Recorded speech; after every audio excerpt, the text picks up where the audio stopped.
What if I come home and no one's through my front door? What if I come home and there's a mess everywhere? What if I come home and tears flood the floor?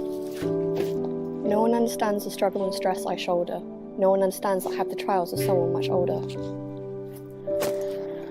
No one understands why my homework's late, why my mascara's smudged, or why I'm not perfect. No one understands why I can't have guests, why I miss school, or why I look like I need a rest. No one likes the kid who's always behind. Nobody gets the effort needed to keep up. They mock and scorn with ignorance in their minds. Everyone looks down on me. They think I'm quite odd. But in fairness, me crying is all they see. But everyone really should look up to me. Having responsibilities bigger than imagined, not knowing my cared one is my priority. Patience. If you give me the chance to say, patience is all I crave, and you'll come to understand that my pain is every day. It's not my fault that I am left out of the group and that I always worry. No one knows the struggle and stress that we all carry. The Swindon Carers Centre, we're here to support young carers to carry the weight of their caring role.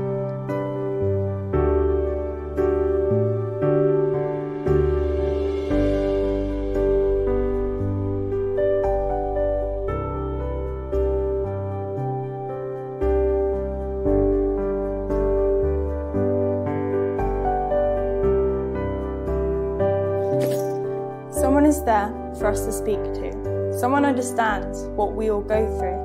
To everyone at Swindon Carers, thank you.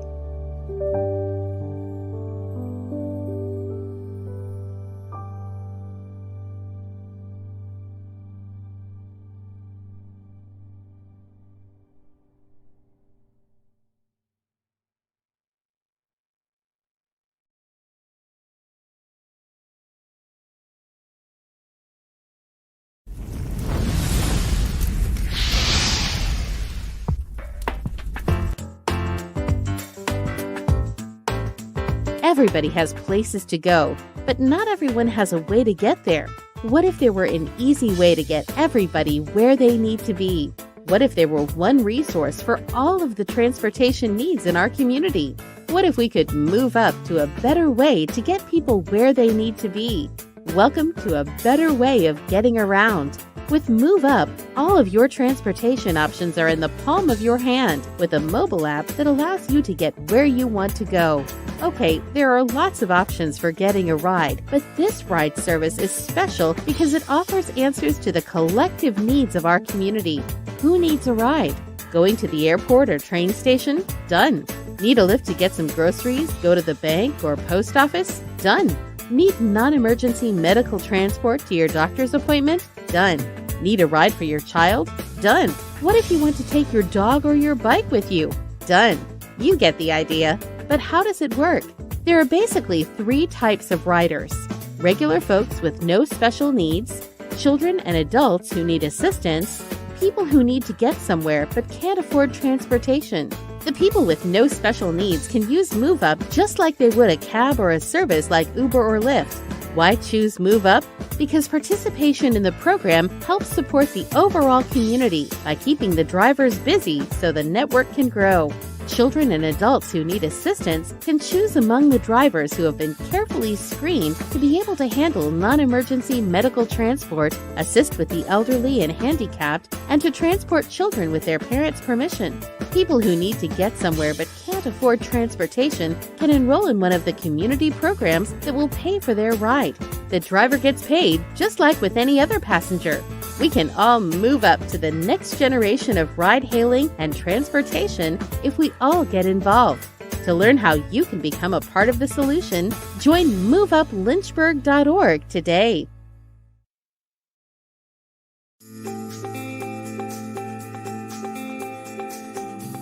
Move Up is a local delivery management app that is completely free for you to use. It lets you choose your drivers, whether your own employees or others in the community. It lets you and your drivers decide on rates that are best for your customers, and those customers don't even have to download the app. Move Up is easy to use. When a customer places their order and requests delivery, you enter the delivery information into your online system, and the system alerts drivers of their delivery order.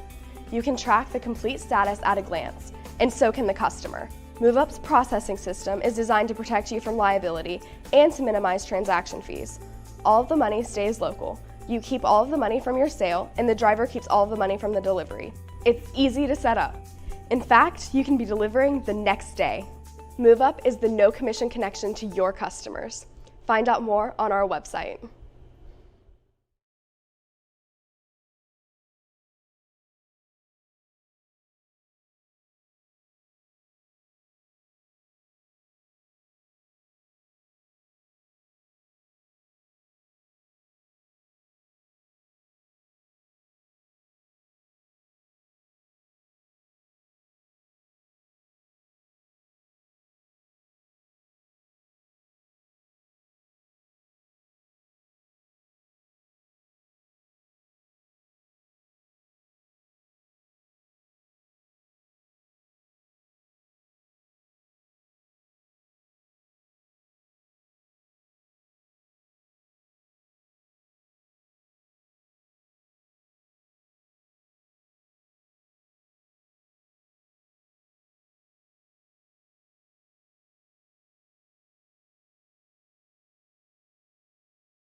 Our timing pylon up. There it goes.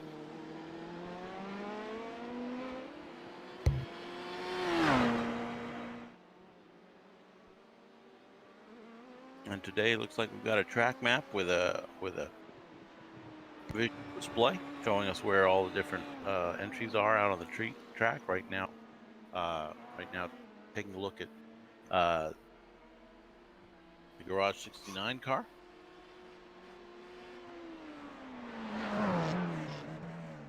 And right now, I think we're looking at point totals, or is that car numbers? Honestly, I couldn't tell you. Probably that's car numbers, Colin. Car numbers, yeah. 690 versus 9. I mean, it can happen, but you know, there's a widespread.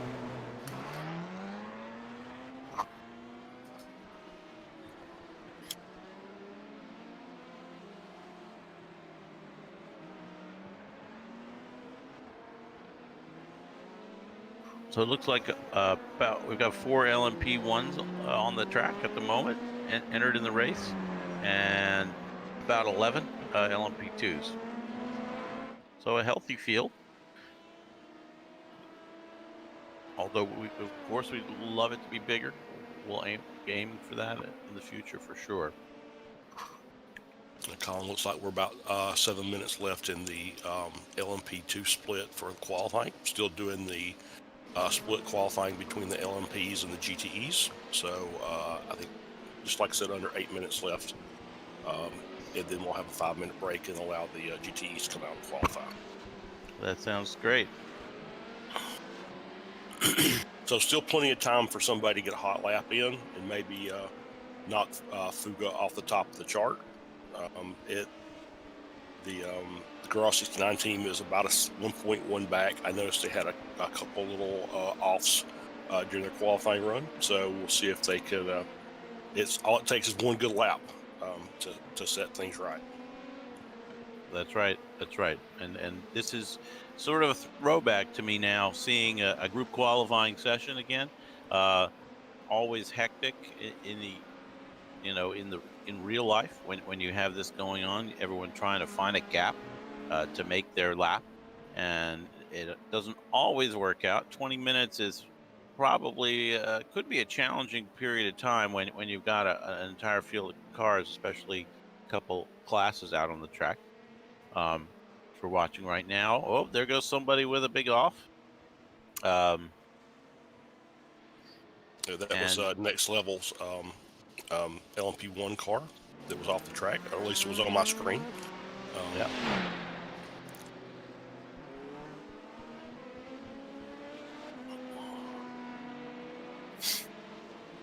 Yes, especially, Colin, when you've got both the LMP2 class or LMP classes out on the track, and there's a 10-second lap difference between the classes. Finding that good racing room, especially with 15 cars on track, becomes a little difficult. Right.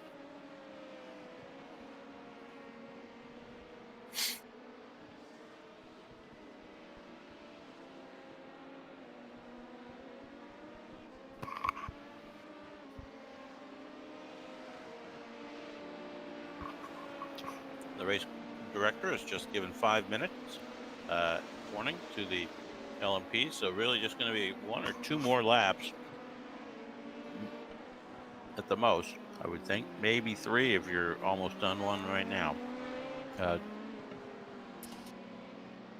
far as chances remaining to set that all-important quality time.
So as we wind down the final minutes of the LMP qualifying, we can still see a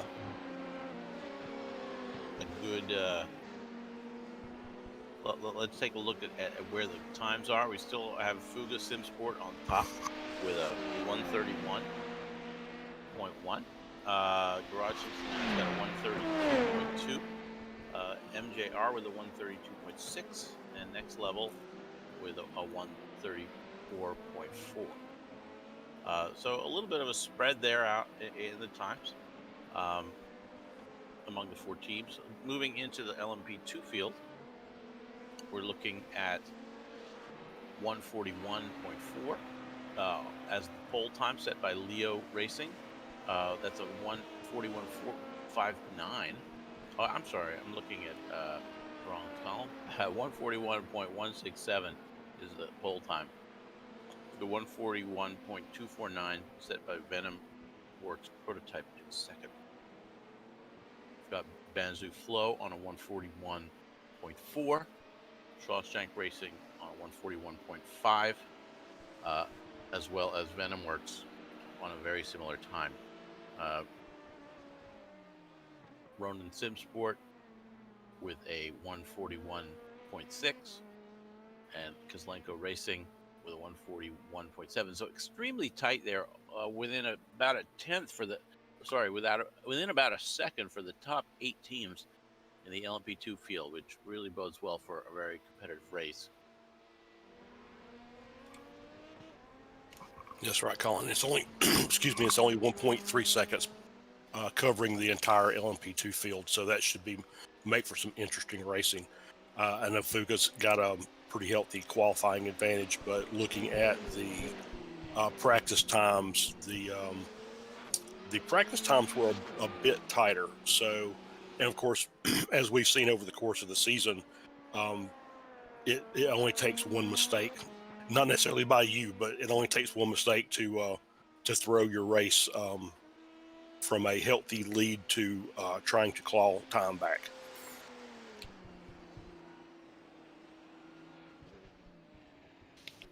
So less than a minute left in the session. We just see as folks wind up their qualifying effort.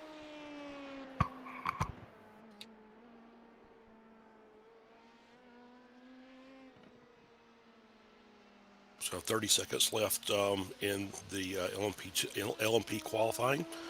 So most of the cars should be trying to either complete that last lap with a few seconds left, but they should all be exiting the track. So get that, get the break and allow the GT cars to line up, and they'll be out for their qualifying.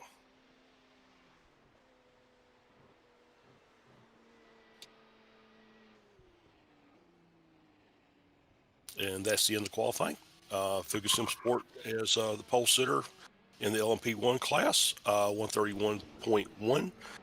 And Leo Racing Team is the top time in LMP2 with a 141.1. So a 10-second gap between the two LMP classes. Everybody's lining up in the pit lane in the GTE field. I see we have a couple of columns of cars, so that's going to be interesting when everyone pulls out. Meanwhile, I will be looking to see if we're going to launch into our track guide here in a moment. Here we go. So round 4 of the VEC at the Nürburgring is the BES WEC layout. Here we're going to see today a lap set by 3 cars, 1 in each class, and you're going to get some idea what the relative speed is. While I wouldn't say everybody achieved their finest lap on our demonstration, we had a lot of fun doing it. So as you tear down the front straight towards the initial first corner, you can see that the LMP1 is going to take a healthy lead here over its compatriots as we head into what's called the Haughoek, named after Norbert Haug. This is, and then we move into the Mercedes Arena section of the track, which is a series of corners which are probably the slowest part of the track, one of the slowest, if not the slowest. And then we head through the RTL, which I have not been able to discover what that stands for. Maybe if someone out there knows, let us know. Then through the Ford curve, and it goes by so fast in the LMP1. And then we head on down to the Dunlop here. That's often called the hairpin by most of the drivers. Then we tear up towards the Schumacher S's, which are really quite fast. And drivers will need to take curb on both sides potentially to achieve their best lap time. And there's a number of different names for is this left-right combination that I discovered on my research, and it was flashing up on the screen here. But apparently, I would say probably due to sponsorship changes, modern day sponsors taking over the name, as it were, right? But the Coca-Cola curve has been the Coca-Cola curve for a long time. That's the final curve of this racetrack. And as you can see, quite a quick lap from the LMPs. LMP1, LMP2 will come in a little bit slower, and then the GTE finally finishes their demonstration lap of the Nürburgring.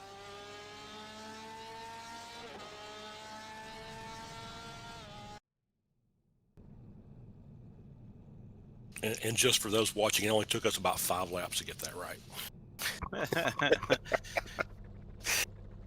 Yeah, we had a good time doing it, lining it up, and throwing that out there for you. So hopefully that was enjoyable. Charles, what was the first time you remember hearing about the Nürburgring? This racetrack? Wow. Probably, it's being in the U.S., we don't always get a lot of the big tracks, but the Nordschleife obviously is pretty famous. I don't think I saw a race on that till after I'd seen, several Top Gear episodes where they're talking about the Nürburgring, the Nordschleife, and how everybody likes to make sure their car will run fast there. So that was probably my first, and it's been it's been a while, but it's after actually getting on this track and learning first, racing with you, Colin, running the GP circuit. Yep. We had a ball doing it, had a great time. It's a very fun track to drive. And now, as we're getting prepared for the 24-hour race coming up, which will be here in a couple of months, we get to experience the full green hell, and it is a extremely challenging track that you have to be very precise on. It takes a lot of concentration to drive both of these tracks. The Schumacher S is going to catch somebody out during this race. It's almost a guarantee. Just because you do have to take both curves to get the most out of that series of corners, and it doesn't take much. And that's from personal experience. It doesn't take much to get it wrong, especially when you're trying to navigate slower traffic. Yeah, this is going to be very exciting, Charles. And as we're watching the GTE cars pour out onto the track at the beginning of the practice here, or the quali session, I have to recollect that, my earliest, exposure to the European tracks was probably when I was a little boy. I actually grew up overseas. I live in the United States now and have for most of my life, for sure. But I was in East Africa when I was becoming a little sentient boy of the age of 6 or 7, and my parents were involved in motorsport even then over in Uganda, and we were aware of the overall world motorsport scene. At least I became aware of it. My parents had this kind of Grand Prix history book that had sort of an account of all the seasons in GP racing, probably in the 60s, and that'll give you some clue how old I am. I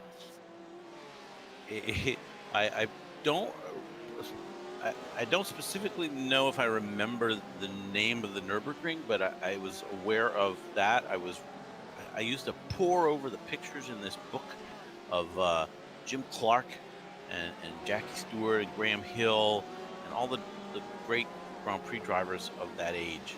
And I fell in love with racing back then. We spent quite a bit of time at the track. It wasn't F1 that we were doing by any means. My parents were involved with grassroots motorsports in the States before we went overseas. in sort of SCCA, Sports Club Car Club of America events, starting say with out in Elkhart Lake, somewhat near Chicago, where my dad was doing his graduate studies. And then when they went overseas, there was a lot of rallying and hill climbs and autocross in Uganda, and they were involved with that with the Uganda Motor Club. And probably the marquee event of the day was the East African Safari Rally, as it was called at that time. It eventually became, I believe, just the Kenya Safari Rally, as political situation in the neighboring countries there, Uganda and Tanzania, became less conducive to holding it. But it was an epic rally, a multi-day rally, and that was probably the highest level of motorsports that I personally witnessed during those years. Well, that's a great story, Colin. Yeah, you would think that. I think that's probably one of my, I guess, one of the, everybody has a list of regrets, a list of things they want to do with their life, and a list of regrets. And spending a year in Germany, as I did back when I was younger, not going to the Nürburgring and at least taking a taxi ride around the track, probably is one that I'll chalk up to. I need to go back and revisit that at some point in time in my life. I hear you. I mean, it's, and I talk about all that, and it sounds familiar, but my memories are hazy for sure at this distant age that I am now. But just the excitement of the European racing thing is something I've always been aware of, but I'm fully cognizant that most of my American compatriots are have spent most of their life focusing on domestic racing, by and large. So you and I are probably an exception to the average American who has a really good appreciation, as we do, of the international racing scene. Yeah, I would say so. I would say that's right, and especially growing up in NASCAR country as I did. The round tracks were great fun when I was younger. As I've grown and matured, I have refined my appreciation for turning right, I guess, if you want to look at it that way. So I love watching the road racing. The street circuits are just absolutely insane. The level of precision it takes for a Formula car or even a GT car to as we all kind of seen from if I think most people here have had experienced Bathurst last week through iRacing. The level of precision it takes to guide a GT car, an LMP car, into tight turns like that is pretty intense. I know because I failed miserably, but last week during the race, but I still had a really good time. A lot of it's about racing, and a lot of it's just about being with your teammates and enjoying the experience. Absolutely. Yeah, I remember as we were planning for the Bathurst 12-hour, our Team Oblivion group, I had a real question in my mind if I really wanted to even subject myself to that. It is a wicked racetrack. That the mountain itself is an intimidating challenge for anybody, and think about facing that for 12 hours with a teammate or two was something I wasn't sure I wanted to do, but it is what it is. And we had a great time doing that. We had a range of results, no podiums within the team, but a couple top 10s amongst our 5 or so teams that were running there, and some very promising moments, and a lot of fun had. Yeah, absolutely. So just looking at some of the qualifying times, Ronin Sim Sport is on top of the GT qualifying with a 1:48.8. Porsche Sport in P2, Team Slow Pace in P3. So 2 Porsches and then a Corvette. I was just taking a look down the list because I want to shout these guys out because they're back this week. In-race esports in our lone Ford GT car is currently P7 with a 149.9. So it's good to see those guys back, bringing the Ford brand back to Nürburgring. So it's nice to see. And once again, we've got about 12 minutes or so left in the GT qualifying. That's right. It's there's a field today of about what we looks like about a dozen GTE cars. We have a variety of makes, but dominated, I think, by Porsches and Chevys. We do see N-Racing Esports seems to have hopped up the charts right now to a 149.2, which is second. Jumped up to P2. Nice. So the Ford is competitive. Very exciting to see them back, as you mentioned.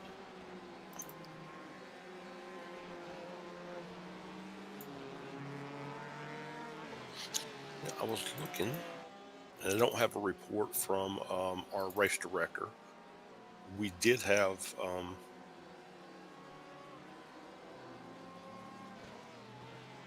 nope, I don't see it. I know we had one Ferrari in our field at some point in time this season. Sadly, I don't remember who that was, but I don't see them on the track right now. So maybe they've bowed out. So yeah, they may have been forced to miss the session for one reason or another. Right now, we are tracking through the. There's the Ford, I think, on our screen right now, and looks like they're pulling to a stop here on the circuit as the Juncos machine sweeps by them. Now we're looking at the pit out, and another car coming out, making a slightly wide entry. This first turn at this track has given me such fits over the years of racing it. It is definitely a challenging turn, and you know that sort of downhill hole, if you will, that you just dive down into is always a bit of a challenge, and I think inevitably someone goes a little bit wide during the course of events here. Yeah, it almost seems like the exit of that corner is almost random, whether you're going to get a 1X or not if you push it too wide. Sometimes you think, oh, I'm way off. Oh, I didn't get an off track for that. And then one time, and the next time you think, wow, that was a really good turn, and they give you an off track because you millimeters over what it thinks that you need to be. I wished I could figure that out also. But yes, it's a very difficult turn. That if you take it too close to the pylon, it almost just drops out from under you, which of course makes your car unstable because now you're bouncing as well, so now you don't have quite the handling that you thought you were going to have. So yeah, it's a very difficult turn to try and get right. When you do, though, it makes for a very fast lap. Yep, that's a big part of it. That first series of corners so critical. I think to getting a good lap. That and the Mercedes Arena section with the two left-handers with the wide apexes, wide track there. There's a lot of variety of lines that can be taken through those turns.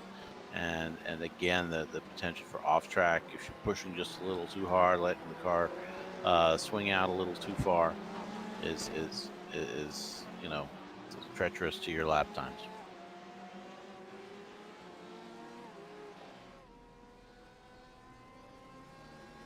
So picking up on track right now, it looks like we're hopping around a little bit. That looks like the Porsche Sport guys right now on our screen. They are still P3 in the session today with a 149.5. looks like we're somewhere with less than 10 minutes to go in this session in terms of the GTE qualifying times. And then we'll be getting started with today's 12-hour event. We'll be running for 12 hours on this historic circuit with myself, Colin Tabor, Charles Bochelle in the broadcast booth, as well as a number of other partners here running through that. Really excited to be sponsored this time, again, as we have been all season, by Swindon Care Center and Unified Potential, in no particular order. They've been essential in supporting the series, and we really appreciate their presence here in the sim racing community. Yes, absolutely. And just to mention, if you're watching on YouTube, there's a link in the description. If you'd like to make a donation to Swindon Care Centers, we would really appreciate it. Absolutely. So if I can, we do have a third man in the booth here today that's running our cameras for us, and if I could get him to, I want to flip over to DMC by HPSR Blue, who is the only car that hasn't completed a qualifying lap, and I think they're going to get one right here. So I just want to see what their time is. So they did get their banker lap in. Let's see if he can go a little bit faster. That was a 151.7. That was well off their practice pace. So I want to see if they get a really good lap in, because they should be, based on their practice time, they should be a little further up the order. And it's a long race. I'm not sure it's going to. It is. It's not. I'm not sure it's going to be of too much significance, except we always like to be at the pointy end at the start of the race, so that we can get clear of all the sort of melee in the midfield. That said, and on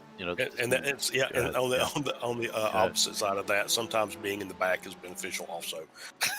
Well, right, especially to the very back, right? Yeah, right. And I don't think we'll see anyone starting from the pit today, but I know that's a common tactic in my sports car racing career here. When I don't feel, that I can safely navigate the 40-some cars maybe ahead of me when I'm in a particularly competitive split.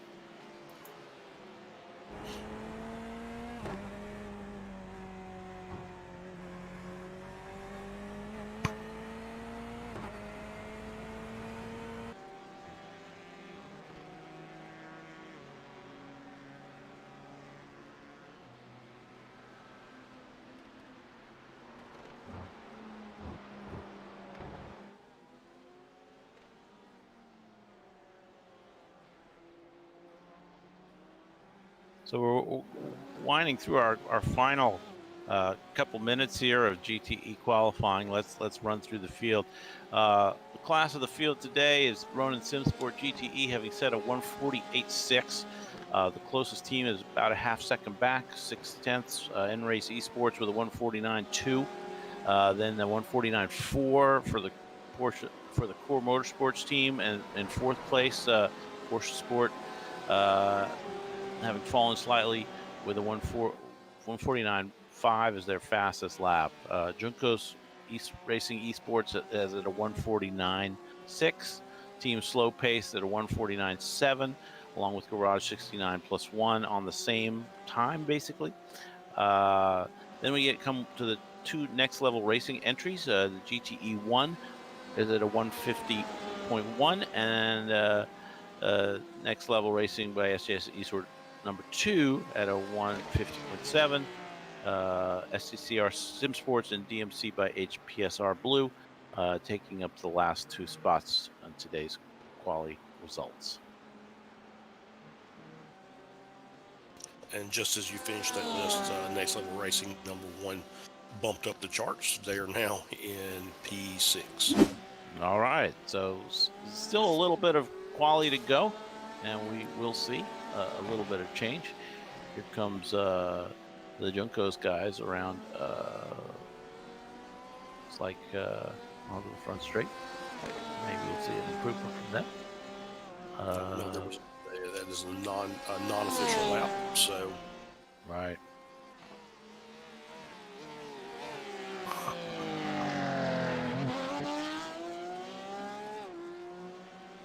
Yeah, you mentioned Porsche Sport in fourth place in the quali.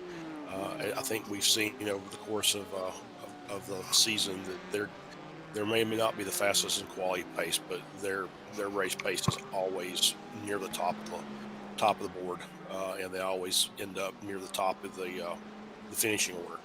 Well, they're very competitive. Yeah, we have a couple of teams, and I will add that at this point, in the season, I would say a five race calendar of 12 and 24-hour races is extremely challenging, I think, and a good test of teams' endurance, both on the track during the races, but also across the season. And at this point, we have seen, a number of teams retiring from the series. It's just natural, I think, with this level of commitment. And I want to salute everybody who's still out there and contesting Indeed. this championship, because it's a certain type of fortitude and strength that it shows for your team, and we salute you. Yeah, especially if you throw in the fact that we just did a 12-hour event, which I'm assuming that most of the teams here had teams that were Masters last week. So, this is just an additional commitment on top of the already pretty packed iRacing event calendar. That's right, and 12 and 24s. Yep, we got a 12 hours of Sebring coming up in the near future as well. So it is a packed time of year for esports and sim racing. The weather's about to warm up in the northern hemisphere, so as we go into May, June, July, those are the months for outdoor activity.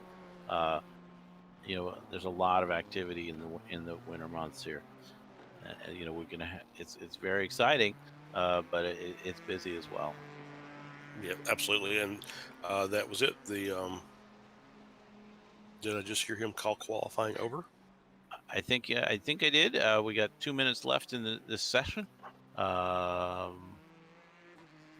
We may have a little bit more time, as I see a couple cars out on track, and I know there are penalties for being on track at the end of the session. You need to pull over and get out of the car before the bell rings. So Yeah.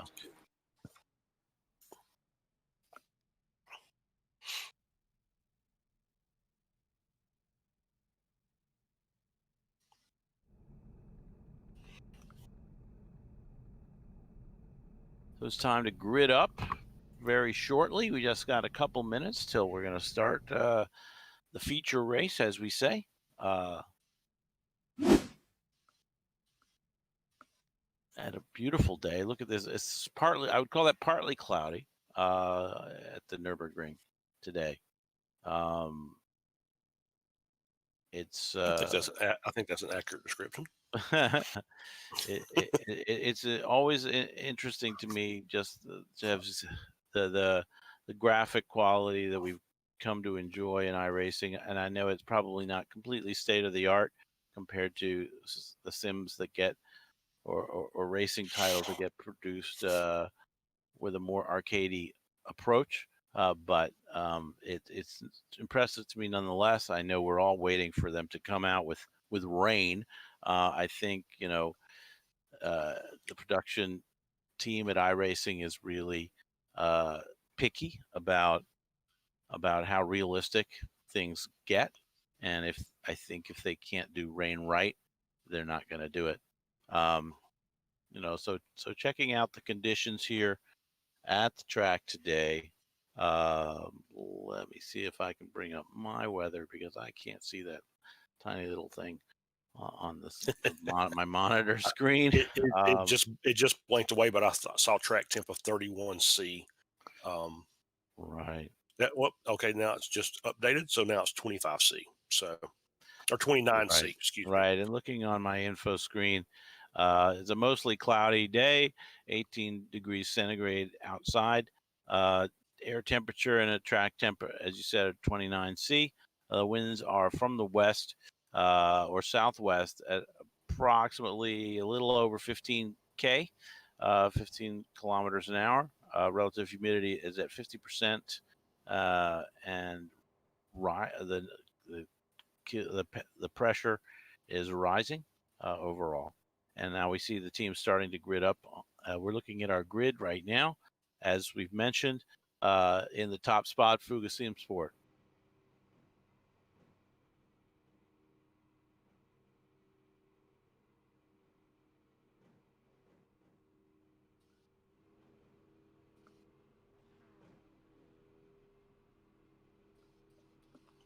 And if you didn't hear our race director,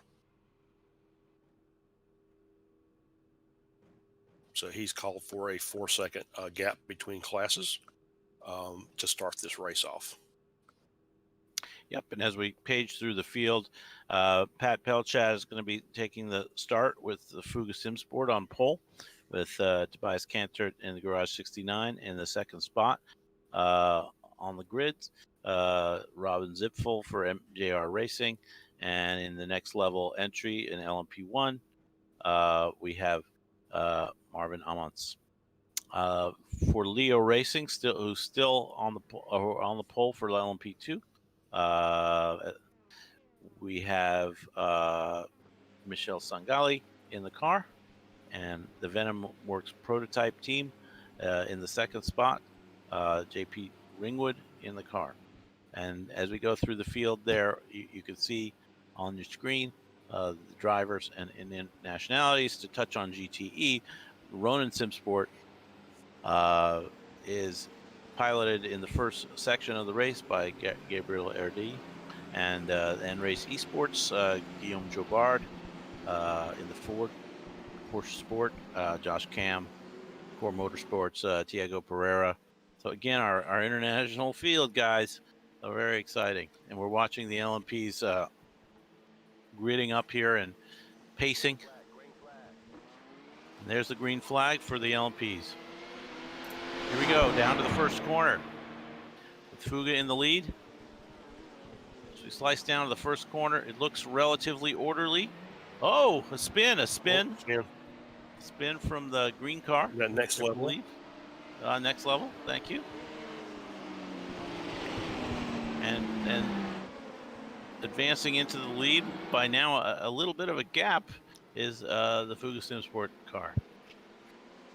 Yeah, we talked about turn one being tricky. Looks like they just they got a little loose, but they are on the way, and they are clear of the LMP2. So there's no traffic they're going to have to deal with. I'm watching the GTEs come down into the first turn here. Yep, better not to see this pylon. Thank you, Broadcast Central. Focusing in on the Porsche Sport car, which is fourth place or so. Actually, it looks like they've leaped up to second, managed to get into second on the start, which is pretty good from fourth, which is where I believe they were at the start. But it's a long race, guys, but still very exciting and competitive at the pointy end of the field.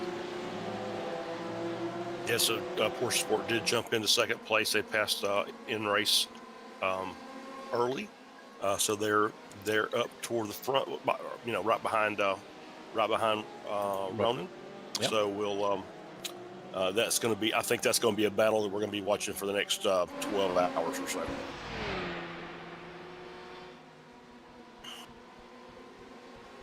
So I will say, go ahead. I was going to say there were. Continue, Colin. I'll come back in a minute. Okay, great. Yeah, watching the second lap, continuing from V.E.C Sport. Second lap of the race, they're continuing to extend their lead as they did have some pace on the field. Not too surprising. They had some pace in qualifying. So, those of you who've been with us over the last few races will remember, the round 2 challenges that Fuga ran into, having pulled out several laps of lead and then getting caught up in an incident at the crowded Barcelona circuit, and then finally pulling through to claim the victory in the third race of the season. So, yeah, I wanted to mention. I was looking at the race control, and you were talking about the qualifying and how cars have to be off the track. There were 4 cars that were penalized with 90-second stop and holds for failing to enter the pits in time. Those cars were the VenomWorks prototype, Next Level Racing LMP car, the in-race esports Ford GT, and DMC by SPSR Blue. So all got a 90-second stop and hold. I did see in-race in the pits already. I'm assuming they will all come in within the next couple of laps. Yep, I believe they get a 3-lap window to serve these penalties once they're officially posted. So that's a shame when that happens at the very beginning of the race, but it is a long 12 hours to go. Indeed. So definitely still chance for a decent finish.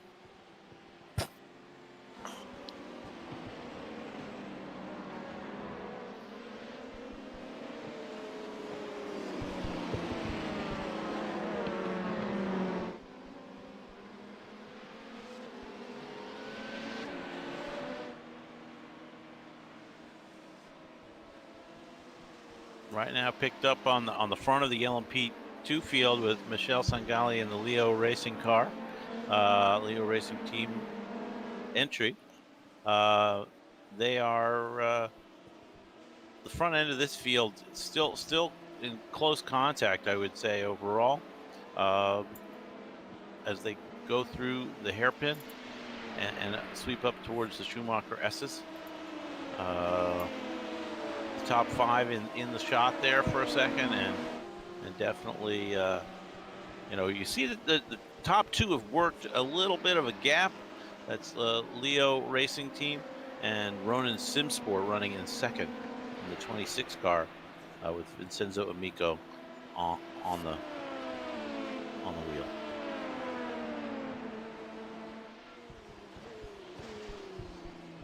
And just to follow up, all 4 of our cars that were penalized have served their penalty, and they're back out on the track. So puts Next Level in a bit of the LMP version in a bit of a bind because they're already a lap down. But once again, as we said, it's a 12-hour race. So there are many things that will happen during the course of the event.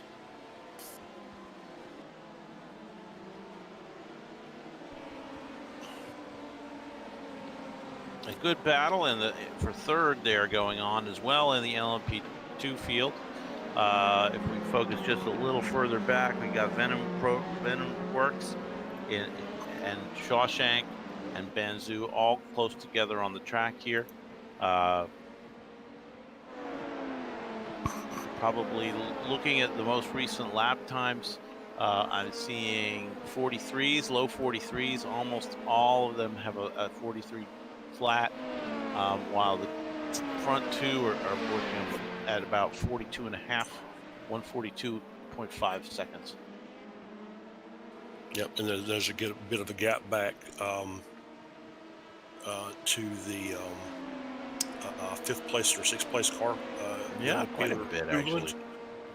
But he's bringing up the rest of them. They're all the other 6 cars are all right there together. So. Right. If we jump back to 6th in class, the VenomWorks car is leading that pack.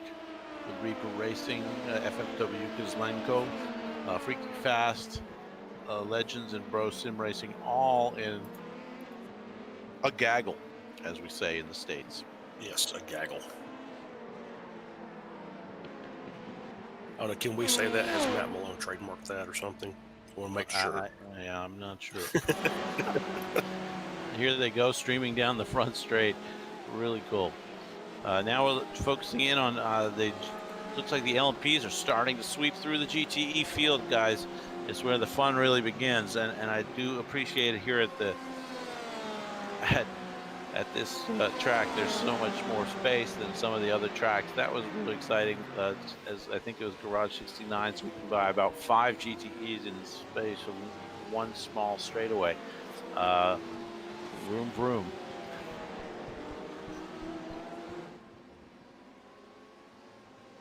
Now on the front straight, it looks like they're reaching the front of the GTE field. And it does look like Ronin Simsport has pulled out a little bit of a gap on the Porsche Sport car in second.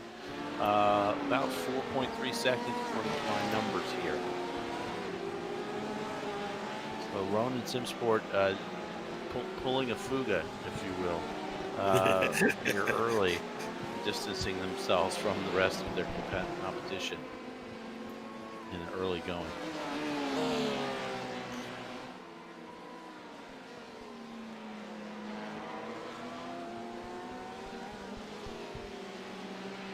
Yeah, I will say I've driven. I got my. Obviously, we've talked to our track map, our track guide that we mentioned and brought up the video. That was my first experience with the Porsche on this track, and really it's my first couple of weeks with the Porsche. I didn't own it until recently, but I can see why it is a very popular car, because it's a very smooth handling car. It's very well balanced.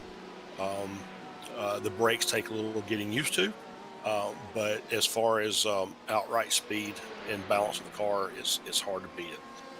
So the rest of the field is going to have a tough time with these Porsches up front.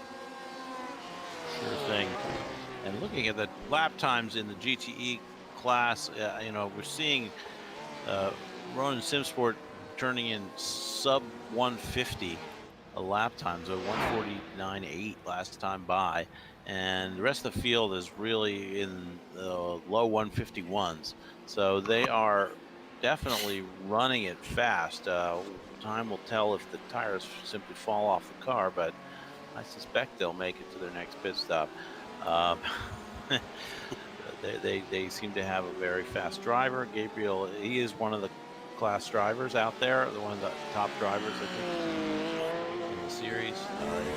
Looking at his I rating is around the 7,500 mark. That is very fast indeed, even though we've got a lot of other fast drivers here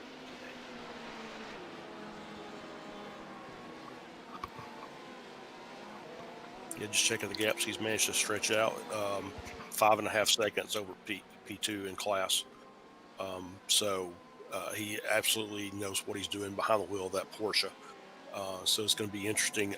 Obviously, can't drive the entire race, so we'll see if the other teams have some speedy guys in reserve that can bring that gap back down. Right on.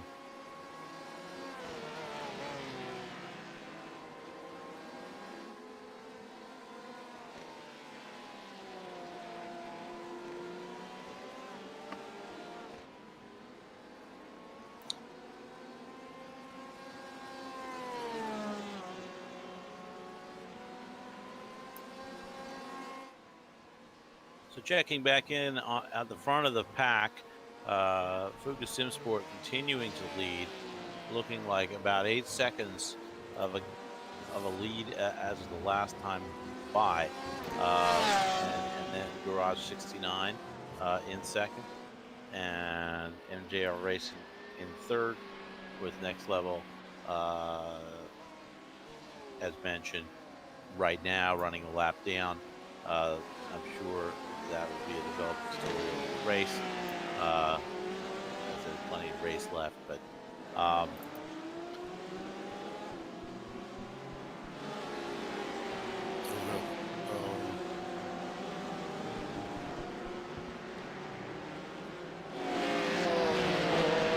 the Next Level guys right now as they make their way by the traffic. Looks like they're just passing with the end race car, the Ford. working their way through the GTE field.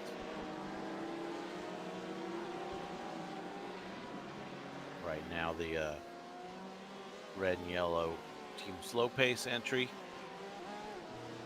as well as the yellow Garage 69 Corvette. Next Level Racing,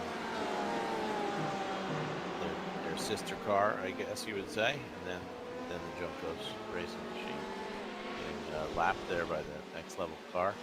We do love the Next Level liveries, the metal reflective yellow and green, splendid looking in the Eiffel sunshine today.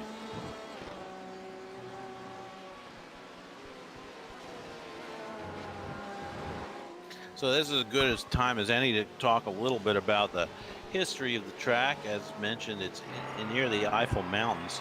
The history of the racetrack is that the Nürburgring overall was a purpose-built racetrack, which is pretty rare, I think, in the early part of the 20th century. In Europe, as many races were taking place on, the roads that were already in existence. Apparently, it took a while to come to fruition, but it was actually a bit of a political motivation for building the racetrack after the Italians won a race in Germany in 1907.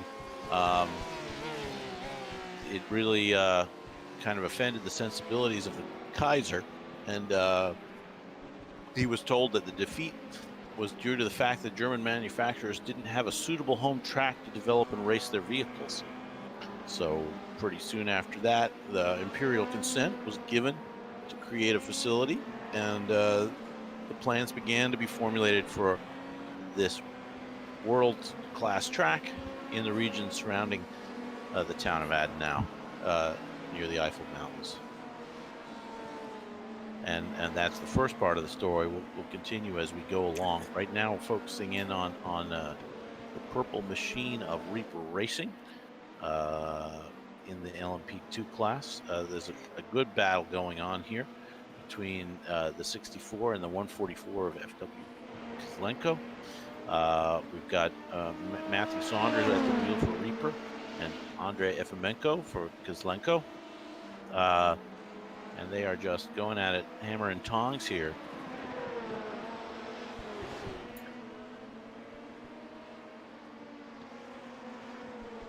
Yeah, it's a really good battle on the track. I'm just kind of following up on our cars that serve penalties. Next Level Racing, the only LMP1 car that was penalized, has made their way. They're still a lap down, but they've made their way through the GTE field, so they'll be coming up on the back of the LMP2 field very soon. Right. So they're continuing on and soldiering on, and like I said, we've talked about it 100 times already. At the beginning of this race, there's 20 minutes in, so we still got a long way to go. But yeah, it's a pretty interesting battle up here with Reaper and Kozlenko. One of the tightest battles on the track. Yep. Looking good right now, and so far safe and clean racing. The last time by, Reaper, both cars pulled a 143.6. Right now, there's a little bit of a gap that Reaper has eked out, if you will, but that may be temporary. We'll see. Looking back at sort of the laps over the race here, there's a 41.7 as the fastest lap so far, or that was qualifying. That was their qualifying time for Kozlenko, but right now the most recent lap is their fastest. So Andre getting really warmed up there in the machine and getting set to mount a charge and try and clear the Reaper machine if he can.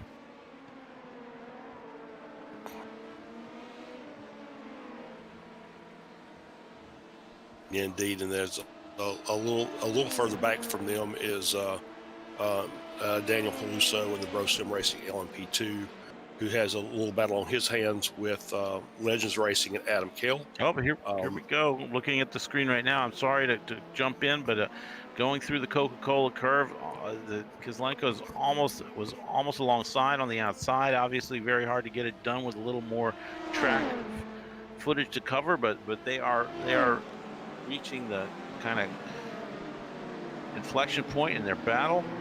Turn one, it's tight there. Yeah, it really is. Looking now at the Bro Sim Racing car, as Charles was indicating, they are fairly tight between Bro Sim Racing and Legends Racing. Yeah, definitely. We definitely want to go back to the FFW because they're really starting to put the pressure on Reaper.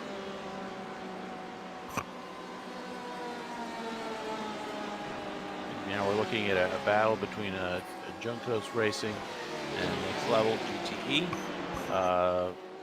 We're also close, within about a second of each other on track at the moment, with some lapping LPs coming up behind them.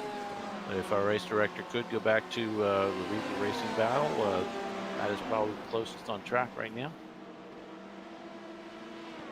Here we go. These two guys in their fast LMP2s are just sweeping around.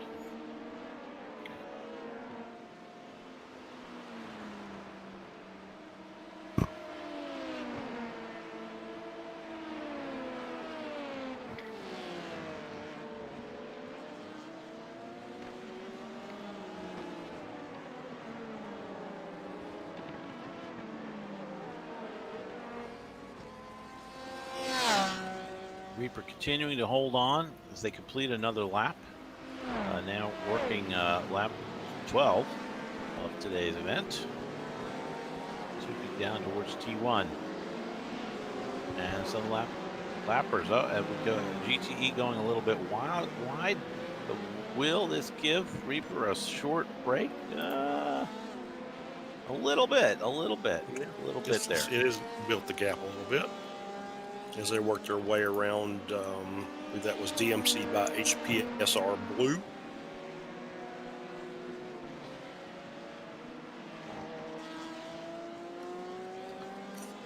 So that's cooled down for the moment, but I have a feeling we'll be seeing.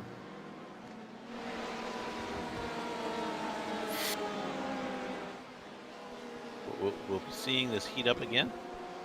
Now back in on, we're still watching these guys, and the Next Level GTE, but it looks like they are going to be sweeping by.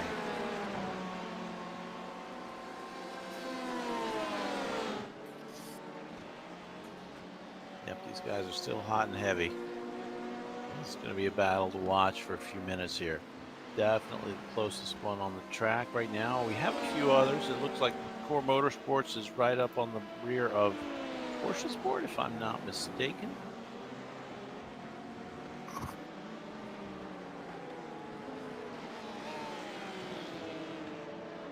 Watching Reaper and Kozlenko finish another lap. Well, it looks like Kozlenko's right back on the bumper and in the draft, going down to T1.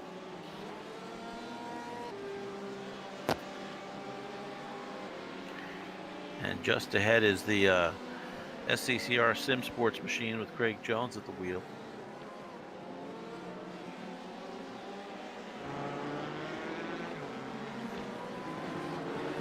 Wow. Really tight and a tough time to be getting lapped. Craig doing a great job maintaining his line, as they say, and kind of, it's always been the responsibility there for the LMP to make its way around, and now definitely taking a bit of an impact on the battle as Kozlenko are taking their time. Andre being pretty judicious in his use of the chrome horn, or not. In this case, not, which is what we do like to see. It's a long race, and there's no point at this point, putting a dent in your Oh, my holy cow! Watching the battle now in the GTE field.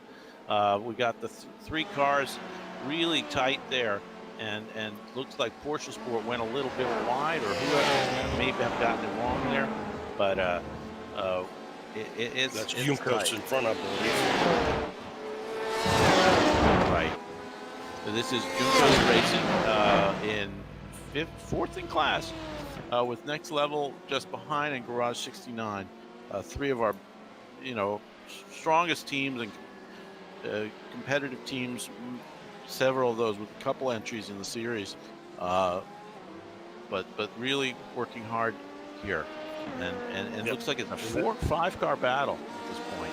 Yep. And that fourth car is Mads Jensen and Team Slow Pace.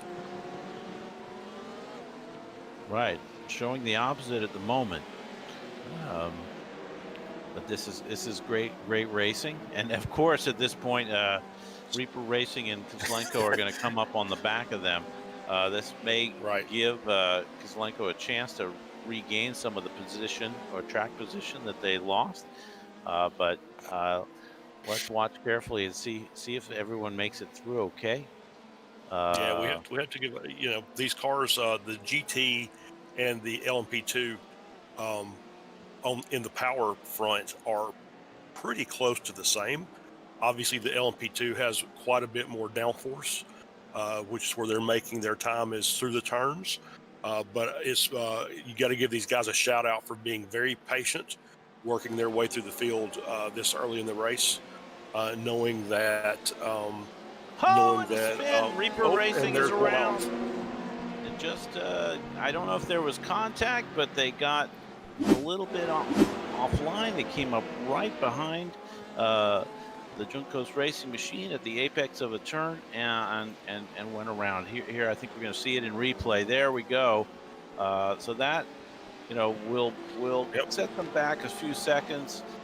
They re-enter safely, and wow, it's really exciting to see the replay function working well for us here today on the podcast. Absolutely. Yeah, and they were able to get back home safely. There was no contact, it didn't appear. It was just a matter of the braking distances and maybe a little misjudgment. But no contact made. A little off track, a little spin, and resume. Lost time, obviously, but that's the best of the situation. Is losing a little time. It could be a lot worse. So. I was just giving them, and still giving them more kudos for these LMP2 cars, because that was a good example of the differences between these two classes. At top speed, the cars are pretty close together as far as the power is concerned, but obviously braking and downforce are the big differences between those. And you saw it right there how a little misjudgment. In a braking zone could be very troublesome for your team. Yep, that time luckily just resulting in a short spin and continue. I don't think there was car contact. If so, it was extremely light. Right now, we're enjoying the incredible camera angles put together for this event by our technical consultant Thomas Cope. It's really a great sort of distance angle that we're getting to enjoy here, watching the dynamics of the track action, watching again Reaper Racing working past those GTEs one more time after their spin. It's very exciting for us to have such an exciting. We're honing our broadcast chops here over the course of the season. We're definitely planning to continue in that department with race broadcasts. Exactly what we'll be doing next is once beyond the V.E.C.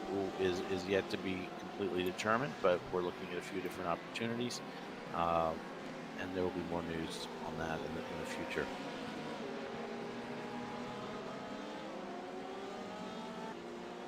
So really exciting. Yeah, these camera angles are great.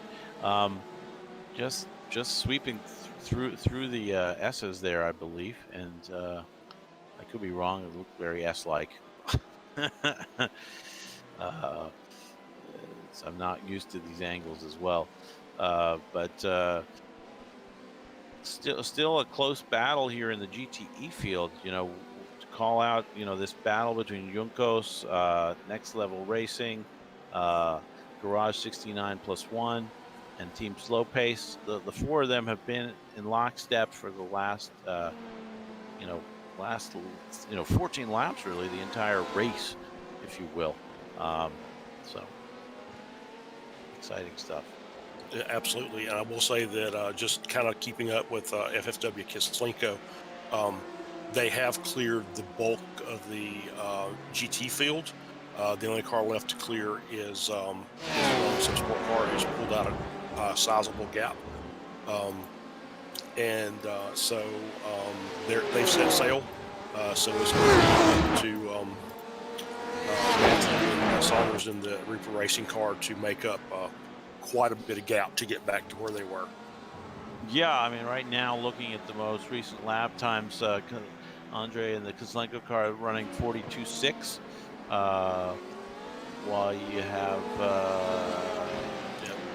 Saunders and Reaper Racing won on 145.2.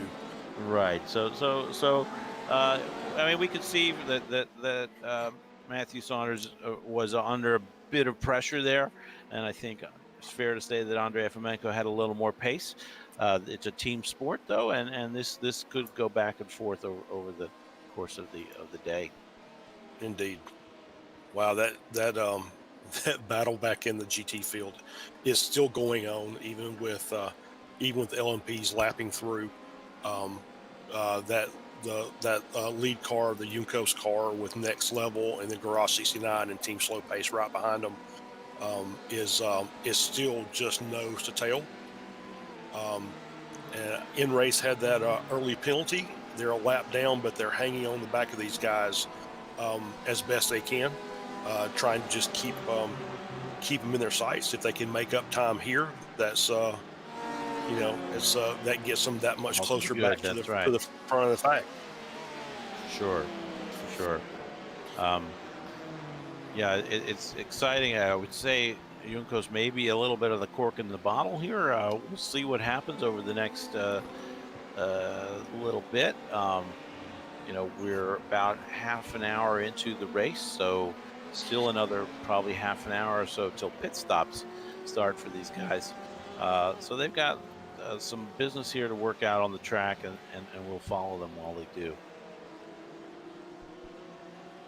Through the Coca-Cola curve, and a good opportunity for our LMP1 lapper to charge on through. Looks like that is MJR. Down into T1. Oh, very close there in the rear of this foursome, with Team Slow Pace right on the bumper of Garage 69 in their yellow Corvette. So again, in the car for Juncos is Ezekiel Montero. He's doing a fantastic job there. Certainly very consistent and not really showing much chink in the armor. As I said, maybe the cork in the bottle, but not by much. Kevin Pone is piloting the Next Level Racing GTE1, the 777 car. And then Bart Decoteur, I'd love to hear from him someday how exactly that's pronounced. It's Garage 69+1, their GTE entry, and Mads Jensen and Team Slow Pace. Yeah, the lap times for these four cars were 0.3 of a second between the four, so pretty close on the timing board. You may be right about Juncos being the cork in the bottle, but they're holding their own. They did have the faster of the lap times the last lap by. They did. That was after maybe a little bit of the opposite effect. But yeah, you're somewhat limited by that cork when you're in a four-car fight like this. And I think all these drivers are probably just thinking, okay, this is, lap 18 We're just starting now. Right. You know, I don't want to take undue risk at this point in the race. I mean, it's absolutely a racing attrition. Yeah, so definitely in that last lap, the gap between all four cars was 1/10 of a second. So they're all running essentially the same race pace. So that may lend more credence to your point. But obviously, you're right. It's very early in this race, so if you don't have a decided speed advantage, it's better to just hold and wait and bide your time. That's right. I Until mean, until a there's an low risk opportunity. move is what you want. A low risk move at this point. And there you see again, a little bit of give and take as they sweep through the curves. Slightly different cornering speeds. Yeah, Schumacher S's coming up the hill to the left hander.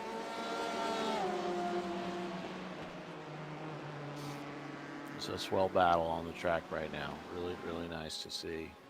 It's definitely the closest battle we're seeing. If I check back through my timing screen, we do see Fuga Simsport at this point has worked out about a 23-second gap on Garage 69. Another 16 seconds back to MJR. So those guys continuing to sort of spread a little bit based on their current pace and you know, making their way through traffic, I'm sure, is a constant. In the LMP2 class, Leo Racing still at the front. Worked out a 6 or 7 second gap on the Ronin Sport Academy entry. Then Shawshank Racing is holding third, another 7 seconds back, and another second and a half back of them is Banzhou, RX Flow, WT, and Venomworks in 5th, and Kozlenko in 6th. Right now, focusing in on a cockpit shot from the Reaper Racing machine.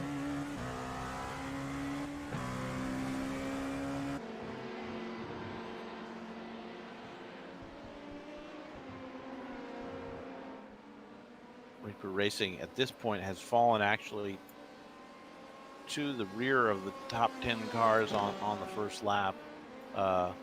Sorry, on the lead lap for this class.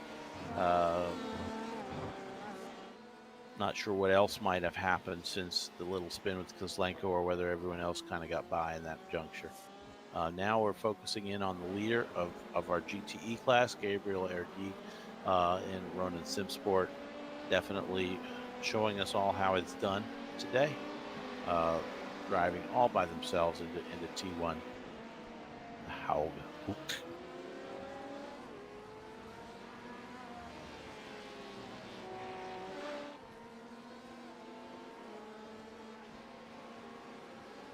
Yep, he's just clicking out he's just clicking out basically about a 149 over the last 4 laps. So he's just clicking laps off and extending his gap to second place. As you can see with the Porsche Sport entry, as we're focused on them, there's a little graphic appearing. I think that is the graphic that we're pulling out of iRacing service with the software. So note to everybody, I think that if you do enter a graphic, perhaps it's the picture area of the service, if I'm not mistaken, that can be pulled into the broadcast. Kind of a nice feature. But right now, watching the battle between... Sorry, go ahead, Charles. No, this looks good. I like it. Yeah, it's really cool feature. Porsche Sport in a battle right now with Core Motorsports. Thiago Pereira at the wheel there of the yellow and white and blue car for Core. Just a half a second behind. So this is an intense battle right now as well for second place.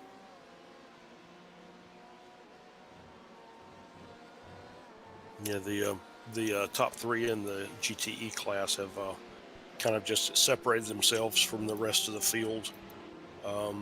It could just be that it's very,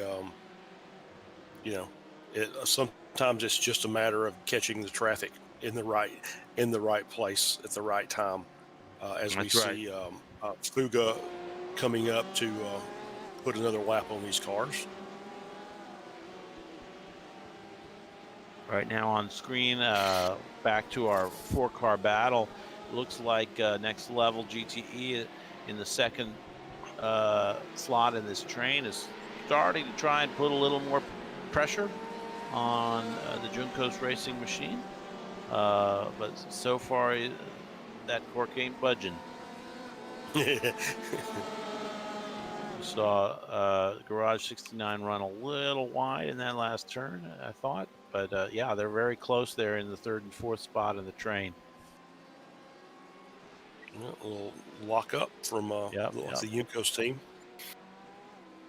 which is as we talk about the differences between these GT cars. I think those both things that we just described were good examples of kind of the downside to these brands. The Corvette is not necessarily the best balanced car in the world. The rear end wants to sometimes be the front end. I think that's just from 60 years of heritage of Corvettes being front engine cars.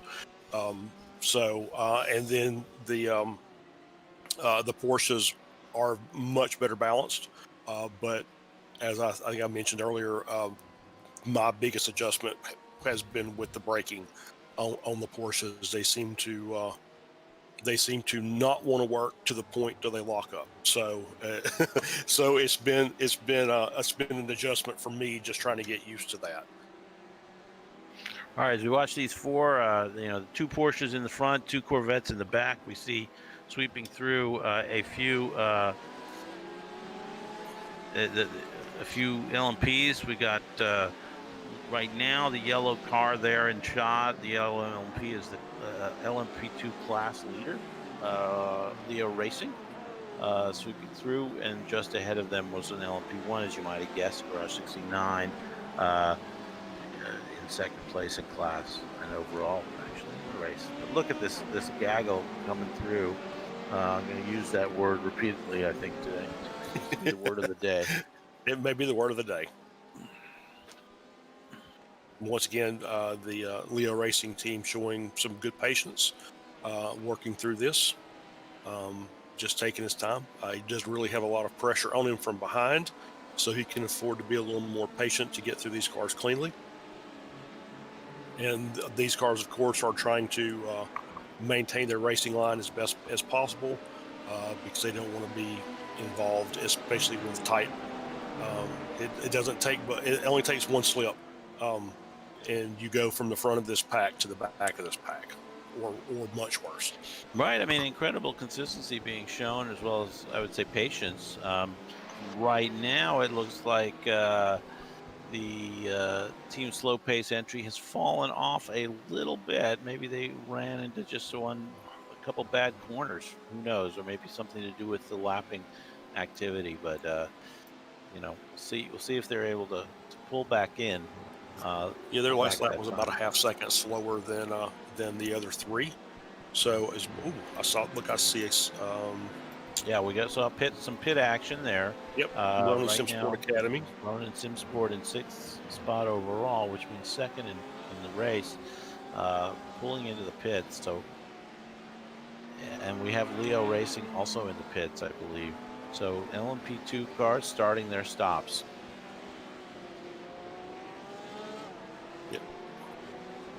We actually have the next level LMP1 also in the pits right now, if I'm not mistaken. That's correct. Yeah. And he's getting the front end adjustment. Oh, we must have had some. Don't know if that was maybe if he caught a curb. It looks like there was some damage being repaired. I will go back and see if I can catch a replay. Yeah, let's see if race control can or if camera control can share that or find that. Not sure. Okay. It's on their lap 24. as he's working his way through the WEC chicane. Just too far to the right, gets off the curb into the grass, slides through the grass into the outside wall. And here we go. Here we go. Have them coming through what I like to call the V.E.C chicane. Wow, that was a big hit there to the wall. Yep. Luckily, with these cars, they can, the LMPs. It's usually pretty easy, and they've been making a quick entry into the pits. Was Marvin there? Very unfortunate incident for them. Going to put them further behind the front of the race. Not what we'd like to see, but as I was trying to say, they can quickly bolt on a fresh nose, and that's what we're seeing right now. They've got a fresh nose, and hopefully can carry on without too much. They're back out on the track now. So, yep. Now showing 3 laps down and counting. Perhaps we will 2 laps, depending what you're looking at. We'll follow them as we go forward. Right. So, if you're going to have a crash, the corner right before pit entrance is probably the best place to do it. That's right. So he was able to get back into the pits fairly quickly. He didn't have to take a tow. The work's already been done on the car. He's back out on the track, and we'll keep an eye on him, see what his lap times look like. But as we said, 45 minutes in, lots of things can happen. But yep, that was very lucky, and as far as the damage that was done in the location on the track that it was done. So. Yep, and we're back in now to our 4-car battle. Wow, very close. Looked like Next Level was had quite a run on the Juncos machine, then went a little wide, which momentarily allowed Garage 69's 691 car to come up right behind it. But it's mostly just a give and take right now. It looks like the Juncos is controlling the pace, as we say, and probably doing well with their tires and so forth. We'll just see as this hour comes to a close. Right now, looking at about 45 minutes into the stint, so another 15 minutes till pit stops. Very fast through the chicane, very tight.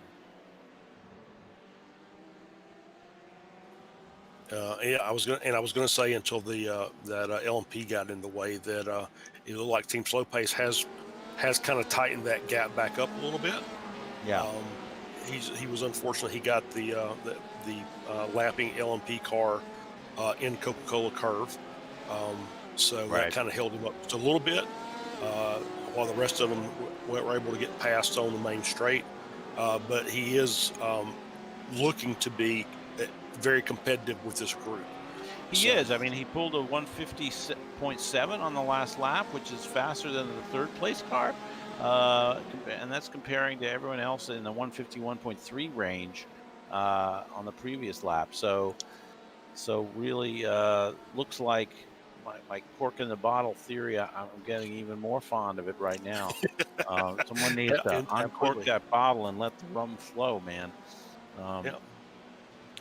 It'll be interesting to see if there's some pit strategy involved at this first pit stop. If maybe somebody comes in a lap early, that's right, to try to do a little undercut, or if somebody extends to try and do an overcut to try and break this group up a little bit.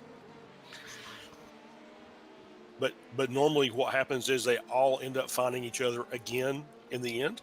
Looks like we got side by side almost there between. Next Level and Garage 69. Yeah, Next Level took that corner very wide, and gave the Garage 69 car a little bit of a look to the inside. Was not able to capitalize on it. But that has allowed the gap to extend a little bit between Juncos and Next Level. As I see Reaper Racing in the background looking to make his way through. Yep, they're going to have to face lapping cars again, I'm sure. And look how close now they've been, though. Also checking in with our chat on someone, the slow motion guys pointing out how how the LMP2s are almost indestructible, and the GTEs sometimes seem very, very sensitive to just a little bit of damage. I think that everyone's noted that. Hopefully, iRacing is working on it without kind of, they can't just respond to every community criticism, as it were, but this one is probably pretty real.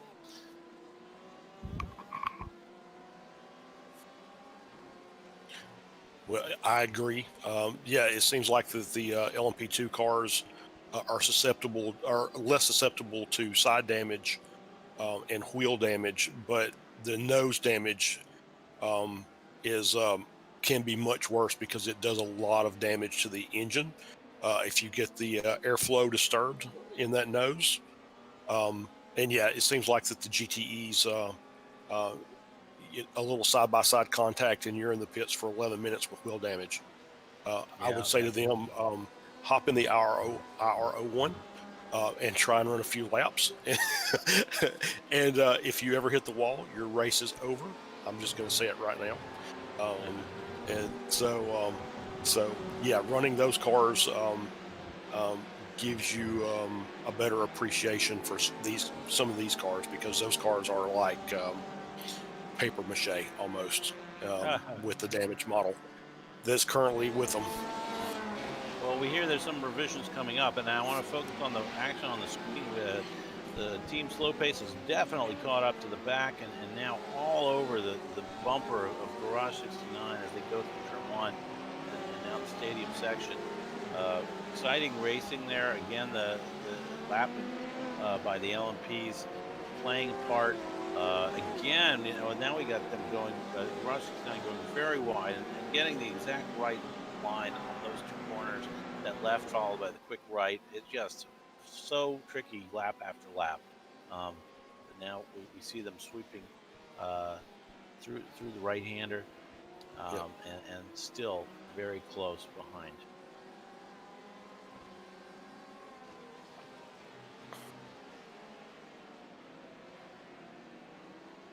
Yes, really, this 4-car battle it seems like that there's little micro battles in between the 4 where you'll see Next Level just get on the rear wing of Yunkos and push them, and then we get lap traffic, and that gap spreads out, and then the 2 Corvettes in the back of this group bunch up, and you get some wide lines, and that gives people at least the thought of an opportunity.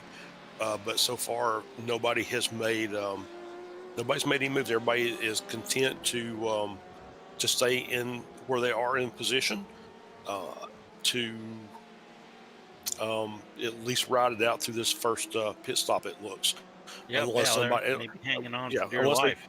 It's me. Yeah, unless they, maybe just waiting for somebody else to make the first mistake.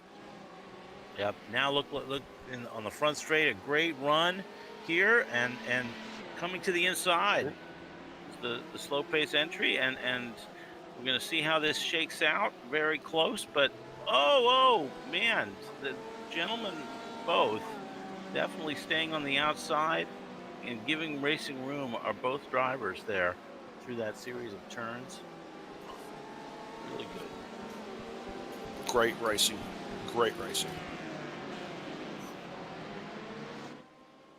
And slow pace did pick up that spot.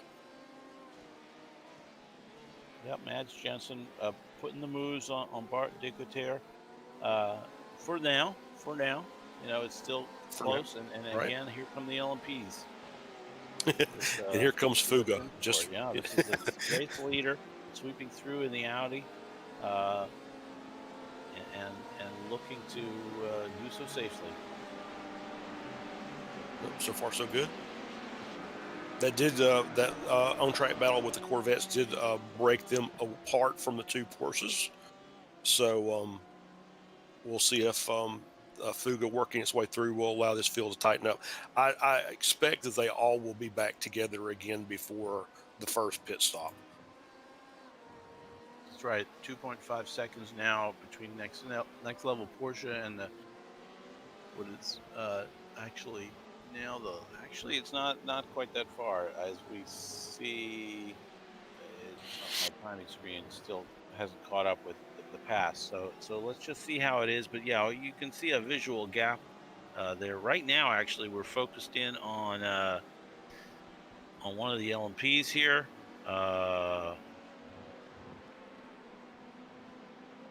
It's the next level LMP. The next they go level, down the front straight. They are working right now, working lap 31 for them. They are a 5th on the racetrack overall, with only the LMP of Leo Racing, LMP2 of Leo Racing to get by before they will appear in the standings adjacent to their classmates. Right. And now we're back to our foursome as we watch cars moving through. Right, and the next level LMP car was the car that had the little spin in turn 1 at the start of the race, and also served the penalty. Look at this action. The LMPs, kind of LMP1 and 2, dicing and slicing through those GTPs. Wow. We've got a little replay going here now. We're back in the cockpit, or maybe that was a replay. We're here in the cockpit, I think, on the Leo Racing team passing the... I think that was the... oh yeah, here's our close call there, down there in that turn. Just something from the cockpit, slicing through. Yeah. So now back to Coca-Cola curve, and the Juncos Racing machine getting lapped by yet another racing team. It's actually, in this case, the LMP2.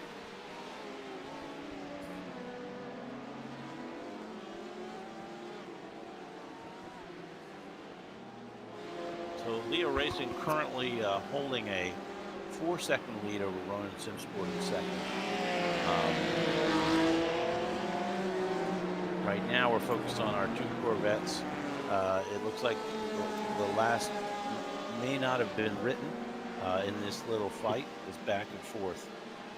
Right now, Team Slow Pace being pressured by Garage 69. Got a better couple corners there.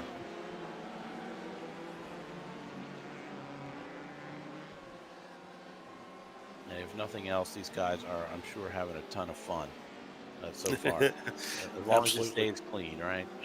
Absolutely.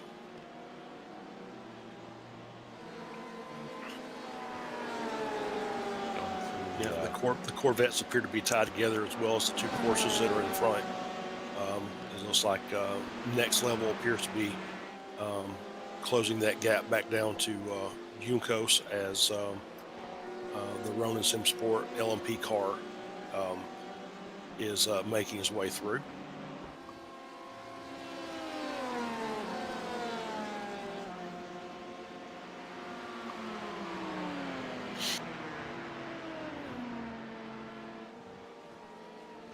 Right now, it looks like LMP's again coming through for the 2 vets.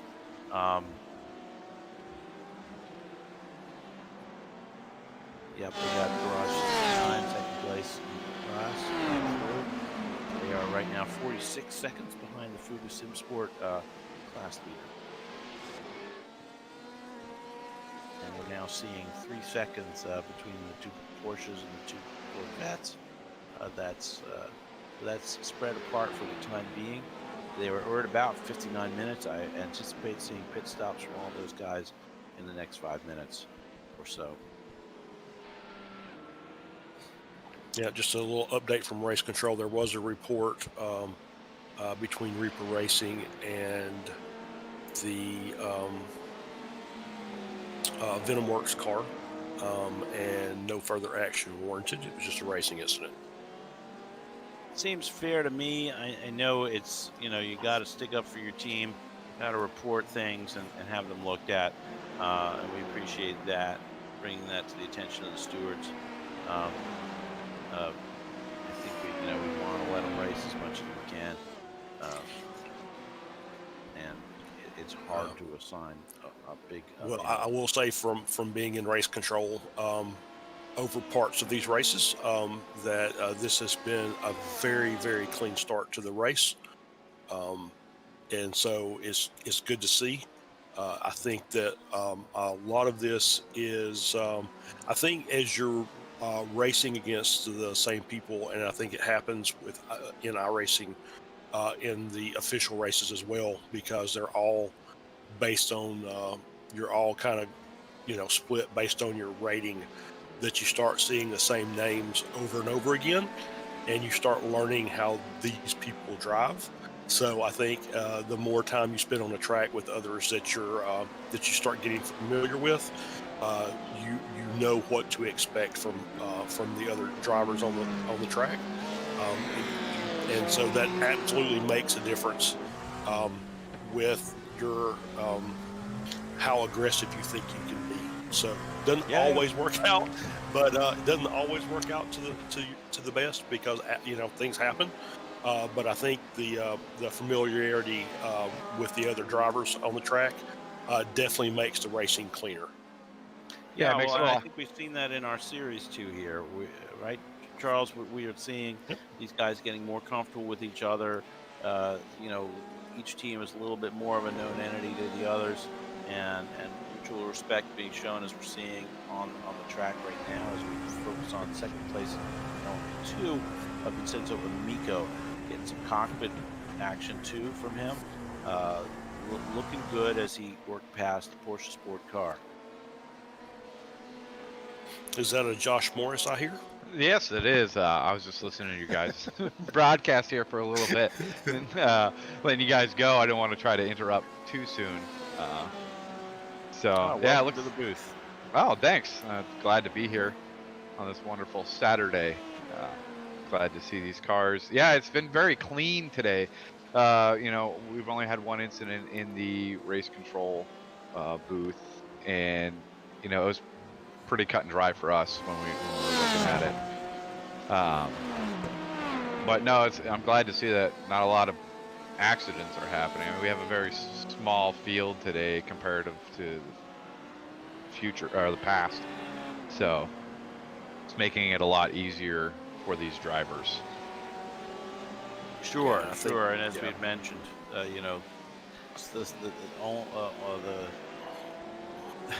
the attrition is a natural feature of something this intense and requiring this much commitment. But there's an aspect of it that makes it easier for everyone on track. Yeah, definitely. I think the track layout also helps make this a little bit cleaner. We decided we would use the V.E.C circuit, which makes that the fast chicane and not the slow chicane on the back side of the track. Which and this track is very conducive to clean racing. It's plenty of passing zones. Obviously, there are known areas, and I think that everybody knows which areas those are, which are no-nos as far as passing is concerned. So I think that actually definitely helps the racing to be a lot cleaner. That's a great insight, Charles. Absolutely. And we're watching right now. We're seeing some pit action. Looking on our screen. We're on board with Gabriel Erdi in the Ronin SimSport GTE, who looks like he's taking his pit stop right here on his lap 34, beginning of lap 34. And we'll see if the others come in right away, or whether anyone's been doing some fuel saving. It looks like Porsche Sport continuing. See them in turn one. Here we go.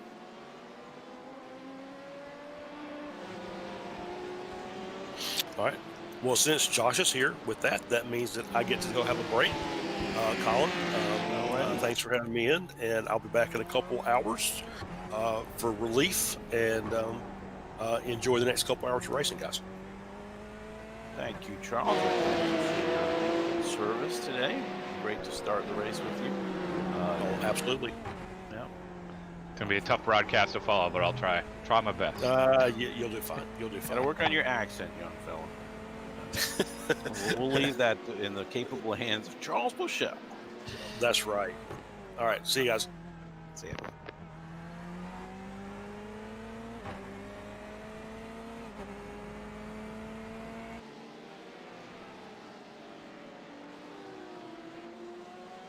Right now, following Team Slow Pace, as it looks like the battle right now has cooled down just a tiny bit there between him and Garage 69. I expect to see them in for stops too any time now. Looks like going faster means you pit earlier if Ronan Simsport is anything to go by, but you know, that's natural. I think they are still going to be in the lead, and they've set a blistering pace up front. Fast lap really is the only fast lap of any team that's below a 150. They're doing a 149.6 as their fast lap. But right now, timing sheets are changing as folks come into the pits. I see Porsche Sport now in the pits. Junko's just came in as well. Just came in as well. Thanks, Josh. And yeah, it looks like we're going to be going through our round of pit stops here for at least the GTE class. I don't know how much further behind the LMPs are.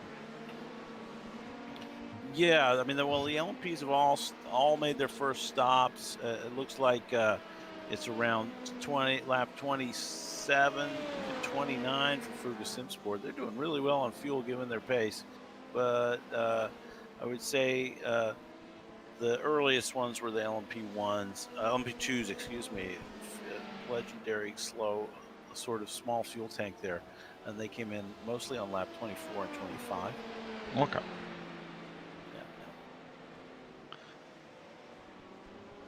And I want to continue a little bit with the story of the Nordschleife. When I left off, we had talked about how, a 1907 defeat in their home race at the hands of the Italians provoked the Kaiser to authorize and greenlight a dedicated racing facility for German engineers to develop their race cars. What happened then was as the plans were being formulated, World War I intervened, and the racing had to take a break. For those of you, the history of World War I, my memory serves.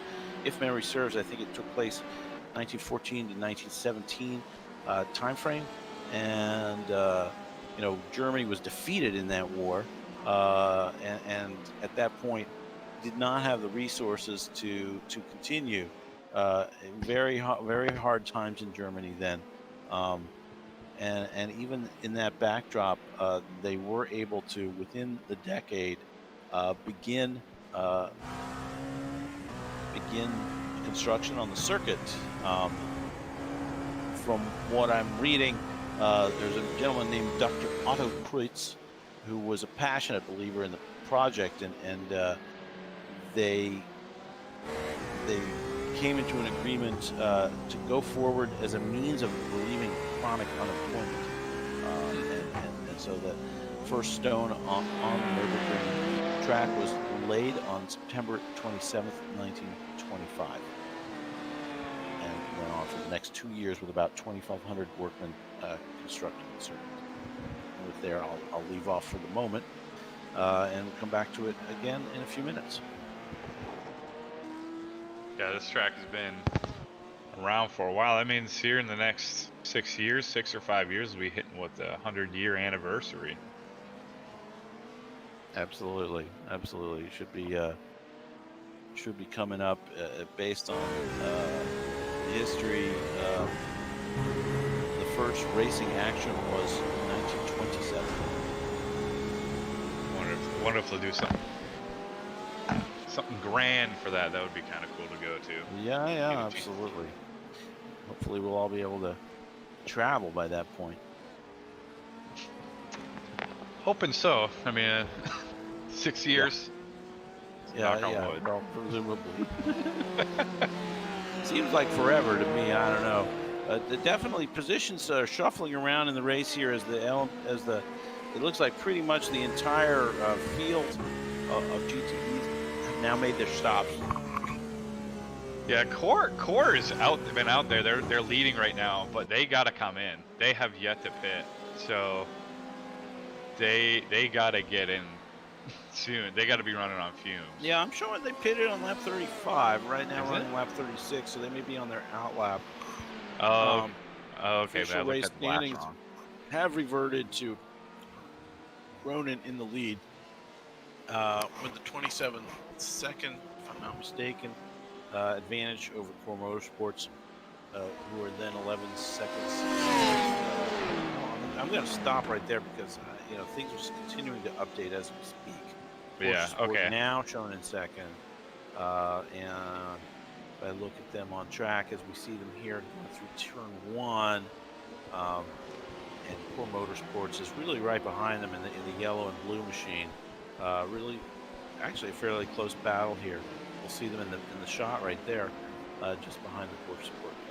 So two Porsches in the top 2 spots, and then a Corvette, a Porsche, and then 3 more Corvettes. So let's take a look at the 4th through 8th position.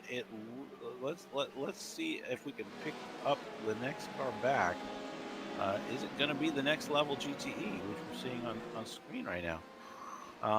Did they win out in that cycle of pit stops? I know Charles will be interested to hear, as well as everybody else on the broadcast. It's a fascinating series of events.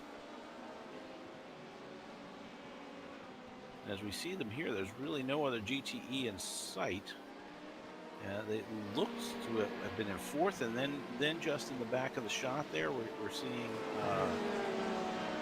Team Slow Pace now in focus. So they're running in 5th. And if I page back a little further, looks like Garage 69 in 6th, and our cork in the bottle, where did they end up? Jukos seems to have lost a fair bit of track position in this sequence. Not sure exactly how that happened. Would have expected the 4 cars to be relatively a little closer together than they are right now, covered by about 20 seconds. But still close enough for a 12-hour race. We've still got plenty of time. Yeah, it might be, coming into pits at different speeds and not getting control of those things, and then coming out on cold tires and trying to adjust the car for that. So if they even change tires, yep. But it's looking like, Team Slow Pace and Next Level and Garage 69 are all relatively close. They're getting through some lap cars. The LMPs are coming up on them, so it might actually draw them in closer together. Right. But it'll be interesting to see what happens now that Junko's not at the front of the train, but the other cars are going to stretch out an advantage overall. We'll see. And looking at the lap, Junko's pitted on lap 34, so a lap earlier than the other 3. Pitted on lap 35, able to stretch their fuel, perhaps partly because they were riding in that slipstream for all that time. Who knows?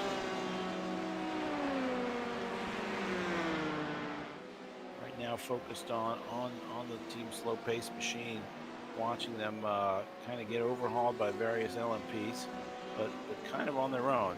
Although right now we've got N-Race Esports in the Ford, but a lap down. I think they suffered those start penalties based on being on the track. And yes, it's a rule here in our league that you don't get to finish your last lap after time expires. You actually have to be off the track when the time expires. So. not the same as what I'm used to in Formula One, but you know, that's my shelter life. Well, I think the point of that is to get everybody off track and to keep everything in a timely fashion. Obviously, with iRacing, it's a lot easier to just get off the track, you know, Right. vice actual racing where you can't just, all right, I'm done. Like, I'm gonna push a button and be off the track. Exactly. Yeah, You have you the gotta finish advantage of it. the electronic medium. Yeah. So being here, it's easy to just come off the track when you need to be. So we set the rules that way. Just that way, everything can flow a little bit better, so we can get more control over the qualifying. That's right. That's right. Well, there are reasons for all these things, and nonetheless, everyone should be well aware of the rules at this point. Although I'm sure there may be some new drivers there for some teams, but don't want to harp on that too much. Right now, in the watching the next level racing GTE, number 1 Kevin Pone still at the wheel in that car. Team Slow Pace still with Mads Jensen. Just looking to see if there's been any drivers changed. Norbert Locek now at the wheel at the Garage 69 car, which is a change from Bart, who was at the wheel previously. And still Ezekiel Montero for Juncos on these 4 that we've been following so closely by dint of them being in such a close battle.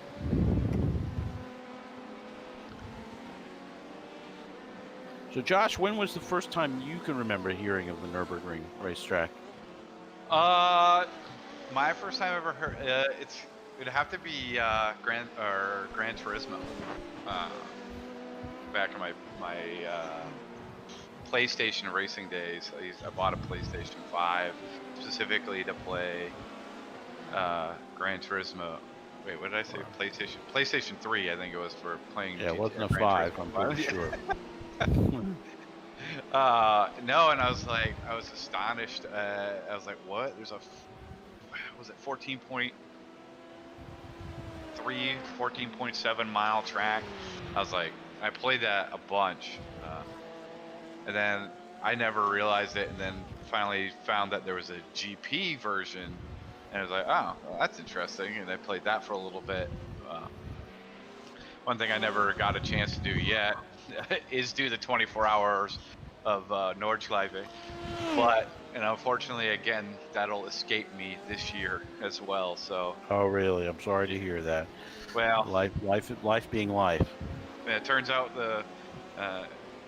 I mean, I probably get away with it, but that's the day of my wedding, so. I think one hand the wedding, other hand Nordschleife. I don't know. Come on, be a true racer, Josh. Yeah, just right. reschedule that puppy, okay? So once I found out, I was like, well, I guess we'll wait another year to do the 24 hours Nürburgring. But I'll get it eventually. It's no big deal. So. I'm curious to hear from anybody else in the chat on our stream today. When was the first time you heard of the Nürburgring, and what was your first experience, maybe sim driving it? For me, I guess the first time I sim drove it was in Grand Prix Legends. It was one of the huge features of that sim was Dave Kamer and his team. Obviously GPL being a direct predecessor to iRacing. Mapping out the entire Nordschleife and learning that puppy. That was my first time. That had to have been a nightmare to create that track, because that is not. This track. I mean, that's a lot of miles to Absolutely. set it up. I think my favorite part was the long straightaway at the end there. Just topping your car out after beating the hell out of it. Yeah, it gives you a chance to reset, to relax for a minute, and literally almost a minute. It's a long freaking straight. Yeah. Then you got to hit that braking point. If you don't brake soon enough, you're done. You're just done. Oh yeah, well that's one of many points where that's the case on the Nordschleife. And remembering all those spots is probably the biggest challenge. But it's so exciting when a lap starts to come together there for people for you. You know, when you start to be able to remember what's coming up and not be sort of like thinking, "Oh f," you know, what's the next corner? Well, yeah, that track's taxing mentally. Like a lot of these tracks are taxing mentally, but Yeah. that one I would say like that specific setup for the is just I have yet to do it in sim racing because I'm afraid of it because I just don't know all the breaking points in it. It's too much to tackle for me right now. Yeah, I mean, that's wise and honestly fair to the other drivers who may be racing around you, right? You don't want to get onto a track when you don't know how to safely complete a lap for sure. Yeah, and that's probably most people know. Like I race at the lower I rating, and there's a lot of people out there that just shouldn't be on the track. Funny you should say that. Yeah, I mean, I think that's one of the big challenges of service, right? Is getting your I rating past that initial phase, getting up to getting your skills, you know, to the point and confidence in these cars. They're not easy to drive. Right now we're kind of popping through the field right now on FW Kislenko Racing, Andrei Efimenko, LMP2, running in, I think 6th in class right now. But a steady run for them so far. Now back up to our leader, Pat Pelchat in the Fugasim Sport car. Right now they are looks like about a minute ahead of the next closest competitor. So Garage 69, and they put MJR a lap down. So definitely continuing the blistering pace at the front of the field.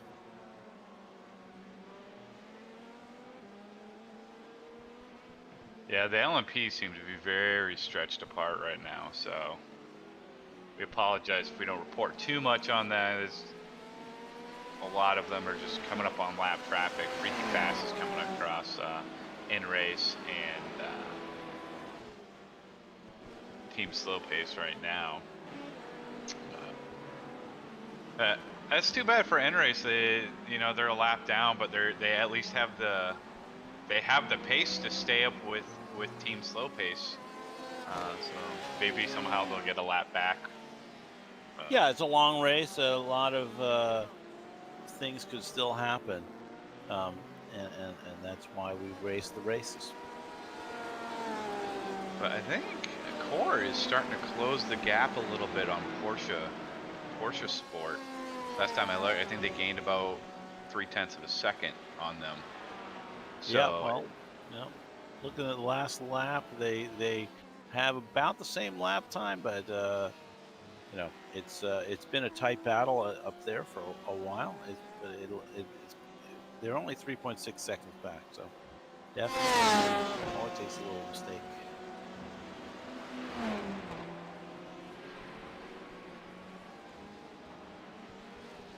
And then I think Team Slow Pace will catch up to next levels here before the next series of pit stops too. Let's see. Yeah, right now we're focused on the Core Motorsports Corvette. Sweeping through the stadium section. There we go. With Porsche Sport in shot, as the camera pans around, we'll see them here and there. Really not that far behind. Last lap, almost exactly the same pace. So, it's early in the race. They can probably afford to just hold steady, continue to clock the laps. There we can see the Porsche Sport car down the hill. And things pretty calm right now for these drivers in this part of the track. No lapping going on, although we can see already looks like the Pro Sim Racing LMP coming up behind. Daniel Peluso at the wheel. Pro Sim Racing right now, running 7th in class.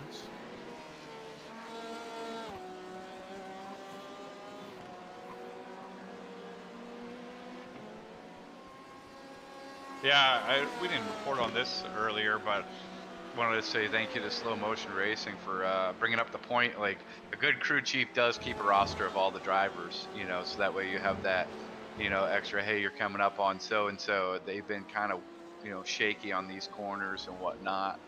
And then being able to be aware as a driver, and then having a good sheet, you know, in case the manager can't be around or the crew chief can't be around, the other drivers can share that information.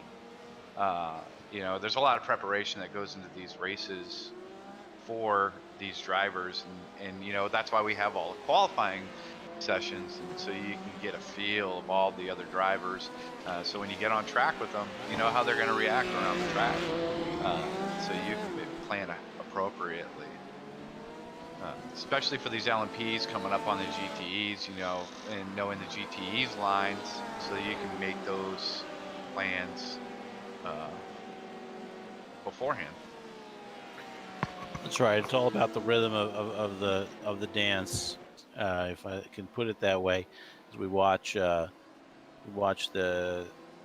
scanning through of Pro Sim Racing, passing and running through there.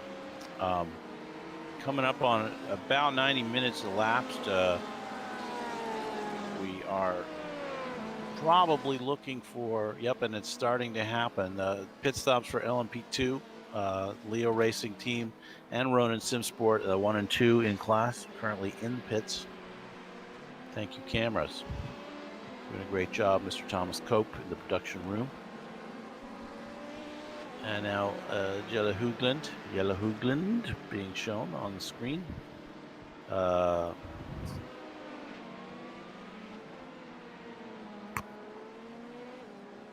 For Venomworks Endurance.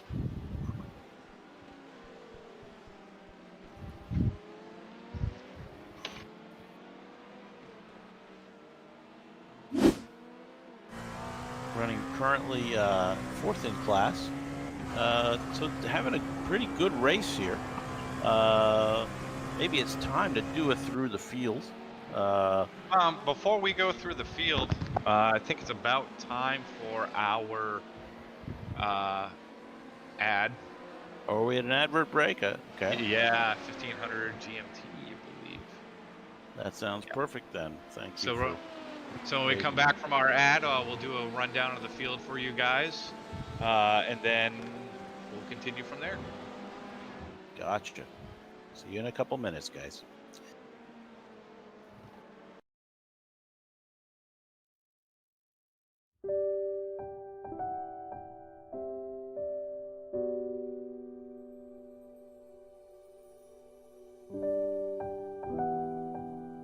What if I come home and no one's through my front door? What if I come home and there's a mess everywhere? What if I come home and tears flood the floor? No one understands the struggle and stress I shoulder. No one understands that I have the trials of someone much older. No one understands why my homework's late, why my mascara's smudged, or why I'm not perfect. No one understands why I can't have guests, why I miss school, or why I look like I need a rest. No one likes the kid who's always behind. Nobody gets the effort needed to keep up. They mock and scorn with ignorance in their minds. Everyone looks down on me. They think I'm quite odd. But in fairness, me crying is all they see. But everyone really should look up to me. Having responsibilities bigger than imagined, not knowing my cared one is my priority. Patience. If you give me the chance to say, patience is all I crave, and you'll come to understand that my pain is every day. It's not my fault that I am left out of the group and that I always worry. No one knows the struggle and stress that we all carry. The Swindon Carers Centre, we're here to support young carers to carry the weight of their caring role.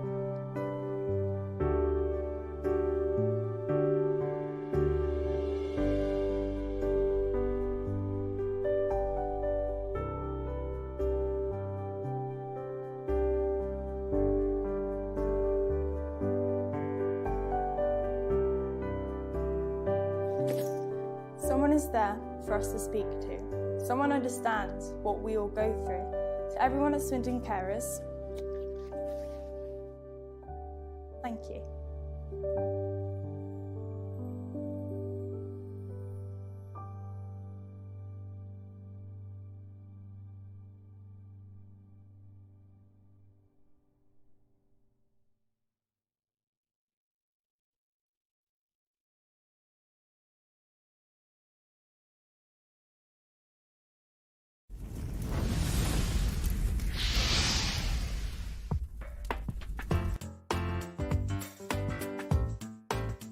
Everybody has places to go, but not everyone has a way to get there.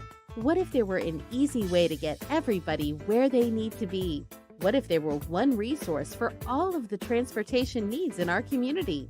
What if we could move up to a better way to get people where they need to be? Welcome to a better way of getting around. With Move Up, all of your transportation options are in the palm of your hand with a mobile app that allows you to get where you want to go. Okay, there are lots of options for getting a ride, but this ride service is special because it offers answers to the collective needs of our community. Who needs a ride? Going to the airport or train station? Done. Need a lift to get some groceries, go to the bank or post office? Done. Need non-emergency medical transport to your doctor's appointment? Done. Need a ride for your child? Done. What if you want to take your dog or your bike with you? Done. You get the idea. But how does it work? There are basically 3 types of riders: regular folks with no special needs, children and adults who need assistance, people who need to get somewhere but can't afford transportation. The people with no special needs can use Move Up just like they would a cab or a service like Uber or Lyft. Why choose Move Up? Because participation in the program helps support the overall community by keeping the drivers busy so the network can grow. Children and adults who need assistance can choose among the drivers who have been carefully screened to be able to handle non-emergency medical transport, assist with the elderly and handicapped, and to transport children with their parents' permission. People who need to get somewhere but can't afford transportation can enroll in one of the community programs that will pay for their ride. The driver gets paid just like with any other passenger. We can all move up to the next generation of ride-hailing and transportation if we all get involved. To learn how you can become a part of the solution, join MoveUpLynchburg.org today.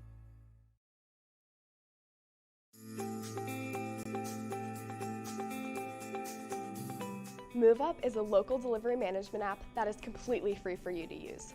It lets you choose your drivers, whether your own employees or others in the community. It lets you and your drivers decide on rates that are best for your customers, and those customers don't even have to download the app. Move Up is easy to use.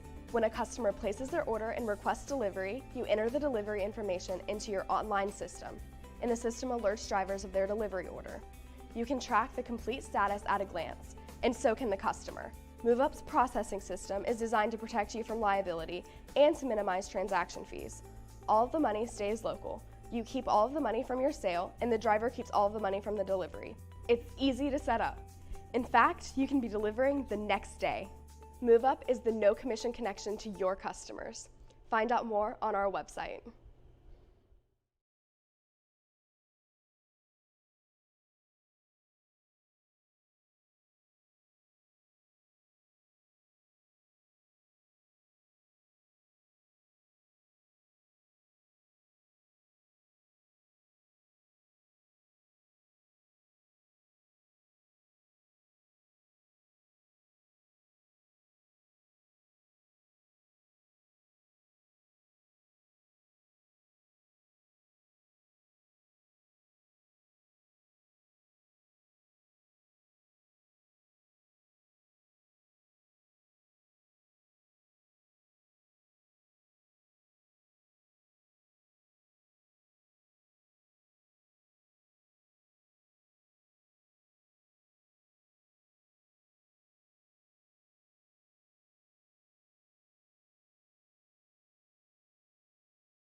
All right, welcome back, race fans. Want to shout out again our sponsors, Unified Potential and Swindon Carers Center. We are very grateful for the vital support that they give us all season long here, and I hope you take a quick look at their ads, understand a little bit about what they're about, and you can just be aware of them and their contribution here to our sim racing. Very grateful.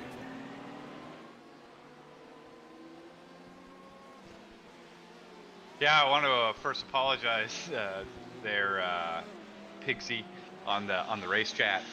We did have a 24-hour spa up there that should be fixed in the next ad.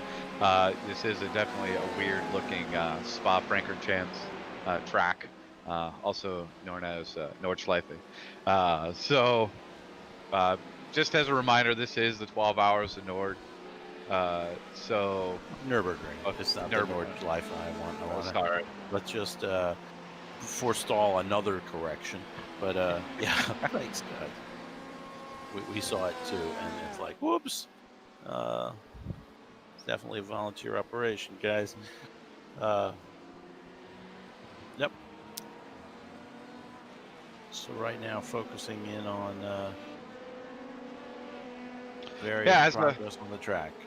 As you guys could see while we were on break, LMP2s did go through a series of pit stops, and LMP1s also were doing them as well. So that's obviously mixed up some things. We're going to wait for everything to settle down from the pit stops before we start going through all the teams.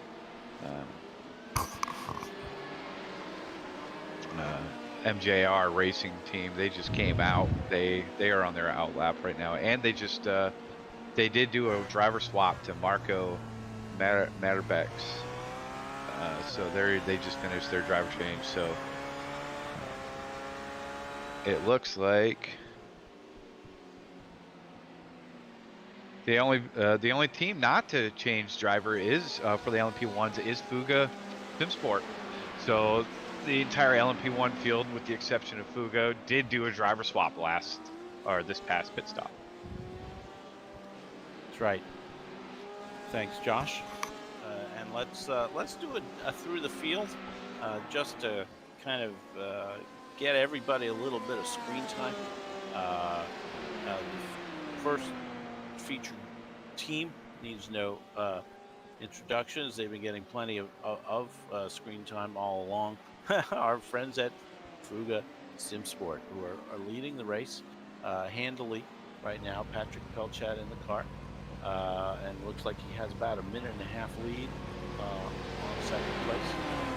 Not sure if he's lapped them quite yet. It looks like he may have. But let's move over now to second place. It looks like they are in shot together, as it's Matthias Wasser, who's now taking the wheel of the Garage 69 LMP1 entry. Having quite a good race of their own, to be fair, and looks error-free so far. So congrats to them. Great to have them aboard. The familiar drivers from our races so far. Now let's move to number 3. Number 3 is the MJR racing team. Right now, let's get them on screen, if I could. MJR is also a lap down. MJR currently piloting the car is Marco Nürburgring after the opening stints by Robin Fritzl. They're having a good race too. No major hiccups that we have detected so far. Congrats to those guys. And then finally in class, the next level racing by SJS Esports LMP1 team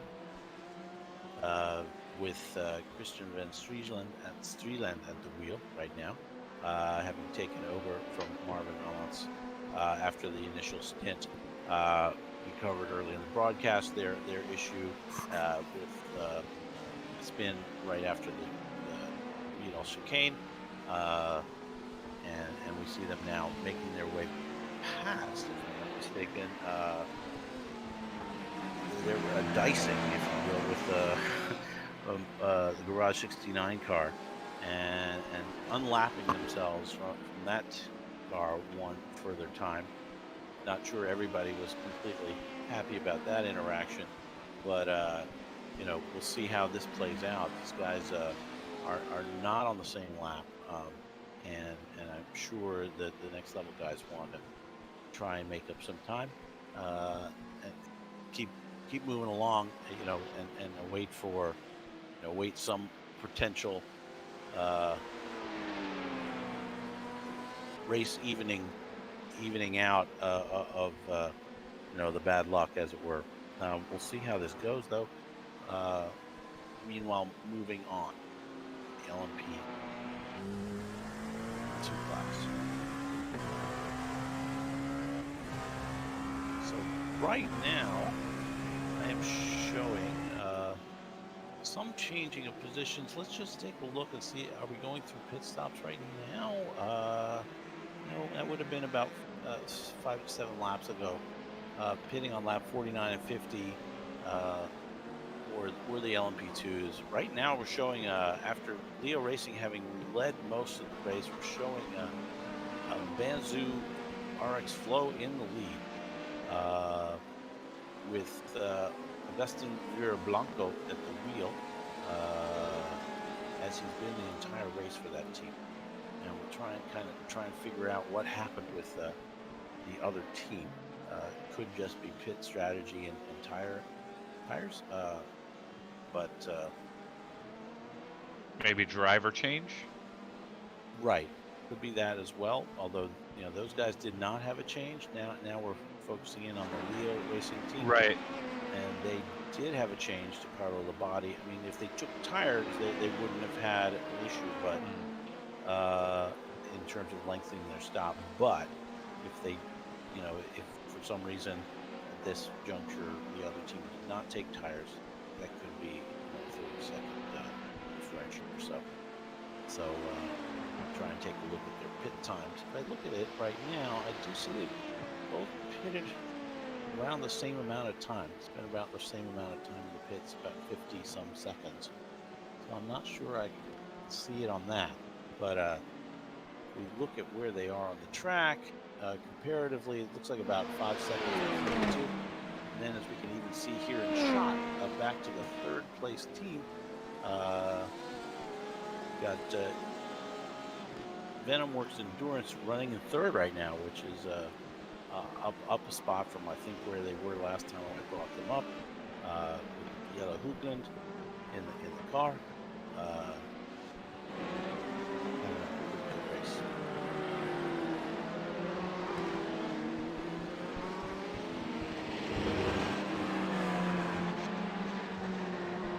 Now we're look into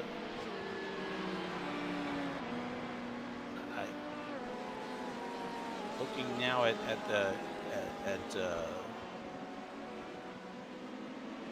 Julius Braun in the Shawshank Racing Machine, running fourth on track according to the standings. They are running all alone right now, as we can see, as they're sweeping through the hairpin. Leave it up to the Schumacher S.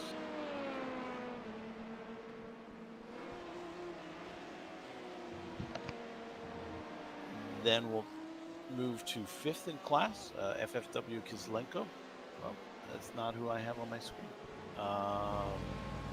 Sorry, must have misclicked in the software here. We see them now trying to lap one of the GTEs with this now Alex Trishkin at the wheel, having passed off from under Efemenko the last pit cycle.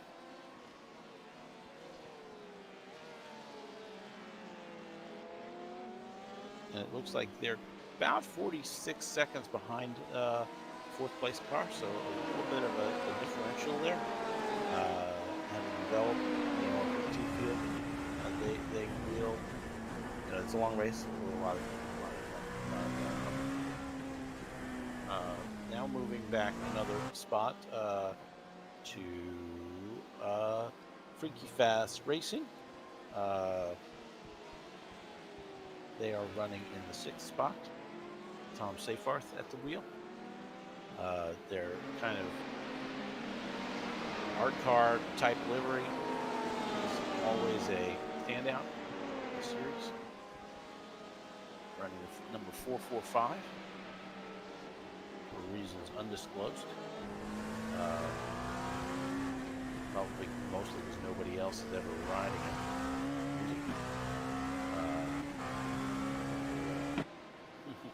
We're following them as they sweep down the hill.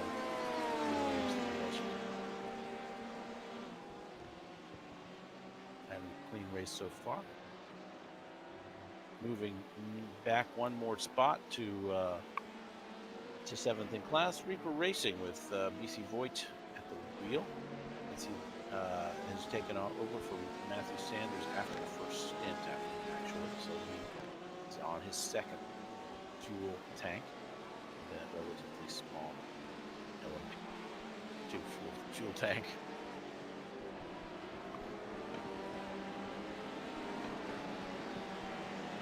Next on the track in 8th place, we have Legends Racing in their livery, somewhat reminiscent of the classic Gulf livery, at least in the color scheme. We've got the yellow, the orange and the pale blue, along with black highlights. So, definitely an original livery, but just reminds me a little of that. Running the 237 car. They are running in 8th, but still on the lead lap. So having a decent run on those guys. Ronan Simsport Academy, OMP, is running in 9th.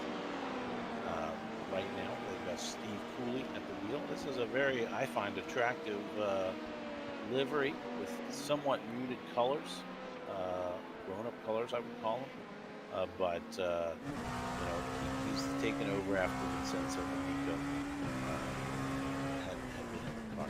And it looks like they may have had some kind of incident because I think they were running up to 2nd for quite a while. Oh, and yeah. I'm seeing a bit of a potential highlight here. I'm going to click on the replay button to find out if we can see this. We're going to the replay here. It's mentioning an issue with one of the leading drivers, but I'm not seeing anything. So we'll have to try and return to live action. Check whether there was an issue with our being GTD car, but we'll come back to them in a moment. Just finish our through the field. Bro Sim Racing LMP2 is the final LMP2 on the track, as far as I can see. They are running in 10th overall. And there is one more LMP. Yep, we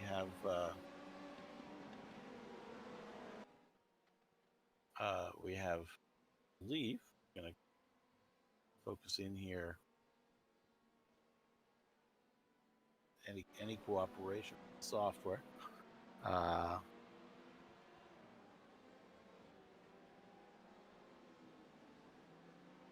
second. Okay.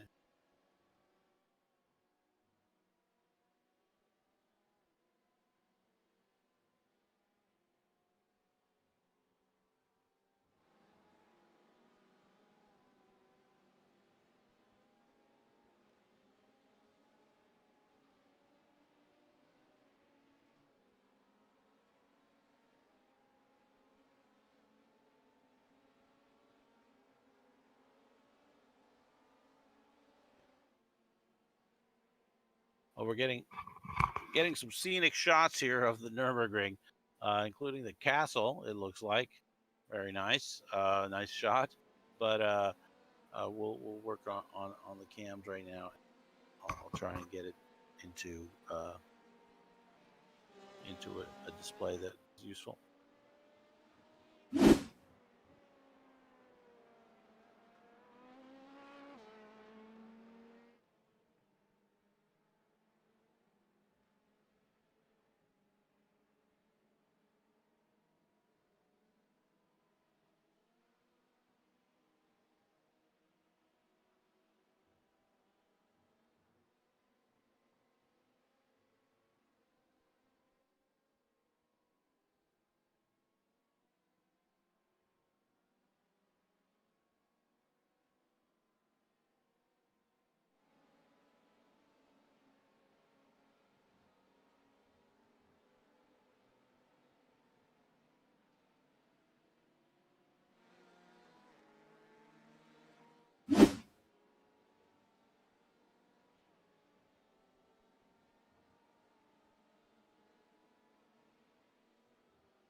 All right, guys, we apologize for a temporary glitch there with our video. We've gotten everything sorted and back to live action on the track. I know that we're running through a list of drivers or current standings in the positions, but we got Junkos and Team Slow Pace battling it right now for the 5th spot there in the GTE. Here we are. I don't know if you want to. Yeah, we pulled them up, and it is for sure. We got Junkos right on the back of Team Slow Pace for what looks like right now 4th or probably 5th or 6th in class. 5th. Yeah. And they're dealing with LMPs coming through as well. And it's very tight. Now they're side by side.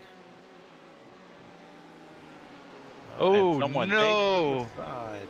Oh.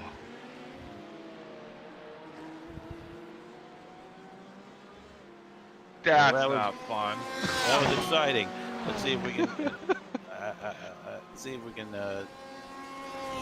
trigger a replay here just to watch. It looked like we had right here at the end of the lap, Matt Jensen just takes to the grass, just didn't make the chicane, and got waylaid there and lost the position. That's okay. It's a long race. He didn't hit anything. That's what I always say when I have an off. It's like, well, as long as you didn't hit anything, all's fair. But yeah, good on him for holding it through that dirt. Yeah, he didn't lose it. He didn't lose it. And he didn't tag Junko. So it sucks losing that kind of position like that. But at least maybe there might be a little bit of optionals. But it looks like the car's together. He's just got to get back into his rhythm again. Because I know whenever I have an off track like that, and it's already been, he's been on the track for since the beginning. of the race. So he's definitely feeling that mental wear. Yeah, both of those guys have been on the track since the beginning. They're in their second stint, and it's coming to an end. We're at about almost 2 hours elapsed in the race. In the next 5 or 10 minutes, I expect those cars to be coming in, and we'll probably see driver swaps. But with that in mind, let's go through the field with the GTEs. Now we're going to pull up Gabriel Erdi, who is our race leader in Ronin SimSport GTE. They've pushed out their advantage now at about 25 seconds over second place, and they're having a super run so far. Second place is Porsche Sport right now, with Josh Cam continuing at the wheel during the second stint here, and again about 25 seconds down. Third place, Thiago Pereira in the Core Motorsports machine. He's really only about 3 seconds behind the Porsche Sport car. So that's a Corvette. There, the leading Corvette, if I'm not mistaken. No. Then in fourth, Next Level Racing, GTE number 1, with Kevin Pone at the wheel. They look to be pretty free of encumbrance at this moment.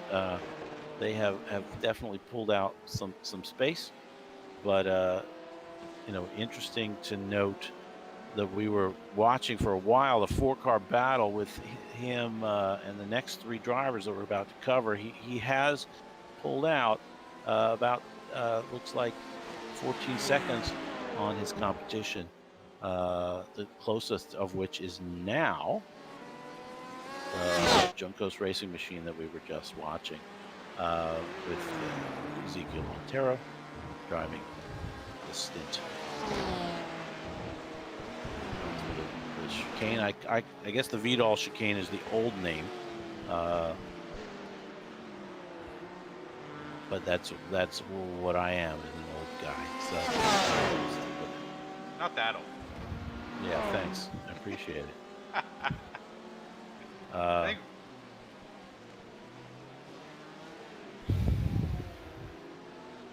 Then we have Team Slow Pace, anything but today, in their nice bright yellow and red race car, a Corvette, and looks like it's getting a little dirty on the front end.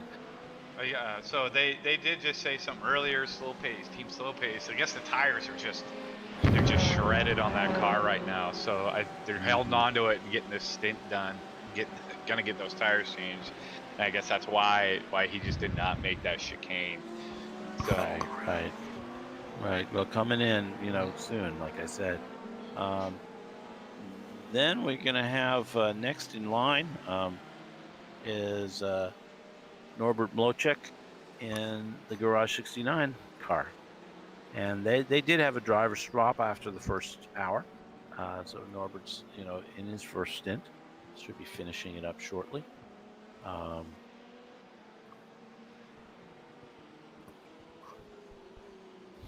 After that, we'll highlight Craig Jones of SCCR SimSports.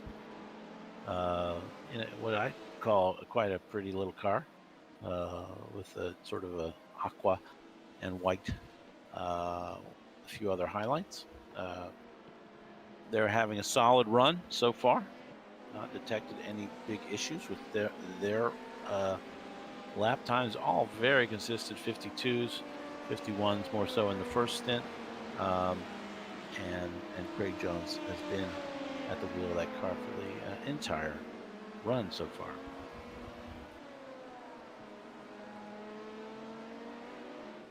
The next car in line is Next Level Sim Racing, and here we see the screenshot feature pulling up a nice shot of Eric Verle, who's driving that car today. Again, to have everyone out there, just put a little graphic or a photo in your iRacing profile, and the software will pull it right in here to be displayed on the race broadcast.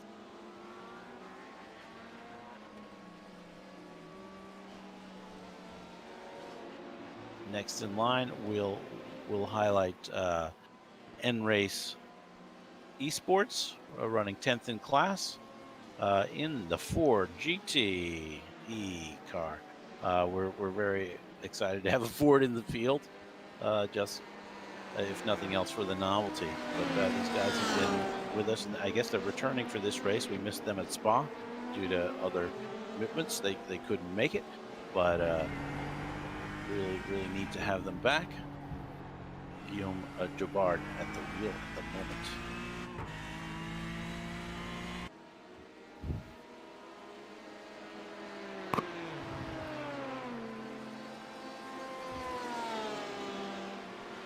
And finally, in class here for GTE, our final runner is DMC by HPSR Blue. They had some challenges in qualifying, I think, and then I think took an early penalty for being on the track during quali after the time had expired.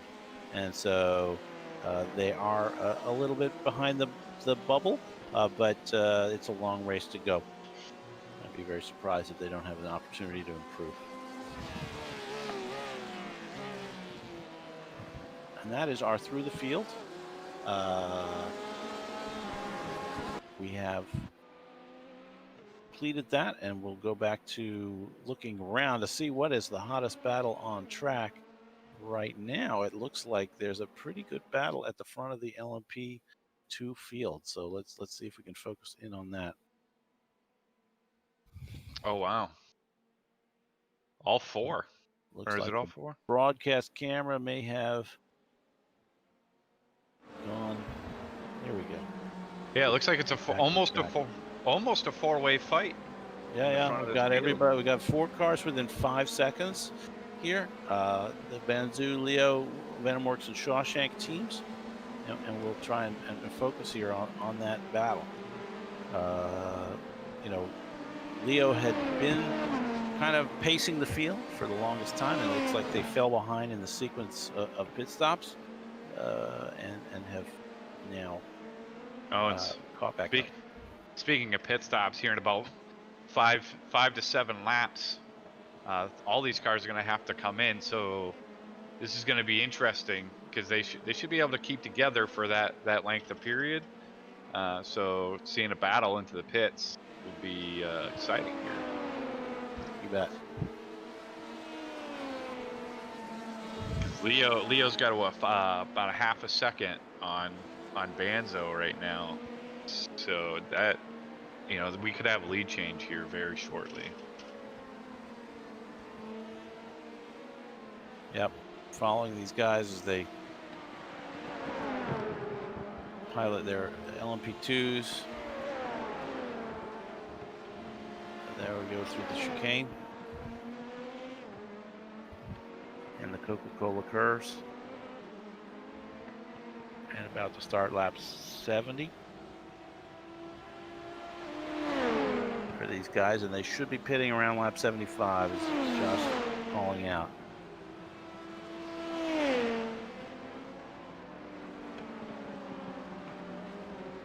Going to jump down as well to another battle on track. It looks like right here we've got a tight one between Reaper Racing and Legends Racing. They're right on. We got the Legends Racing machine right on the bumper. I don't know. Does an LMP2 have a bumper? Right on the back of the following car.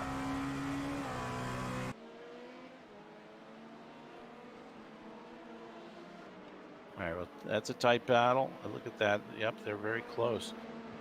I want to check back to the front of the field, see if anything's happened. These guys are actually very adjacent on the track. Yeah, I just noticed that myself. I was like, oh wow, we're getting some lap cars that are battling, and the front end of that's battling. So, yeah, these guys come around with a lap traffic. Good timing, I think, for both to get by. Yep. They head towards this. Looks like the Schumacher S's. Oh, it's the chicane. My bad. and then back to the lead battle. Again, just adjacent.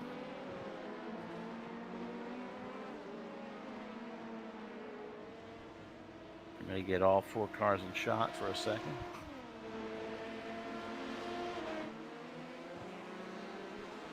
Well, looks like head-to-head through turn 1. Legends Racing has gotten it done, guys. Good job. Good job on the pass. Meanwhile, back here, these guys are still hammering tongs with Leo Racing just trying to find a way past, opening against the Banzu flow guys. Going out, showing a nose. He looks like he wants it. He wants it bad. but Vans is going to make him work for it, so. Yeah, I mean, again, we're only 2 hours into a 12-hour event. You know, you really only want to take your high percentage options with this situation if I'm them. That's laws of attrition. Exactly.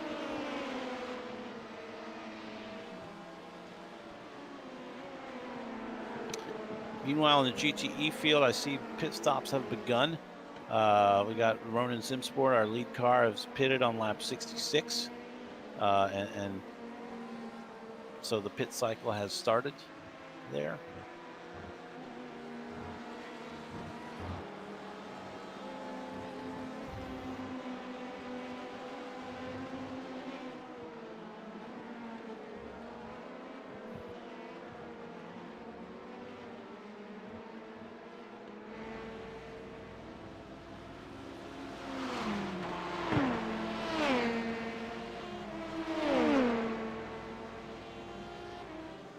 Now this is a tight battle. I want to stick with it. I'm going to report that the Ronan Simsport team has switched over to a fresh driver, Philip Bearswill, which is, I believe, a new name that we have not called before. A very strong driver in his own right, looking like a 4.7 AI rating there, which worthy teammate. It's Gabriel. And look at these guys just still dicing intensely. You know, at what point, Josh, do you kind of, if you're in the front here, at what point do you want to kind of let someone go because you're you know, you're thinking about your big term picture? Is there ever a point where you're going to want to do that, or what do you think? I mean, it depends. Oh, they're side by side. It's sorry to jump in. No. So exciting. This is getting it's exciting as they kind of really try to resolve this battle. Yeah, I think Leo was trying to use lap traffic to get him to slow down, but it looks like Banzu wasn't having it. But around this corner, side by side again. Leo takes the inside line and has the advantage, but now we have a left-hander coming up, so unable to consolidate and complete the pass. Good job on Banzu, just holding that line and just keeping him. It looked like he got a little bit loose there to gain, so Leo might gain a little bit on that, but Leo not able to capitalize on this. On the inside, taking the inside. Leo Racing now trying to make it stick into turn 1. And they get a really nice turn in there and decisively take the lead in LMP2. Good job. That was fantastic on both sides. You know, clean racing, and you know, that's what we love to see out here. But follow up on your question, it all depends really. For me, if I'm losing time keeping somebody behind me, then I'll probably just let them go and then pull from their draft and you know, follow them a little bit, try to get them to pull me along, especially with 10 hours left. You know, if there's 15 minutes left, I'm keeping them behind me as long as I can. That's right. I think it's situational. Completely agree. But if there's like a bunch of lap traffic that I'm coming up on, all right, I'm probably gonna let you by because I don't want to get taken out. But I'm more on the side of caution. Mm-hmm. I'm not aggressive like some people are. Yeah, I mean, some guys, there's a whole range of approaches, and they're all potentially valid. Although so often you can see it end in tears if someone just refuses to give way when there's a faster car behind them, right? I mean, and in a long endurance race like this, there's so many factors. I mean, right now everybody's kind of on the same pit strategy. As we see someone ducking into the pits there, and does that mean it's time for stops? It is. Leo racing into the pits right after having completed that pit stop. We'll take a look at them. Yeah, they're in the pits. Hilarious in a way to have worked so hard for that position and then just taking the pits. But that's racing, and that's they had to stop when they had to stop, and maybe this undercut will help them. As they go forward. But I also want to point out, you got right here in the background, the orange car is a close follower right now to our class leader here. The Venomworks endurance machine has been lurking for the entire time, watching that battle, and probably hoping or waiting for someone to make a wrong move. I just got a report from Porsche Sport. They came in. I don't know if you called this out. Josh Cam, they pulled him out of the car, and Halls is in there taking over that Porsche Sport car. Yep, that's fine.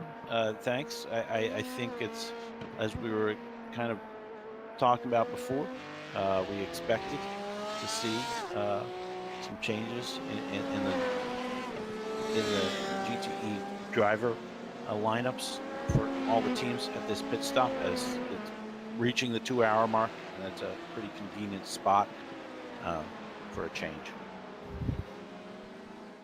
But right now, tracking Gavin Halls, who I don't think we've seen before on our series, in the Porsche Sport car,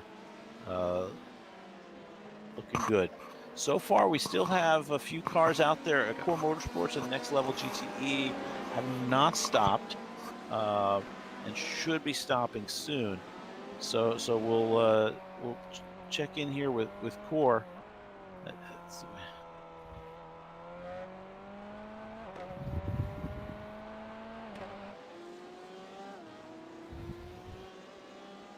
And see if they come in this lap. While meanwhile keeping an eye on the LP2 situation, because they really want to kind of track what happens when Banzu does pit, and will they come out, in front of or behind the Leo Racing guys.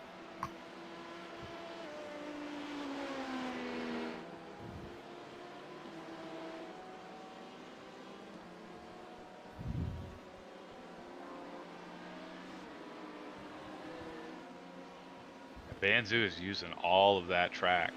If he can find it, he's going to use it too. Cool. All right, coming to the end of the lap is Core Motorsports. Just through the chicane and still not pitting, so that answers that question. Same story, I think, with Kevin Pone in the Next Level car. Oh, he's in the pit lane, guys. He's in the pit lane, and followed in by Banzu Flow. So we're going to get to see our story play out right now.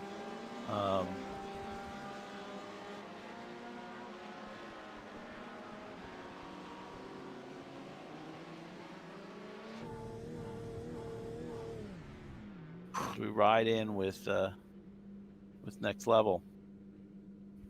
It looks like Shawshank's going to get some time at the lead while these guys are in here. So I would expect them to take their pit either next lap or the following. Yep, absolutely.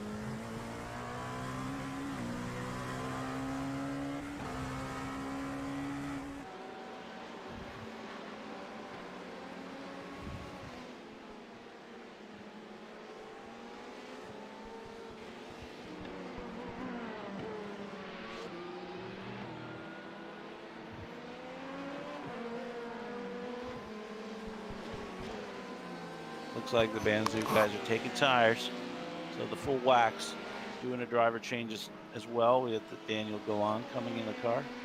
We're going to track that as it plays out here.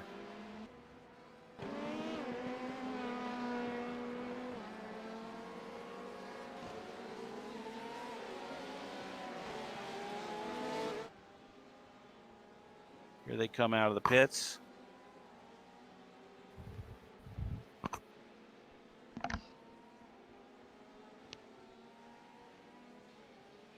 We'll see how they both react to cold tires and trying to catch.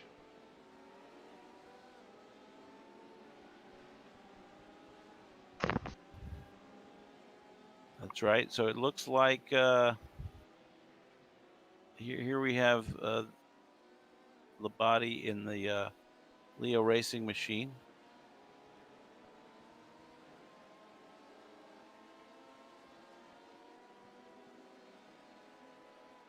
Appears to me, Josh, that they're ahead. Yep. If we go back, we can see here. Here comes Daniel Galan, just a few turns behind Banzu machine.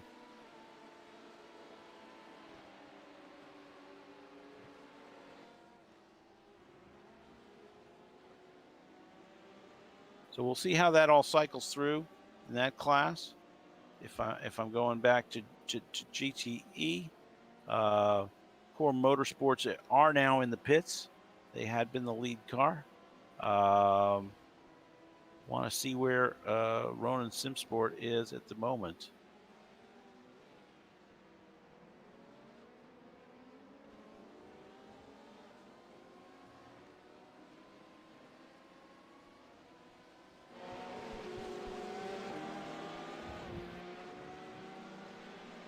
Here they are on the pit straight.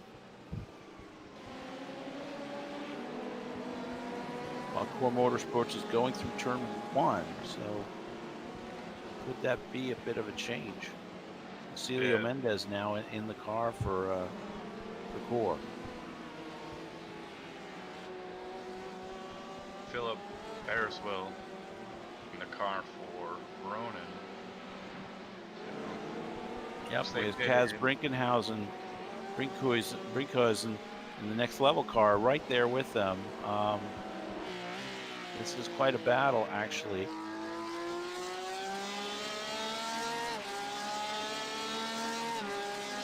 Next level. And it all looks like they're trying to catch Porsche Sport right now.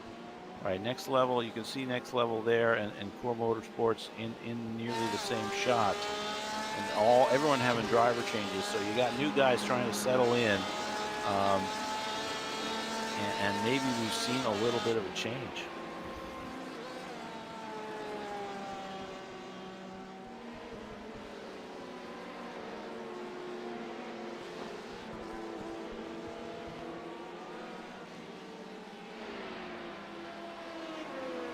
Right now, Porsche Sport actually up the road from Core a little bit, so definitely a lot going on.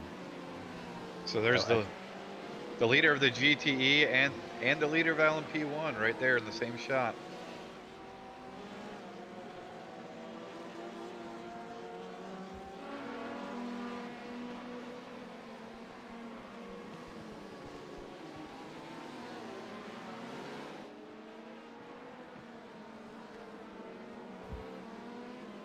It looks like having settled in now, Leo Racing definitely ahead in the LMP 2 category.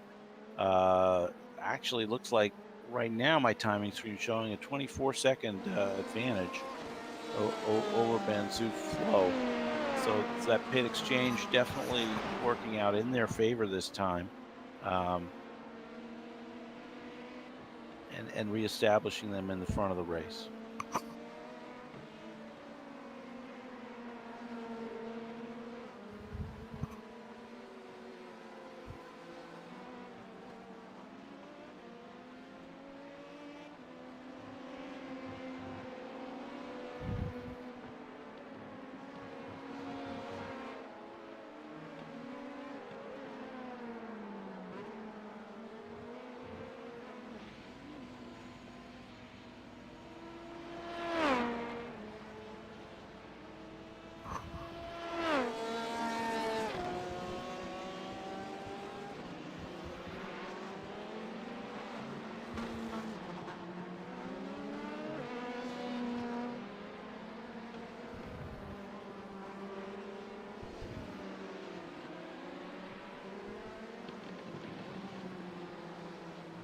And it looks like the leader, Fuga Sim Sport, LP1s and of the race, is coming into the pits right now.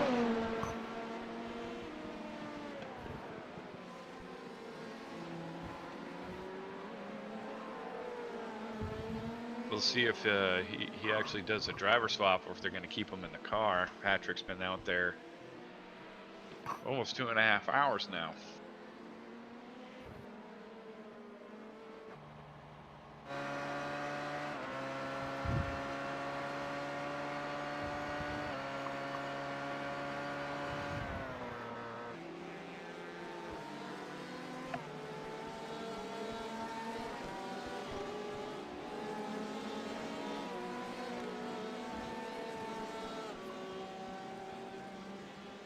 And it looks like Fuga Sim Sports now coming out of the pits. I can't tell on my end if they did a driver swap. They did. It looks like Pierre Benoit Lemire is in the car. Ooh, I wouldn't have been able to pronounce that. I'm not sure I did. The first part I got. I'm not sure if it's Lemire or Lemire or Lemire, perhaps. We're going to have to instigate a policy of everyone sort of speaking their name into a little audio sample so I can learn them. Maybe that'll help. We can all learn them. But these guys, you know, doing a driver swap now after 3 stints, I would say we're at the 2 hour and 20-minute mark of the race. And they're still chugging along. I haven't put a wheel wrong yet that I can detect. Pat's a very proficient driver. Yep. But so is Pierre with a 5100 I rating. Which they don't really have to push too hard. I mean, they're probably still going to push. I mean, they're professionals. But they're a lap ahead of the rest of the LMP1s. So they were 2. Right. But because of the pit stop, now they're only 1. So they ain't gonna worry. They don't have to worry much about their position. Yep. Just keeping it clean and keeping it away from the lap cars. For sure. But MJR Racing and Garage 69, they're real close. I don't know if you want to pull that part up for us.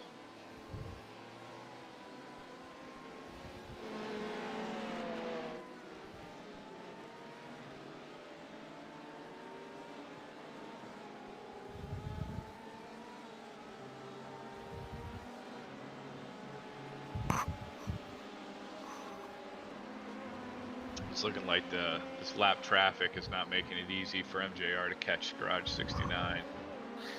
May want to pick up on Core Motorsports.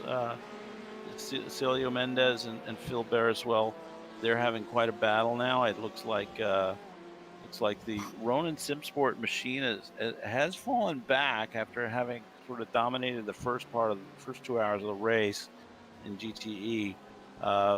And now catching back up to the 3rd place Core Motorsports car.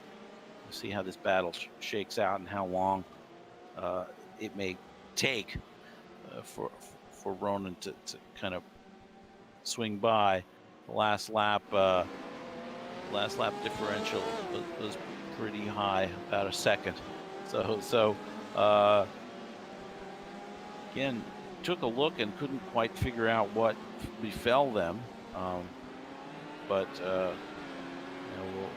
it looks like there might be a little bit of tick of damage on the front left of the Ronin car. So they may have had an incident. Now right on the bumper.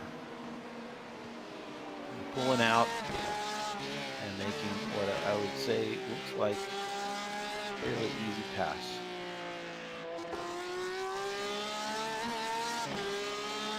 I'm wondering, so for Core has a Nürburgring driver in there, Celio Mendez. He's probably just trying to get into his rhythm. That's right, and the Philip in the Ronin car stopped really 6 laps earlier, so definitely had time to get the tires up to temp, get his rhythm going. But now he's probably, we're going to see how quickly he can make his way forward. As you can see, just ahead of him there is the yellow and green of the next level racing GTE, which is the next car in line. So we should see that develop soon, if I'm not mistaken. Although I think next level is running a slightly more competitive time to Ronin, but you know, they do have a bit of a pace advantage, it would seem. We'll see how that goes.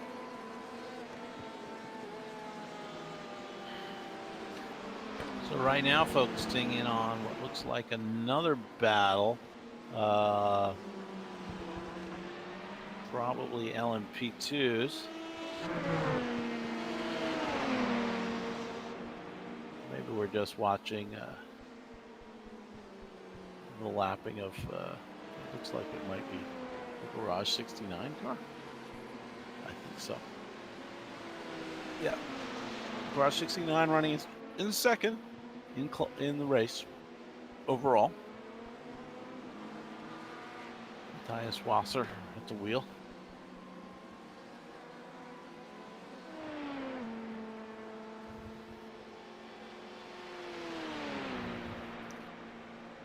But right in it's actually a battle for position, if I'm not mistaken, between Garage 69 here and MJR Racing.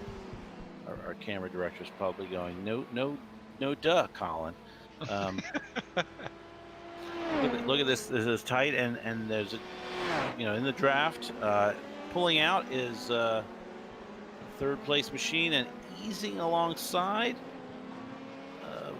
Garage 69 goes wide, and Marco Merbeck's on MJR Racing takes the position. Seems like that's a very easy corner to pass on. Well, it's definitely the best passing zone on the track, arguably.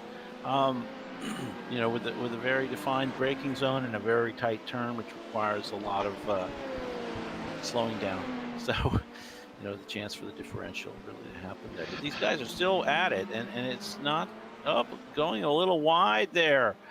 MJR making a little bit of a mistake and letting those guys by again, letting Garage 69 by. So.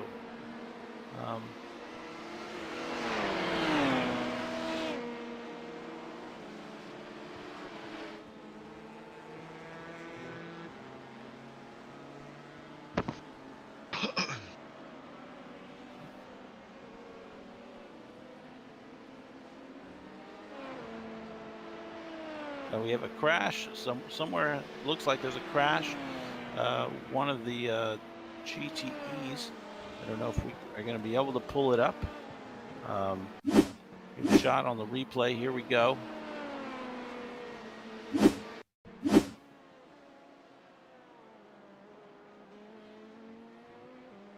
I see someone moving slowly in the picture here.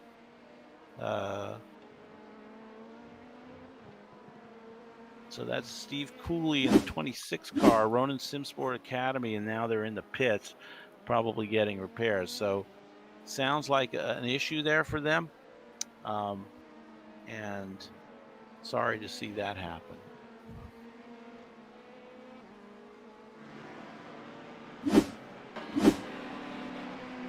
Yeah, it's never fun. I think we should pop over, if we could, to our next level racing Ronin Simsport battle for second place in GTE. Celio Mendez and Phil Bearswell, looks like there might have just been a pass. We'll take a look. Yep, I'm seeing now on screen that the Ronin Simsport car is ahead of green and yellow next level car. So there must have been just a pass recently. Gavin Hall's passing somebody. Is that Gavin? Sorry guys, I don't have everyone. No, it's Philip Bearswell passing somebody. Passing Kaz. Yeah, I see it in the list there. There you go. We'll see if we can pull it up on the replay. Here we go. Looks like now this looks like their pass has already taken place. It's all good. So again, now we got Porsche Sport in the lead overall for GTE. They are just a little ways up the track, and Ronan Simsport coming hard. We're going to see how that plays out shortly.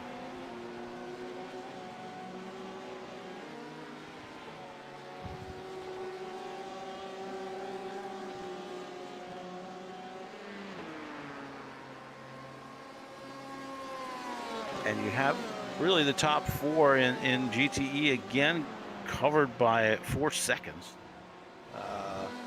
Very exciting state of affairs for us in the broadcast booth. Always exciting to have something going on, anything in these long races. But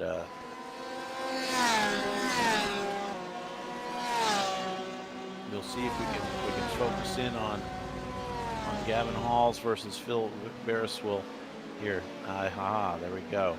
Turn 1 again. Ronan Simsport seems to be able to pull in the other drivers again at like a second and a half faster on the last lap overall.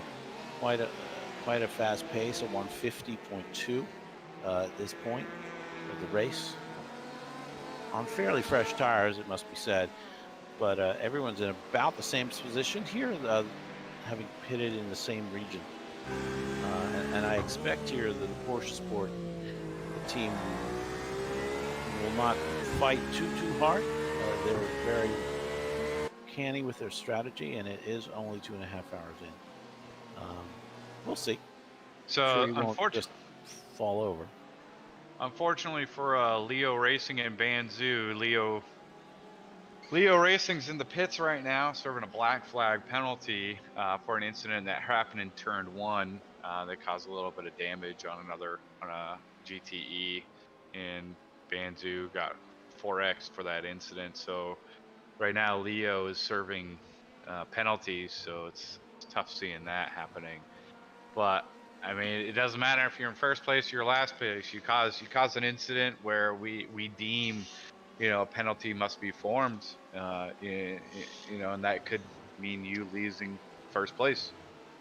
So just wanted to give you guys an update on that. All right, thanks, Josh. Yeah, that's a pretty significant development. We'll continue to track this battle for the lead and pick up on that situation as it develops. I do sense potentially this could be a short battle, it could be a long battle. I don't know. We'll see how the drivers want to play it right now, and how. But whether Porsche Sports put the wheel wrong, whether there's some lappers, lapping cars that play into this, we'll see. As we see right now,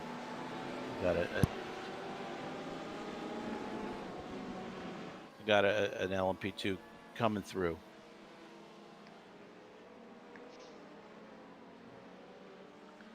And the Ronan guys just playing it easy here, playing it safe.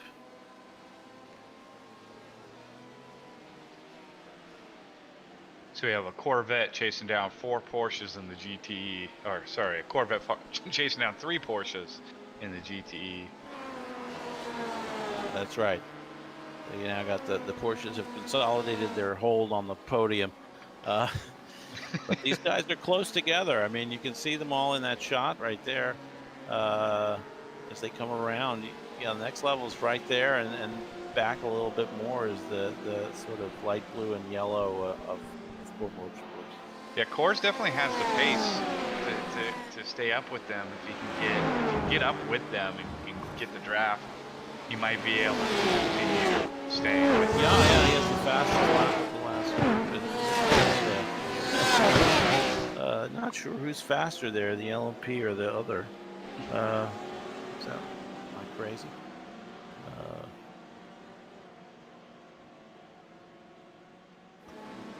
And there goes Fuga, just putting laps down, as usual.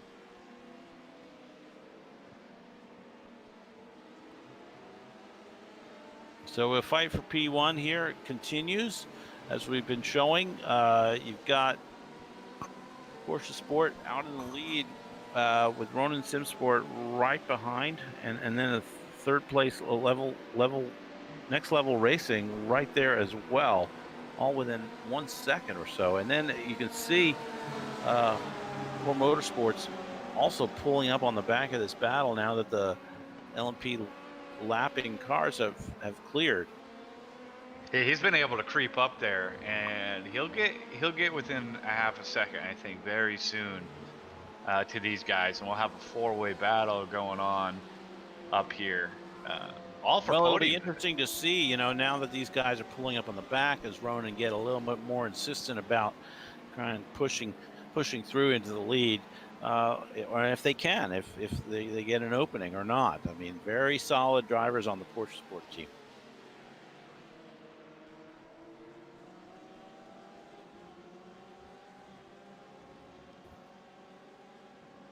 It looks like we've had another incident here. We're going to pull it up. Unfortunately, Steve Cooley has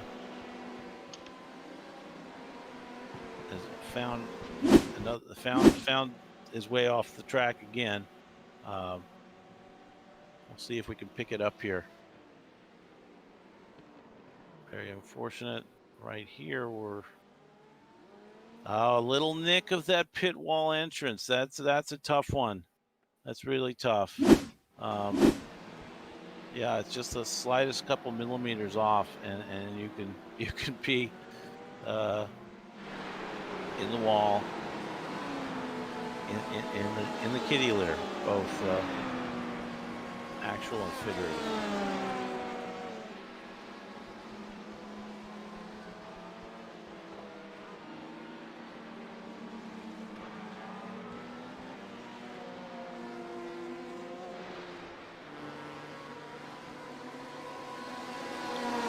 Got this battle for the lead in GTE, really going at it here. If I'm next level, I might want to just sit back and let these two guys resolve this. You know, I never know if they'll take each other out. No, I'm just kidding. we wouldn't wish ill on anyone, but we've seen it time and time again in iRacing, right? That happens. When more cars in close proximity, the more chances for some issues. Especially when you got that pressure from behind, and then people like Core also having the pressure in front of them trying to catch that pack, because you can see all those positions in front of you and just wanting to get a piece of your pie. Not only that, but then we have the leader in LMP2 coming through to lap these guys. Banzu Racing in the lead right now after the Leo issue that was mentioned. Penalty.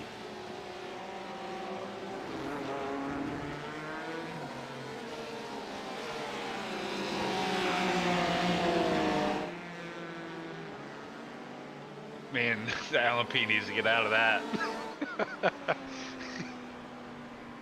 Yeah, and he's trying to, for sure. I mean, this is, you know, these guys in the GTEs just trying not to lose time or position to this battle. And it looks like it's basically they've survived it with everything kind of the way it was. Although I've lost sight of the Core Motorsports car in fourth. They're back there, but they've fallen back a little bit. Yeah, I was actually about to say I was watching their replay, and they got loose. they got loose back there coming out of the chicane and got the car a little bit sideways and lost all that time. So they were able to keep a hold of it, but they lost all that work that they just were able to catch up. They were about a half a second within. And, you know, little mistakes like that will cost you, you know, they may not damage your car, but as you can see, he's now about 3 seconds behind. And it looks like we had an issue with the 17 car, the SECR Sim Sports, with Barry Jarman on board. We're going to go back to the replay here and see if we can see what happened. It's a little bit wide there. Oh dear, off the track and slowly. We lost the signal there for a moment. It looks like they were going to slow it down, so the impact with the wall was not too bad. We will track that if we can and see how it goes. Meanwhile, back to the front of the GTE field, we still have an epic battle. What's turning into an epic battle is between the Gavin Halls and the Porsche Sport Car and Philip Bereswell and Ronin SimSport GTE. These guys are just killing it here, and now separating a little bit from Kaz Brinkhuizen in the Next Level GTE. Looking like the last lap from these guys in the front was in the 151.6 range, where Kaz hit a 152.2, so lost about a half a second. And we'll see what happens next. Yeah, I think Core will come back up here, but I think you got to give it about 10 laps. I'm more privy to the Chevy, so I kind of want to see that Corvette up there with me playing with the Porsches. But he's right running. On. He's running. He's capable of running 51 zeros and 51 twos, so I think he'll be able to get up there. He just got to work his way. Yeah, you need all the, you need to pull a good lap as well as having clear traffic. Man, these guys are having a good race. Nice to see. Keeping it clean too, and for Ronin to keep it that tight to the bumper there through all of this is fascinating. Oh yeah, it's very hard. I have a hard time doing that personally. I mean, I think for those of us who aren't quite as amazing at driving these things, it's impressive to see. And now on the inside in turn one, it looks like the pass is done, and you have Ronin reclaiming the lead after a little bit of a glitch on the last go round of stops. Somehow they fell back, and now once they're in front, they're just driving away. That helped out a little bit by a GTE there. I mean, an LMP. The Shawshank Racing machine, Tobias Divanich at the wheel now, and running third in class, I believe. They're having a great race of their own. Only 11 seconds off the lead. And I have to say something though. Porsche Sport has got great sportsmanship. Because over the chat, I've been monitoring chat through the race, and they're giving props to Ronin SimSport for a great move, and we agree that it is a great move, and we appreciate the sportsmanship, Porsche Sport. Keep up the great work, you guys. Absolutely, and looking right now, it's definitely a hot battle between Porsche Sports and Next Level now that front running kind of contest has resolved. These guys now within a couple tenths of each other. Definitely see Kaz Brinkhuizen putting on the pressure.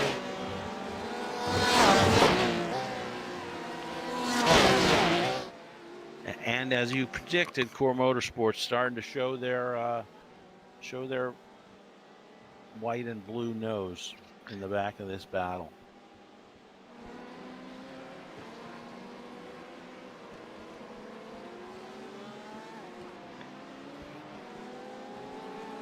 Interesting to note too, those four, I believe those four are all on their lead lap.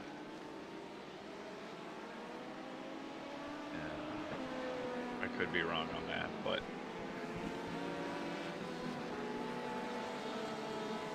Yep, we have pretty much everyone on the lead lap. It looks like we had a small issue with the Garage 69 guys. Norbert Blocek had a potential off, which we're gonna try and pinpoint here on the replay. Getting a lovely scenic cam for some reason. Gotta love it. There we go. Oh my goodness, a complete mess there with cars everywhere. Not sure exactly what happened, but it looks like it was a few guys getting loose on the LMP side and causing some issues.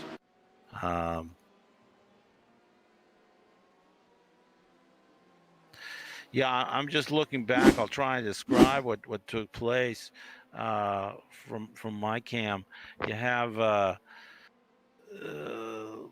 Leo Racing getting into an incident actually with Kozlenko Racing, and that is really unfortunate. They were in the Coca-Cola curve, and as they came around, they made contact.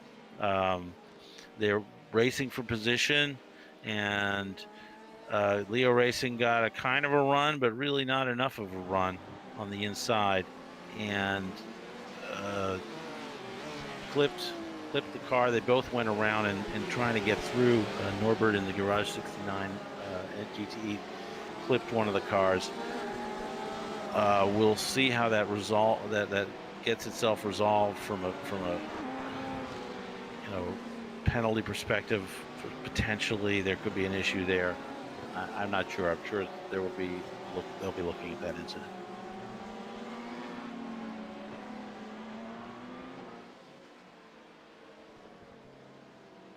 So about 2 laps ago, Fuga Simsport LMP1,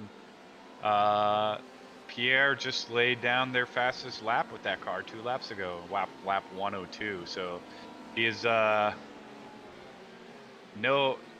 slouch, slowdown. huh? Yeah, no that's right. slouch on that. So good deal. Yeah, they're making their way through the field quite handily. Meanwhile, right now, still focused in on the next level race car here. In the battle, three-way battle for second, basically, is we got Next Level Racing. We've got Porsche Sport, who has second right now. Next Level in third, and Core Motorsports in fourth. Just all within a couple seconds here. another battle happening on the field right now as well is Legends Racing and Freaky Fast Racing with the LMP2s. It's a battle for fifth, and they're in some traffic right now, trying to get through that, trying to maintain spots. And it looks like bringing them up. Yep.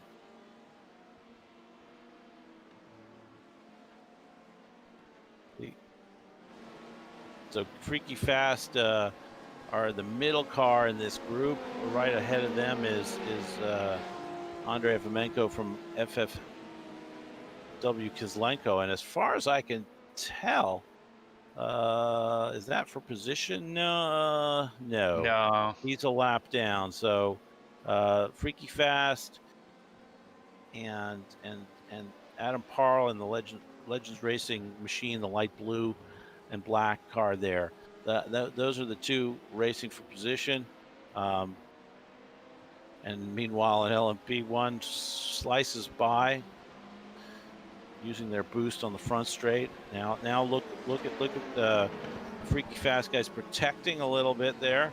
And look, can they do the under? It looks like Kozlenko is backing out of it to let them through, let them fight.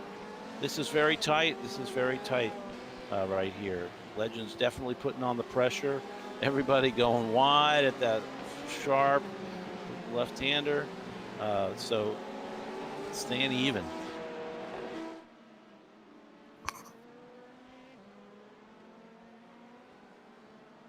Adam takes a little too much curb, gets a little loose there, but still right on the tail as they streak down towards the hairpin.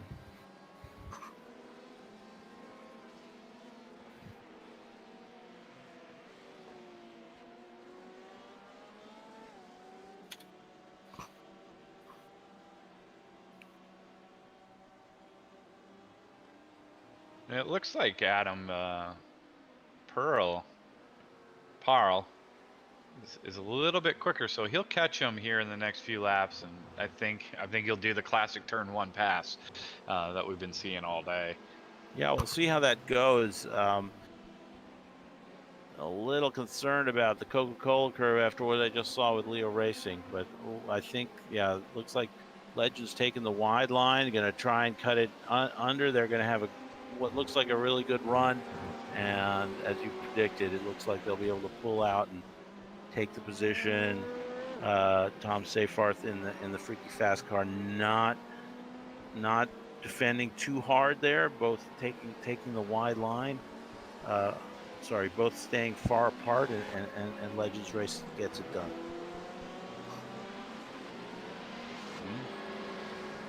It's another battle down, but maybe later they'll see them catch and pass each other again.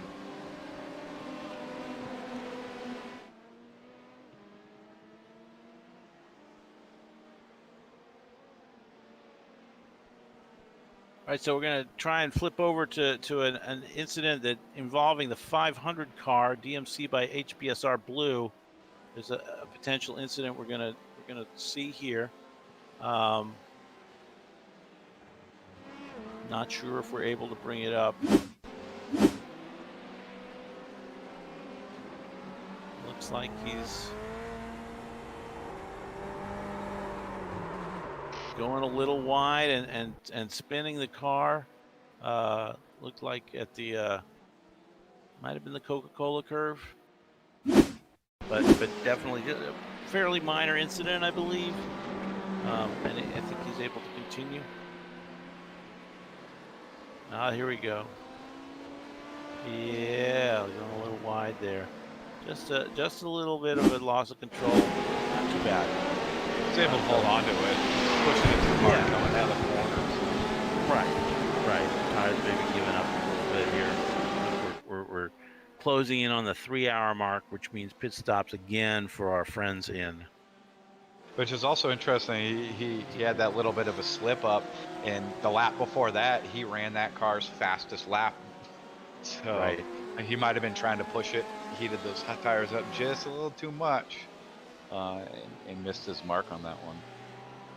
Well, that's what you do, right? You push a little closer to your ultimate breaking point, and then go too far if you are me.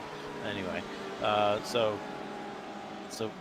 perhaps that's the scenario. Now we're back into checking out the battle for second. It's still pretty hot here,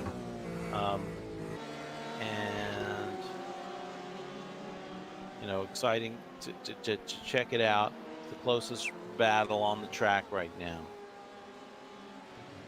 And it looks like the LMP2s might be starting their pit stops as well.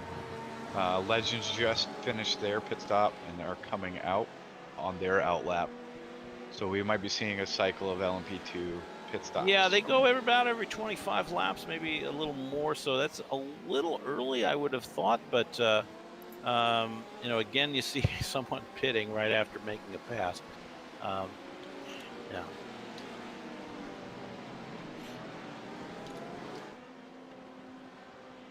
We're coming up on the half hour. Not sure what that means. Didn't catch it, but looks like myself and our camera guys will be stepping away. We'll have Mr. Bushell coming back in just a couple moments. And I'll be taking off for a while. So it's been really fun. Riding with everybody, as it were, through the first 3 hours of this auto race.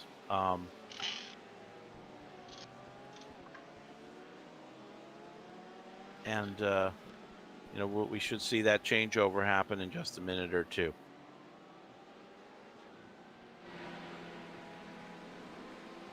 Yes, we were trying to work out all the technical details. all the technical details.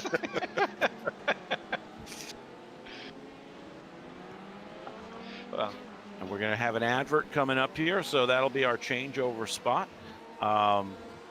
Again, very excited. Oh, look at that! Someone going off right there on the left there. I'm not sure who that was. I was just watching.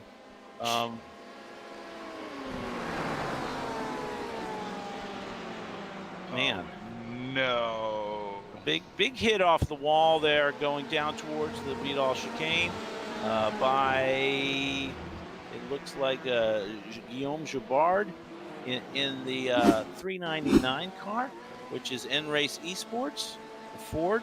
Oof, nice. We're getting multiple angles. I love this camera work. Too bad we're letting that guy go on a break, but you know, it is what it is. It looks like it's about time for an advert, if I'm not mistaken. So, Mr. Camera Guy, please take us to the advert.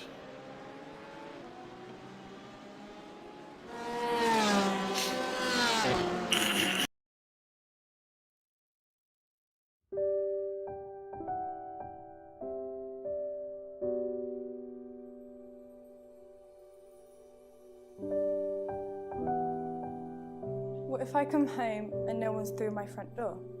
What if I come home and there's a mess everywhere? What if I come home and tears flood the floor? No one understands the struggle and stress I shoulder. No one understands that I have the trials of someone much older. No one understands why my homework's late, why my mascara's smudged, or why I'm not perfect. No one understands why I can't have guests, why I miss school, or why I look like I need a rest. No one likes a kid who's always behind. Nobody gets the effort needed to keep up. They mock and scorn with ignorance in their minds. Everyone looks down on me. They think I'm quite odd. But in fairness, me crying is all they see. But everyone really should look up to me. Having responsibilities bigger than imagined, not knowing my cared one is my priority. Patience. If you give me the chance to say, patience is all I crave, and you'll come to understand that my pain is every day. It's not my fault that I am left out the group and that I always worry. No one knows the struggle and stress that we all carry. The Swindon Carers Centre, we're here to support young carers to carry the weight of their caring role.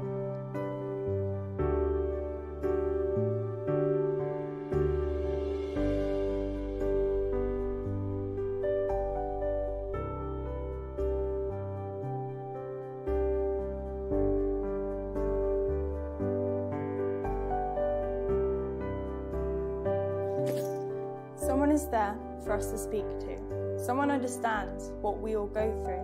To everyone at Swindon Carers, thank you.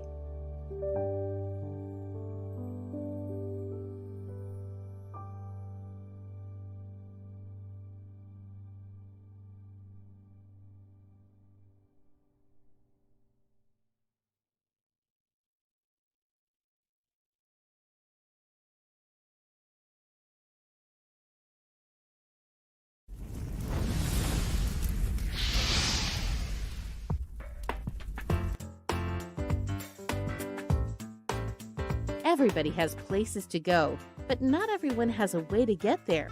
What if there were an easy way to get everybody where they need to be? What if there were one resource for all of the transportation needs in our community? What if we could move up to a better way to get people where they need to be? Welcome to a better way of getting around. With Move Up, all of your transportation options are in the palm of your hand with a mobile app that allows you to get where you want to go. Okay, there are lots of options for getting a ride, but this ride service is special because it offers answers to the collective needs of our community. Who needs a ride? Going to the airport or train station? Done. Need a lift to get some groceries, go to the bank or post office? Done. Need non-emergency medical transport to your doctor's appointment? Done. Need a ride for your child? Done. What if you want to take your dog or your bike with you? Done. You get the idea. But how does it work? There are basically 3 types of riders: regular folks with no special needs, children and adults who need assistance, people who need to get somewhere but can't afford transportation. The people with no special needs can use MoveUp just like they would a cab or a service like Uber or Lyft.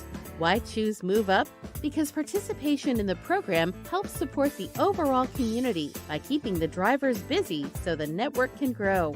Children and adults who need assistance can choose among the drivers who have been carefully screened to be able to handle non-emergency medical transport, assist with the elderly and handicapped, and to transport children with their parents' permission. People who need to get somewhere but can't afford transportation can enroll in one of the community programs that will pay for their ride. The driver gets paid just like with any other passenger. We can all move up to the next generation of ride-hailing and transportation if we all get involved. To learn how you can become a part of the solution, join MoveUpLynchburg.org today.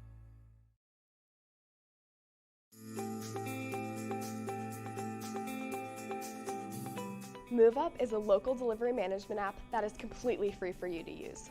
It lets you choose your drivers, whether your own employees or others in the community. It lets you and your drivers decide on rates that are best for your customers, and those customers don't even have to download the app. MoveUp is easy to use. When a customer places their order and requests delivery, you enter the delivery information into your online system, and the system alerts drivers of their delivery order.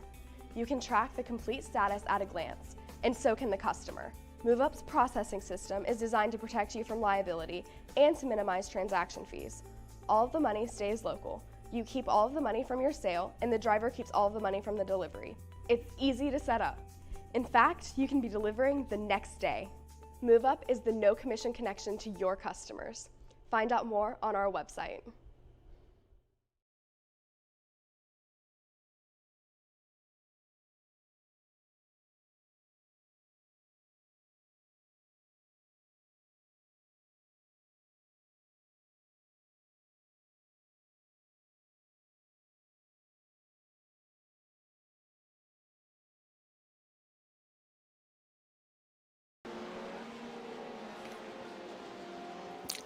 And welcome back as we continue our 12 hours of the Nürburgring GP.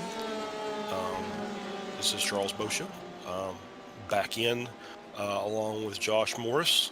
Been a pretty eventful last little stint there, Josh. Yeah, between the top 4 spots and the GTEs, Ronan's been able to separate that gap though, about 15 seconds. But Porsche Sport, Next Level, and Core, they've been keeping it tight together, and I'm glad to see Core back up, tight to the bumper Next Level. I knew that they would eventually get there. It just needed to take some time. Yeah, it was fun to watch those guys. I think I mentioned to Colin that I think those cars were really evenly matched. So it doesn't surprise me they found themselves again back on the track. So it's been very interesting. I know Fuga has, done Fuga things since the start of the race and have really stretched their gap out. And so we're looking for battles in other locations on the track.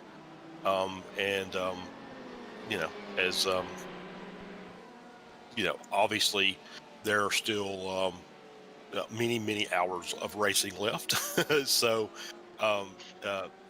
they're not out of the woods by any stretch of the imagination. But obviously they've got a pretty stout team. Yeah, we just hit the quarter mark. We're quarter of the way finished. I don't know if you want to go through each team. As usual, we have Fuga up front running the LMP1s with Pierre Benoit Lemaire. He did not stifle any of the lap times from Patrick. Actually, I think he's driving that car a little bit quicker than what it was going before. But he's, they got that car dialed in. Yeah.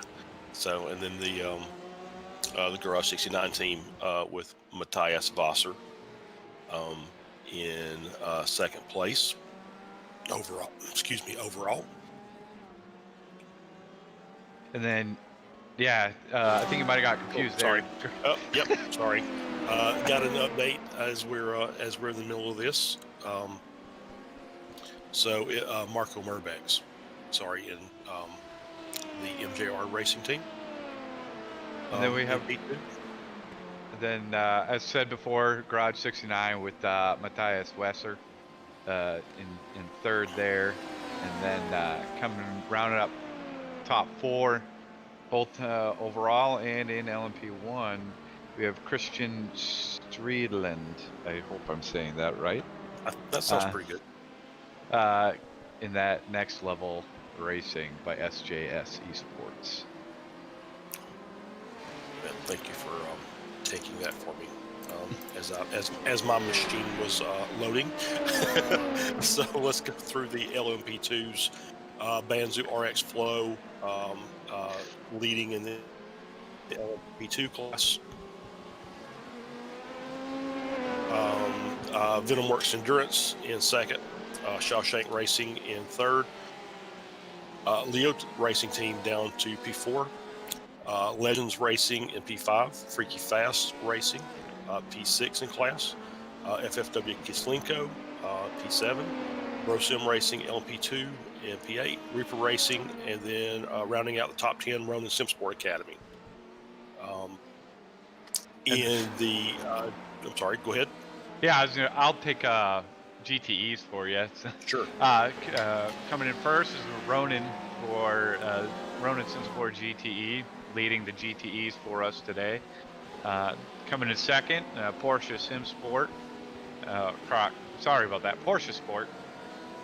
Coming in second there, followed by that, Next Level Racing GTE #1 and Core Motorsports. Those three have been battling for the past hour and a half. I don't want to call it a battle per se, but they've been tightly knit together.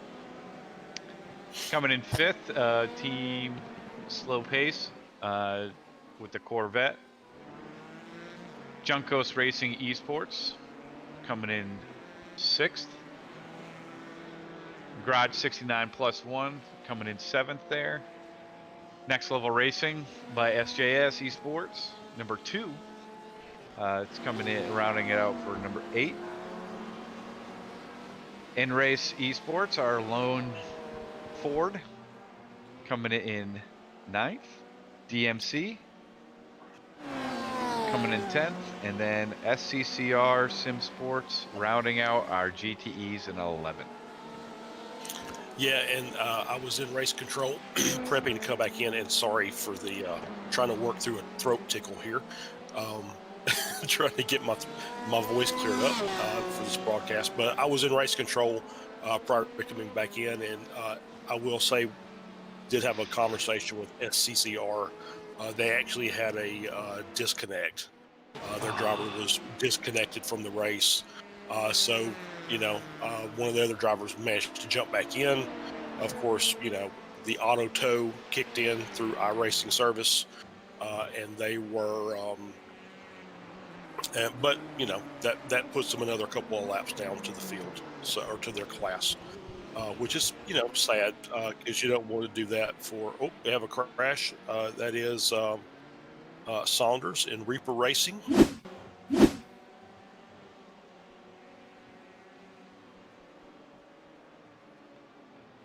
We get the replay here.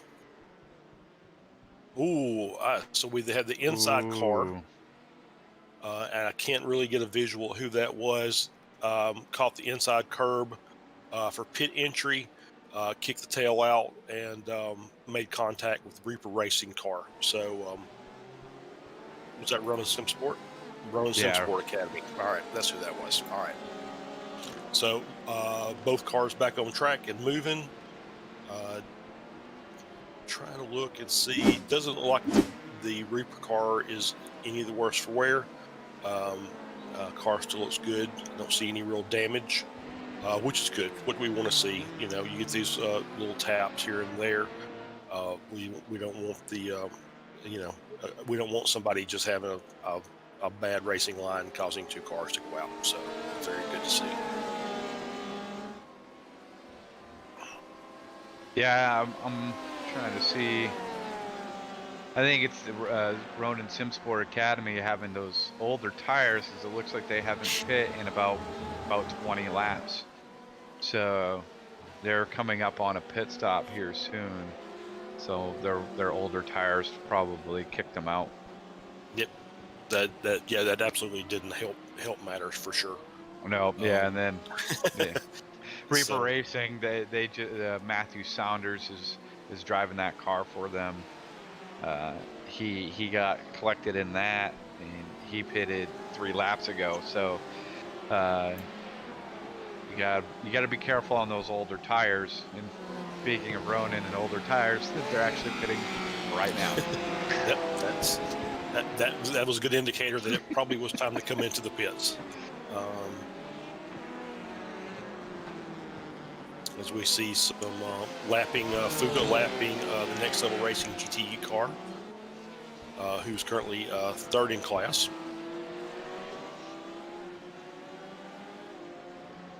Cass Brinkhusen piloting that car. Very close behind Porsche Sport. So the Porsches are starting to assert their dominance on the field, as the top 3 in the GTE class are all Porsches. Then we've got Core Motorsports and I believe Team Slow Pace are both in Corvettes. And I think GTEs are going to be pitting here in the next 4 to 5 laps, because it's been about 30 laps since their last pit. And Yep. so that definitely looks like it's about time for that to start happening. As I think the pit cycles are around an hour 5 to an hour and 10 as far as time. So yeah, we definitely see those cars coming in. As we see Porsche Sport actually making their way on the pit road. That was a good call, Josh.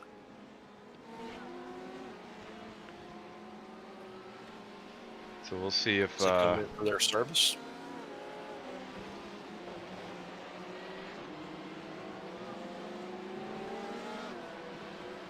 So that gives and Ronin Simsport also came into the pits.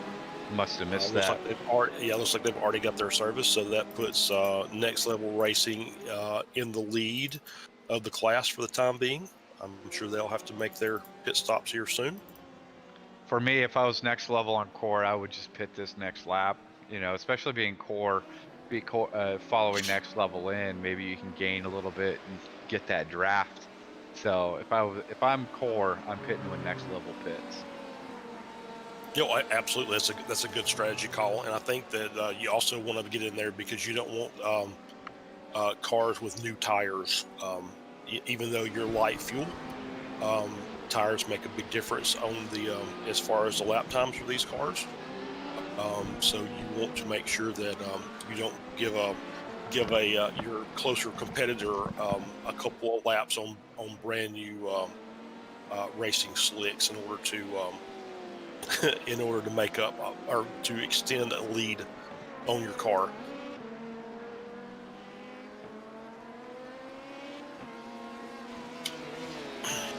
Porsche Sport now out, running out of the pits now. Yeah, I can see Ronin back on track also.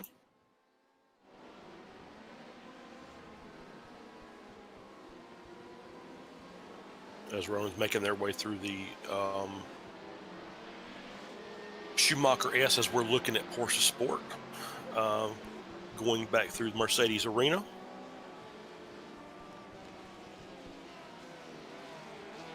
And it looks like Core and Next Level are just going to stay out there and keep pushing down. So, let's see.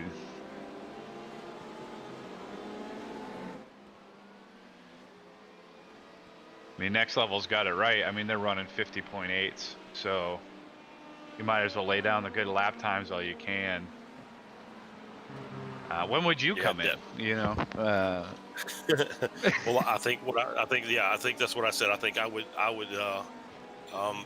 try and I'd get my pit stop as close to the competition as I could. I don't want them to get some kind of some kind of advantage on fresh tires if they're actually swapping tires, and that's the other questions. We don't know if they did a tire change or not. So, but that's I wouldn't unless I was working a fuel strategy where I was extending each and every stint to possibly go with one less fuel stop during the race. I think I would try and keep them. I'd try and keep my pits very close to my competitors.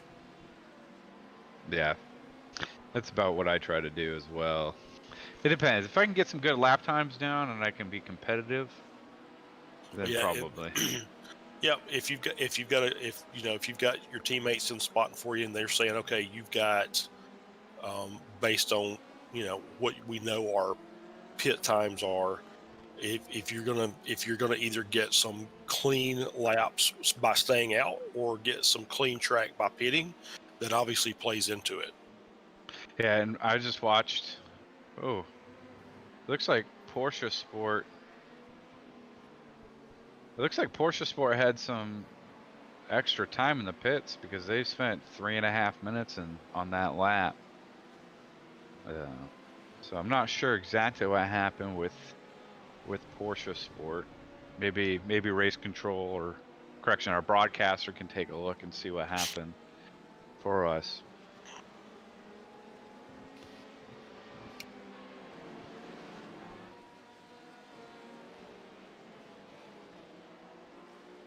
Because right now we're only having the top 3 guys. Porsche Sport's not in with those top 3 guys being a lap down now. So yeah, it's interesting. We'll have to go back and review and see if we can find anything. I don't have the YouTube chat open. Usually Porsche Sport's good about dropping some tidbits of information in there. So we'll see if we hear anything from them. It could be that they took tires, or it could be that they had some damage that needed to get cleaned up from an incident previous. So we'll have to just keep our eyes out, and if our technical director finds anything, I'm sure he'll give us a replay of it. And it's looking like Core Motorsports and Next Level are still on that track. I think they're emptying those tanks. Gone. Because I don't want to give away Ronan's strategy, but Ronan did not take tires. So if they just took fuel. So if you have that information being Core and Next Level, you empty it, Yeah, absolutely.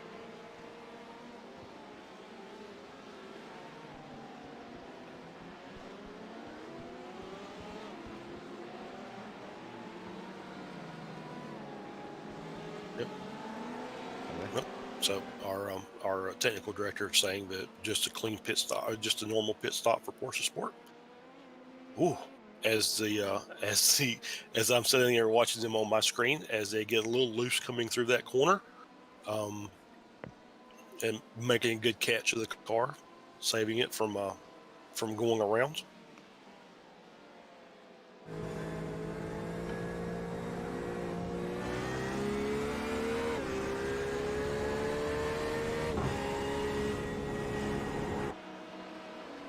Yeah, it did bring Next Level back into shouting distance, and now very close, 3 car lengths behind Porsche Sport. So there's a new developing battle on track. As we get a report that Juncos is actually in the pits now. And if we could, TC, let's pop. Oh, never mind. There's if you go, we had another incident between Banzu and Reaper Racing in the Coca-Cola corner.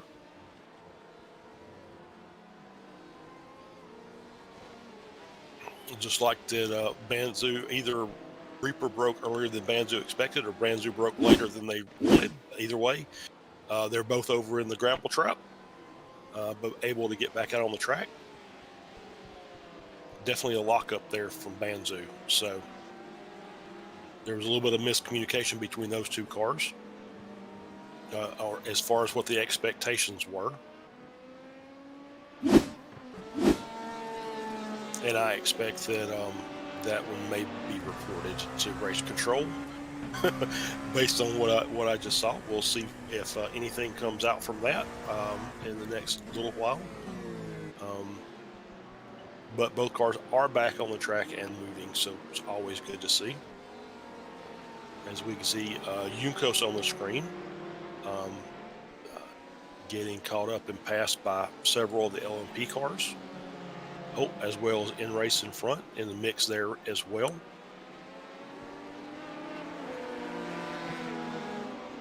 Oh, that is a race for position.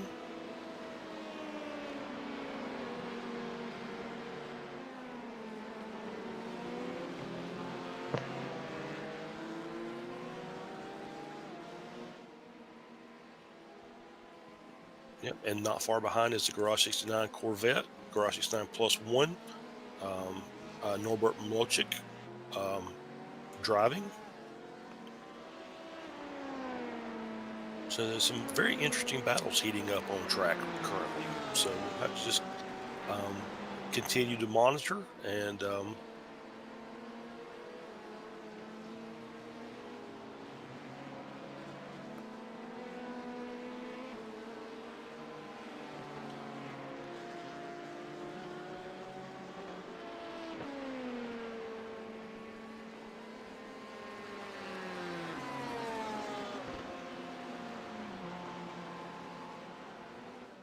scanning down our racing timing screen to see if there are any close battles on track. I think that may be our closest one.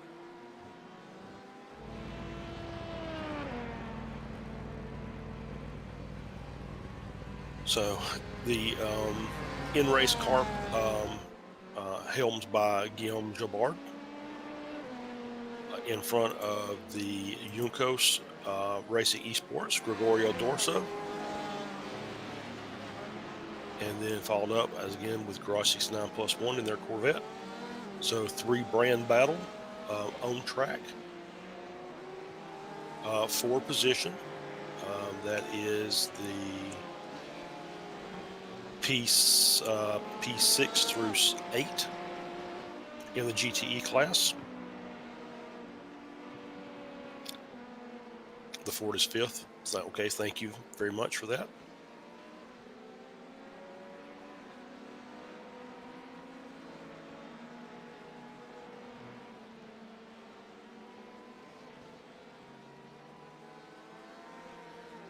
Oh, and it looks like Core Motorsports just came out of the pits.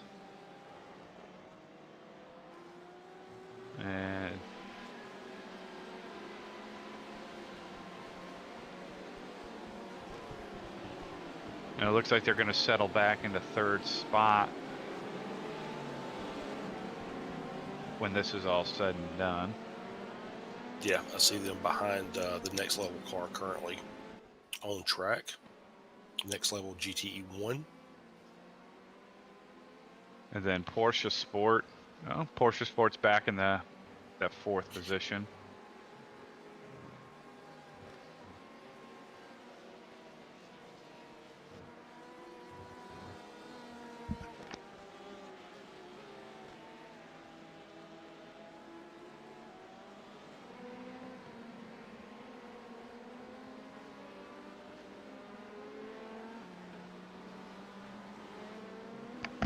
Looks like some of the excitement's settling down. Yeah, we always get into these. There's still a battle though between Juncos and In-Race. Juncos is closing that gap up. Garage 69 Plus One is trying to close their gap as well. But Juncos is about 2 to 3 car lengths behind the In-Race Ford. So I think we're viewing that. Yep, we're viewing that on screen now. So we'll kind of keep an eye on this battle and see if Juncos has got the pace to move around them, take the spot.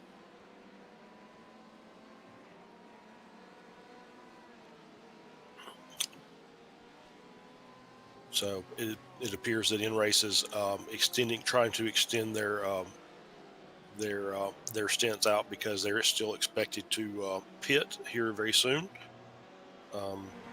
to be back on the same pit strategy.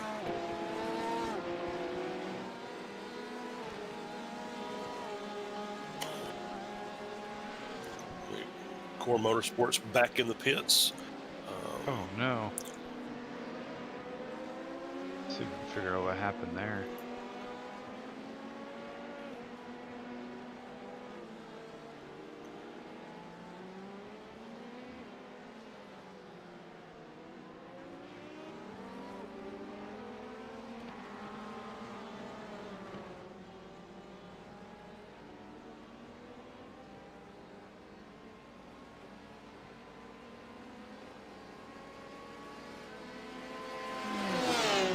That's interesting. They just pitted on lap 106.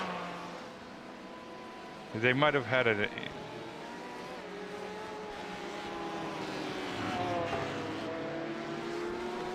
I don't see anything from race control as far as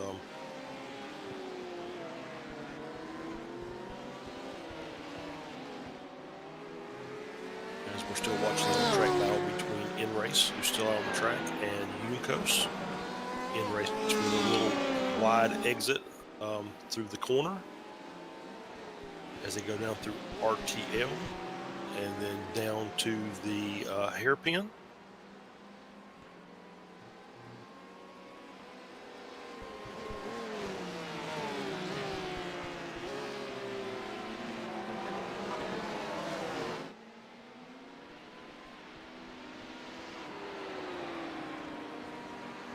Yeah, it looks like that the Ford GT is really handling the curbs well, and they're doing a good job. I think they're obviously hampered by the penalty. Whoop, as he gets a little tail happy coming through there.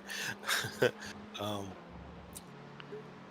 think they're a little hampered by the obviously the qualifying penalty, so it puts them on the back foot, but they're soldiering on, trying to extend stints for as much as they can. And as he dives down to pit road with an LMP2 who was attempting to make a pass, or LMP car attempting to make a pass, that was almost a very bad thing that happened. But no harm, no foul. Everybody survived. And gives Unicos the spot.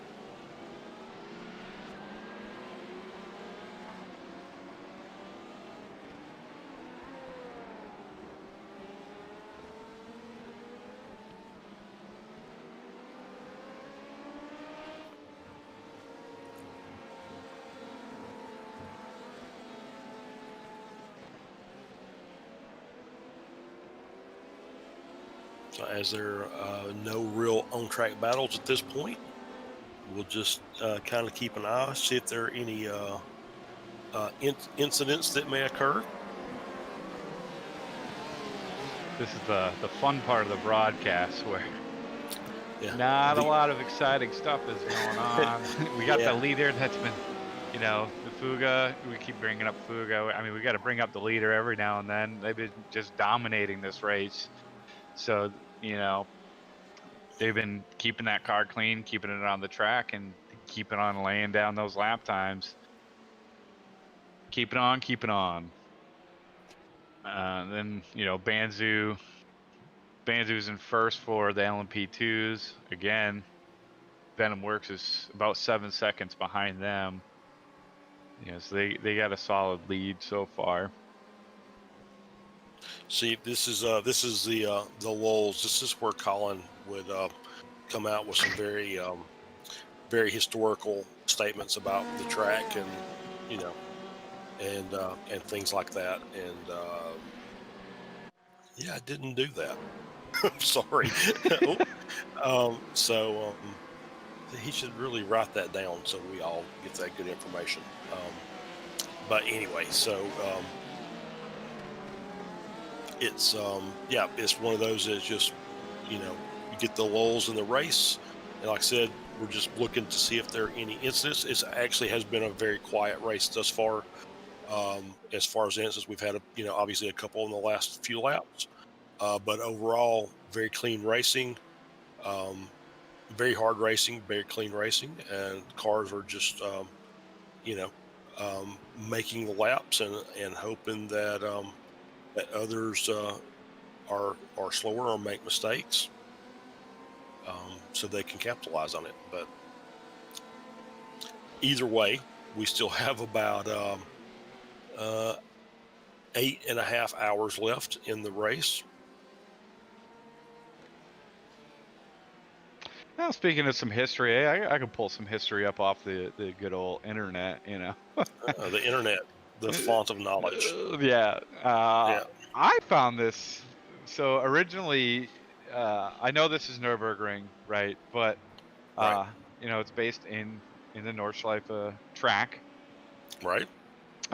Originally, the track had 4 configurations, and I'm gonna really mess this up, right?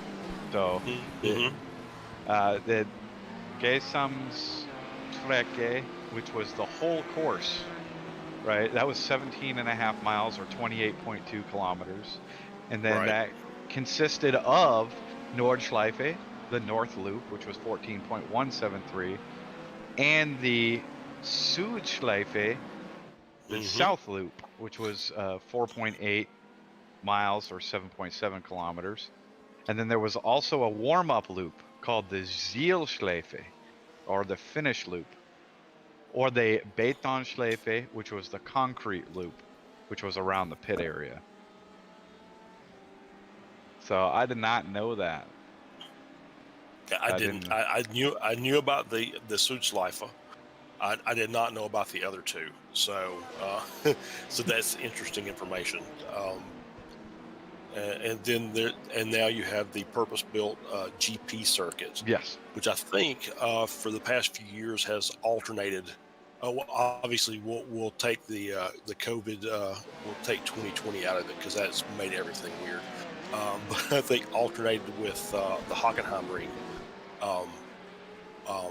to host the Formula races during the every other year during the season, while the when the German GP was being held. And I think there have been some times when there was no German GP, and then there have been a couple of years when you've had such as we've had where you've had 2 races, where you've had both Hockenheim and Nürburgring had held a race. But it's the GP circuit, obviously, like I said, is purpose built for the yeah, because I'm gonna really for the shorter races. I'm actually gonna butcher this for a second because it's the GP course, and they named it the Grober Preisstrecke, which literally means Grand Prix course. Yeah. So if you're looking at that in German, Josh, it's got a capital B. Yeah, weird. Yeah. Well, that's pronounced double S, so that's actually Grosse Preisstrecke. So I told you I was gonna butcher it. That's my one little bit of German knowledge that I remembered from my time there. So don't worry, our viewers will be brutal. So. Yeah, it's anytime we're that's kind of one of the things about doing these international these events with international drivers is you encounter a lot of words that you're not quite familiar with, and so sometimes you can get good information on pronunciations and things like that, and then other times you just can't. So we do the best we can, and obviously I think we've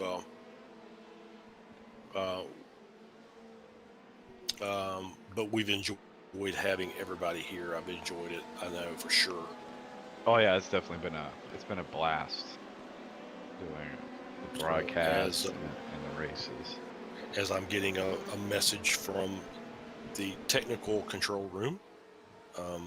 Just kind of bear with me, Josh, as I do some things here.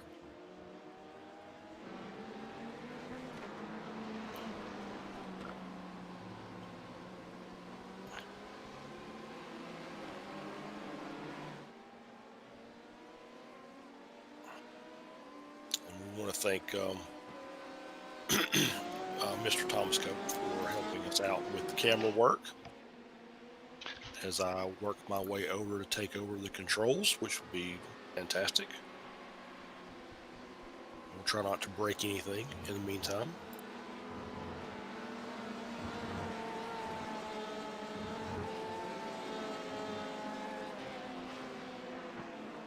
So Josh, please fill for the next couple minutes if you don't mind. Yeah, okay. I'll start filling in on. So the reason why they built the Nürburgring was to meet the highest safety standards, but it was, it was considered, not to be as good as the Nordschleife. So some fans didn't really like it because it wasn't Nordschleife, it was Nürburgring. So they would call it they called it Eifelring, I'm gonna butcher it, Ersatzring, Grunering, and other nicknames, because they just didn't feel like it deserved to be called Nürburgring. And a lot of people don't feel like there was a lot of overtaking opportunities on the track. Hence why we see a lot of overtaking on turn 1, is where I've mainly seen it. Right. Yeah, that is one of the better of the passing opportunities, is that heavy braking zone into turn 1. But before the German Grand Prix, Mark Webber and Lewis Hamilton actually said they love the track. They enjoy it. It's a nice classic track, but it hasn't really changed much. It doesn't feel like it hasn't lost the feel of a classic track.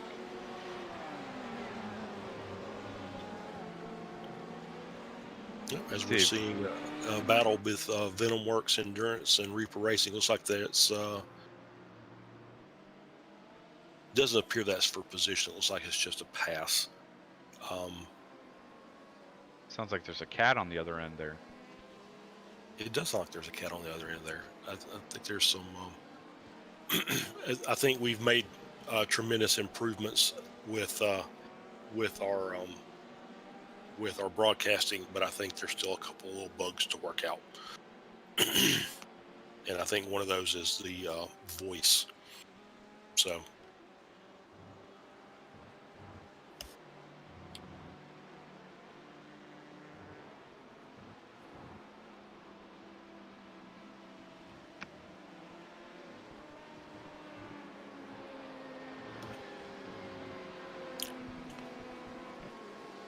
Yeah, as we see Fugasim Sport working their way through some LMP2 cars. Looking for, it's like the closest battle on track right now is between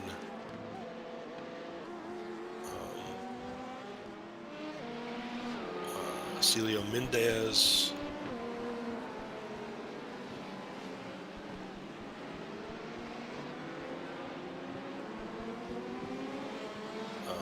of the Core Motorsports team and Jonas Weisse of the Team Slow Pace, and that gap is 5.5 seconds. So yeah, we're back again to one of those where there's not a lot of on-track battles.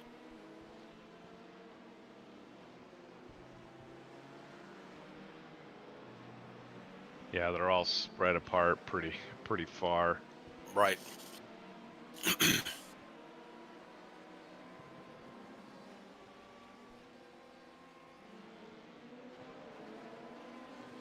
As the iRacing cameras kind of cycle through.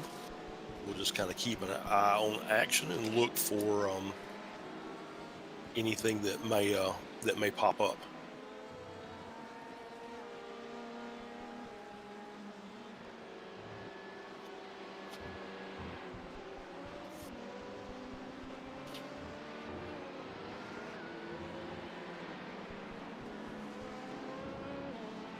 So we see Banzu RX entering the pits.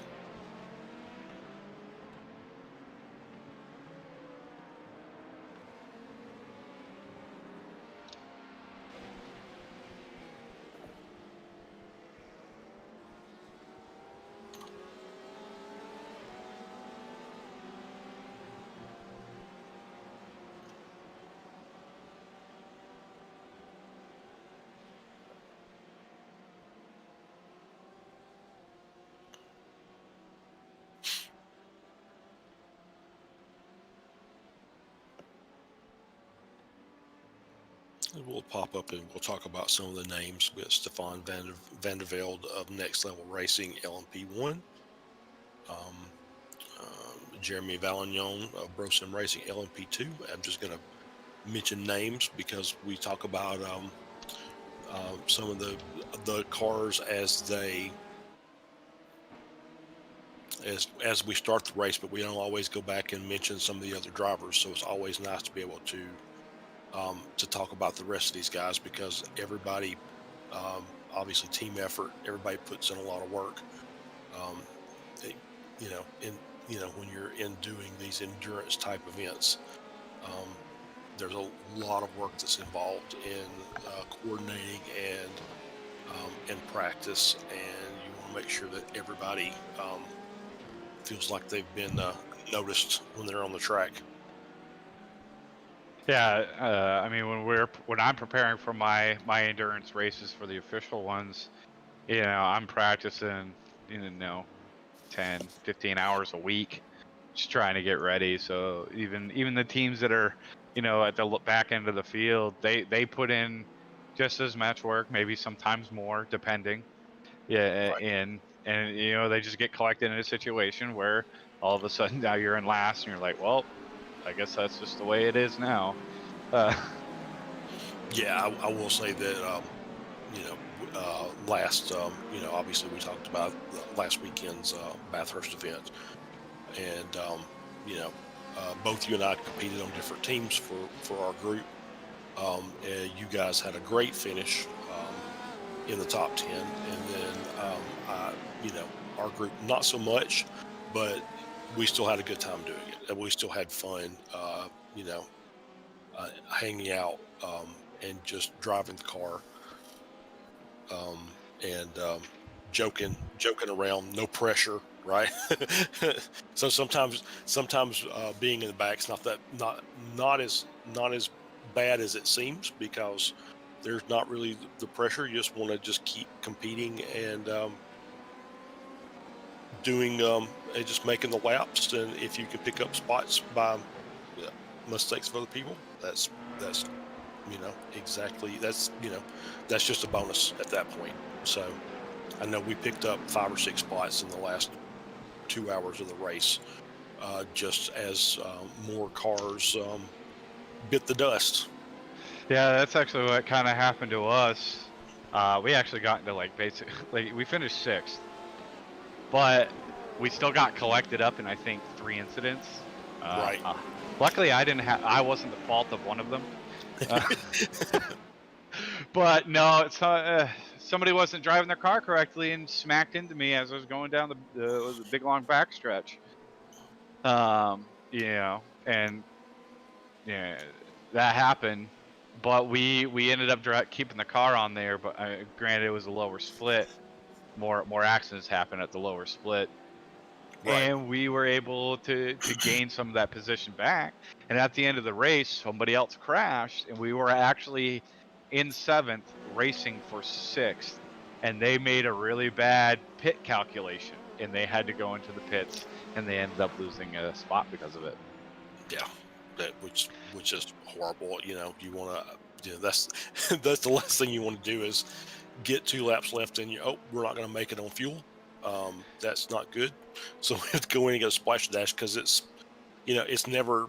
We need 3 seconds of fuel, but it's a 20-second pit stop. So Yeah, and they if they would have had enough fuel, they might have won, or beat us. Not won, but they might have beat us.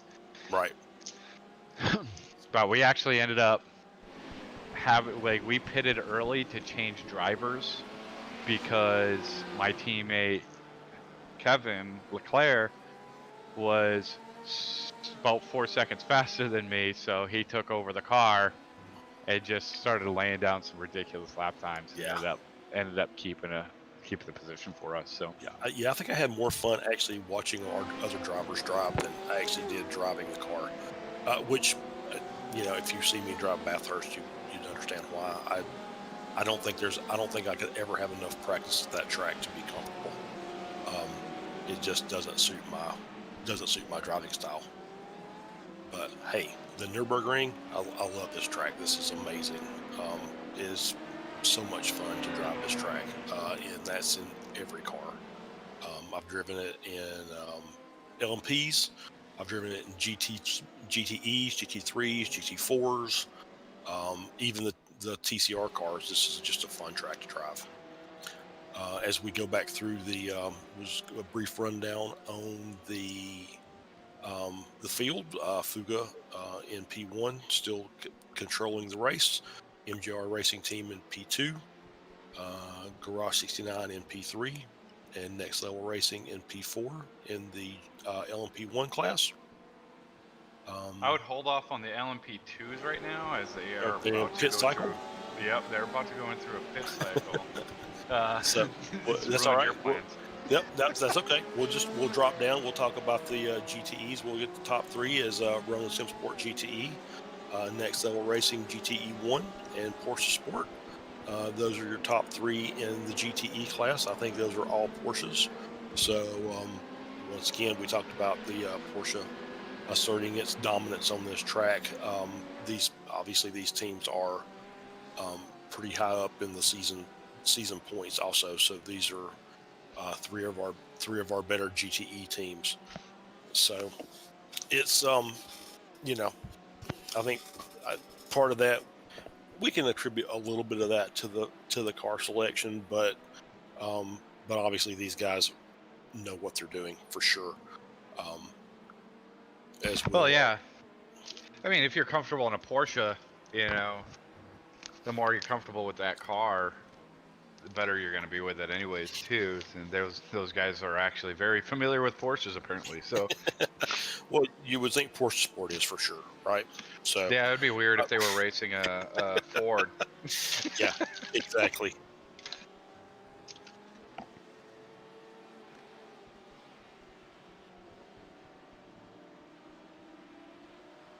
As we see Fuga making their way through against some LMP and the I think that was a Yumco's team they just passed in the GTE.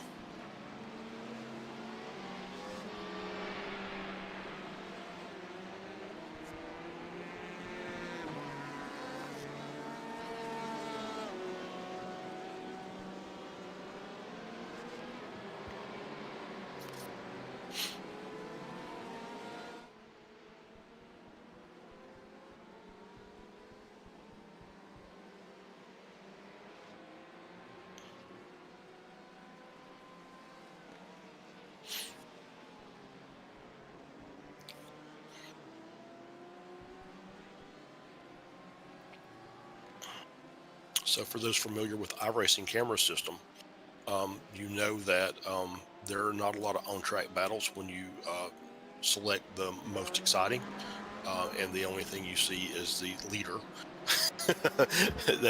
that means things are pretty stable at this point. So, and we will kind of keep up with the LMP2s because I know we talked. They're going through pit cycles now. Banzu RX in the lead. Looks as if Venom Works Endurance is in P2, and then Shawshank Racing is in P3. as we see Fuga making their way into the pits.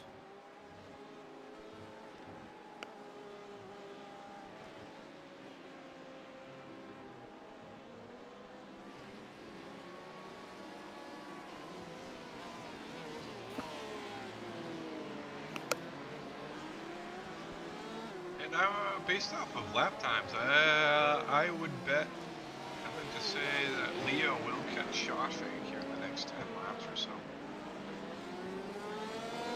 Being 2.9 seconds out running, actually he might catch him in the next 3 laps. He's being about 2 seconds quicker than Shawshank. Maybe at some points 3 seconds quicker.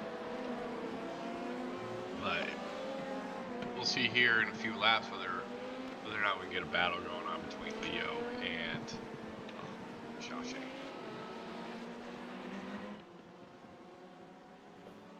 Pull them up on the screen with Tobias Dievanic in the car for Shawshank Racing.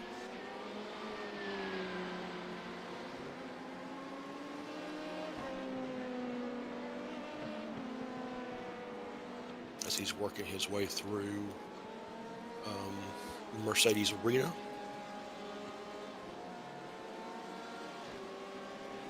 And there you see right behind him is Michelle Sangali for the Leo Racing team. And they are catching him up in a hurry. The gap's now down to a second. I guess my 3-lap prediction was a little... Well, I think you said within the next 3 laps, and I think that's extremely accurate.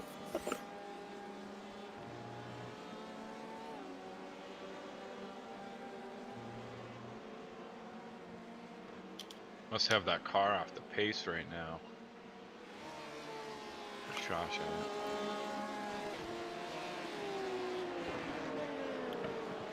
I don't think he's used to the new tires. Probably got tires last lap. Right, just trying to get them warmed up.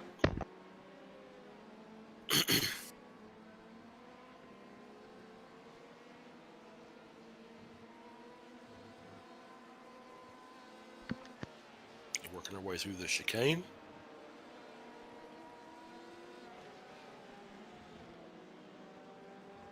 And around on the inside, and that was a very easy pass for position. With Leo Racing taking that third, it's just taking the second spot, so should be a third. Sure, I think it's third spot. I think that's right. Yeah, yeah. So as our, I don't know if you guys covered this or not about some of the as we like I said, as we are improving every race, we're improving our broadcasting system. We found out something that we're going to have to apply before the next event, so that should help keep the timing and scoring a little more accurate during the course of the race. So hopefully for our last event next month, it'll be just almost perfect, which we're looking forward to. Yeah, I think we covered a little bit of it, but I mean, as with amateur broadcasting goes, at least for me, This is our first season doing this, and what's important is improving every broadcast, and I feel like that's something that we have done. And Shawshank or Leo's already pulled 2 seconds ahead. Of Shawshank. Wondering if he'll catch Venomworks. Let me see. He's running about 1 second to 2 seconds quicker, I think. Makes you wonder maybe if on the last pit stop that maybe Shawshank didn't take tires and they're trying to run a double stint to make up a little time on track. That's very possible. So we'll see here in the future whether or not Shawshank, Leo can pull in Venomworks.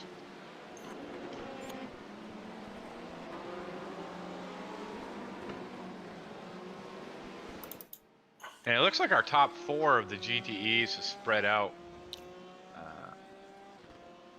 Except for maybe Team Slow Pace is catching back up to Core Motorsports.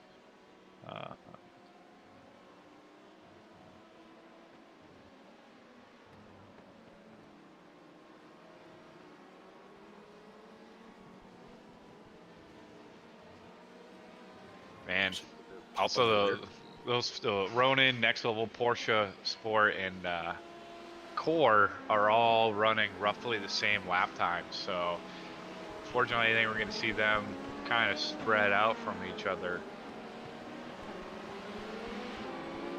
for a while. And I think, unless I'm wrong, I could be wrong.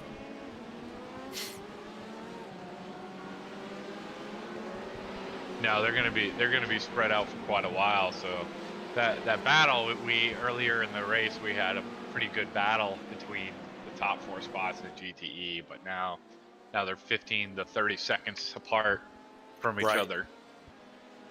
Yeah, in this you can see the gap if you just catch Team Slow Pace here. The gap is now under 3 seconds. Back to Core Motorsports, both teams driving the Corvette.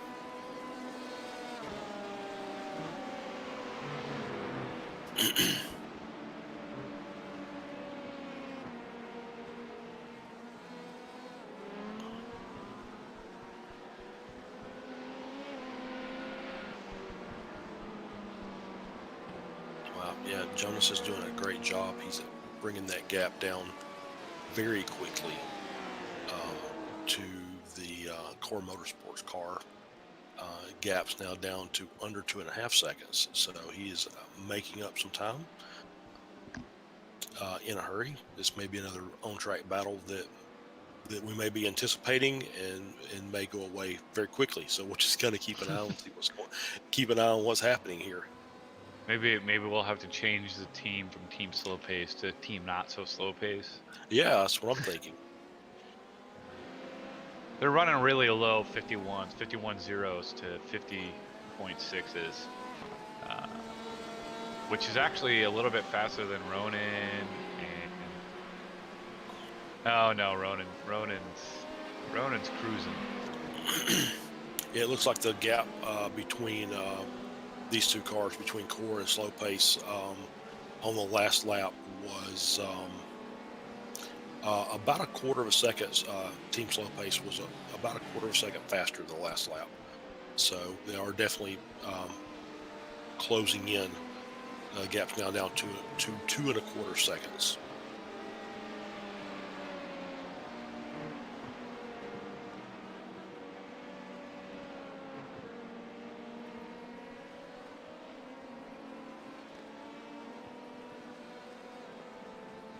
Yeah, probably another 5 laps till he catches him, then probably another 3 until he passes him. Just the key is to make sure you keep the car on the track and not in the grass. From trying to push so hard to catch the person in front of you. So if you can remember that, you'll be pretty much set. Yeah, absolutely. Just trying to get a better view here.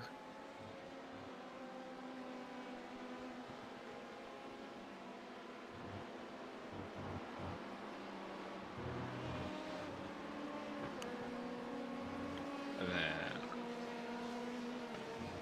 Leo Racing's already pulled about a 11-second gap on Shawshank, and actually has gained 5 seconds on Venomworks. So Leo Racing could be fighting for second. I would say after the next set of pits. Let me see. When did they pit? Yeah, I would say after the next set of pits. I'd like to think that Leo will catch Venomworks. Just keep that in the back of your minds. I like to make little predictions like that. Yeah, and as they start closing in, we'll jump over to catch them. As it looks like, very sorry. Yeah, he's gaining about a second a lap because Leo Venomworth, the Benjamin Johnson, and Michelle Sangali is gaining about a second. They're running 41s, 42s, and Johnson is running 43, 44s. So about a second a lap of gain. So about 20, 30 laps. Yep, and the gap is still 34 seconds or so. So that's definitely something we'll have to watch as we see this battle between Core Motorsports and Team Slow Pace getting ever closer to the rear bumper. The gap's now under a second and a half, as they were a half second faster over the last lap, and we'll check their lap times as they come through here. A 151.4 for Core Motorsports to a 150.7 for Team Slow Pace. So definitely closing that gap down. So we've got them both on screen here at this point.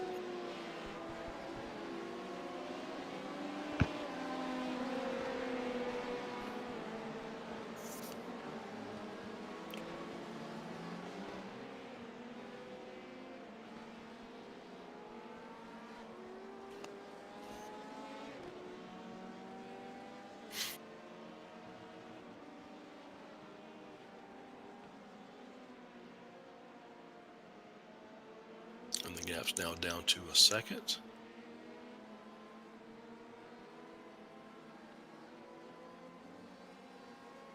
And just be interesting to see how easy Mendez in the Core Motorsports car is going to let this pass be made, or if he's going to fight, which obviously is right to do. So we'll see if they're going to make this interesting battle, or they're going to say we'll save this battle for later on during the race.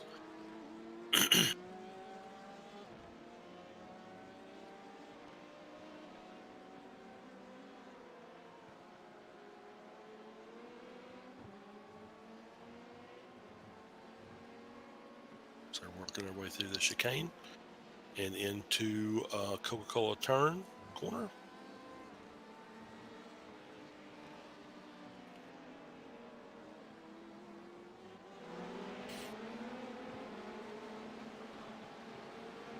Oh, the gap's really down now as we see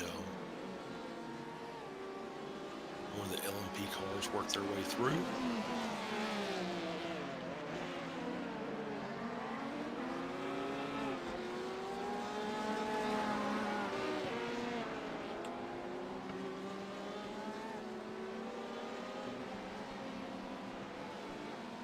All the gap's now down to a couple of car lengths. So now as we're going through down into the chicane, or into the hairpin, I believe.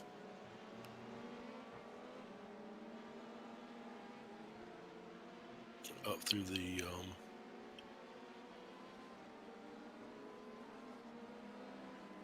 there we go, now down into the hairpin. They work their way up to the Schumacher S.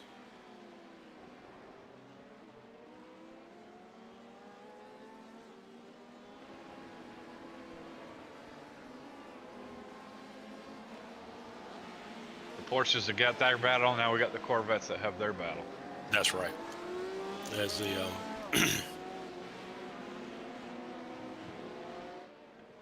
I believe that was the Michelin curve, as they work their way back down to the, which iRacing actually calls the no chicane,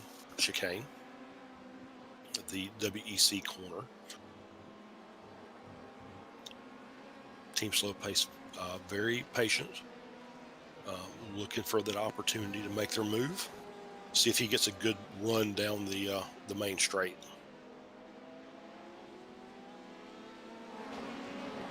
It doesn't look like he got the good run off that corner, because his core was able to separate that gap.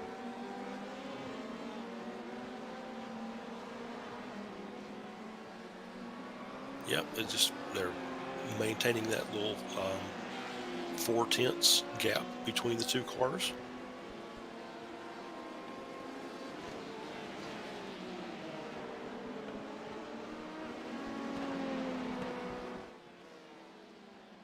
We see one of the LMP cars want to interject themselves in the middle of this. Yeah, we were talking about Leo Racing trying to catch.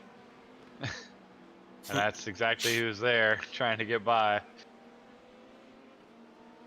It actually costing him about a second trying to get by them. So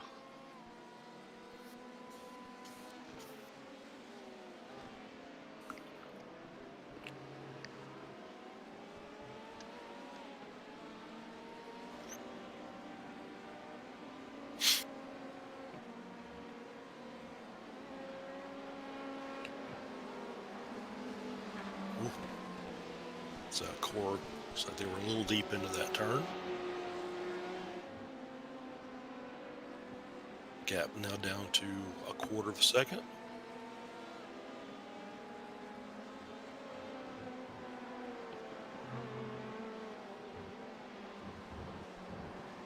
ooh, separated that gap a little bit. Still holding on.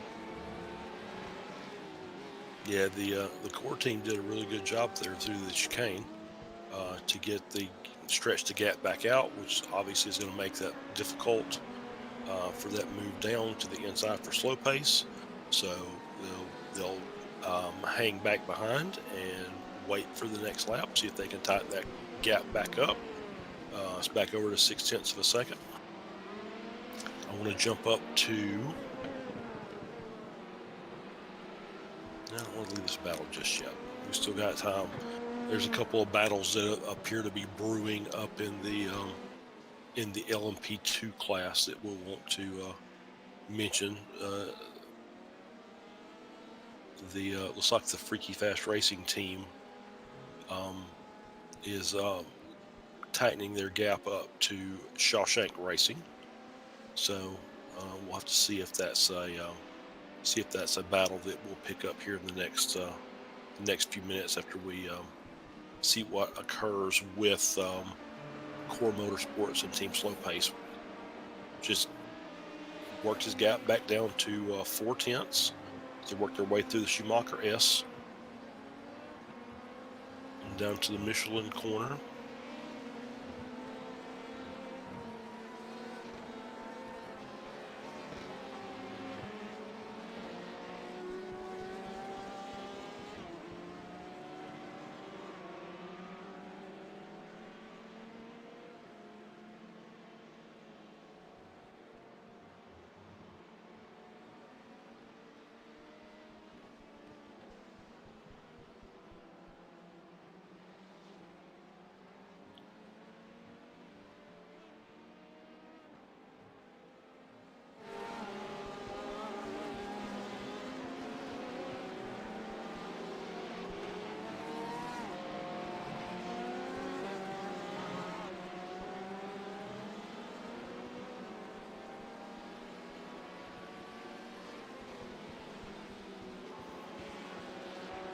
I seem to be noticing a trend here, Josh, that Core Motorsport seems to be a little bit slower by about a half second on every part of the track to Team Slow Pace, except for the chicane, and they seem to be able to extend that gap back out through the chicane. Which just makes it difficult for Slow Pace to make the pass. If Slow Pace can get a good run through the chicane, they may have a chance to make this move and make it stick.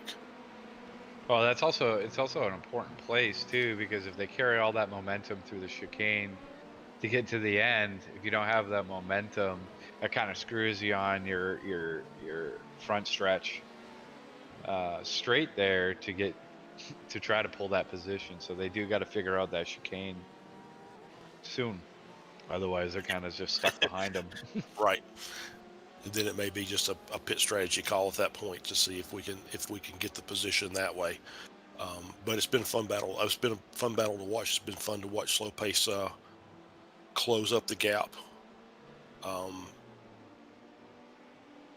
Oh, they actually made a good run through there. Actually closed up the gap a bit,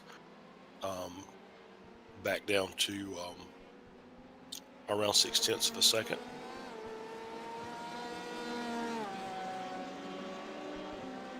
And it looks like GTEs are going to be doing pit stops actually soon. Now that you speak of pit stops, yep, it's coming up on that time, isn't it? I guess Ronan just thanked Porsche Sport, Philip Bearswell. I hope I'm saying that right. I'm sorry if I said it wrong. Philip said thank you for letting me save fuel and tires. Said that to Porsche Sport because I think Porsche Sport hasn't been pushing them so hard. So,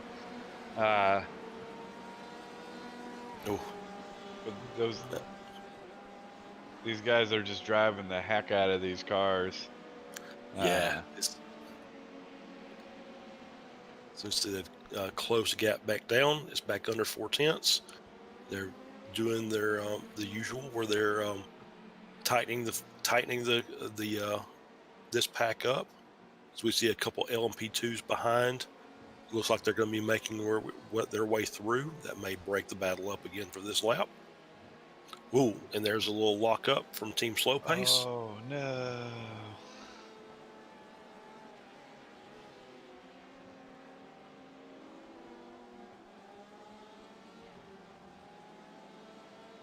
Oh, that's rough. And yep, and now that gap is now almost 2 seconds again. So it's just a lot of times it's just about where you catch lap traffic, or where lapping traffic catches you. So now they've got all that work to do again to try and get back up to battle for that spot. So we'll bounce back around and we'll pick them back up if it tightens back up.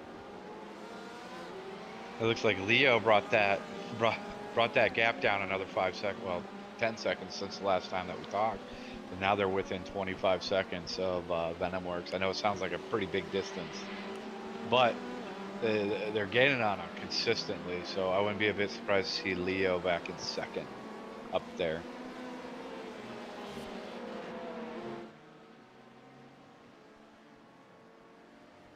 And actually, Leo's running faster times than Banzu too. So they got 24 plus, so they got about 40 seconds between them and first, which is significant. But 40 seconds running, a second faster, that's 40 laps over the course of, 80 minutes, so an hour and a half plus pit stops. So I would say if they maintain the paces that they're maintaining, you could see Leo in first place in 2 hours, which is a good place to be. I mean, in 2 hours we'll be just barely over halfway done with the race, so right. They got plenty of time to make that happen for them, plus 2 pit stops. So I'd be excited to see Leo in the front there. They can do it. They got the pace to do it, but they got to maintain that track and keep going around, or maintain that car and keep trying to make their way through lap traffic. Yeah, absolutely. They were, to your point, they were 2 seconds a lap faster than P2 Venomworks on the last lap, and 2.5 seconds faster than Banzu with Daniel Hernandez Galan driving that car. And so yeah, it's not only is P3 catching P2, but P2 is also catching P1. So that could be very interesting in 15-20 laps time.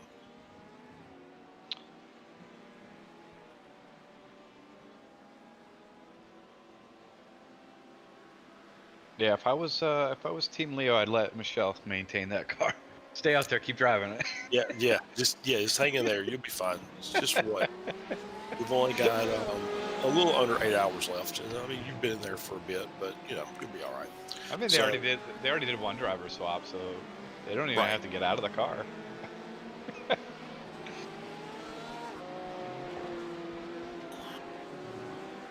Yeah, as a matter of fact, looking at the last lap time, Michelle Sangali in that Leo car was faster than the entire LMP2 field. Oh wow! By a considerable amount. So this last lap, as they had just crossed, was a 142.1. We'll bring them up on the screen. And that was faster than actually Andrei Efemenko did a 142.2. And then everybody else was 143 or higher. So both of those cars seem like they're on a good strategy. They're making really good lap times, and so there's positions on offer. So they'll just keep battling. We'll go down to look at. I just want to go check my timing and scoring on our battle that we had in the GTEs earlier,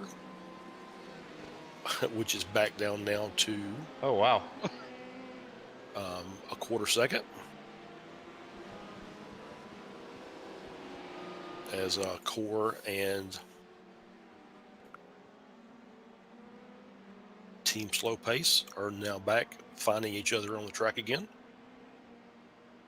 Seems to be a common theme between these two cars. I think they've been on track around each other most of the race. Oh. As we can see the pass being made by Team Slow Pace. Got back just in time to see that good pass. I wonder. As looks like Core went a little wide. Don't know if that was just maybe overcooked the corner or just decided that will save more battling for later and let them have position so they can concentrate on their times. Yeah, it looks like that's what he did. He kind of either he didn't brake hard enough or he let him by. I think he might have let him by, but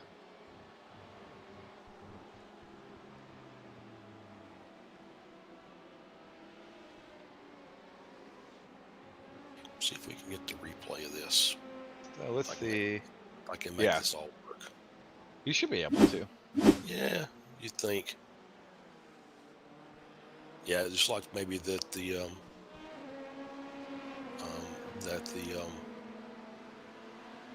sorry, completely lost it there. The Core Motorsports car just kind of went wide to there. It looked like he just gave the spot. I think we're about to go through. I could be wrong. Lap 107.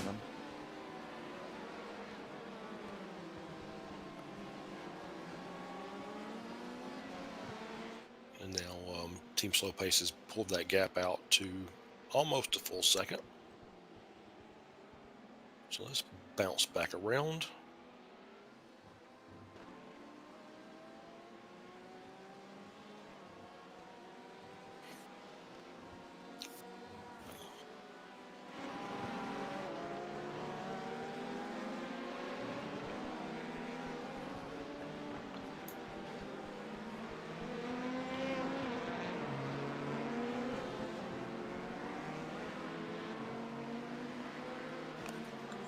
Something that interested you, Josh?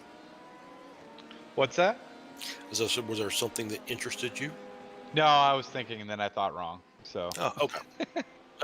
That happens. I do that a lot.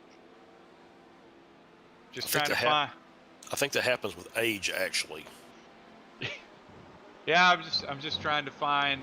I'm trying to do some predictions, and I thought there for a second Shawshank was going to catch Leo as well, but I was wrong.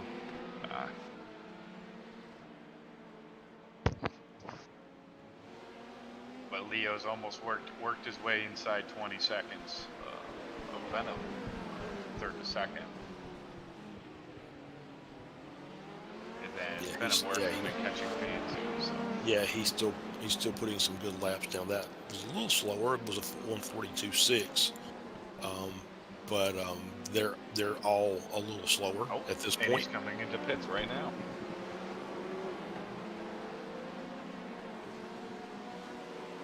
I don't know if that's an early or...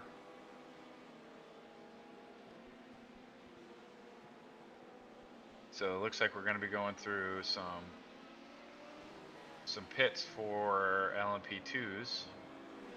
And I think here in the next few laps, you're going to be seeing pits happening for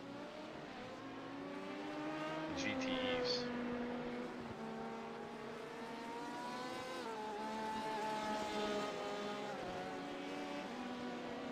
As we see, I see 3 cars in the pit area right now. We'll try to identify them as coming up. Obviously, Leo is one of them. I think they're trying to get tires and fuel early, or they're on a different, different pit strategy.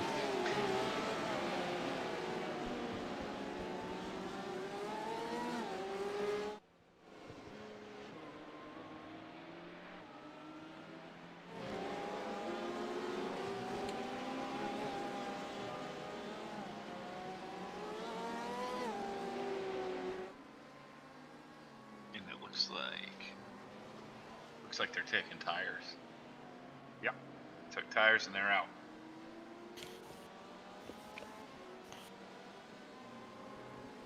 So we'll have to see a full round go around with these guys and then see where Leo's sitting.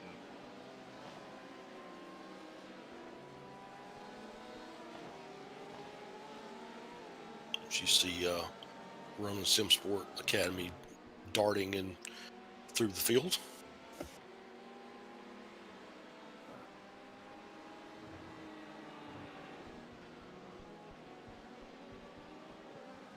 As well as I think that was Fuga also that was working their way through there a second ago.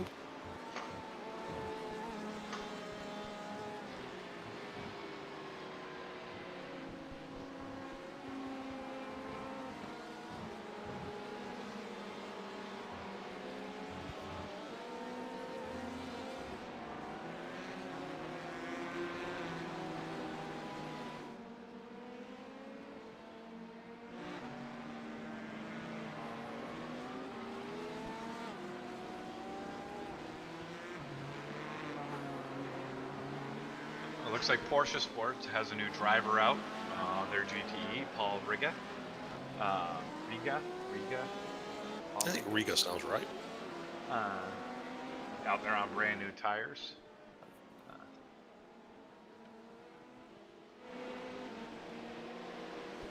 So, just like as expected, doing both GTE and LMP2 pit stops right now. Banzu RX Flow is just went into the pits.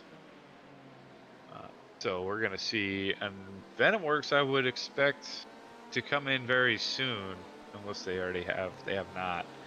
So Venomworks should be coming in the next couple of laps. Then after that, I expect Shawshank. Shawshank should be coming in either this lap or next lap.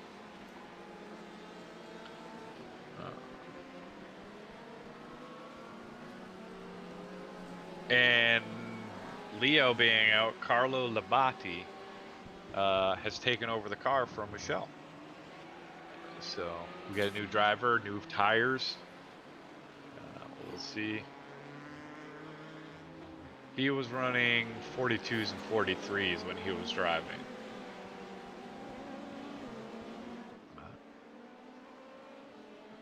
Yeah, we'll keep an eye on that. I think there was another driver change also, if I remember correct, if I'm not mistaken. Yeah, Alberto Donoro for Banzu RX. I believe he's just now in the car for the first time. Oh no. Leo just went off the track a little bit.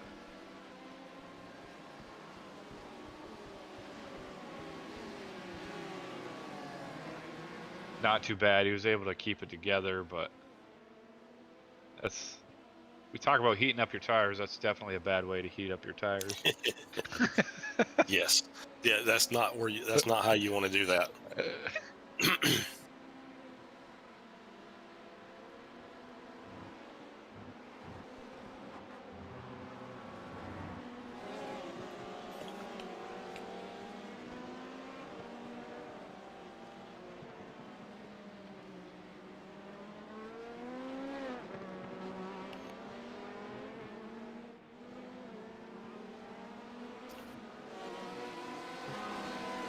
track temperature's not too hot either, so about a 22 degrees Celsius track. Yeah, it's definitely cooler. I think it was at 29 when the race started, so it's definitely cooled off. So it's going to make the lap times a little better, and it's going to make the tire usage a little better also. So we should start seeing the lap times coming down during the course of this race. Of course, then I think we roll over into nighttime, and that's a whole different animal. I'm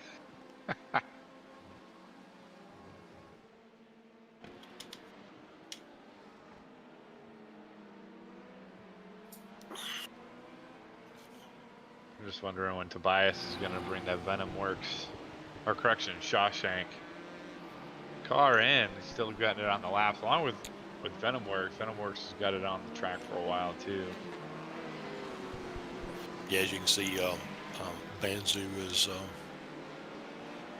closing that gap back down to Shawshank, who is still, as you just said, we're still expecting to come into the pits in the next few laps.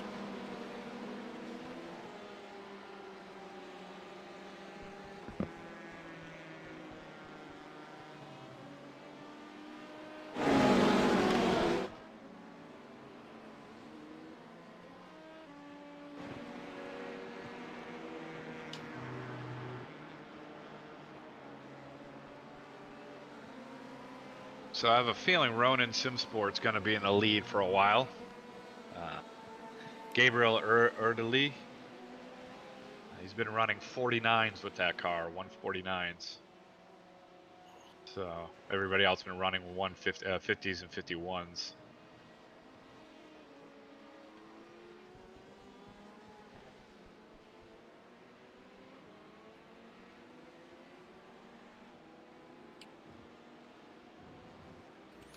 Yeah, just taking a look at the lap timings, and yeah, it's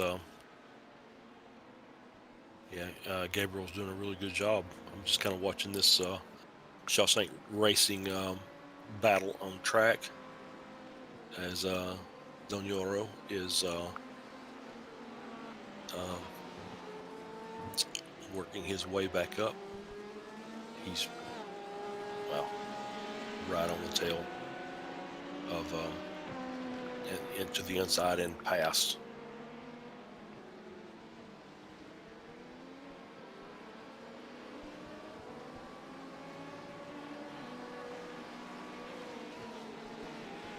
You also got to remember Shawshank is on older tires, but as you can see, victim of turn one. Right, yeah. Yeah. That's a good way of saying it, yeah. The victim of turn one.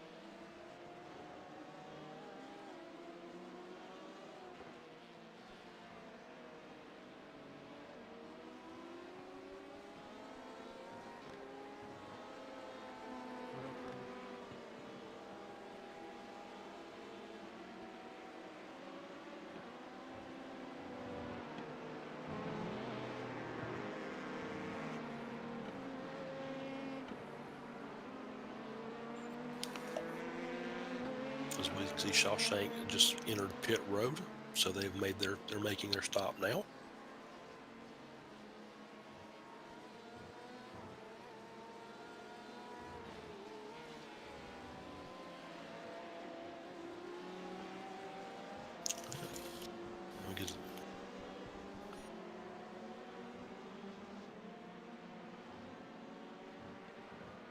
Let's see, Garage 69, Juan Carlos Alcala Chirinos.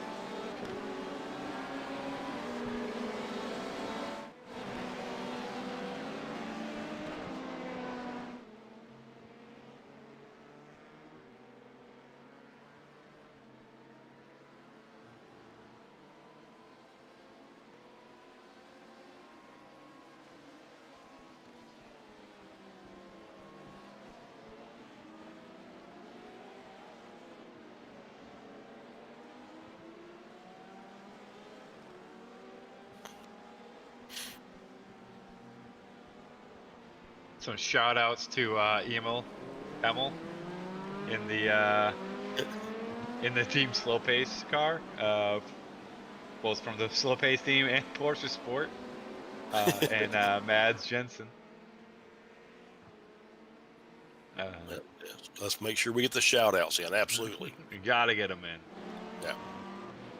Wouldn't be any fun without them. Yeah, so he's driving it. He's driving it like he stole it.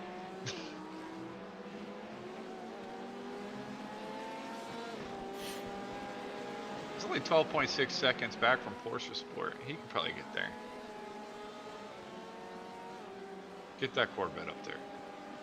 That's right. We want to see the brand battles. Absolutely. And it looks like Venom Works is getting into the pits for the LMP2s.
Oh, Ronin Sim Sport just laid down their fastest lap by Gabriel, 1:49.596. That is over a half a second faster than all the other fastest lap times for any of the GTEs, and the only fastest lap time under 50. That's pretty impressive. That's fast. That is fast. You guys have GTEs. You got some work ahead of you. Gabriel's driving the heck out of that car. Actually, he just laid down his next fastest lap time, which is a 1:49.474. Wow. Yeah, that's he's a second a lap faster than most everybody else in the GTE field right now. So that's pretty significant. He is saying, "Get out of my way now."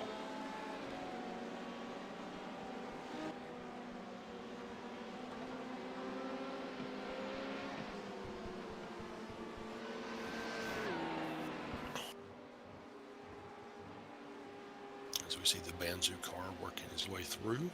I mean, they got that car dialed in, period.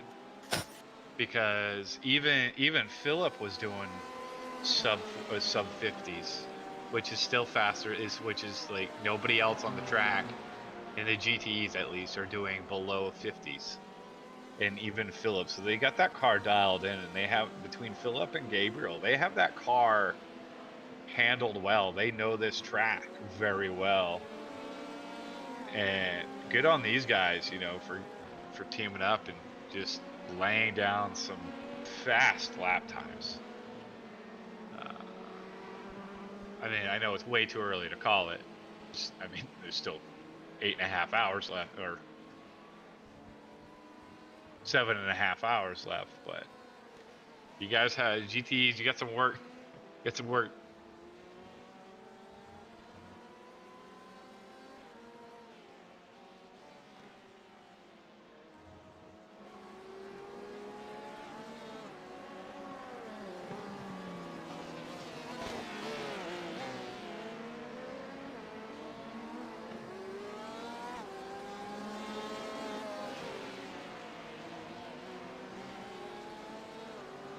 Yeah, he slowed down too, so I hate that because his last lap was only a 150.15.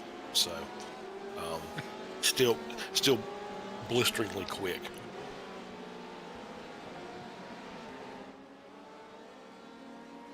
It's amazing what happens when you don't have any traffic either. You know? Yeah, that definitely helps.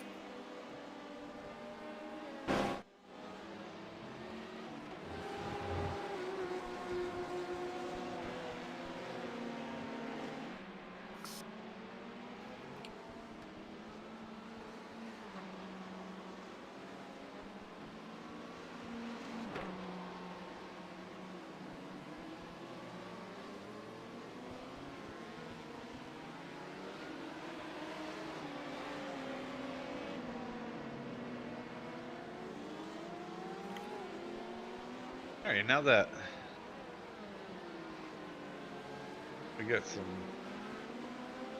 all of our wow words. That way, you got the LMP2s through their laps. I mean, we're probably almost all their laps. They should be evening out. Yep. But I believe that Leo did bring it up.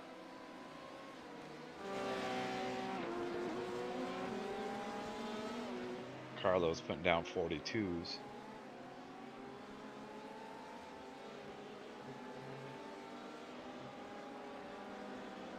So now he's within 20 seconds of Banzu, Leo Racing.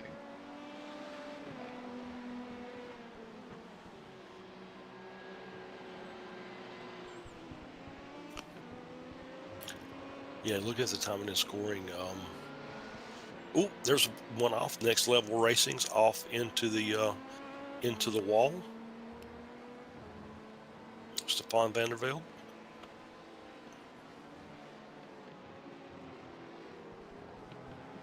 Like an easy re-entry. Let's see if we can get a replay of that. Yep, just too far to the right in the chicane. Lost the rear end of the car. I think that's the second time they've found that wall today.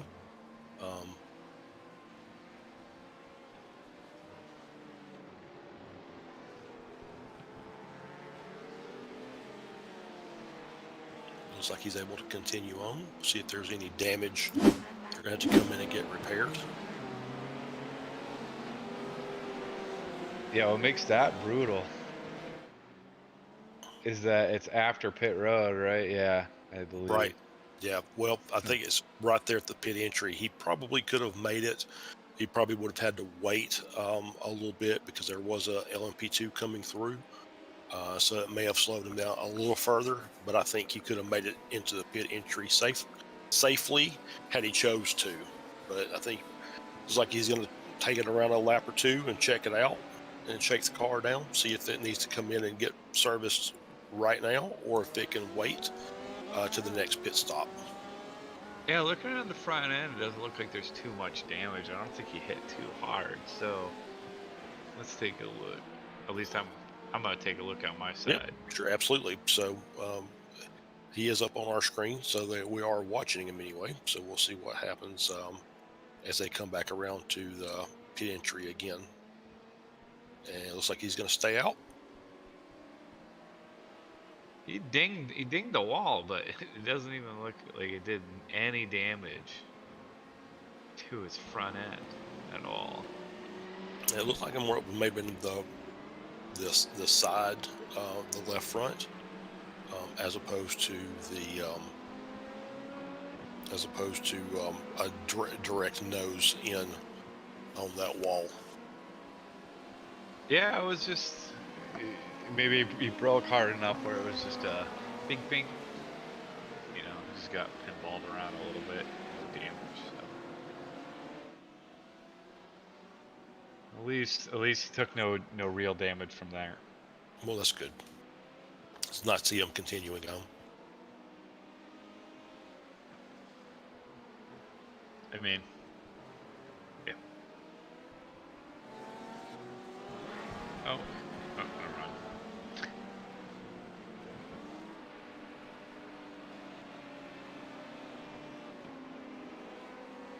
Let's see.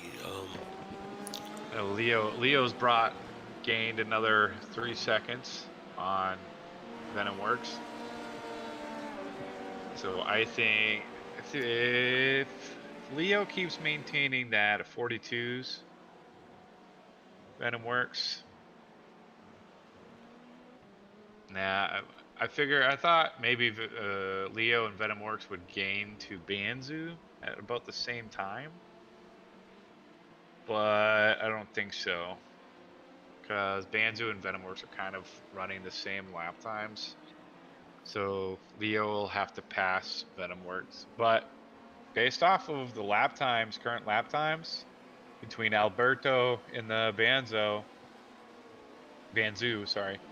Josh Johnson in the Venom Works, and Carlo Labate in the Leo. Leo's going to catch Banzu. They're all brand new drivers too. So they all got at least, 2 stints, Right. They're going to do 2 stints, and just the way that Carlo is driving that Leo Racing team car, he's going to catch him. Yeah, it looks like the gaps are about 8.5 seconds between P1 and P2, as well as P2 and P3. Looks like that Andre Efemico down in P7 is trying to make a gain.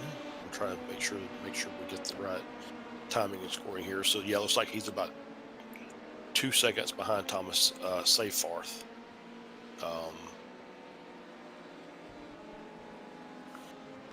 And that's FFW Kislenko and Freaky Fast Racing that are P6 and P7 in class, unless it changes on me again, which happens from time to time. I believe FFW Andre might be a lap down more. Are they? Okay. Maybe.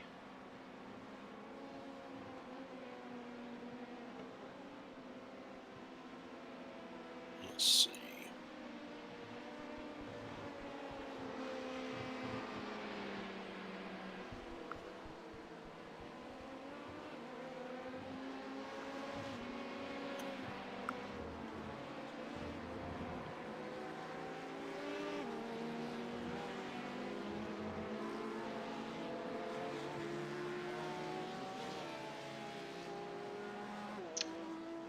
After you're taking a look at that, take a look at Core Motorsports and Team Slow Pace. Core is starting to gain a little bit on them.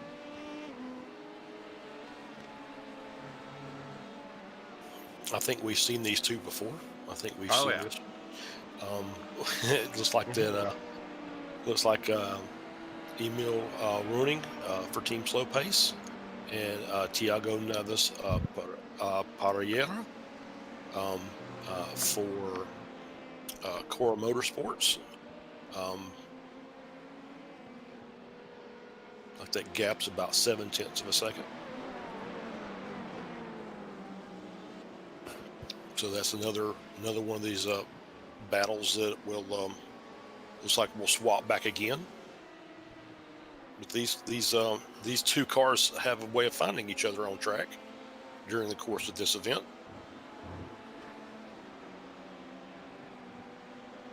I don't know whether or not that's a good thing or a bad thing. I do see from my timing and scoring monitor that Stefan Vandervelde in the next level racing looks like he is on pit road. So it's either, I can't tell if this is the last time they pitted.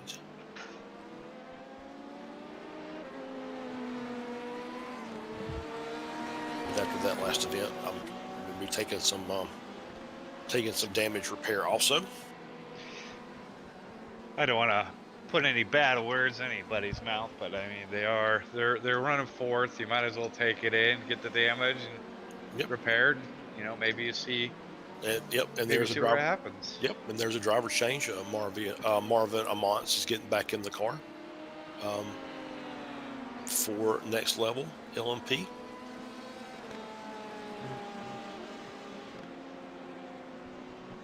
As we got a spin right there in front of the two cars we were looking at.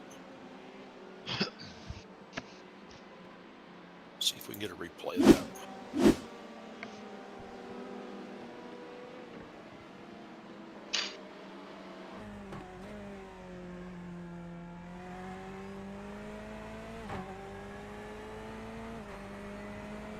We got the tail end of it. We'll see if we get back to live. We'll try that again.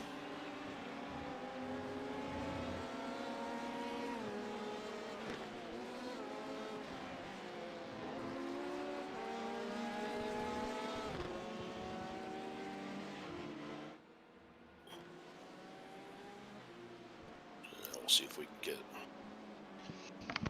that crash by Alberto.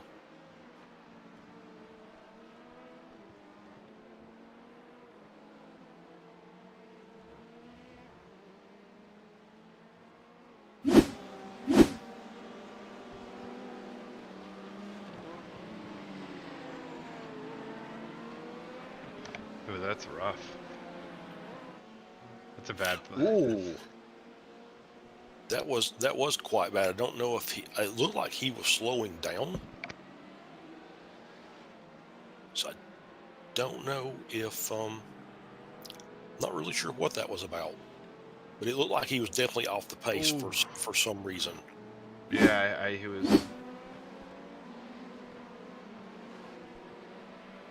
And we had another crash, and we'll review that. And it was Legends Racing. Yeah, it was Legends smacking in the back end of him. Was that it?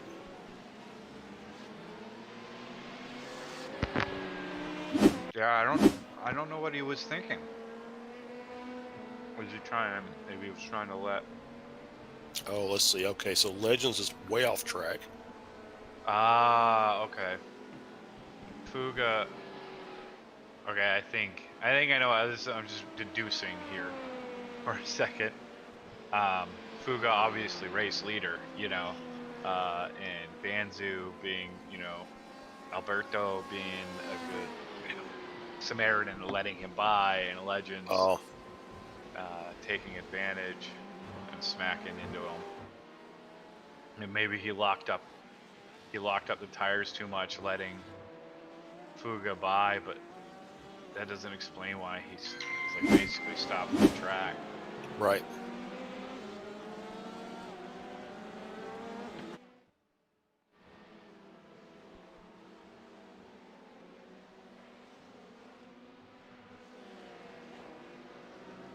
Yeah, that was a little bizarre, that whole sequence there.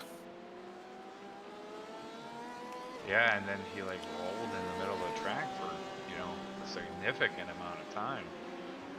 Almost like he lost connection or something.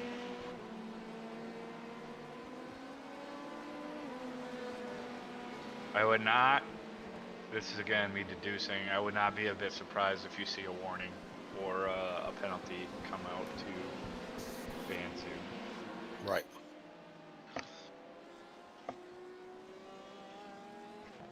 Well, that made it easy for Leo though. It did indeed. Ooh, look at this little gaggle. I'll use Colin's word of the day, the gaggle here amongst all these cars. Sure you don't want to use the word foursome? The foursome? Well,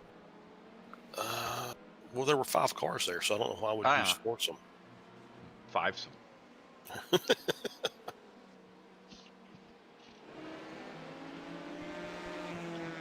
Oh my Lanta. Ronan Simsport just threw down a 149, 169.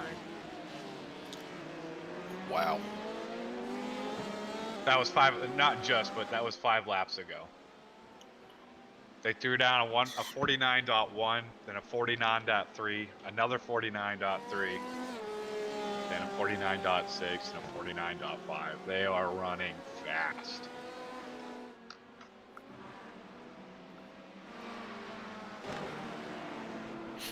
Yeah, those are some extremely quick lap times.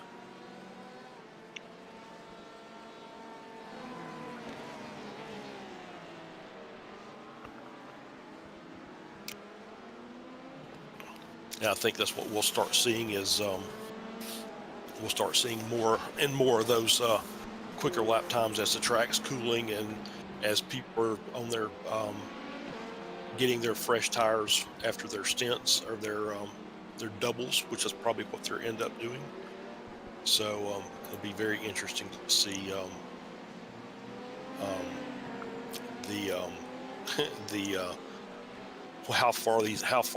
how much faster these lap times can go over the course of the race. Yeah. We talked about lap temperatures. I mean, it's still, it went down a degree. So I have a feeling Ronan's only going to get faster. Yeah. I mean, Yeah, we'll just see if anybody can keep up with them. That'll be interesting to watch during the course of the race. It means soon he's going to be competing with LMP2s for crying out loud.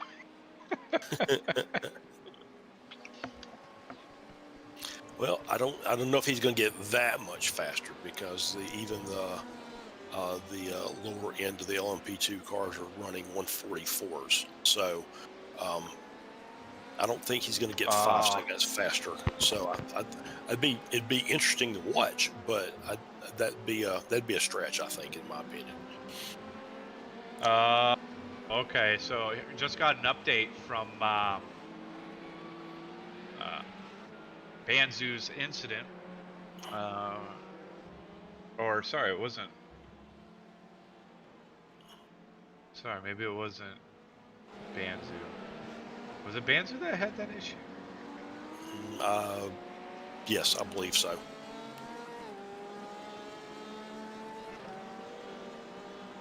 Yeah, I believe it was Banzu.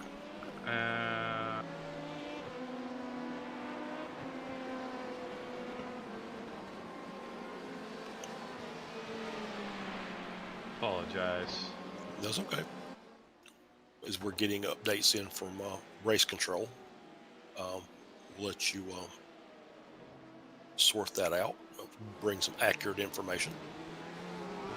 As I can see, the gap now between Venom Works and Leo Racing Team is about 3.4. Carlo Labate for Leo Racing is still chipping away at that race lead for the class.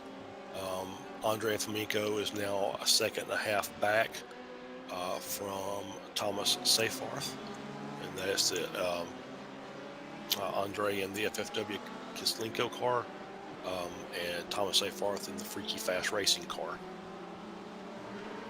So I know we didn't cover it, but some late information. Sure. Core did pass Team Slow Pace by a significant. They're about 2 seconds ahead. Right. But core or team slow pace emo Leander Roney. I am not sure on the correct pronunciation. Right. Emo's computer popped up an application, and that's what caused him to be able, or him get passed by court. Oh wow. That's rough. Yes, it is rough. And then Porsche Sport on the Banzu. Not sure what happened there. I'm wondering if maybe it was hardware or not. It was a weird scenario why he broke so hard in the middle of that. Like, even letting by Fuga, you wouldn't even brake there. I would just let off the throttle. You know, you don't even. Even if you had, even if that, because the LMP2s with their or LMP1s with their boost, that should have been easy work for him to go ahead and make that move around, I would think. No file yet for. Nobody's Okay. filed anything. Ooh, Banzu, you're getting all over the place, Alberto. So just as a small update to the LMP1 class, Patrick Pelchat is now back in the car for Fuga and just set the fastest lap of the race with a 1:30.9. The last lap for Tobias Matsky in the MJR racing team was a 1:38 flat, so that's about a 7-second gap. Oh wow! So I'm guessing that they got a driver change and fresh tires, and he just went out and did a blistering lap time. He's 5 seconds faster than anybody else in LMP1s. Yeah, it was but his second lap was a 1:33.3, so that's back closer, but still significantly faster than the rest of the field. Yeah, I mean, that had been a clean lap too. I mean, that's no traffic. That's got to be no traffic. Right. Yeah, that was almost a quality pace lap. So extremely fast. So let's look at. So that I'm just kind of still keeping an eye out for the. That's actually faster than his qualification pass lap. It's about 1 second faster. Or no, 0.02 of a second faster than his qualifying lap. Wow. Yeah. So as we were doing the research prior to the race starting, we always kind of go look at the world record paces, race pace for these cars, and in this particular case, I think that we're not going to get. I don't think anybody's going to break the current world record, but I think Patrick was in the top 10 or 15 fastest laps. So obviously very fast driver and knows the track quite well. So just checking the LMP2 Leo Racing team has got the gap down to 2.4 behind Venomworks Endurance, so they are still closing in. As you can see, Venomworks on screen now. Josh Johnson driving. Say that 3 times fast. Yep, I couldn't even say it one time. So with Carlo Labate and the Leo Racing team on the hunt, now the gap's down to 1.7 as they're working their way through lapped cars.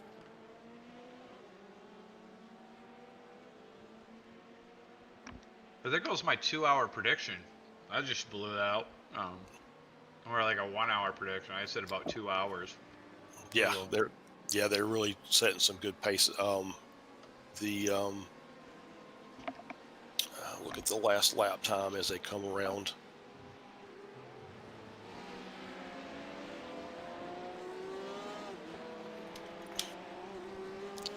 Yeah, so last lap, Josh Johnson did a 1:44 flat. And then Carlo did a 142.4, so quite a bit of a increase there. Probably due to some lap cars that they just had to, it depends on where you catch them. That's how fast you can get your laps to be.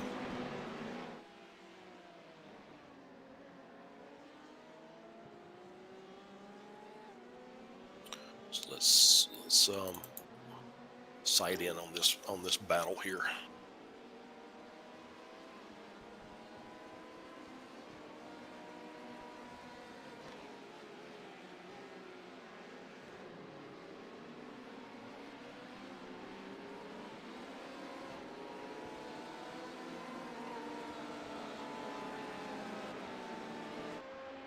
Actually, kind of been excited.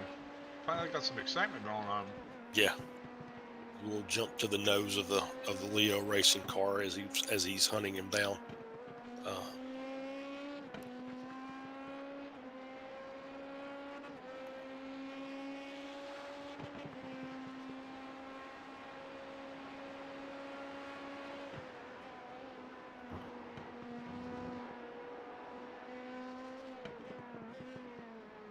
And I'm sitting here. I'm watching Ronan on my screen. I'm watching Ronan Sim Sport. Watching Gabriel drive that car, and it's just beautiful. Actually, it's like almost like art at this point. Yep.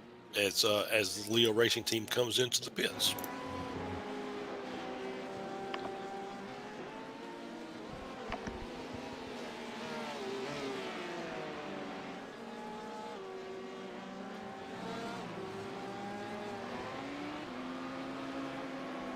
You want to do a lap with Gabriel? Let's do a lap since we're down here as well.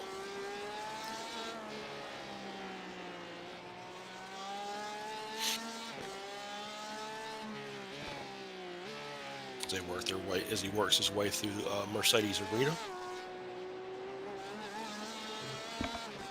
Gets a good run out of that corner. Down through RTL. Which I didn't tell Colin this earlier, but I think RTL may just be left to right, or right to left, but I could be wrong. I don't know. That's a guess. So he works his way down the straight, heading into the hairpin.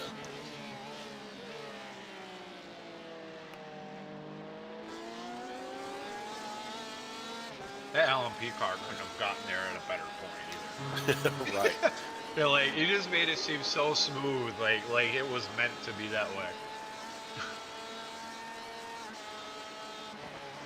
Yeah, he is setting some, really smooth laps.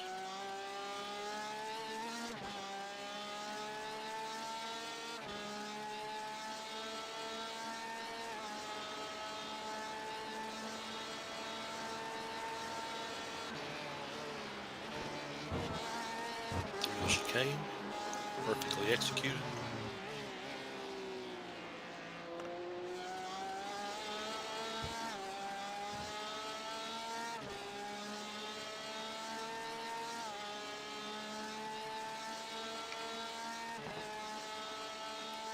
And that is what a 149.27 lap time looks like. That's like basically the second fastest lap time of the. Yeah, it was a tenth of a second off his best lap, so great to watch. So I wonder this sometimes, and maybe you might be able to answer this. I don't know the exact answer, but you know how some of these corners have the red and white, curbs. Right. I wonder if they put that in because drivers drive over it too much and they're tired of fixing the grass, or if the drivers complain so much, like, hey, I want to drive off the road a little bit. Put some, curbs here to help. Yeah. Honestly, I think that actually it's just to slow the cars down. I think that a driver will take whatever you let him have. Oh, absolutely. Oh yeah. Oh yeah. And so we'll say, okay, so we're going to put these big bumps right here, and you still see the cars evolve so they can ride the bumps. And so it's just the way and so it started with the the flatter kind of serrated curves or curbs, and then it went to these red and white raised curbs, and then it went to sausage curbs, which are the big orange blocks that if you hit it, you've got about a 50-50 chance of keeping all four wheels on the ground, because or just slinging your car up in the air. So yeah, what's the old saying is, when you build a better mousetrap, the world will invent a better mouse. So it's just evolution.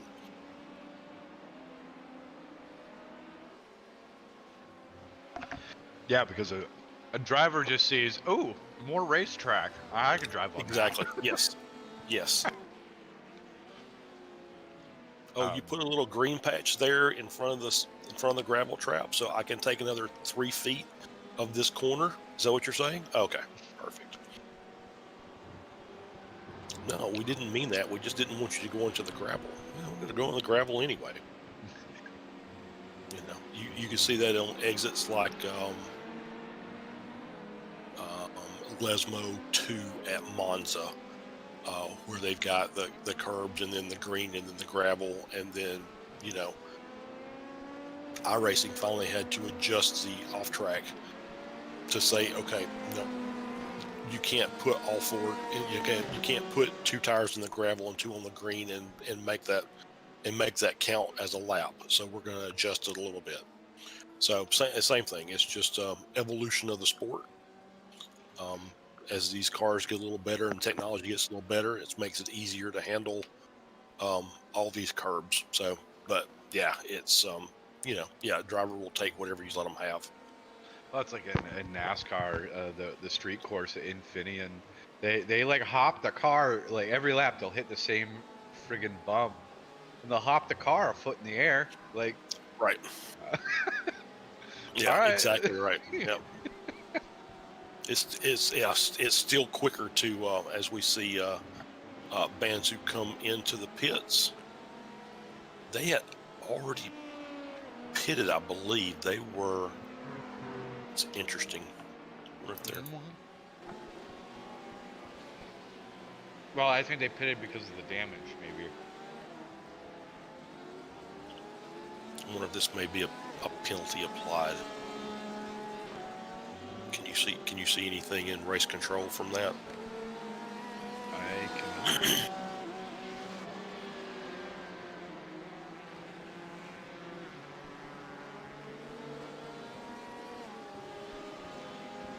It does drop them down into P3, and Leo Racing takes over in P2. I'm sorry, maybe that's maybe I had it backwards. I think Leo actually was the car that pitted a few laps ago. They were chasing down. They were chasing down Venom Works. Sorry about that. Just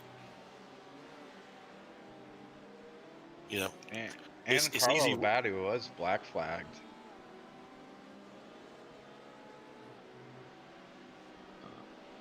Not sure why.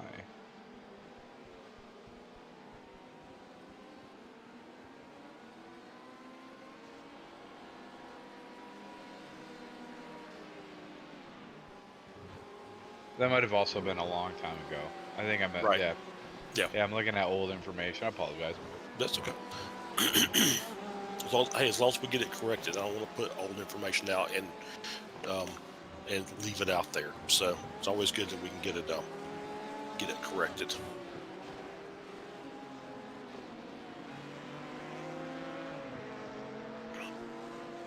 But yeah, that Leo battle was was heating up, and then they came in and took their pit stop because they were right on the tail of Venom Works when they pitted the last time. So.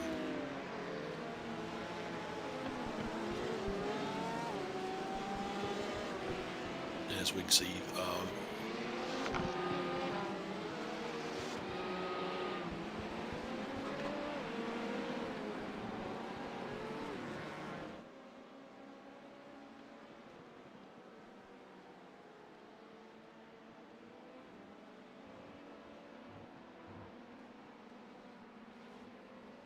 Which Venomworks probably won't pit for another 5 or 6 laps either. They're a bit off from the rest of the LMP2 field. Yeah, it looks like pit that. cycle. Either they're spot on or everybody else is off.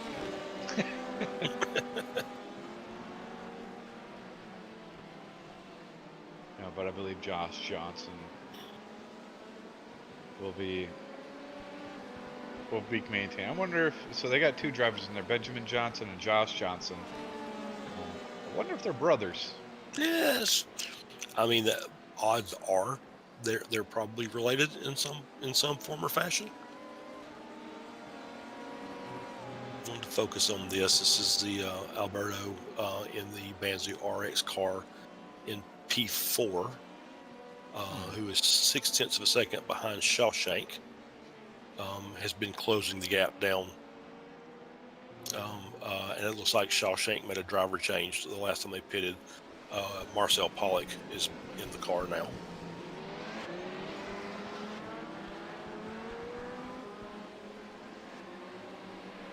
He should be pitting here very soon as well.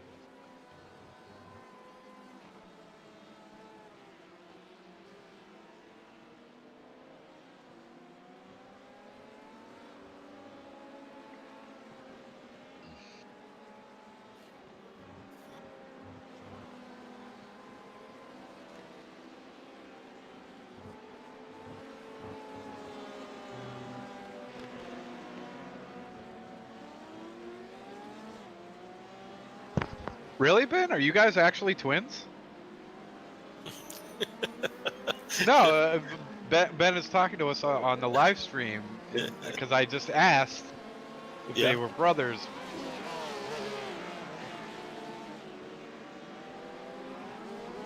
We'll see. Yeah.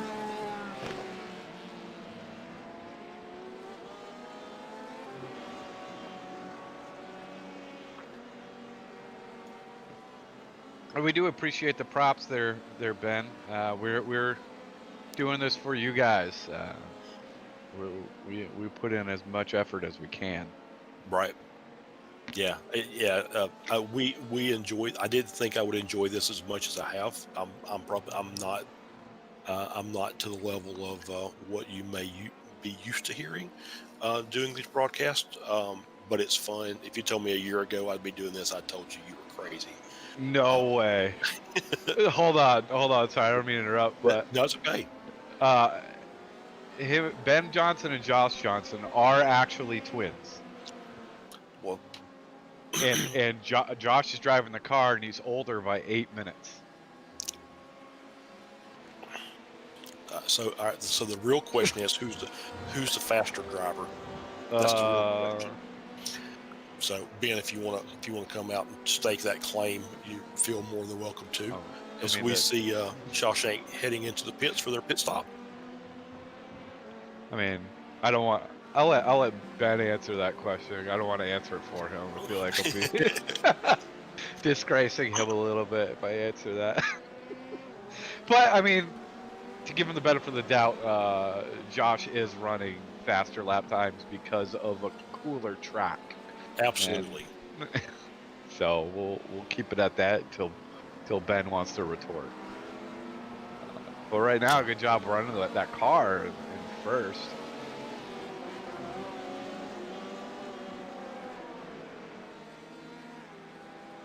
I guess the best thing about that is at least it makes the team photos a lot easier when you're twins, right? So you just copy and paste at that point. If you're identical twins, obviously that's. So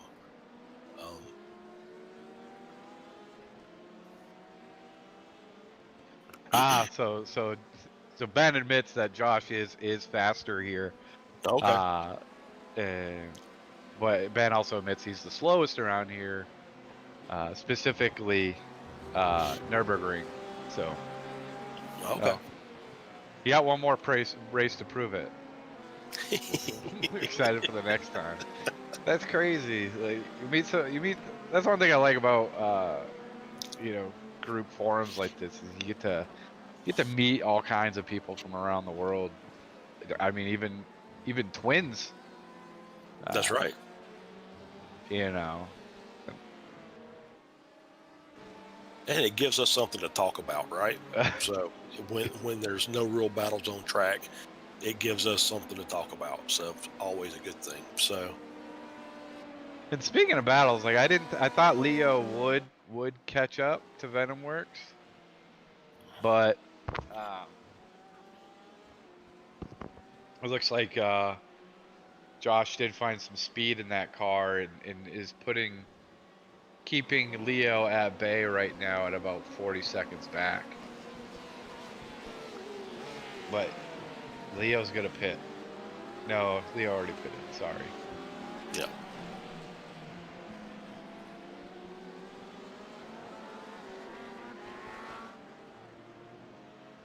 Yeah, Ben just says their team strategy right now is they're just plodding around, just putting the laps down, trying to maintain and extend their championship lead. There you go. Which is really what you have to do in these kinds of races. I mean, yeah. Like I was saying in my race, came in top 10. And we just kept the track, kept putting the car out on the track, just kept it out there. Just avoiding trouble. And I mean, I was like probably one of the slowest in the field, and we still ended up in the top 10. So.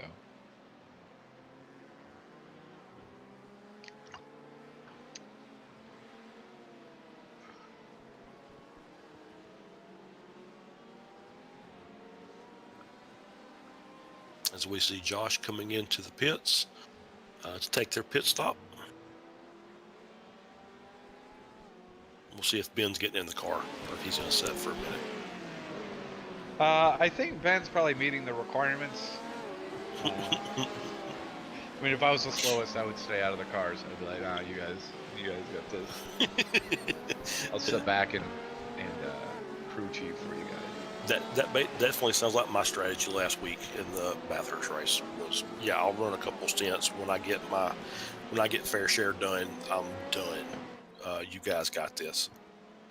I enjoyed Bathurst, but Kevin, my teammate, crashed the car twice, and it's like, okay, like at what point I'm faster because I can keep my car on the track. So I mean, I was slower, but I was also letting cars by. I wasn't fighting anybody because, I mean, right. For me, I don't like anybody behind me. I like to be in front and gaining on them. Yep. Otherwise, I get a little paranoid.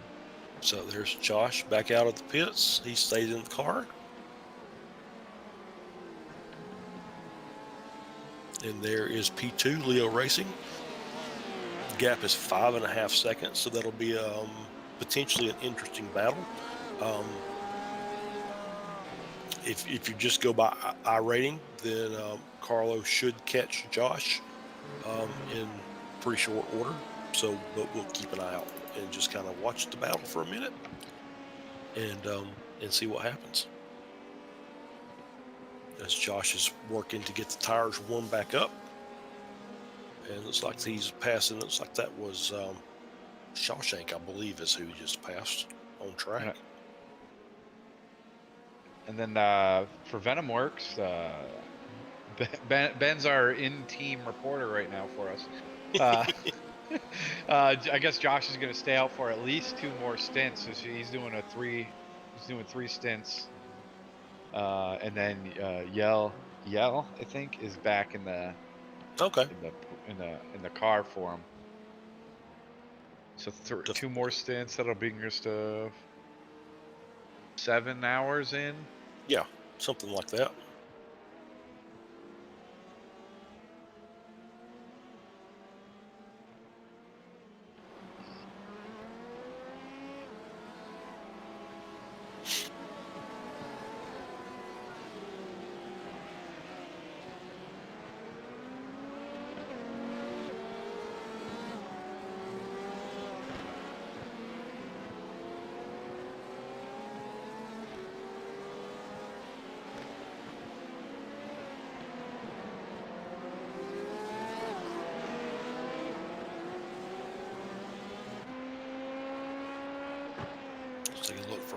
from the gearbox cam off Josh's car. So I just got this from Race Control. They're doing a 3-minute stop and go for Banzu. Ooh.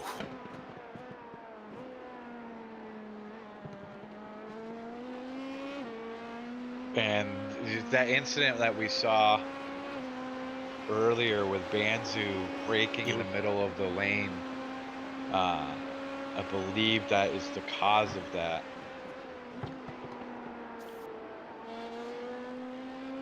That is unfortunate. So.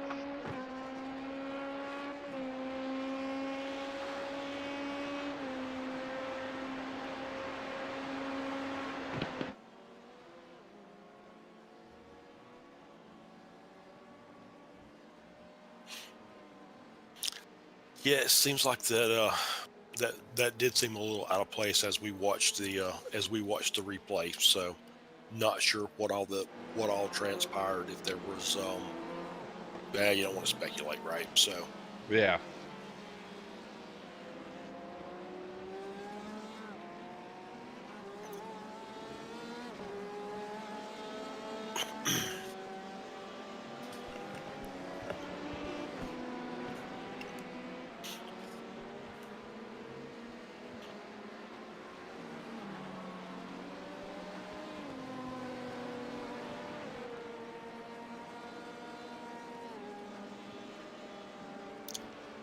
we can just keep an eye on VenomWorks. We're watching them, giving the LMP2s a little bit of love. Carlo Labate in the Leo car is still closing the gap.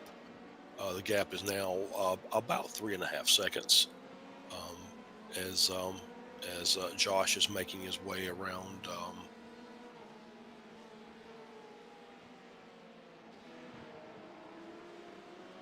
I believe that is that Team Slow Pace in the Corvette.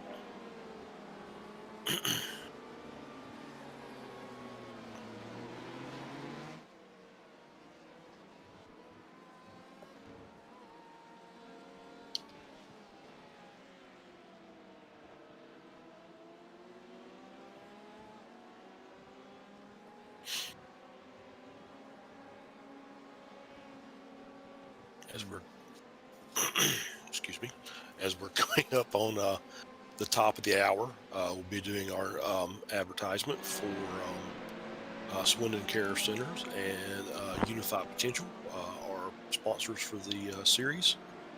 Once again, you will see a link in the description for a donation page for Swindon Care Centers. If you have the chance to share a little with them, I'm sure they would really appreciate it. We appreciate having them on board with us for this season.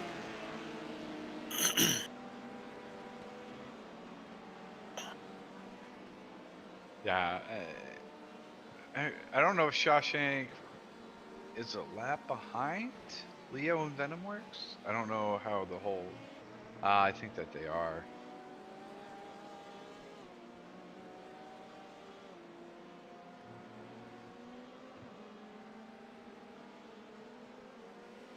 Shawshank has the pace to keep up with Leo.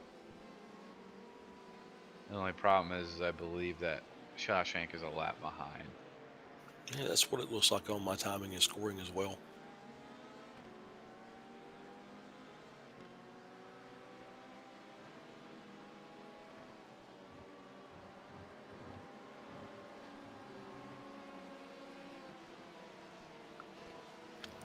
All right, so as we're watching this battle between Leo making up the ground 2.7 seconds behind VenomWorks Endurance, we're going to take this moment to take our ad break. We'll come back and we'll revisit this battle and see if anything's changed. So once again, we'll be back in just a few minutes.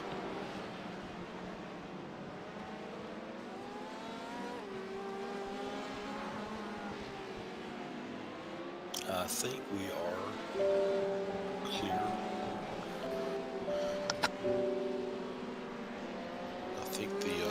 I don't think think they can hear us at this point, right? I think that's correct. What if I come home and no one's through my front door? What if I come home and there's a mess everywhere? What if I come home and tears flood the floor? Josh, No one understands the struggle and Yeah, stress I'm gonna I pop out. shoulder. I'll be right No back. one understands I have the trials of someone much older. No one understands why my homework's late, why my mascara is smudged, or why I'm not perfect. No one understands why I can't have guests, why I miss school, or why I look like I need a rest. No one likes the kid who's always behind. Nobody gets the effort needed to keep up. They mock and scorn with ignorance in their minds. Everyone looks down on me. They think I'm quite odd. But in fairness, me crying is all they see. But everyone really should look up to me. Having responsibilities bigger than imagined, not knowing my cared one is my priority. Patience. If you give me the chance to say, patience is all I crave, and you'll come to understand that my pain is every day. It's not my fault that I am left out the group and that I always worry. No one knows the struggle and stress that we all carry. The Swindon Carers Centre, we're here to support young carers to carry the weight of their caring role.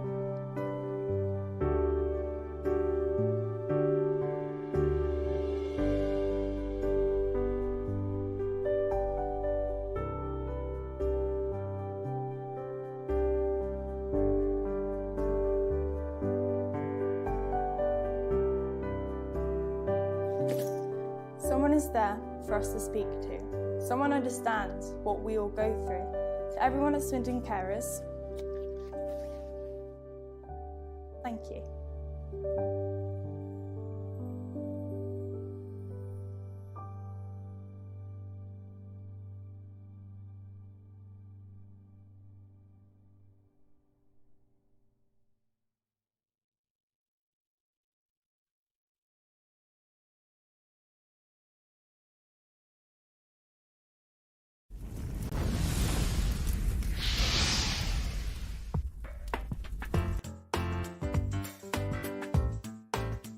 Everybody has places to go, but not everyone has a way to get there. What if there were an easy way to get everybody where they need to be? What if there were one resource for all of the transportation needs in our community? What if we could move up to a better way to get people where they need to be? Welcome to a better way of getting around. With Move Up, all of your transportation options are in the palm of your hand with a mobile app that allows you to get where you want to go. Okay, there are lots of options for getting a ride, but this ride service is special because it offers answers to the collective needs of our community. Who needs a ride? Going to the airport or train station? Done. Need a lift to get some groceries, go to the bank or post office? Done. Need non-emergency medical transport to your doctor's appointment? Done. Need a ride for your child? Done. What if you want to take your dog or your bike with you? Done. You get the idea. But how does it work? There are basically 3 types of riders: regular folks with no special needs, children and adults who need assistance, people who need to get somewhere but can't afford transportation. The people with no special needs can use Move Up just like they would a cab or a service like Uber or Lyft. Why choose Move Up? Because participation in the program helps support the overall community by keeping the drivers busy so the network can grow. Children and adults who need assistance can choose among the drivers who have been carefully screened to be able to handle non-emergency medical transport, assist with the elderly and handicapped, and to transport children with their parents' permission. People who need to get somewhere but can't afford transportation can enroll in one of the community programs that will pay for their ride. The driver gets paid just like with any other passenger. We can all move up to the next generation of ride-hailing and transportation if we all get involved. To learn how you can become a part of the solution, join MoveUpLynchburg.org today.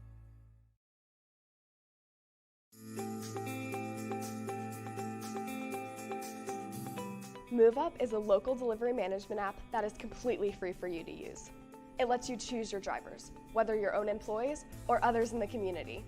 It lets you and your drivers decide on rates that are best for your customers, and those customers don't even have to download the app. MoveUp is easy to use. When a customer places their order and requests delivery, you enter the delivery information into your online system, and the system alerts drivers of their delivery order. You can track the complete status at a glance, and so can the customer. MoveUp's processing system is designed to protect you from liability and to minimize transaction fees. All of the money stays local. You keep all of the money from your sale, and the driver keeps all of the money from the delivery. It's easy to set up. In fact, you can be delivering the next day. MoveUp is the no commission connection to your customers. Find out more on our website.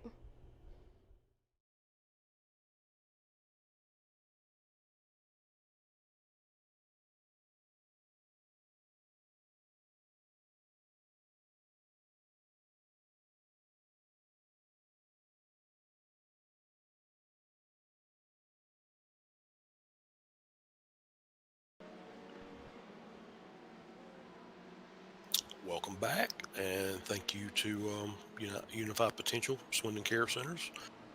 Once again, we appreciate it. It looks like that we did have a change for position in the head of the LMP2 field. Leo Racing Team is in the lead.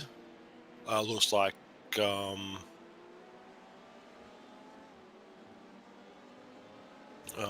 with Carlo Labate behind the wheel. Looks like the gap is now about 11 seconds, so he's pulled out quite a bit of a lead over over VenomWorks Endurance. To go back to the top of the order, obviously no change in the LMP1 class. Still Fuga Sim Sport, MJR Racing Team, Garage 69, and Next Level Racing LMP1. Shawshank Racing, we've talked about Leo Racing, and then VenomWorks Endurance. Shawshank Racing looks like they're in P3. Freaky, you correct me, Josh, if I get these wrong, because our updates are sometimes a little weird. Shawshank Racing in P3, Freaky Fast in P4, and it looks like FFW Kislinko's moved up to P5. In the GTE class, Rome Simsport still leading the GTE class with Next Level Racing GTE 1 in second, Porsche Sport in third.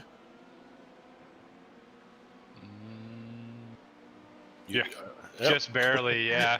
Just barely. Porsche Sport just passed Core Motorsports for that third position.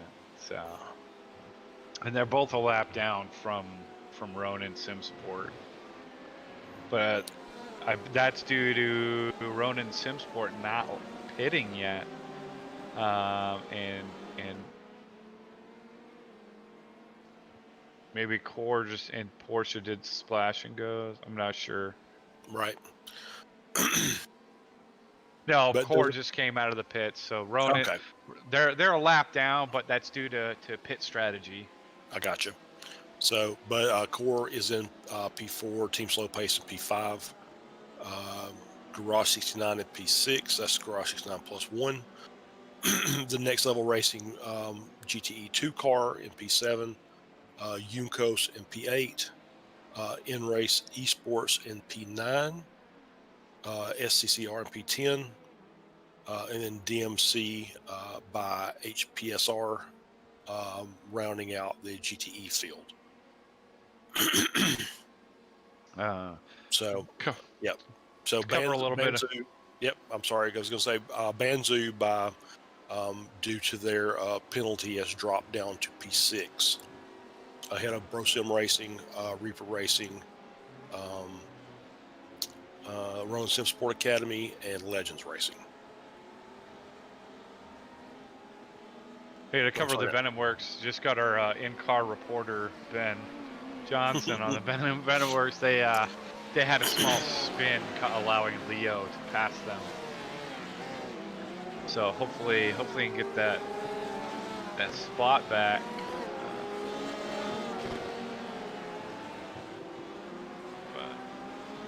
Josh has got to get a little bit more confidence in that car to get back up to speed.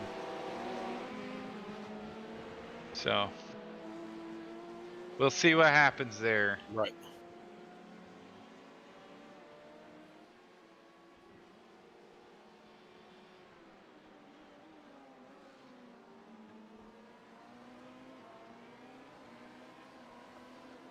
So we can look at some of these gaps here amongst the field. You see next level going through Mercedes Arena. That's the P2 in the GTE class. Yeah, I wanted to check because I saw the sister next level car right with Porsche Sport. It's like, oh, that might be closer than we thought, but it's actually they're still lapping them. But Core Motorsports Tiago Neves Pereira is looks like he is trying to close that gap on Porsche Sport. We are starting to see some of the GTEs get below a 150. Some of them have gone. Next Level has also joined Ronin on a 149, along with Core Motorsports doing a 149 as well. So as the sun is setting and the track temperature starts to go down, we've already gone down another degree. So we're sitting at a 20 Celsius track temperature. A little tight there. As Core's working their way around the next level car. The next level number 2, or is attempting to. Yeah, very tight racing. And you see Juncos right behind them.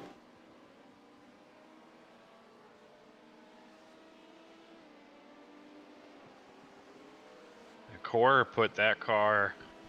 He roughly he said, "Get out of my way. I'm getting through. I don't care. I'm done. I need to make up my lap times. Let me move." And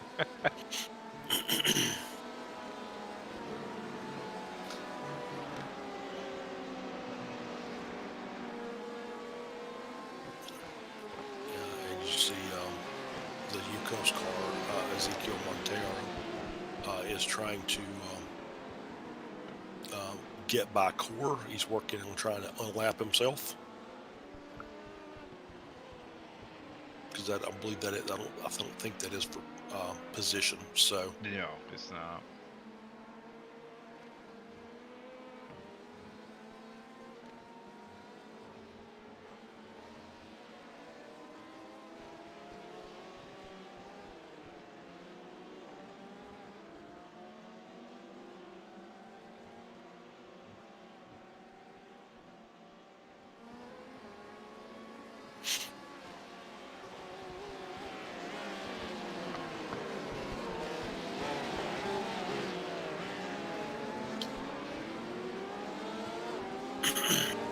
see if we had any other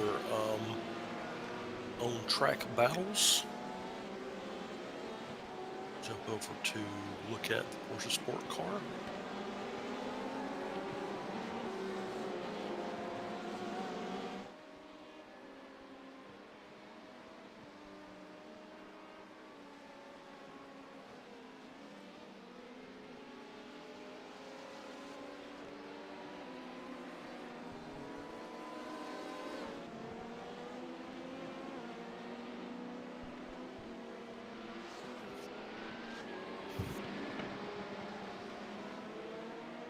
Back over to Kevin Poyne in the Next Level Racing GTE.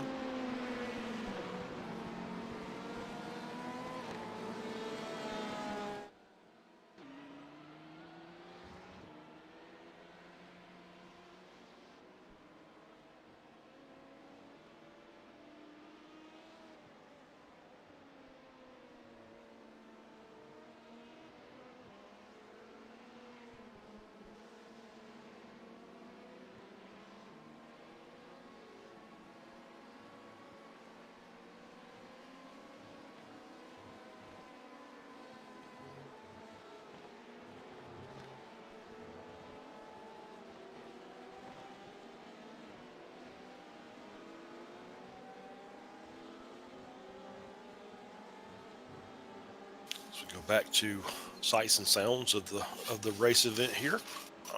We'll get a good look at Tobias Matsky in the MJR car.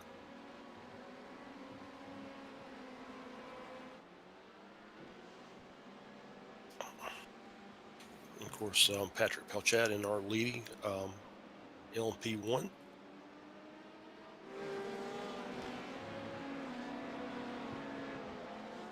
Tobias Cantor in Garage 69.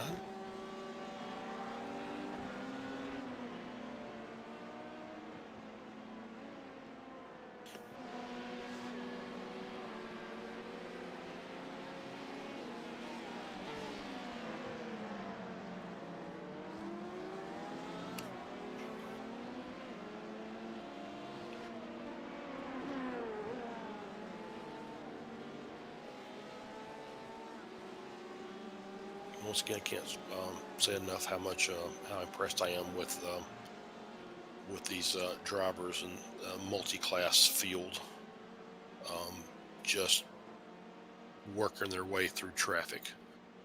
It's really really clean racing. We've had a few issues here and there, but overall it's been a fantastic race so far. I've enjoyed watching these guys run, even though the field may be spread out a little bit. I think there's going to be some more interesting battles on track the closer we get to the finish of the race.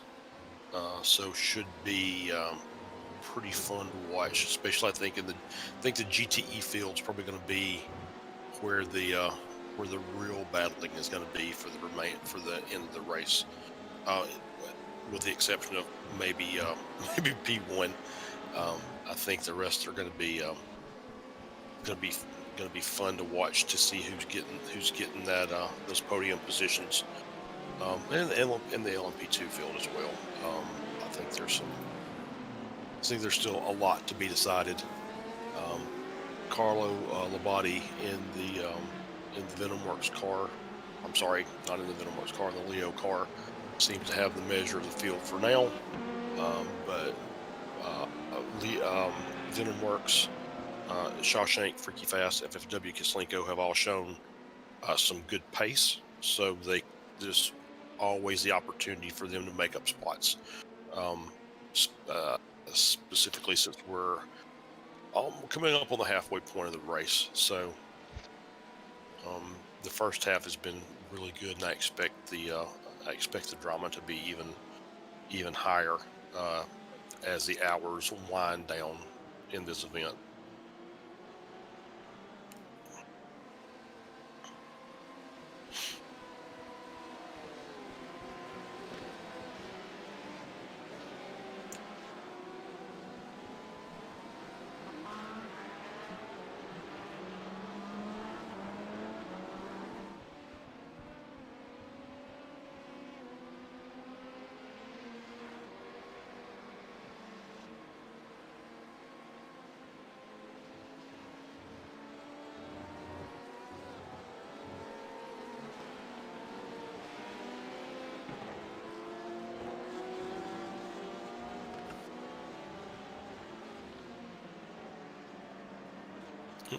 So we do have an event. We'll go back and review.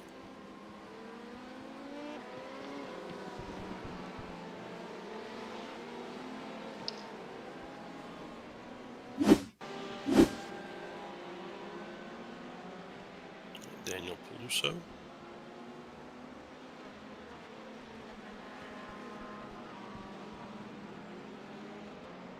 I believe that's the Rossum Racing car.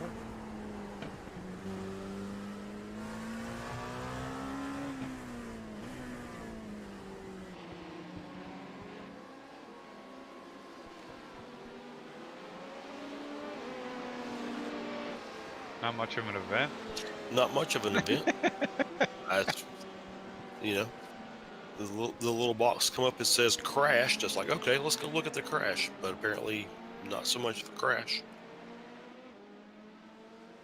I'm not even sure I saw an off track in there, to be honest. So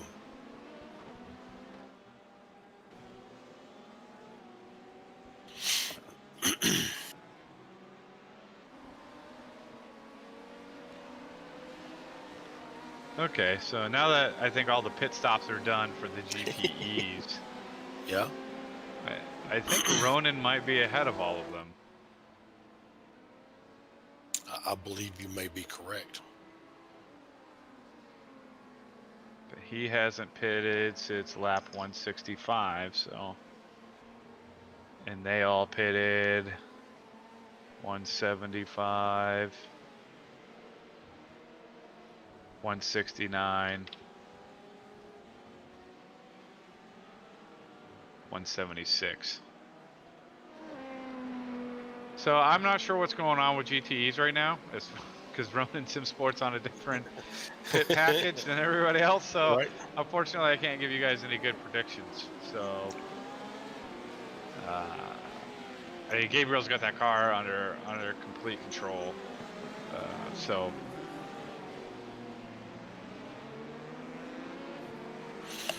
I guess we'll find out in the next 6 hours what happens. Leo, oh, it looks like LMP2s are starting to go in for their pits now. Leo Racing Team is currently in pits. Taking tires. And a driver change. Marco Morosi is getting into the car. I believe that's correct. Yep. So taking over from. Actually, this is his first time in the car all day. Carlo Labate. Obviously did his job quite well. Moved Leo up the field, and so pass it off to Marco, and we'll see if Marco can continue. That did give, at least temporarily, the Venom Works car is back in the lead for the LMP2 class. And from what I understand, Josh is going to run that Venom Works one more stint, so he's going to pit, and then so he's going to keep that car on the track. He's been running 43s, 44s with it. But they pitted. What lap did they pit? They pitted lap 180. So about 15 laps ago. So they're not going to pit for a while. So you're going to see Venom Works up front for a while. So, I mean, I don't have the math or the calculations to see if they what kind of pit strategy they're working towards. Yeah, I did get a message from race control. Pop over, and so Legends Racing about 9 laps down. Paul Richards is driving the car now, back out on the track. So it's good to still see them running, even though they're quite a way down. But they are running in P10 in the LMP2 class, and as we know, the points matter. So anything you can get is a good thing. So because points count toward the end of the season, and you want to collect as many of those as you possibly can. Like collectible like Pokemon. cards. Yeah, like Pokemon. So we can get copyright strikes on YouTube for mentioning things.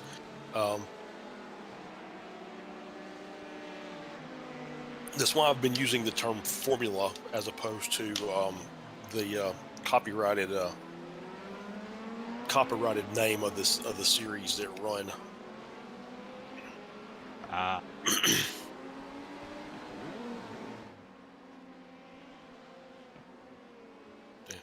And we can't mention that track in France either because we don't want the ACO coming down on us.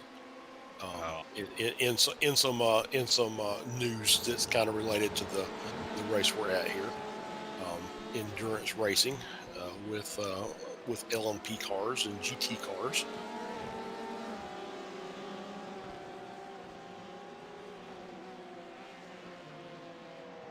As we see, it's like FFW Kislenko entering the pits. Andre Eflamenko, he's been in that car for a long time. I wonder if he's about to. Oh yeah, he's hop out. He hasn't been in the car for 2 hours. Oh, for maybe an hour. 2 stints. Really? Yeah, Okay. There's 2 stints he wasn't in that car. Oh, okay. And now, and there is a driver change. Alexander Trishan is in the car. Okay. I wonder. see Banzu with Ivan Barrera, and I'm going to butcher those as I try and roll my R improperly. Sorry about that.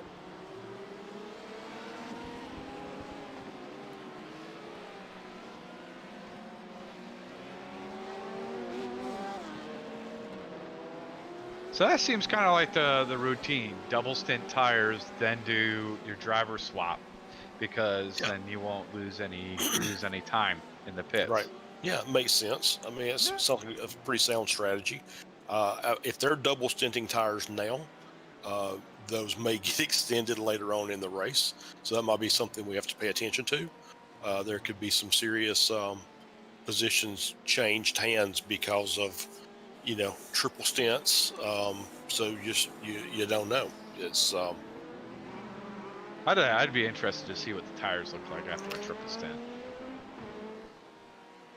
But I'm wondering if you would even if you could save that much time. I mean, you're looking at trying to save a course of what, 30 seconds over the course of 3 stints, basically. Yeah, pretty much. I guess it's all a numbers game at that point. If you have it figured out that you can drive at third stint as a driver at normal speed, then yes, it's a save. But the rest of it comes into, okay, well, if I triple stint, then the next guy's technically got a triple stint. Otherwise, you're just wasting a pit stop, in my opinion. Yeah. I mean, you guys feel free to tell me I'm wrong. Well, you're just asking for trouble at that point, right? They're going to tell me I'm wrong anyway. So. Yeah, I think pit strategy. I think pit strategies are. It just depends on the team, how comfortable how comfortable the drivers are driving old tires. Obviously, the tires will degrade less as the track cools. Right. Could we get to a point where there could be a triple stint? I mean, possibly, and it could be the thing that takes you from P3 to P2. If you triple stint, if you get your strategy worked out, and you triple stint the last stint of the race, and you just say we'll just stretch it, and that may be what gives you that extra position. So one step higher on the podium. I know we were talking about driver maintaining for a long time, but Thomas Seyfarth, yes, for Freaky Fast Racing, they have yet to do a driver change. Wow. Yeah, he's been in that race car for at least 6 hours, because that also includes 45 minutes of qualifying time. So he's almost been in that car for 7 hours. That's pretty incredible. Because I know I've been doing the broadcast for a little over 3, and I've already went to the bathroom twice. So I can imagine sitting in the rig for 7 hours. Yeah, you're taking tires as much as you can just to get out of the rig and go do other things. To me, it depends if you're VR or not, because I race in VR, and you add about 10 seconds of time taking the headset off and putting it down, so you don't smash it. Like, you're not throwing it on the ground. But like, if you don't have a headset on, you're just sitting at a normal desk, you can get up and go, come back within about 20-30 seconds. With the VR rig, you don't have time. Yeah. And speaking of Freaky Fast Racing, they're actually coming in right now. And we'll see if Thomas decides to get out of that car, or if he's going to claim ownership. Yep. It's my car now. I'm just going to stay in there. Yeah, you guys are borrowing it. So, but they are in P7 in class. So, he's had a good run. Freaky Fast? I'm sorry. P4. P4. Right. So, so the obviously it's not hurt them too bad. I'm sitting here looking at the timing and scoring sheet, and you could almost tell that the drivers who had good races at Bathurst last week, because I see a lot of A 4.99 safety ratings. So that's fair. Yeah. So where you know, you get in there and you just run some good clean laps, and then you know those endurance races are really good for safety rating boosts. I have a feeling Seyfarth is not getting out of that car. Well, I mean, I think he will eventually. Well, I think he yeah. has to, because we are running, I think, with fair share in these events. So you cannot compete solo. Although you had a good idea as we were preparing for the broadcast about setting up a series where you're doing 6-hour solo endurance races, and I think there will be a lot of interest in something like that. Yeah, I thought about it, and I don't know if I want to do. I don't know if I want to do a 4-hour or a 6-hour solo racing series, but it's something that I'm tossing the idea. I had another idea that I kind of threw out the window after I did some practice with it. I was like, nope, this is stupid.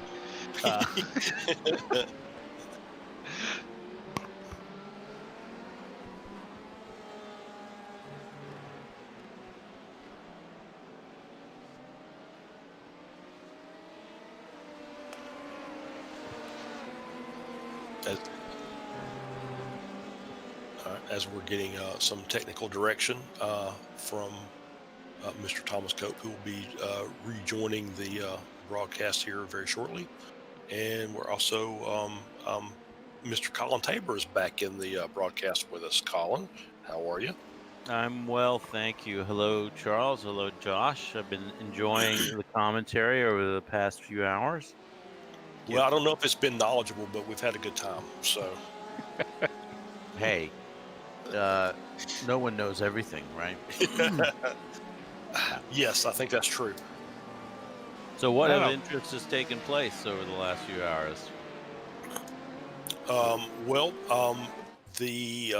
think the biggest thing is we've got some really interesting battles that will be heating up, I think, in the top of the LMP2 class. I think LMP1 is, barring anything major, maybe a done deal already. The GTE class, Gabriel Early is just putting on a clinic, just setting some monster fast lap times. But there are some battles still for the podium positions in the GTE field that I think will be, they'll be interesting down the later on in the race. Okay. Yeah, we did find out that that Josh Johnson and Ben Johnson of the Venom Works are twins. Yep, we did find that out. That's exciting information. All right, that's exciting information. That's cool. That's cool. All right. Well, you guys are free to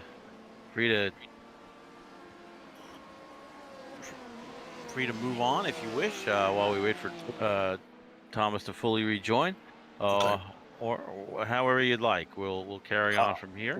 We'll just keep talking until I get removed from the broadcasting system. Right on. So yeah, but like I said, I've enjoyed watching the racing. Obviously, there's some extremely good drivers. I think the racing has been really, really clean today. Lots and lots of care between the classes being taken as far as lapping and collision avoidance. I think it's been some really clean race. I've really enjoyed it, and there's some good battles here and there. I think there are cars that seem to find each other on the track. The Corvettes and the Porsches all seem to find each other eventually. So I think that you've got you'll see if you just kind of watch the I ratings you'll see the higher I rating for one car and the lower I rating doing battle with the other car, and then they'll go in and do driver changes, and then those I ratings reverse. So now you've got the other car playing catch up and trying to make the pass back, and so it's kind of been a leapfrog effect, but it's been fun to watch. So I know we've kind of touched on core and team slow pace. As you remember, Colin, at the beginning of the race, it was those four between core, slow pace, Porsche Sport, next level, just all kind of hugged together, and they've kind of stayed that way. So Okay. Yeah.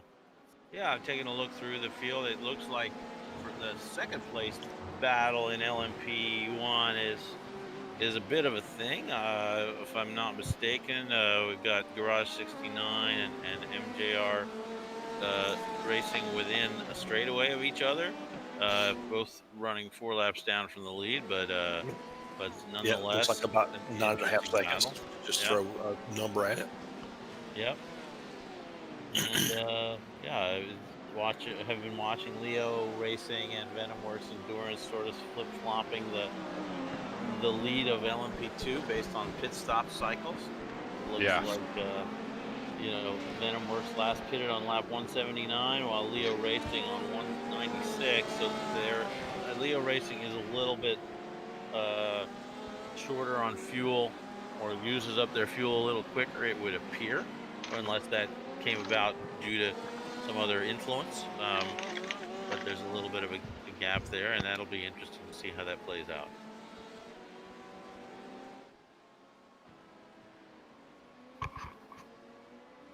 Right now, Venom Works looking probably they're on lap 205. I would expect to see them pitting fairly soon, given the roughly 25 lap capacity of those cars.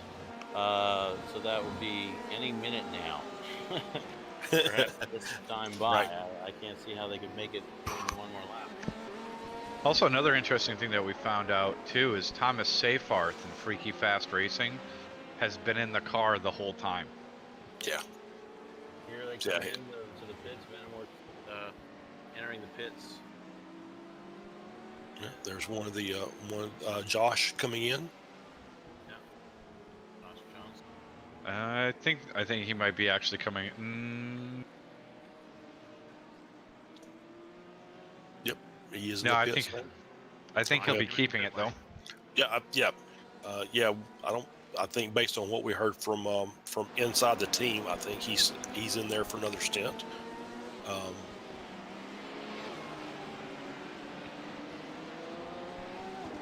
Well, it's been great, guys. I'm going to take off.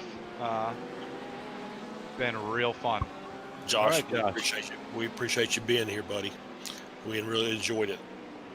All right, take it easy. See you, man.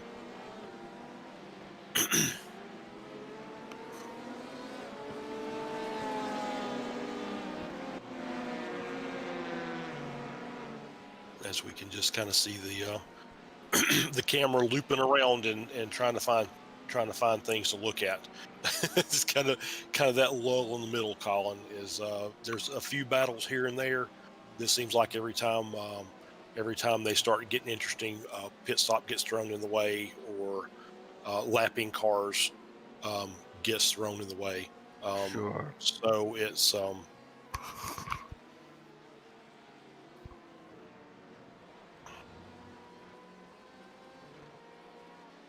Noticing now we do have a couple other cars that have reached into the 149s on the GTE side in terms of fastest laps, both Next Level and Core Motorsports, dipping into the high 49s, which hadn't been the case when I was on before. Definitely running some fast laps right now. I guess Next Level is running second, and we have Kevin in the car for them, and he had hit a fast lap of 149.9 on lap 167, which is roughly 25 laps ago. Yeah, I think the last time we checked the temperature of the track, it was down to 21 C, so it's dropped significantly since the start of the race. Righto. So that is bringing the lap times down. Whoop, Yep. we a little off by Garage 69 +1. Jacob Ochmansky, little wide going through. I think that's the Michelin curve, if I remember correctly.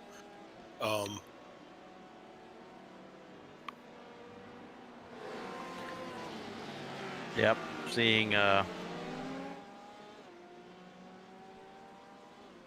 Seeing Core Motorsports running in third place, and a little bit ahead of Porsche Sport. They're about 9 seconds up, I believe, on the Porsche Sport entry.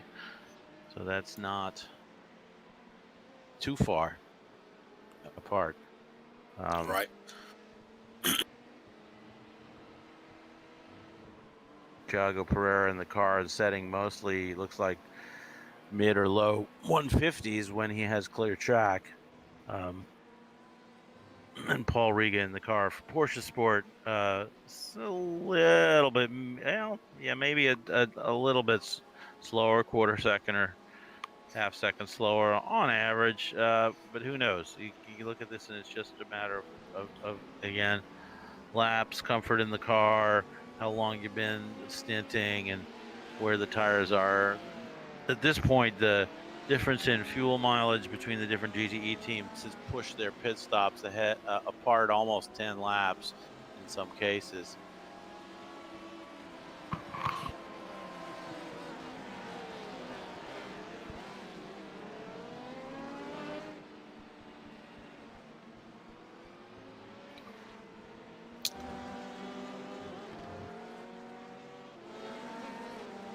Yep, do see Eric Burley is now in the car for the Next Level Racing GTE number 2. So I think it's the first time we've mentioned his name today. They're running P7 in the GTE field.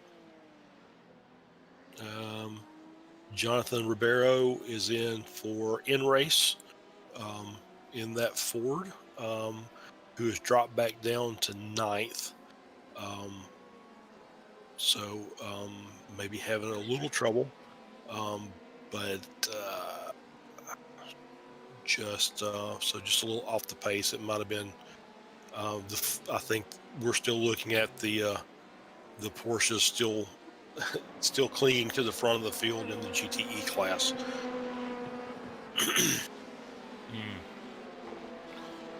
Yeah, I'm trying to discover what happened with Juncos Racing. It looks like they may have had a throughput issue with one of their drivers around lap 155, which is about 40 laps ago. Yeah, that's what I'm seeing. Bruno Bonaviri may have disconnected in the middle of a lap, and that may have been an issue. But that's unfortunate. I hate to see folks have that kind of issue. Yeah, that is kind of sad to say. I know we mentioned it when I came on back from my second stint in the broadcast booth that SCCR also had the same thing happen to them, where they just got booted from the server. Luckily the auto tow performed its job, so one of the other drivers was able to sign in and jump in the car. So that was really good to see, because obviously they're several laps down, so you hate to really see a race go that way, because Juncos was actually running really well. So for them to drop back like that for a throughput error is sad to see. Right. The limitations of international motor racing with the high racing service. We're still limited by I think that's still the limit of the technology is internet connectivity worldwide is not the same. So you have we've got drivers on how many continents? 4 there's 7 for sure in the world. Yeah. But, right. So so definitely 4 of those 7. So we try and you try and make it as even as you can for everybody, but you're still going to have issues like that. I don't know if we can tune into the lead battle for LMP2 right now. Cars are only 2 seconds apart. We got Venom Works having just finally pitted, as we mentioned, and Leo Racing Team now just 2 seconds ahead of them on the track at the moment.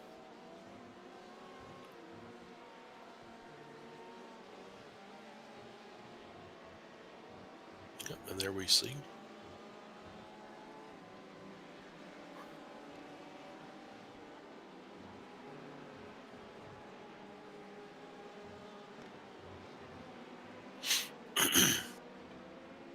Yeah, it looks like that Marco Morosi is trying to extend that gap over Josh Johnson in the Venom Works car. The gap is about 2.5 seconds, but it looks like he is really trying to stretch it out. Oh yeah, he got a good run through the arena, but now has got some lap traffic in front that he's going to have to contend with, so that may tighten that gap back up.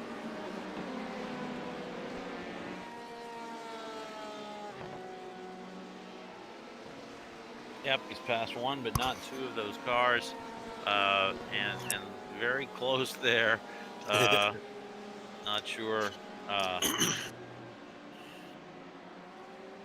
Looks like we've escaped without any further problems there, but yep. It's always tricky getting through those lap cars. Those two guys are not racing for position, by the way, but just running proximal to each other, of course. Yeah, that was I believe that was SCCR and the DMC car, DMC by HPSR Blue. Right. Well, Team Slow Pace is one of them. Oh, was it? Okay. 5th place GTE was in the front one. Oh, sorry. Now they're getting overhauled by the DMC by HPSR Blue car. Not sure if they made a mistake, missed a shift, but they definitely are not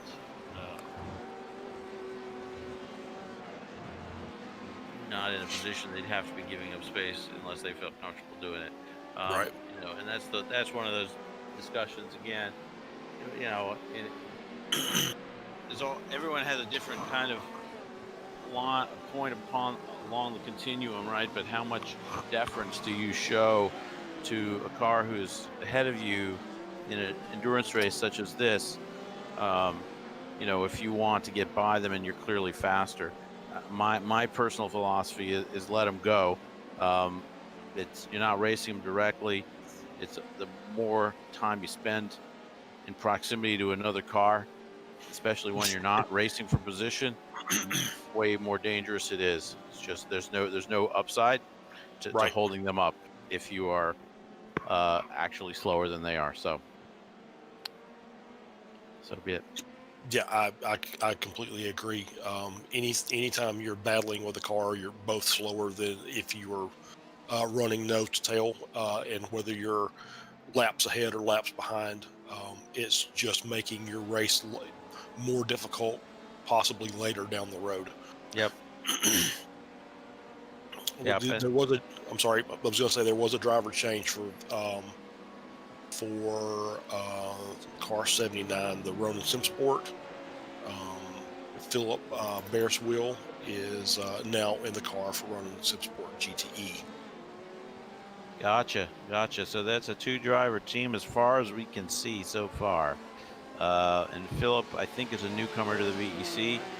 I haven't said his name in a previous race that I can recall.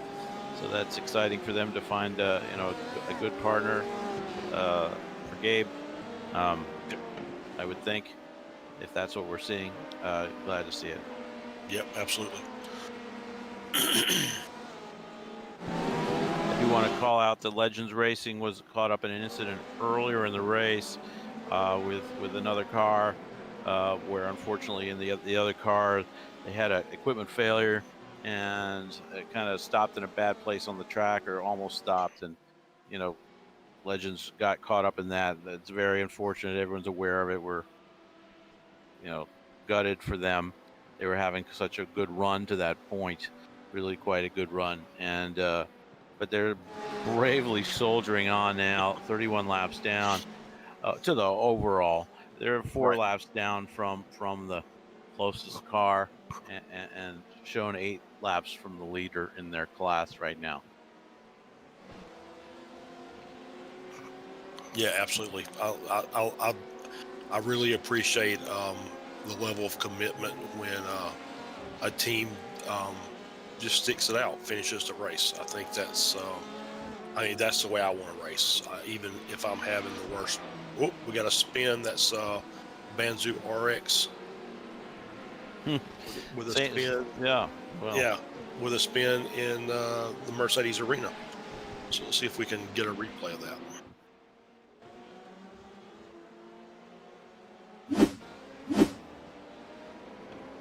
So here he is coming around that first arena bend, and then going into the tight left-hander. It's so easy to just get on the power a little hard. Legends did a great job, as well as the car afterwards, to avoid. Luckily, no harm done in that incident, at least permanently. Right. Yeah. I think that's been the key to a lot of these accidents. They seem to be, for the most part, single spins that are or light taps that really aren't doing tremendous amounts of damage to the cars on the track. So that's good. That's good to see. Yeah, I feel like sports car racing, really, you need to temper your aggression somewhat, just because of the sheer percentages involved when you got to complete hundreds of laps at a certain track, right? I mean, we're going to see probably 400 laps done by some of these LMP2 cars by the end of this race. Absolutely.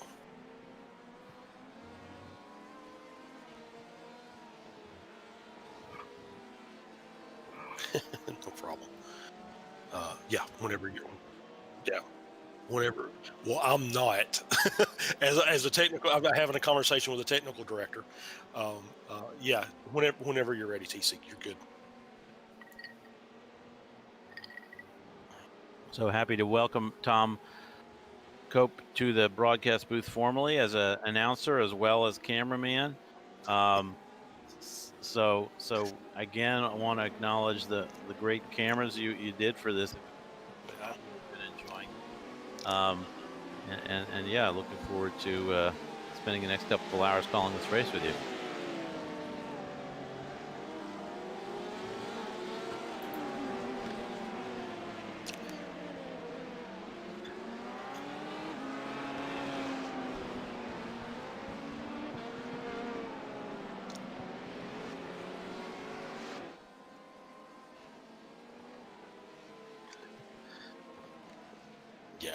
Yeah, I would second Colin's emotions. It's it's been great having you as the third man in the booth. So I'll let you have your turn. I'm going to step away. I will see you guys again very soon. So have a good stint. A lovely afternoon. Making sure. Right, it looks like getting late in the day in the time zone of the race. If I'm looking over here, we're seeing sim time of 2000 hours. So that's 8 p.m. If my math is right, that means we're going to see darkness in this race. That's for sure. Yeah, I think we are about halfway through. Yep. Yeah, well, I think we always plan to have a bit of darkness towards the end of the race. I mean, it's different for the drivers. They can't set up a car strictly for one part of the day. Obviously, when we have the stretch of night stint, setups tend to take advantage whether someone's set up a car strictly for the nighttime driving or strictly for the daytime driving. I know we've been doing a little throwbacks, and Bathurst 12 hours a perfect throwback.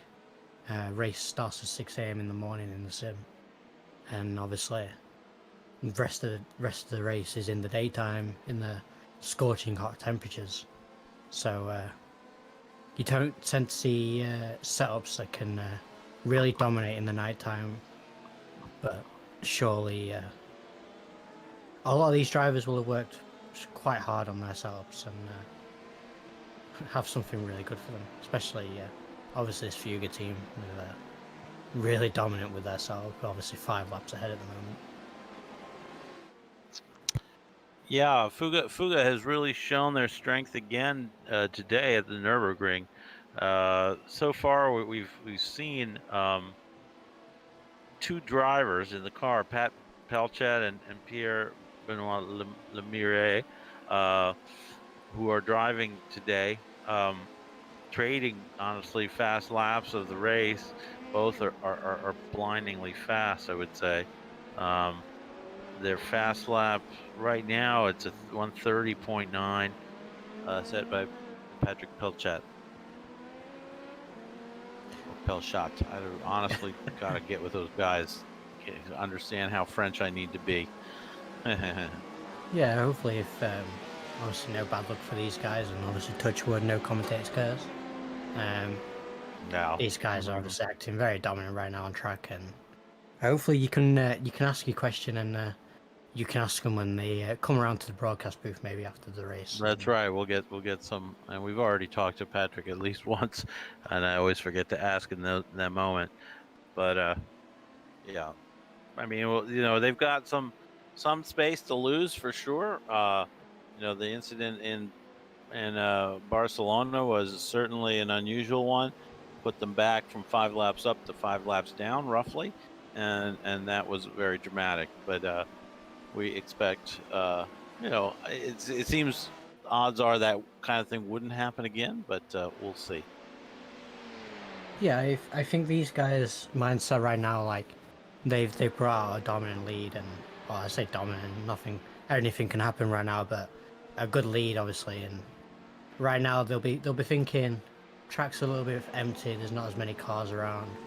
Let's just not dive in and keep trying to set the dominant lap times that they are, and almost sit back behind the cars a little bit and give it a little bit more space and be a lot more safe around every other car on the track. Right, they've got the gap that they can afford to be safe. That said, you kind of want to continue to drive the way you always do. Changing your pattern sometimes can be a problem, can cause its own problems, if you will. But I agree with you. I mean, there's also a sort of a brand recognition at this point. When you see P1 in your mirrors, you're generally going to make way. So you tend to get a little bit more cooperation from the other drivers, I would say. Yeah, and obviously these guys have had experiences in the past as well, so they want to be a bit safer on that part as well, and make sure they do all they can to make sure that they see the rest of this race out. And obviously, I mean, what's losing a couple of attempts in a lap when you know you're faster than the rest of the field? Obviously, that's got to be the guy's mind. Like, you're faster, you can make a second lap if you really wanted to. So why not lose a couple of attempts here and there, and then have one lap every now and again of good pace and just bring that time back and stay 5 laps ahead. That's absolutely right. But it's where these guys are feeling comfortable, and obviously they can't relax. There's still a lot of time left to race. Yeah. I'm sure those guys will be very focused right now and very keeping a keen eye on all the rest of the cars on track. Indeed.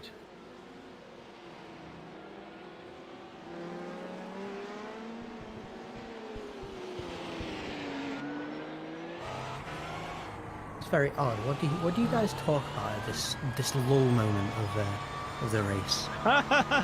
You basically got to come up with just about anything you can.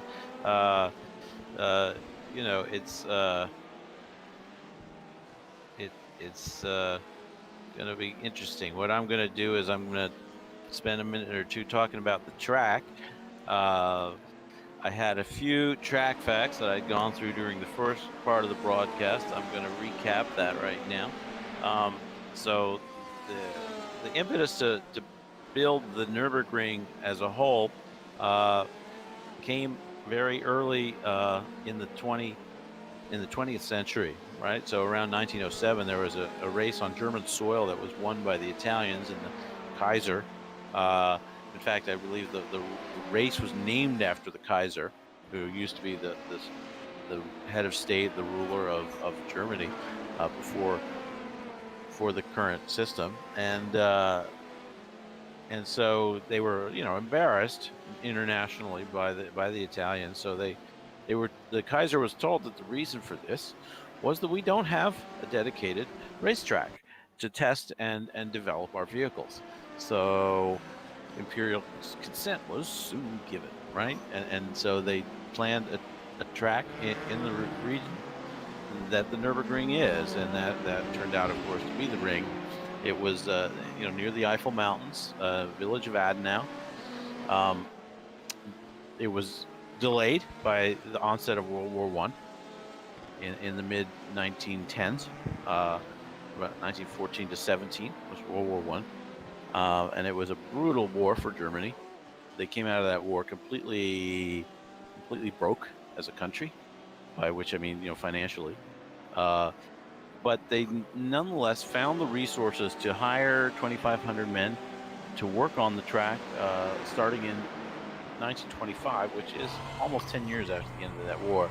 It took about 2 years to drive it. There are two main circuits built. The Northern Loop, which is the Nordschleife, and then the Südschleife was about 5 miles long. And the two intersected at the shared start-finish straight. And so both the north and south loops could be actually combined to form a 17.5-mile track, although it was rarely used after 1931. But the interesting part about it is most of the track was built specifically for racing. It was designed to be completely separate from the public road network. There was a certain amount of normal road character, which made it relevant for automobile testing. But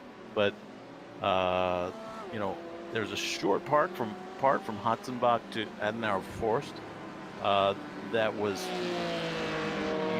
used existing roads and trails, but most of the rest was completely new. And so that's very interesting to me. Just that there would be the ability to build such a long track from scratch. Right? Kind of amazing. Yeah, it's quite, as we see, a very big moment for. Well, we're seeing a. Actually. Yeah, I was just gonna say we're seeing a big racing moment here. Very unfortunate. See what just happened to that. But here they are dealing with lap traffic, right? Looks like that is. They get into the side of what looks to be a Banzu flow, perhaps, on the LMP2 side, and Garage 69 into the wall on the left. Again, looking at it one more time, you see them coming down into the right-hand turn. I think that's the Ford turn, and they just have a disagreement about who's gonna take that apex, while dealing with the GTEs and so forth. Looks like actually a kind of a glancing blow sustained by the Garage 69 car, but still nonetheless, I'm sure they're going to incur damage. Yep, they really kind of jumped right to the inside, but then got nailed by that GTE through no fault of his own, who happened to be coming through the corner trying to clear the traffic. And then off goes both cars. Really unfortunate. If you ask me, Colin, it looks from this angle. Let's just replay one more time. It does look like a little bit of a dive with the inside. From the Garage 69 team, they could have been patient and sat behind the Banzu Flow RX team, who I'm not too sure where they are, mid-pack with their group, but they could have been a little bit patient behind those guys. I mean, we're 6.5 hours into the race. they're only going to lose half a second at most going through that corner behind the GTE. And yeah, it looks a little bit, I want to say idiotic, but not. Right. I mean, you're in the moment. Those cars go very fast. My sort of thought on it was, well, you were going down the inside, but there's a GTE right on the line ahead of that. If they did get through, where were they going to go from there? It didn't seem like a particularly high success move, and that's the thing you need to do in these races is really kind of limit yourself to high success moves, high chance of success, and there they are going wide again. Looks like they've got some issues as other cars are passing them left and right, and I believe we'll probably see them headed for the pit lane when they come around here. We'll see. Maybe they just need a few minutes to settle.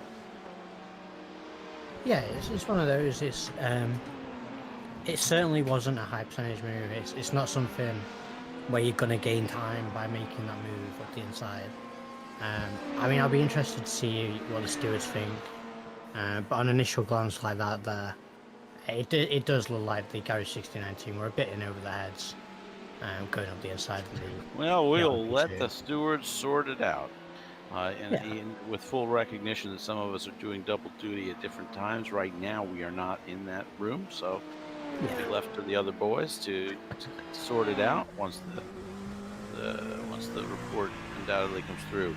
But meanwhile, a little drama on the track to match our drama in our historical lesson. Yeah, and if you want to continue with any more facts and notes you've got about the Nürburgring?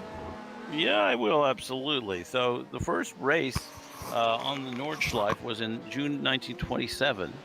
The first one actually was a motorbike race. And then the following day, there was a four-wheel race won by the famous Rudolf Caracciola in a supercharged Mercedes. And then the Grand Prix came in the next month, July 17th, won in another Mercedes by Otto Merz. And then on, I mean, it became a legendary track. One interesting fact is during the 1933 season, Rudolf Caracciola got into the practice of hooking his inside wheel into the ditch at the carousel to guide the car around, gaining himself as much as 2 seconds a lap. And over the next couple of years, other drivers began to copy that approach, and they finally put concrete over the ditch. So you can imagine them doing this with a dirt ditch. I mean, these guys had huge cojones. Obviously, just to race motor car in that age when there was virtually no safety measures. People were driving in their regular clothes with nothing but maybe a pair of goggles and a cloth hat to protect them. That's how the banked corner at the carousel was created. And the bank section eventually was extended further, allowing the whole car to be positioned on the concrete section that we now see today, the white concrete that everyone's so familiar with. But we'll come back to this in a moment or two. Let's see what's happening in the race right now. I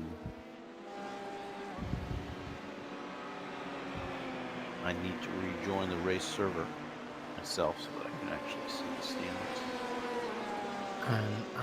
I'll report for you, but not much. Is the simple answer for that one. Right. Obviously, it's just LMP2s and LMP1s overtaking GTEs, and there's not really any fights. I mean, the closest two cars for position I can see is the battle for 4th in GTE, and that is only separated by 2.5 seconds. And that's the Porsche Sport team and the Garage 69 team. Porsche Sport with Ryan Perkins behind the wheel, and the Garage 69 team with Jacob Ochmansky behind the wheel. Sure. But 2.5 seconds separate those two teams, and yeah, There's just nothing much happening right now. Yeah, I mean that's a pretty strong battle. Interesting just to see, overall positions and the development over the day.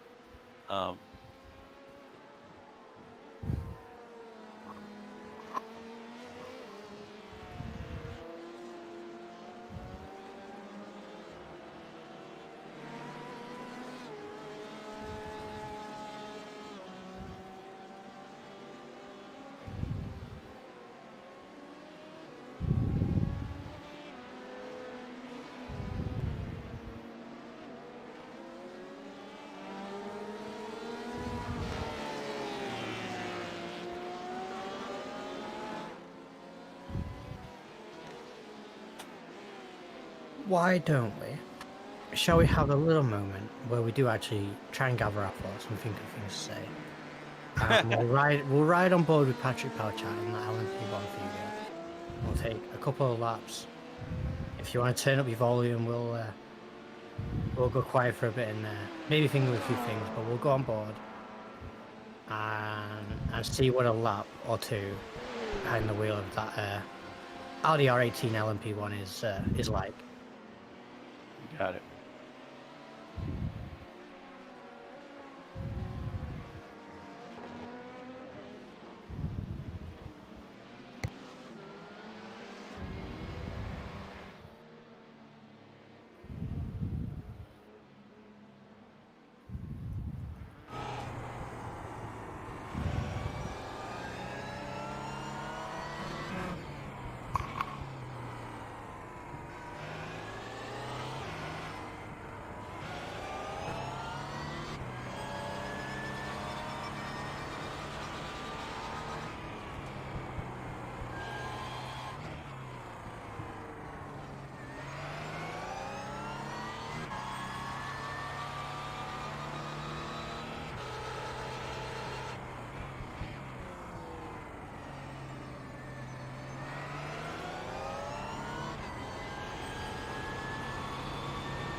as Colin has taken a little breakaway.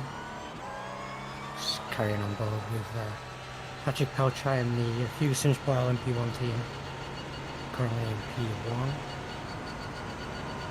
We're gonna have a look for the field. Still, unfortunately, no fights around. Very boring to say. I'm not going to lie. Let's have a ride on board with also the GTE, so the one of the slower the cars, of Ronin Simsport for a lap and see what our lap in the slower GTE car being overtaken by the faster LMP cars is like.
All right, race fans, we're back after a short break for reparations from the cat dumping my ice water over and other things. Sorry if you heard a little bit of language there. We love you guys, really. It wasn't directed at any team or driver. It was only directed at my cat. We're just getting back into kind of the race mode. It does look like I'm seeing a change in the positions in the LMP1 category. It looks like we have Garage 69 now in second place, if I'm not mistaken. So Garage 69 right now have proceeded to second place. In terms of the gap to the next car, a little bit hard to tell based on timing screen that we have, but we'll take a look on at the racetrack on the track positions.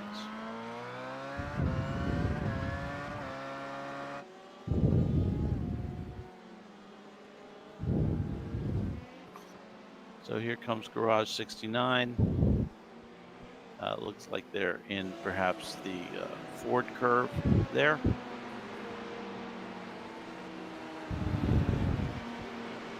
Now proceeding down to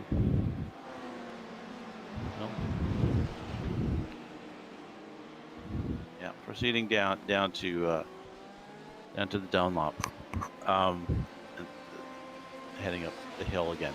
Let's take a look and see where the number 3 car is, if we could. And the third place car there. Third place car, sorry. Yep, they are driving through the crowd. A little bit of a weird angle here. I'm sure it's going to right itself in a moment. Must be in the stadium section. I don't know. Here we are. Looks like they're now in the Ford curve, heading down. So they're about I don't know, third of a lap behind. I'm guesstimating. Although this is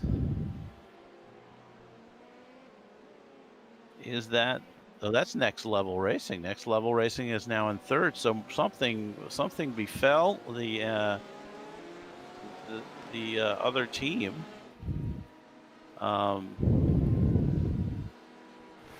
We look at our classes. The MJR team seems to have fallen back some ways.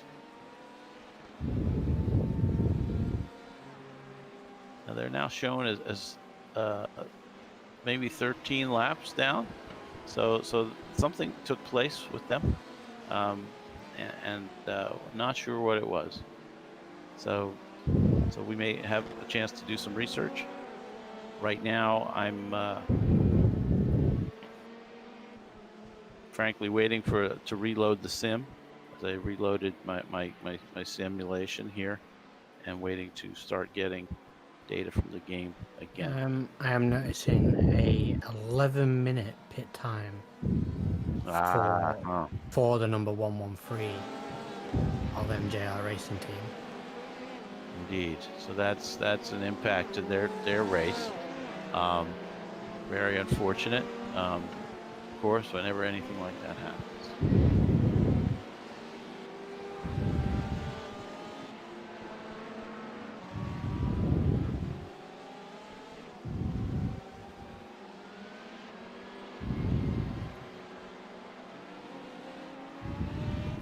Try and see if we can locate anything to do with a crash for those guys, but unfortunately nothing. I thought I saw it go by in the list a while back. I mean, a while back. You have to look for Marco Merbeck's name.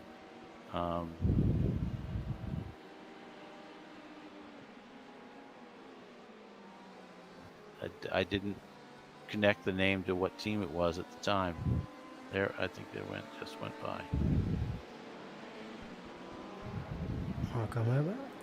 See what happened in this incident. Yep, we're asking a lot of the software now to go back this far, but we'll see how it does.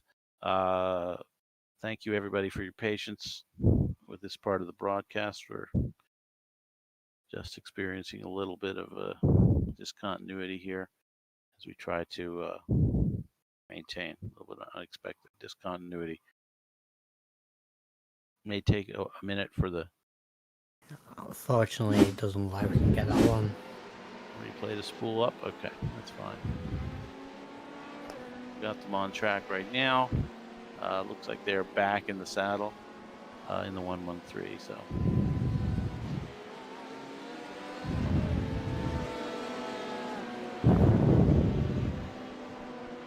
Enjoying the breathing into the mic there. Sorry, buddy.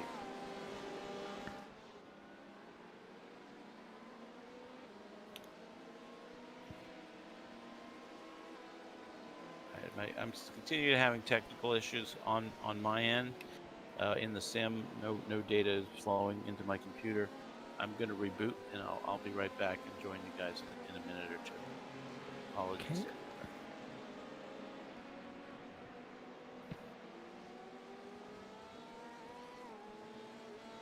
Yeah, unfortunately, Insta must have been quite a while back, and I'm not too sure what happened to the MGR racing team and why they had a nice 11-minute repair time, but so it's unfortunate for those guys.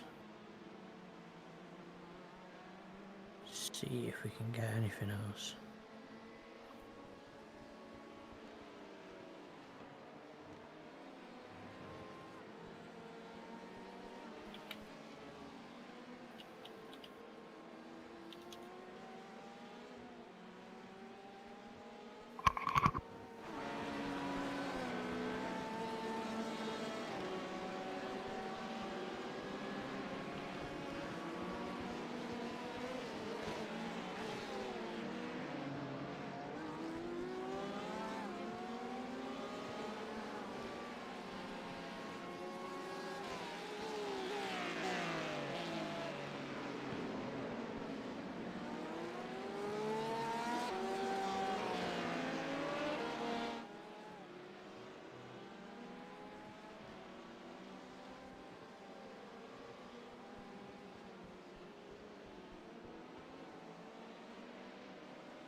Noticing an incident with Tobias Cantor very recently. Let's have a little look.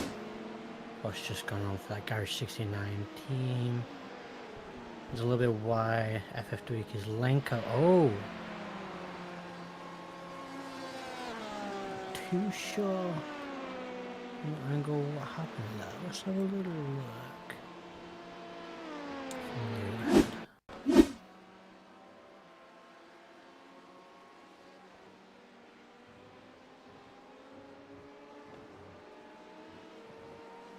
Oh, the LMP2 behind looks like a rear tap. And just turns that Garage 69 team. Maybe something that the stewards are going to have a look at, obviously, and we'll see what comes back from that incident. There's also MGR taking evading action to the slow LMP1 Garage 69 as well. Garage 69 currently in the pits, which is not good for those guys. Also, the next level racing team, I thought they'd just go into the pits, but no, they're going around and just running their laps right now.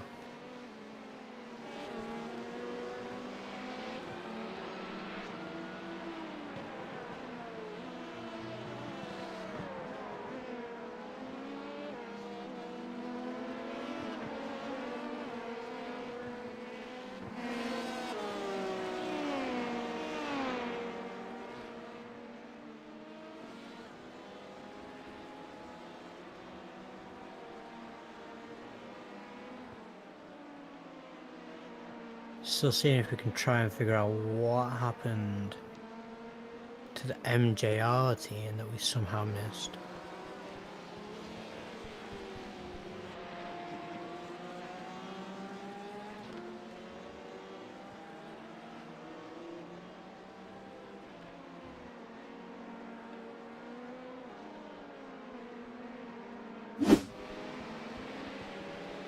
We go back and see this incident.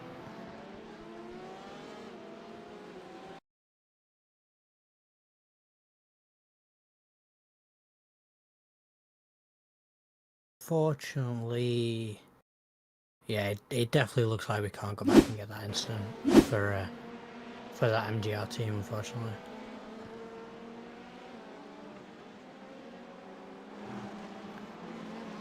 I'm also noticing Thomas Safe having a little off-track moment. See what happened. Oh, just a left turn, right-hand turn even onto the grass and keeps it going nice and straight. Lucky there to not get spun around or crash or anything. Yeah, it looks like a little bit of the driving as some of the drivers, maybe like Thomas Safe being in the car, as we heard earlier, since the start of the race. Maybe some of the drivers getting a little bit tired here and there now and making a few little mistakes, but yeah, all the drivers doing a really good job at this point. Honestly, we've not long over the 7-hour mark, so 5 hours left, and guys can just smell the finish line very, very soon. So noticing Simon Dyke in the GTE of Next Level Racing having an off-track moment. Let's have a little looky. What went on here? Just running wide through turn 2. That will trigger the off-track, and yeah, not where you want to be out there. Very marvelous. Once again, lucky to not spin, but it's easier to say that.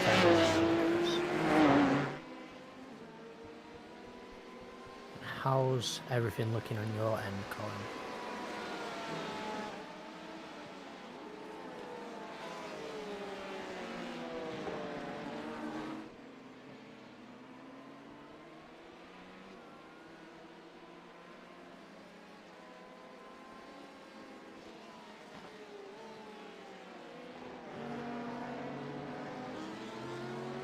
So maybe having a few technical issues on his end.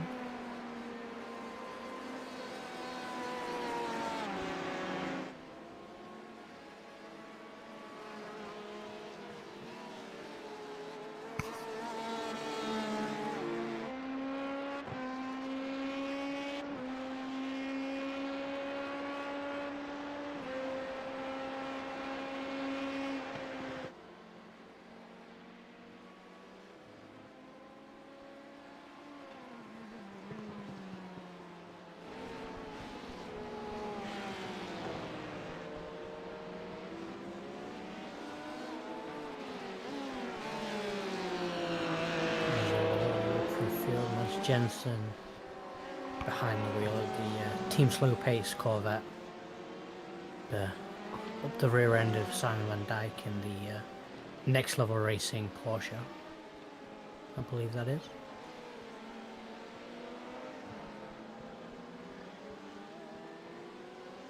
As he moves out of the way and rightfully lets the car a lap ahead go by.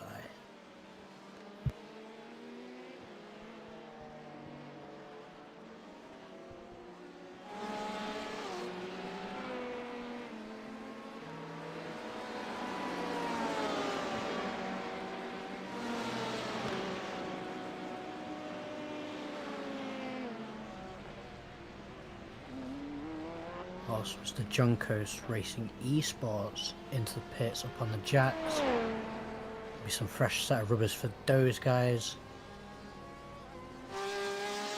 Alexander Turishin having a bit of an off-track now. Let's have a look. That does not look very good for that FFW Kislenko team. bit too much curb, sending that rear end round, and a little love tap with the wall down there. Yeah, unfortunate for them, Thomas.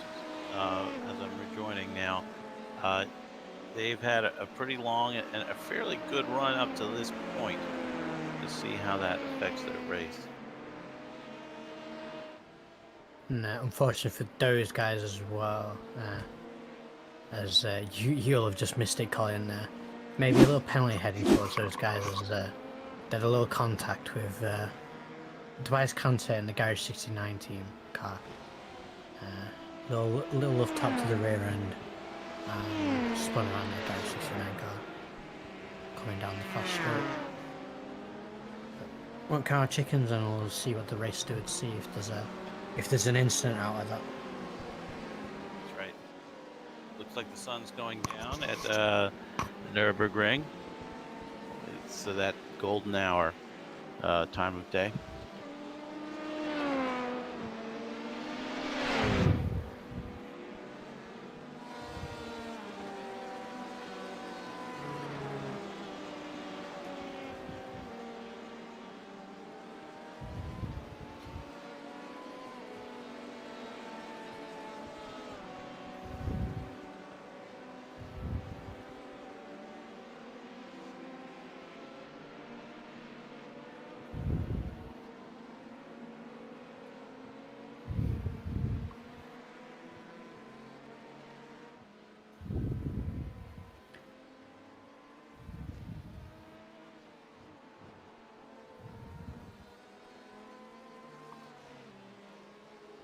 Don't know about you, Colin, but I think now in this condition would be a good time if you want to have a little run down the running order for all the classes. Sure, it would be good if you just give me a minute or two to. Yeah. I'm going to load into the sim again, and bring up my tools. Then I'll be very happy to run through the field for everybody. Hearing race cars now this time, which is a good sign, as the sim works to present me with a visual image.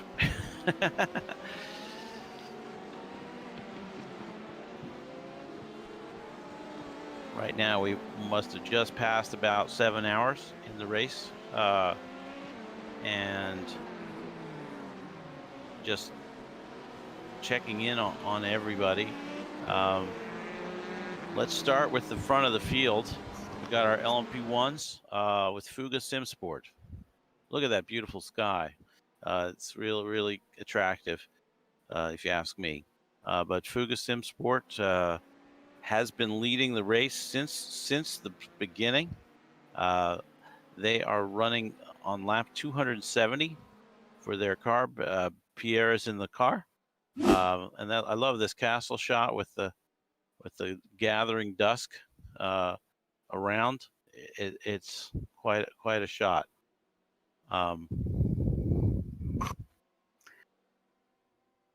The V.E.C team is a full 12 laps clear of the competition at this time. That's just a stunning race pace compared to their competition, and certainly must be a bit discouraging for any of the rest of the guys who had designs on first place at the beginning of the season here. We're working to pull back the camera here.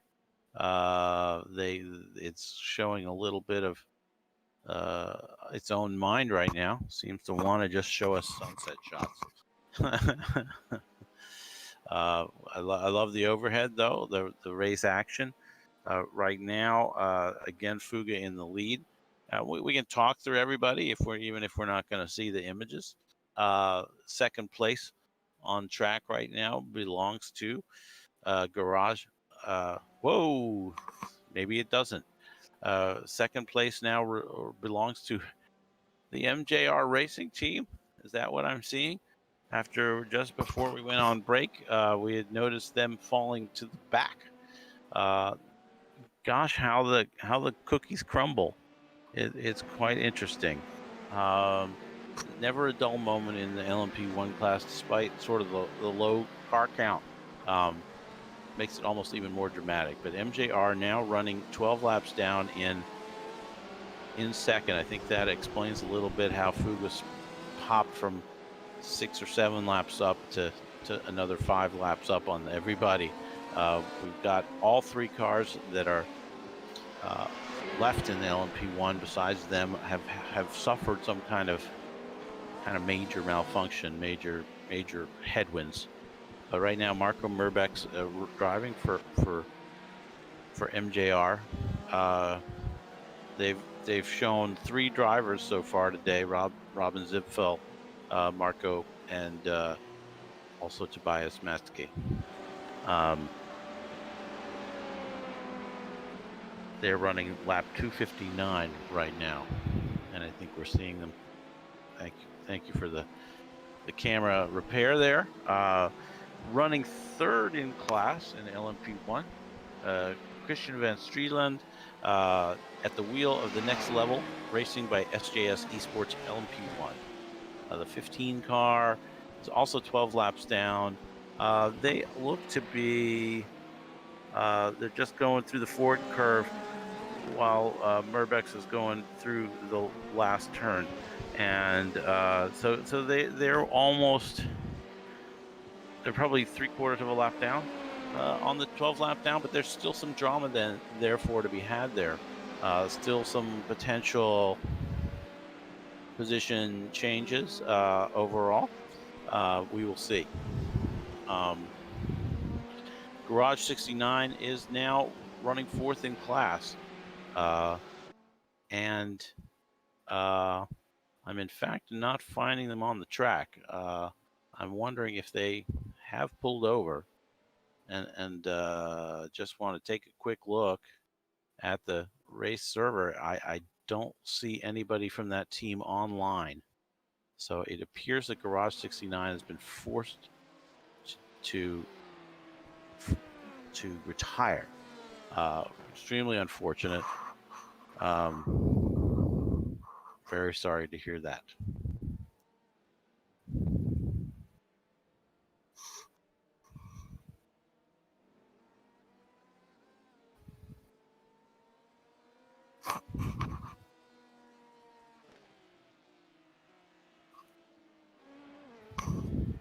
Now let's move on to the LMP2 class. We have right now, 1st in class, we have the Leo Racing team, who are actually just pulling into the pits, if I'm seeing this correctly. Marco Morozzi at the wheel. They are running on lap 247. Same one as the Venomworks Endurance car running in second. So that's fairly exciting there. Overall, those 2 drivers have been flip-flopping for the lead as they pit and so forth. I think that Venomworks will probably pit within 10 laps, but they're going to enjoy now the lead of the race while Leo Racing, actually Leo Racing may have come out ahead of them. They're just exiting turn 1, and now Venomworks goes through turn 1 themselves. Definitely a close race there at the front, actually, at this point, depending on where we are in the pit cycle. 3rd place now belongs to FFW Kislenko Racing. Alex Trishan in the car right now. Looks like they are tracking to finish a lap, just coming around the Coca-Cola curves. Looking at Alex there. 4th place belongs to Freaky Fast Racing, 445, with Thomas Seyfarth at the wheel, and their art car, paint job. Very impressionistic. Wonder if one of their children made it by just throwing the paint against the car. Just kidding. I actually like it quite a bit. It's a fun paint job, and I like Adventure's paint jobs. But they've done well. They've hung in there, and I think have come forward in the field as things have continued through the race. They're up 4 spots from their starting position, so that's an exciting story for them. Next in line, Shawshank Racing, running 5th overall. Julius Brown is at the wheel. With Tobias Divanich and Marcel Pollock also co-driving with him today. They are 1 lap down from the lead.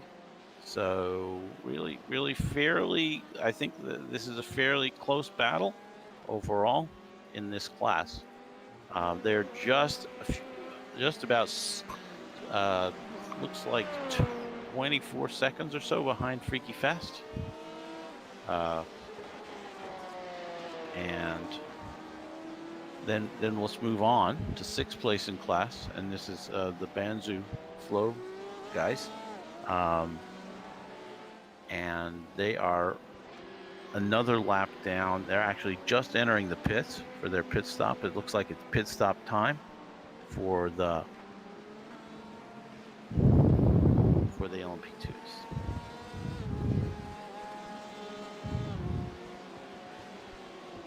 Also entering the pits is the 7th place car of Bro Sim Racing. They're running lap 246. So also on the same lap as the Banzu guys. So that's a fight for position, albeit stationary at the moment in the pit lane. Moving on to 8th position, we have Reaper Racing and Tobias Bleich in the car.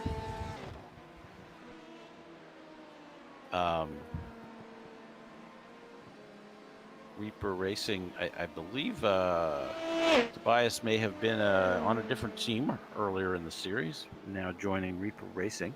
They've had Tom Van Turgo and Matthew Saunders, as well as Martin Jacobson and BC Voigt. Geez, 5 guys? Is that what I'm counting? That's impressive. That's a good way to break up a race. But that's correct. We're seeing 5 guys on the Reaper Racing paddock. They're up 2 spots from their starting position, so not a bad outing so far. Running 4 laps down from the lead, so still some room to benefit from others' bad luck, perhaps. But we'll see how it goes. Ronin Simsport is holding the 9th position, 5 laps down. They actually have the fastest lap in the class, but fell on some rough luck probably a while back early in the stint, but then also kind of recently it looks like there's some blank lap times. I'm not sure what that's about, but they've got a kind of a cool paint job with a digital overlay on the back cowling, some nice silver tint. I actually really like this paint job. They've pitted relatively recently, 3 laps ago, and Steve Cooley is back in the car. So far, they've just shown us 2 drivers, Steve and Vincenzo Amico, who started the race. Finally, running in LMP2 class, we'll look at Paul Richards in the Legends Racing Machine. With the again, as I've said before, it kind of reminds me of the old Ford GTE liveries of the early I think it was probably the 60s or 70s when they went to Le Mans for the first time. That classic blue and orange livery. This one perhaps an homage to that, I'm not sure, but nice bright orange wheels. These guys fell into some poor luck earlier in the race. They were having a much better race, but then had some impact with another car in an unexpected incident. They're still up 1 position from their start position, running 8 laps down in arrears, but still a lot of racing to go. More than 4 hours, so more than a third of the race left to go. see how things develop for them. And that, I believe, is the last car running in the LMP2 class, with Venomworks prototype not making the start, it looks like. So time for a breath before we start through the field with the GTEs. The GTE field this race has been, I would say it's fair to call it a domination, a dominating performance by Ronan Simsport, who've come with two extremely competent drivers, Gabriel Erdi and Philip Bereswil. And they are running right now lap 236, and they are a full lap ahead of the competition, which is pretty challenging in GTE because there's usually a lot of competition there. But they've really pulled the lap times and looking good. Next level GTE is in second place in class. And it looks like right now, by dint of pit stops, they're just less than a lap down. Overall, to Ronin themselves. And so next level racing with Kaz Brinkhausen in the car. They're running competitive lap times and have really put some time on the rest of the field. Right now, they're going through the end of the Mercedes Arena section, and that's as compared to their nearest competitor, which is Core Motorsports, which is another almost a full lap down just now, about half a lap down. Let me rephrase. They're headed right for the Riedel chicane at this time. So Core Motorsports, again, in third, the 12 car.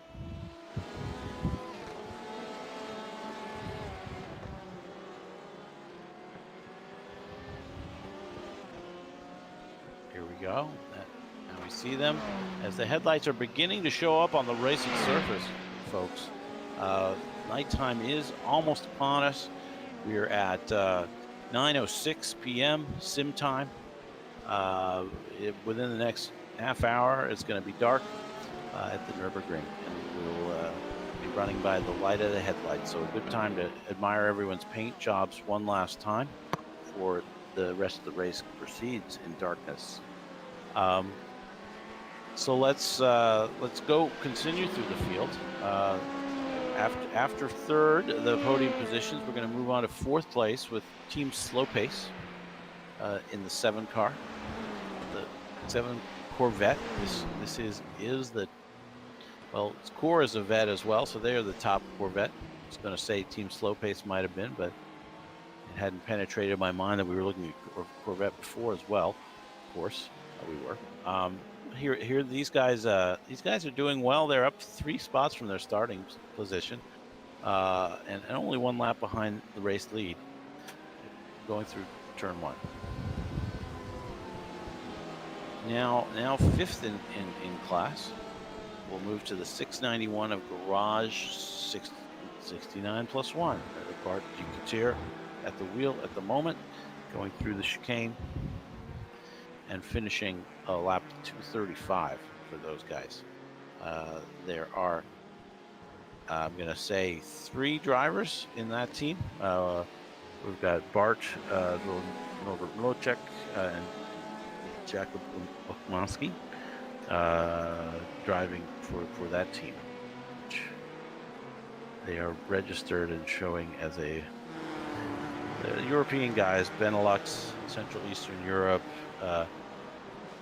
and our favorite DH club. I guess that's Germany and surrounding countries, Austria, as well as Czechoslovakia, maybe? I don't know. Moving on, Porsche Sport seems to have fallen upon some kind of trouble, perhaps, or maybe it's just where they've fallen due to other factors like relative pace of all their team. But they're a strong team, and Ryan Parkin's in the car right now, running lap 236.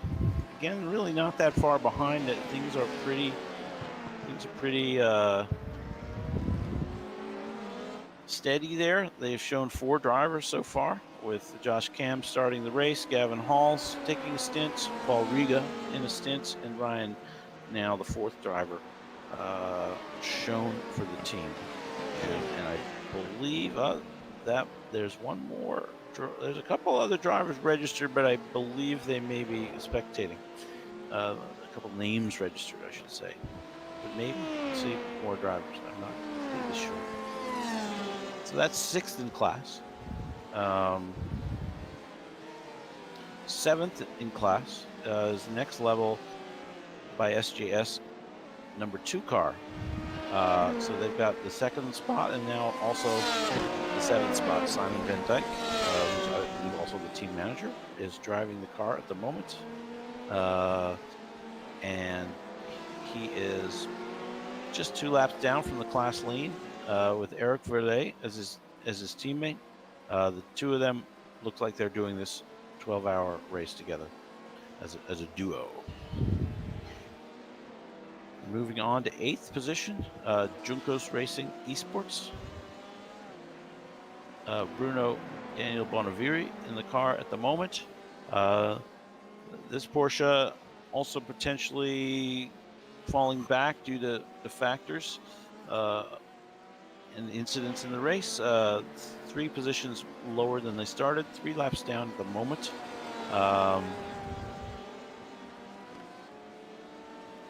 But still continuing strong, and honestly, with just a couple laps between competitors, there's still a lot to play for in this class. A lot can happen in the last 4 hours. Moving further, N-Race Esports, 9th place.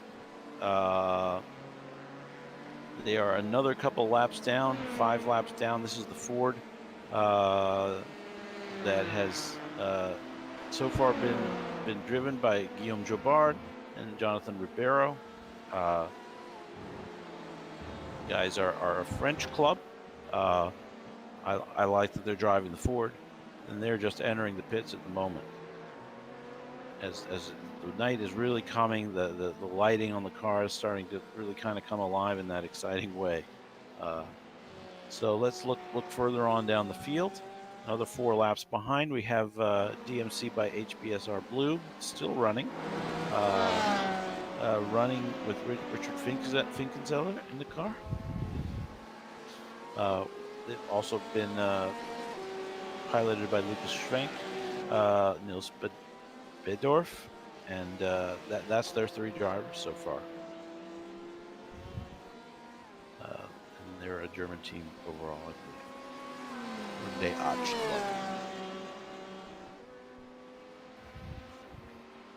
Finally on the track, looking to see if there's any more runners. I think that might be it. It looks like SCCR Sim Sports has also retired for the race at this time. That's unfortunate. They had a list of 5 drivers, only 3 of which got to take a shot in the car. So better luck next time to SCCR, and thanks for playing. And that's through the field. We're just cutting to the commercial, and I see the commercial up on the broadcast. We'll be back in just a couple minutes. What if I come home and no one's through my front door? What if I come home and there's a mess everywhere? What if I come home and tears flood the floor? No one understands the struggle and stress I shoulder. No one understands I have the trials of someone much older. No one understands why my homework's late, why my mascara's smudged, or why I'm not perfect. No one understands why I can't have guests, why I miss school, or why I look like I need a rest. No one likes a kid who's always behind. Nobody gets the effort needed to keep up. They mock and scorn with ignorance in their minds. Everyone looks down on me. They think I'm quite odd. But in fairness, me crying is all they see. But everyone really should look up to me. Having responsibilities bigger than imagined, not knowing my cared one is my priority. Patience. If you give me the chance to say, patience is all I crave, and you'll come to understand that my pain is every day. It's not my fault that I am left out of the group and that I always worry. No one knows the struggle and stress that we all carry. The Swindon Carers Centre, we're here to support young carers to carry the weight of their caring role.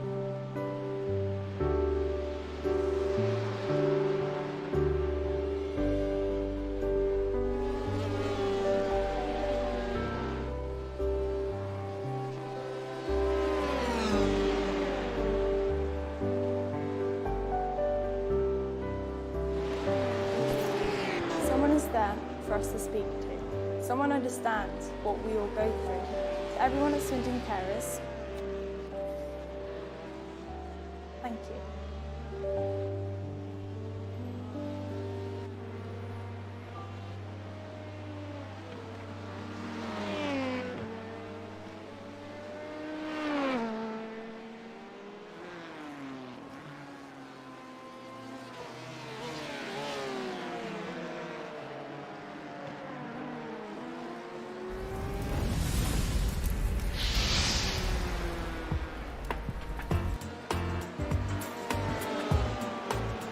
Everybody has places to go, but not everyone has a way to get there. What if there were an easy way to get everybody where they need to be? What if there were one resource for all of the transportation needs in our community? What if we could move up to a better way to get people where they need to be? Welcome to a better way of getting around. With Move Up, all of your transportation options are in the palm of your hand with a mobile app that allows you to get where you want to go. Okay, there are lots of options for getting a ride, but this ride service is special because it offers answers to the collective needs of our community. Who needs a ride? Going to the airport or train station? Done. Need a lift to get some groceries, go to the bank or post office? Done. Need non-emergency medical transport to your doctor's appointment? Done. Need a ride for your child? Done. What if you want to take your dog or your bike with you? Done. You get the idea. But how does it work? There are basically 3 types of riders. Regular folks with no special needs, children and adults who need assistance, people who need to get somewhere but can't afford transportation. The people with no special needs can use Move Up just like they would a cab or a service like Uber or Lyft. Why choose Move Up? Because participation in the program helps support the overall community by keeping the drivers busy so the network can grow. Children and adults who need assistance can choose among the drivers who have been carefully screened to be able to handle non-emergency medical transport, assist with the elderly and handicapped, and to transport children with their parents' permission. People who need to get somewhere but can't afford transportation can enroll in one of the community programs that will pay for their ride. The driver gets paid just like with any other passenger. We can all move up to the next generation of ride-hailing and transportation if we all get involved. To learn how you can become a part of the solution, join MoveUpLynchburg.org today.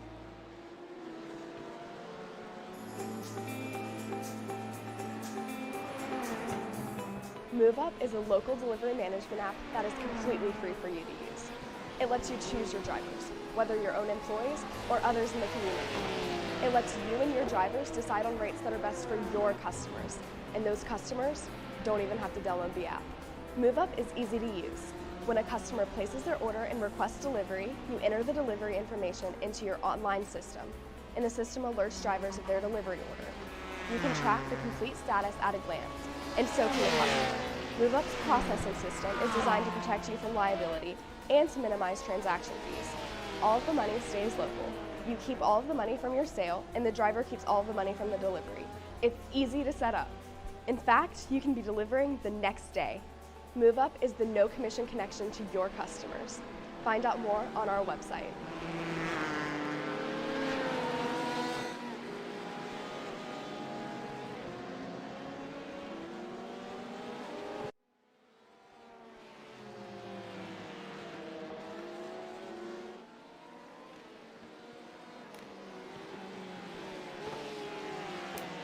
Alrighty, race fans, welcome back to the broadcast, and thank you once again to our sponsors. We're very grateful to their support all series long.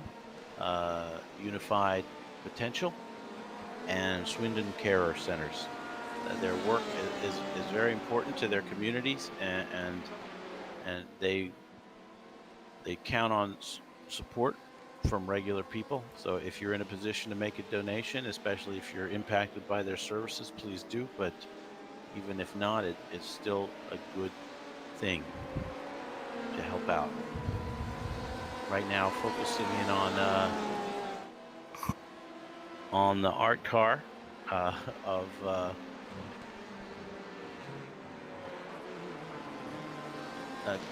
battle. Is this a battle between Reaper and Kozlenko? I'm not sure. I think at the moment we're just on the most exciting.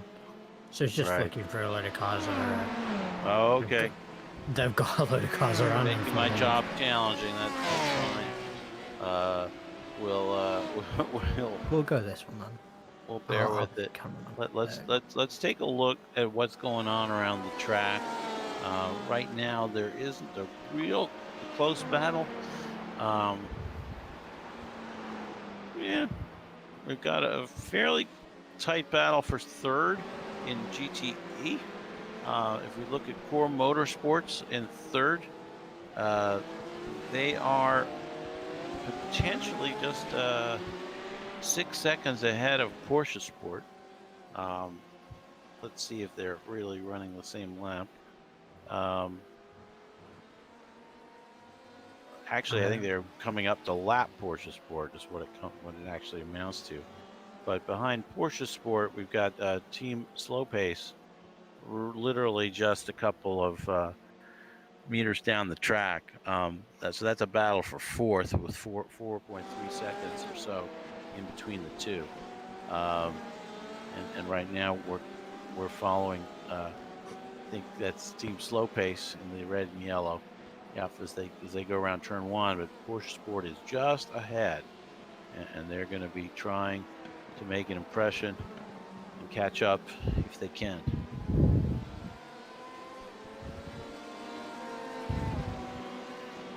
Right now, that is the closest battle on the track.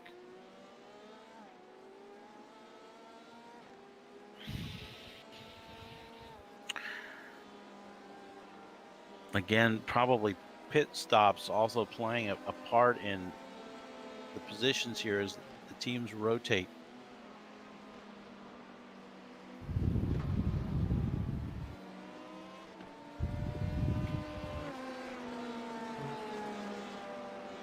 It's definitely kind of a lull in action here as things are set pretty well. Never mind. Sorry. False alarm. The way that Race Labs reports intervals is, it'll tell you the interval between two cars on the track regardless of how many laps apart they may be. So that could look exciting if two cars are 1 second apart, but then you discover they're 2 laps apart. So that's a factor. We do see, I think, also a close battle in the LMP2 right now. We've got Shawshank Racing running lap 259, just coming out of the Schumacher S's, and then Freaky Fast Racing also on lap 259, just entering the Schumacher S. So those guys are fairly close together. That's Julius Brown versus Thomas Seyfarth.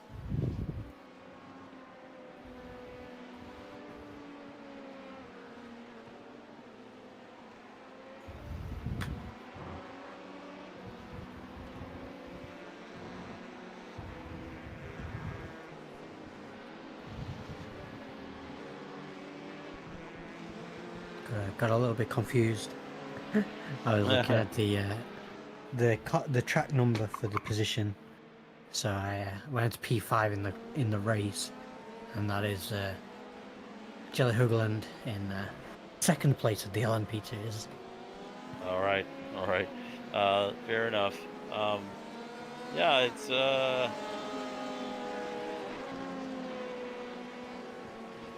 getting dark at the Nürburgring, as you can see from the camera shots. Now the headlights starting to dominate the view as we watch the action here. A little bit of a busy part here. If we're back to most exciting, that might explain it. But a lot of action in terms of cars getting lapped and traffic resolving, with this multi-class format. You know, worth mentioning again how much respect everyone's showing today in the 12 hours of Nürburgring for VEC. We're seeing a lot of, in my opinion, sort of a evolution and growth in the quality of the racing that we've got here. And that's down, of course, to all of the drivers. And the chance to run together with a group, kind of month after month, learning to respect each other. Like, right now we're watching Freaky Fast coming through the chicane, making a decision to kind of stay behind the Corvette there, of Garage 69, and then pulling to the inside around Coca-Cola curve. So these two cars that we're watching are for position. In fact, if they're on the same lap, they are not. They are fifth and sixth in class, but 2 laps apart. This is the one that I thought was going to be exciting that wasn't. And we'll see what happens with the Brosim Racing car, the red car. They may be having a better pace than the 8th place car. And if I was in the 8th place car, I'd be inclined to let them go as soon as they made a reasonable, attempt to get by. And we'll see if that happens right here, going into the Dunlop curve. It looks like the Brosim Racing machine thinking better of it, wanting to make sure it's a high percentage move and they don't interrupt the race.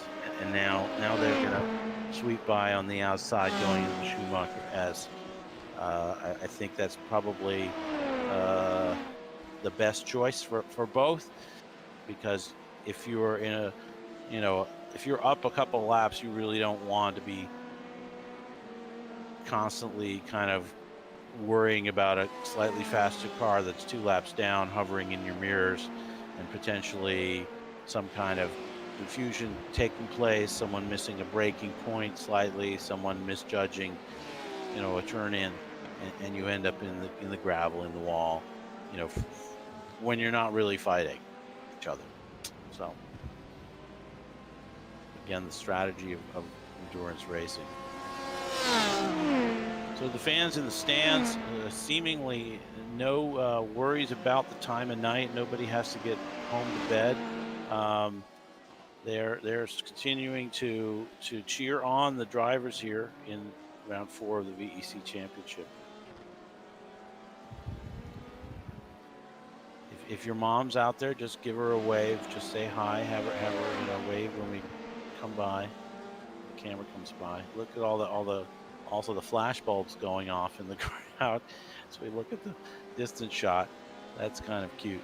I love it.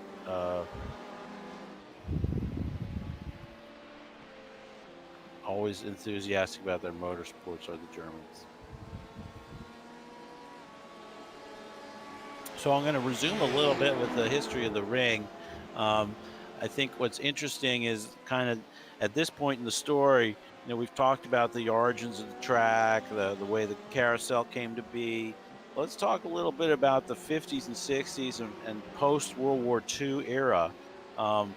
It took a while for racing to return, but finally Formula One returned in 1951.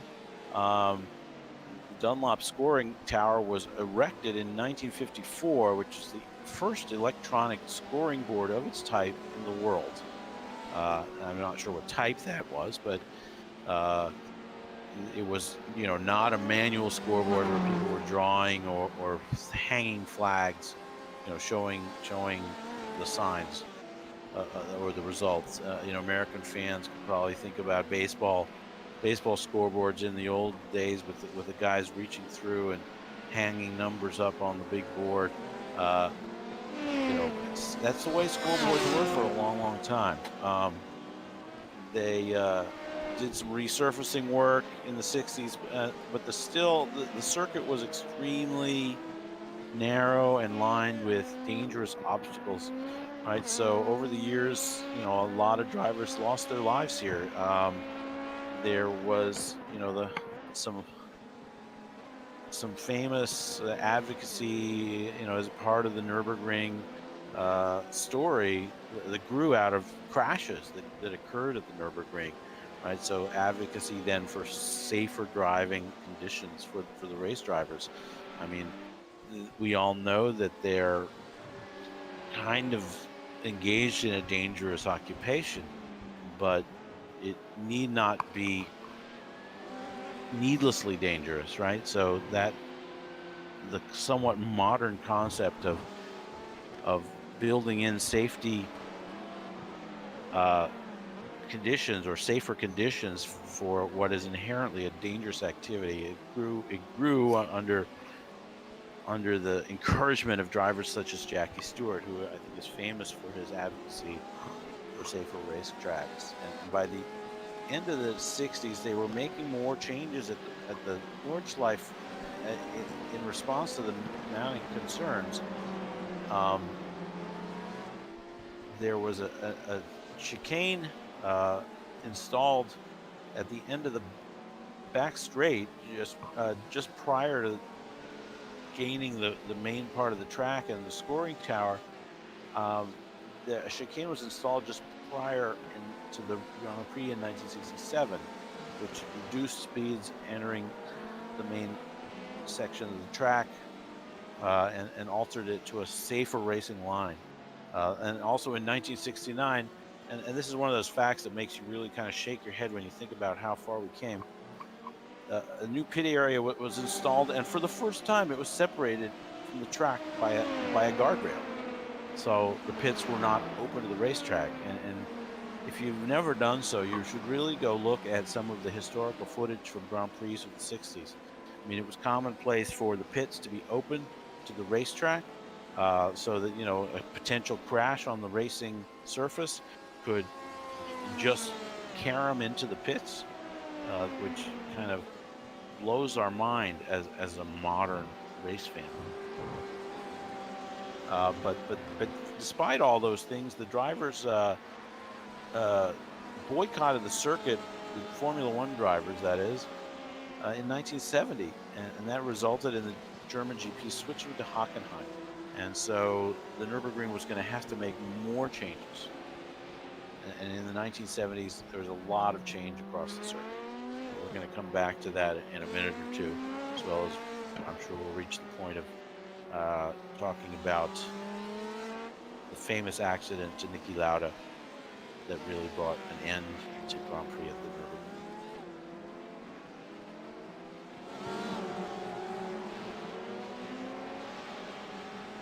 Switching back to our race, I'm really curious to see what's happening in the LMP one field. We have three teams still continuing the race. We have Fuga Simsports got a solid advantage with a dozen laps on the field. They can literally cruise home for the last 4 hours. We've got MJR Racing Team working lap 283.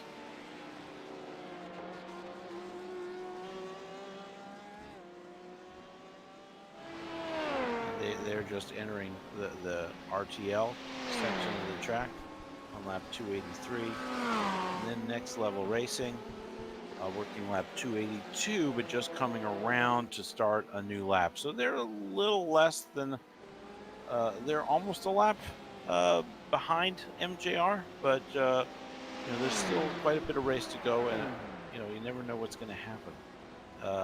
Those guys are definitely within conceivable conceivably fighting for second, if depending on what transpires over the rest of the race. I want to look at the lap, the pit windows. I'm seeing MJR having pitted on 267, and that's probably less than 20 laps ago. Next Level is not pitted since I returned to the server, so I can't say exactly when they're going to pit, but it ought to be pretty soon. So that may push them a little bit further behind MJR once that happens. Visiting with LMP2, Leo Racing holding steady with a 40-second advantage over VenomWorks Endurance, and Shawshank Racing holding station in third. Now, third, fourth, and fifth appear to be approximately on the same lap. We have Shawshank Racing currently driving through the right-hander.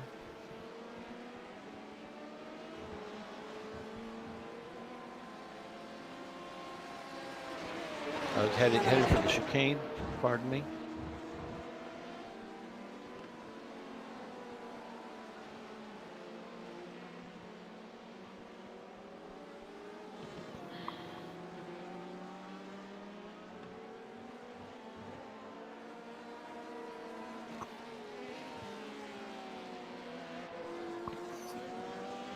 I also want to call out or add that Kozlenko Racing is really potentially just 5 seconds behind them, if I'm not mistaken.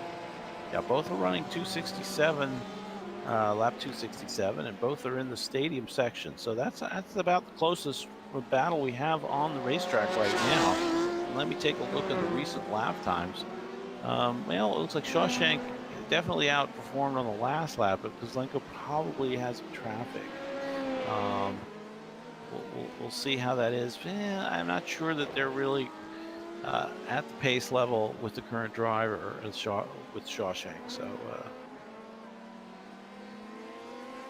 Julius Brown, quite a strong driver. I believe he and his partner did the last 24-hour race as just two drivers. Quite an incredible feat.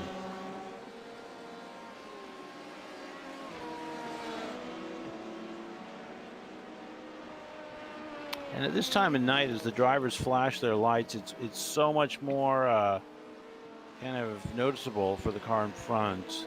It becomes a much more viable means of communication in my view.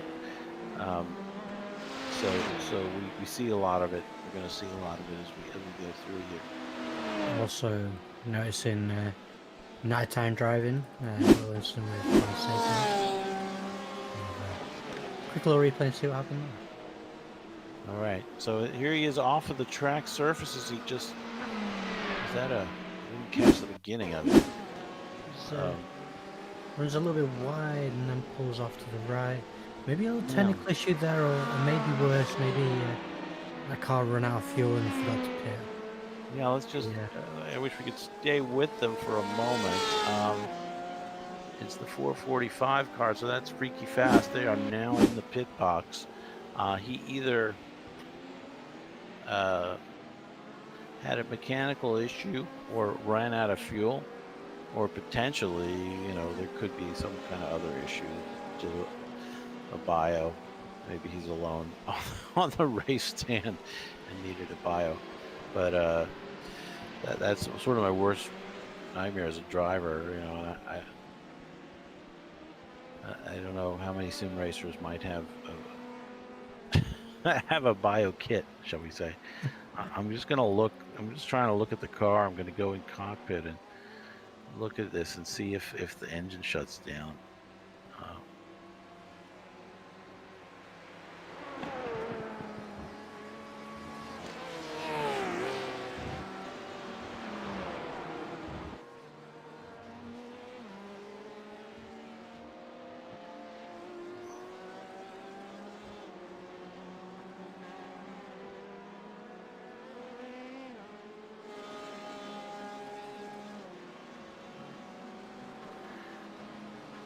Yeah, not completely clear what's the case there. I didn't hear the engine shut off, but not sure if that eventuality would be undoubtedly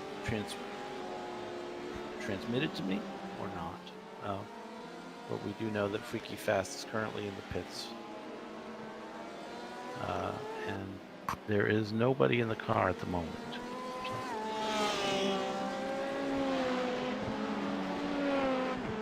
I'll keep an eye on that situation.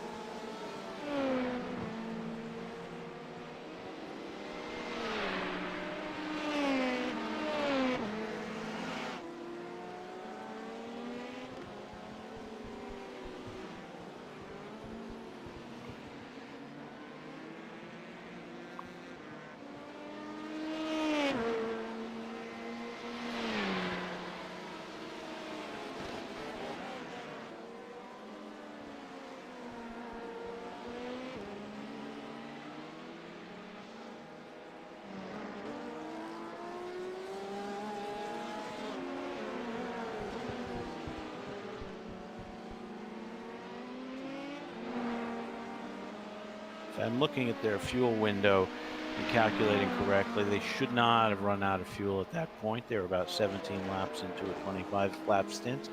So I don't think that was the issue. I think it may just be a matter of, you know, Thomas is. Let me back up a second. I think it was commented on earlier in the broadcast by Charlie that Thomas Seyfarth was the only guy driving a Freaky Fast machine, and that is the case. And he's at lap hour 8, and has decided to put the car. That's my guess. Is he just finally ran out of endurance, and it's endurance. Yes, I've a bit of a story I've just been told by one of the backside stewards, who know obviously a lot more than I do. He's not as native English, obviously, so we've had to get someone in to translate. But apparently, unfortunately for Thomas, his whole team had actually ditched him for the race, and Thomas was running the entire race solo. Unfortunately, by the rules of the V.E.C, we are running a solo in the endurance race will not go by, and the results won't count, unfortunately, for that team. But Thomas obviously showing a lot of heart and will to race, obviously, wanting to do 12 hours of solo. It'd be interesting if it's just a single race incident, or if that's a team breakup, unfortunately, for those guys. But we'll definitely find out for the next big race. And unfortunately for Thomas, obviously he's done really good doing 8 hours now on his own. Yeah, up 3 spots on his own. That's an incredible act of endurance. I'm not sure I could have managed that. You know, speaking of the biosolution, have no idea what's happening, but you know, they have those stadium kits that you can get that, you know, will allow you to sit in your seat for as long as you need. I'm not going to say any more, but in other news as well, I'm noticing a few crashes and incidents. Just going to go through and replay and see what's going on here. Yeah. You see Gary Hickman, and then we have the Legends Racing coming. Looks like coming into the pits, getting a bit loose. Oh dear! Oh my gosh! Pit. Nuts! That is so frustrating. To come around and just overshoot by that much, and that's such a dangerous spot to do it. Julius Braun, I think there was Julius maybe Braun, a bit we're of going to see contact. here. I think maybe there was a bit of contact for Julius. I mean, the two of them as he came around. Yes, so Yep, he gets and knocked a spin. out. Oh my goodness. Well, I'm sure the stewards will be hearing about that one. That is not great for... Obviously, Julian's running P5 in class. I don't know where he was at the time of the incident, but P5 for him. Brought it into the pits, I think, the next lap, so he's not too bothered.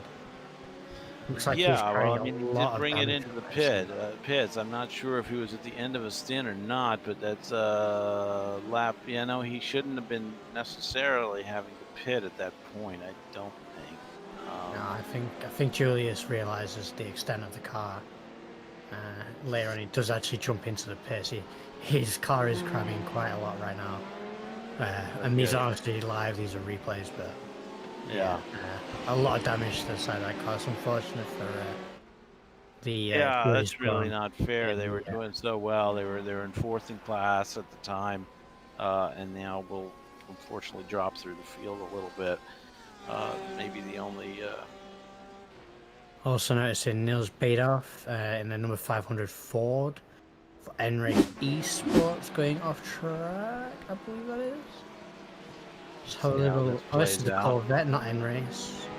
Oh my goodness. Okay, so a 360 there at the 500 car, and that's DMC by HBSR Blue, having a little off. Just having a little moment to themselves off the track and then back onto the track. That's right. Well, just imagine if that had happened to Bathurst. That's all. Much easier to deal with when you're at a track with runoff. Yeah, it's unfortunate for Julius Braun getting involved in that mistake from Gary, completely messing up the pit entry. Gary obviously running P10 in his class in that Legends racing car. And Julius was doing very well in P5. Be unfortunate to see if he drops a couple of positions from that. Obviously the car will have the tow time and also the however long the repair time is as well. That is unfortunate. Definitely didn't look like there was any intent there from Gary. I mean, just an honest mistake, and I think Gary may even throw his hands up and say sorry for that situation. I'm sure he would. I'm sure he feels a bit sheepish on that effect. It's definitely an unfortunate eventuality for anyone to kind of miss the pit entrance. I'm sure he had his own problems with maybe running out of fuel as well. If he had to continue, I'm not sure if he just towed or what happened, but that's not a great not a great moment there either, unfortunately. And Gary actually had, I think, just gotten in the car, if I'm not mistaken. Anyway,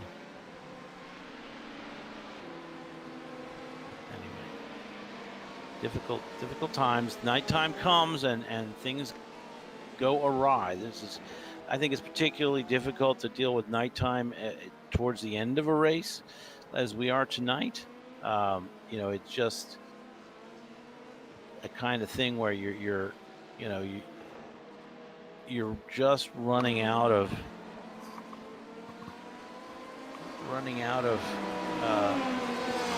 what's the word? Running out of energy and concentration. Yeah, I'm looking at the sequence of events, and I'm not sure if Gary even meant to go in the pit lane because he had just come in. Another big moment. Okay. Just missed. All right. We were still on Niels from. He gets punted. A little bit of help there. And the car bouncing off the right-hand wall, and then luckily turning around facing the right direction. But it looks like Niels is like a little dazed and confused. And to quote Led Zeppelin, and then carries on. We'll see how much further that continues. I mean, wouldn't you be confused if you held your line and all of a sudden you got rear-ended? Well, sure, exactly. It's a shocker. Not one thing you expect. Niels headed into pit lane at this time, actually. I believe there's also a little bit of contact with the pit wall as he comes around the corner as well. Oh, yeah, so he must be a little proud. A little bit at loose ends. We'll see what happens with that car. Also, the 22 of Banzu entering the pit lane.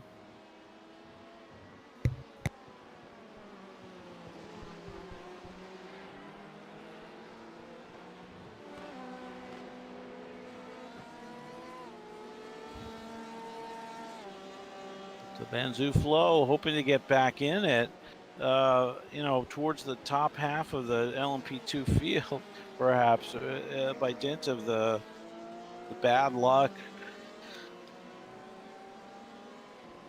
and circumstances suffered by Reaper Racing, retiring with one driver, and Shawshank Racing facing that brutally unfair hit, at that moment on the track.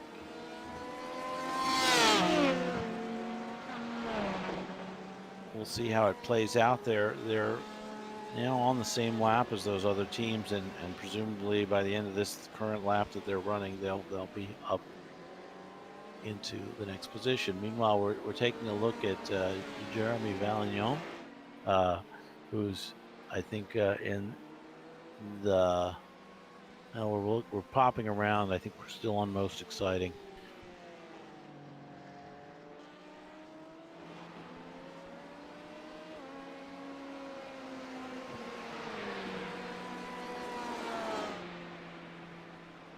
Let's check in with the front of the LMP2 field again. I'm seeing Venomworks shown in the lead, and Leo Racing Team having just pitted 2 laps ago, but apparently their gap not big enough to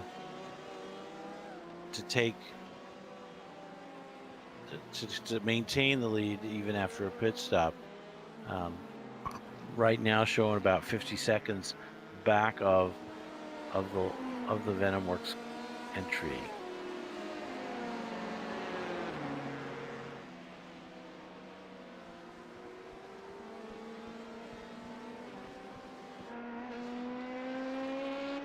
And the Venomworks car did a faster lap on the last time round, although of course Leo Racing is probably warming up the tires. Right now we're riding with Yellow Hoogland of Venomworks in the number 9 car as he speeds around the chicane, and the final turn to complete lap 277 in the lead of the race. And I gotta tell you, even after 8 hours, you suddenly find yourself in the lead. That's got to be an exciting feeling. They have kept it together here so far in the dark. And no mistakes, still in it to win it.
So the track continuing to cool down here. Air temperature now 18 degrees centigrade and track 19 centigrade.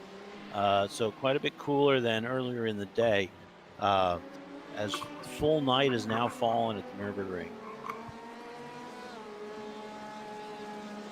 Also just noticed as you started speaking there, Colin, Julius brought in the chat here of the the broadcast for the VEC race. Probably out of the race, suspension completely damaged.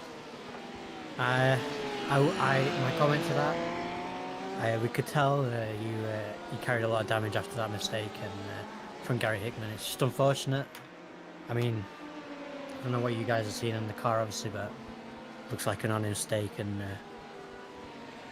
I'd hope there'd be an apology from Gary from that mistake. I mean, I can't tell you what he's going to do, really, can I? That's right. I suggest we, we'll let the drivers sort it out on their own, and the stewards are there to help when needed.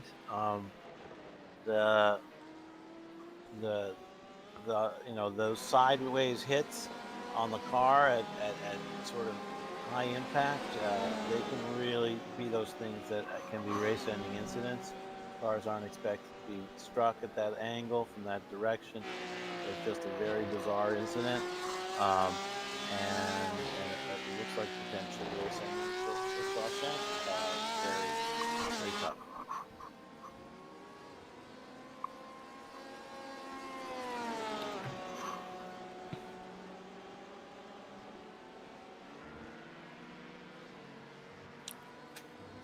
I know we did this one earlier in the nice sunny daytime.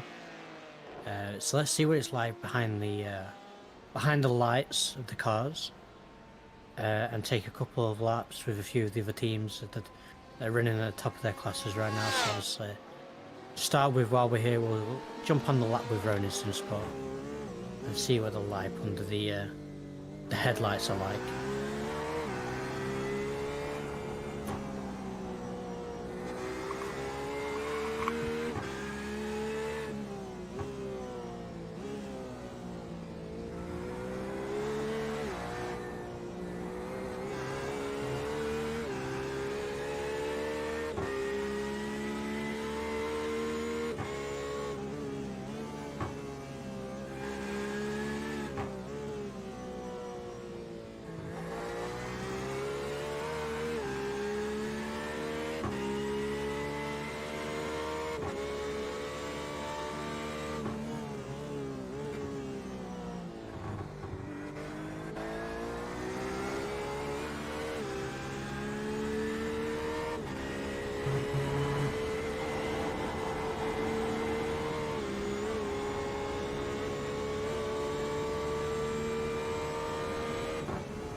Bits, we should probably cut to somebody else. There's actually an interesting battle of third and fourth in LMP2. Even though they're a lap apart, these guys are kind of racing to unlap. Yeah, cars.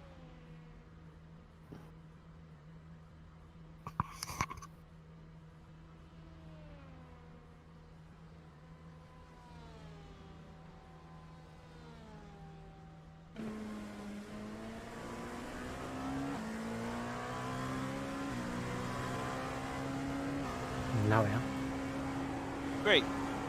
Coming back now to you, we're on board with Dmitry Ivanov, Slenko Racing.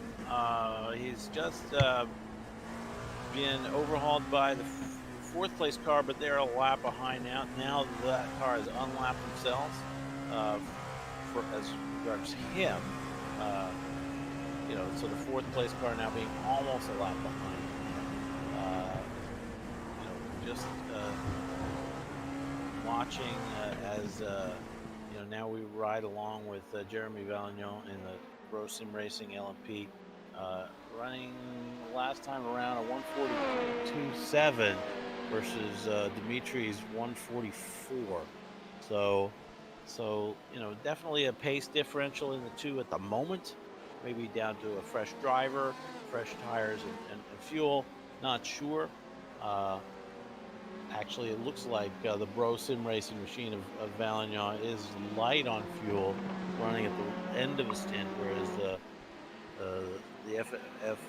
FW Kozlenko pilot is on his first few laps of a new stint. And Dmitry, in fact, has not been in the car till now, so he's looks like he's the third driver to turn laps for that team.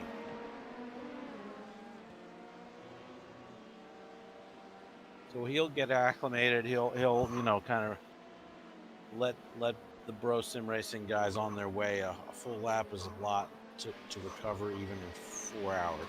So not sure that'll really have any effect on the race.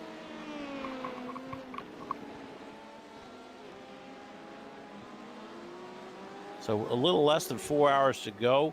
The current, may see the current driver and maybe one more in most cases in these cars, depending on the length of the stints. It's a little uneven with the LMPs because they don't do a full hour. It's more of a 40-minute stint. Riding along with Valignon now from the gyro cam as you peer out of the cockpit, and as I mentioned, we are seeing a pit stop from that team. They were indeed light on fuel. Yeah, also while they come into the pits, I'm just noticing a couple of off-track moments. I think I'm just going to have a quick let's have a quick whiz look. by and see what happens. So Christian Van Sterland with the Christian in a third place LMP one for Next Level Racing. It looks like here, having a little bit of an off there, entering the front straight, just going a little wide on the exit to the Coca-Cola curve and picking up some gravel, dragging that back onto the track, but keeping it out of the wall. Good job. And also Steve Cooley in 7th place of the LMP teams.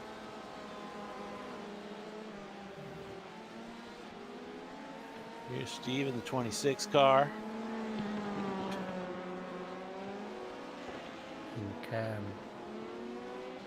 It's just another case of turn 2 exit. Running a little too wide on the off that around that corner, and iRacing seems to think you're going off track and crashing, where fortunately, as we just saw, they're not really. Yep. There's a little wide there. I find that if you re-enter the track before the end of the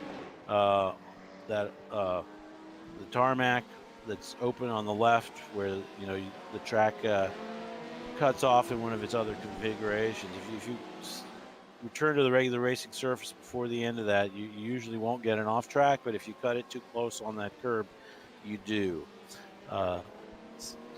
So there you have it. Couple of interesting incidents. I'm going to continue while we monitor the race here, talk about the history of the ring. Just one of the most interesting circuits, and honestly, if you haven't checked it out, I think most of us may have in our pursuit of information on the racetracks of the world. But racingcircuits.info is a fantastic resource where a lot of this information is sort of put together. And it talks about the history of the ring extensively. So as promised, let's talk about the 70s at the Nürburgring. there was quite a bit of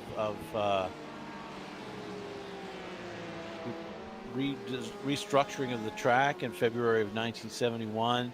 A couple of jumps were removed at Kesselchen and Brunchen, and a bunch of trees were dropped down to create better sight lines. And even then, there was a lot of sort of out backlash from fundamentalist race fans who felt that this dumbed down the circuit. I mean, it's a little crazy. It was still the most challenging circuit and probably the most dangerous.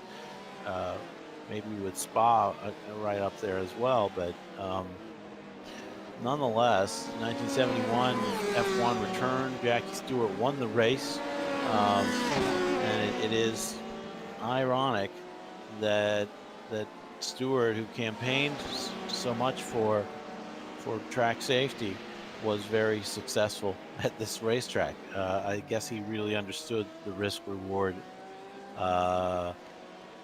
trade-off and accepted it as part of his job, but at the same time he worked to improve it. There was more changes in 72, 73. New bridges were built, and track was widened, and still dangers remained. And a big part of it was the difficulty of providing proper coverage for the track. I mean, if you imagine a track as long as the Nordschleife, dealing with ambulance coverage and fire team coverage across the whole track, in a situation where we're usually faced with in motorsports, where those positions are often volunteer or based on the capacity of the local cities, towns, and villages. You know, it was impossible. And you know, Niki Lauda's crash in 1976 proved that point with, you know, other drivers, 2 or 3 other drivers just stopped on circuit and pulled him out of the burning race car themselves. And you know, that was you know, very, very typical of that kind of situation in those days. The drivers themselves were the first on the scene to help each other. There wasn't, you know, a safety team waiting at every corner like we're used to with modern Formula One.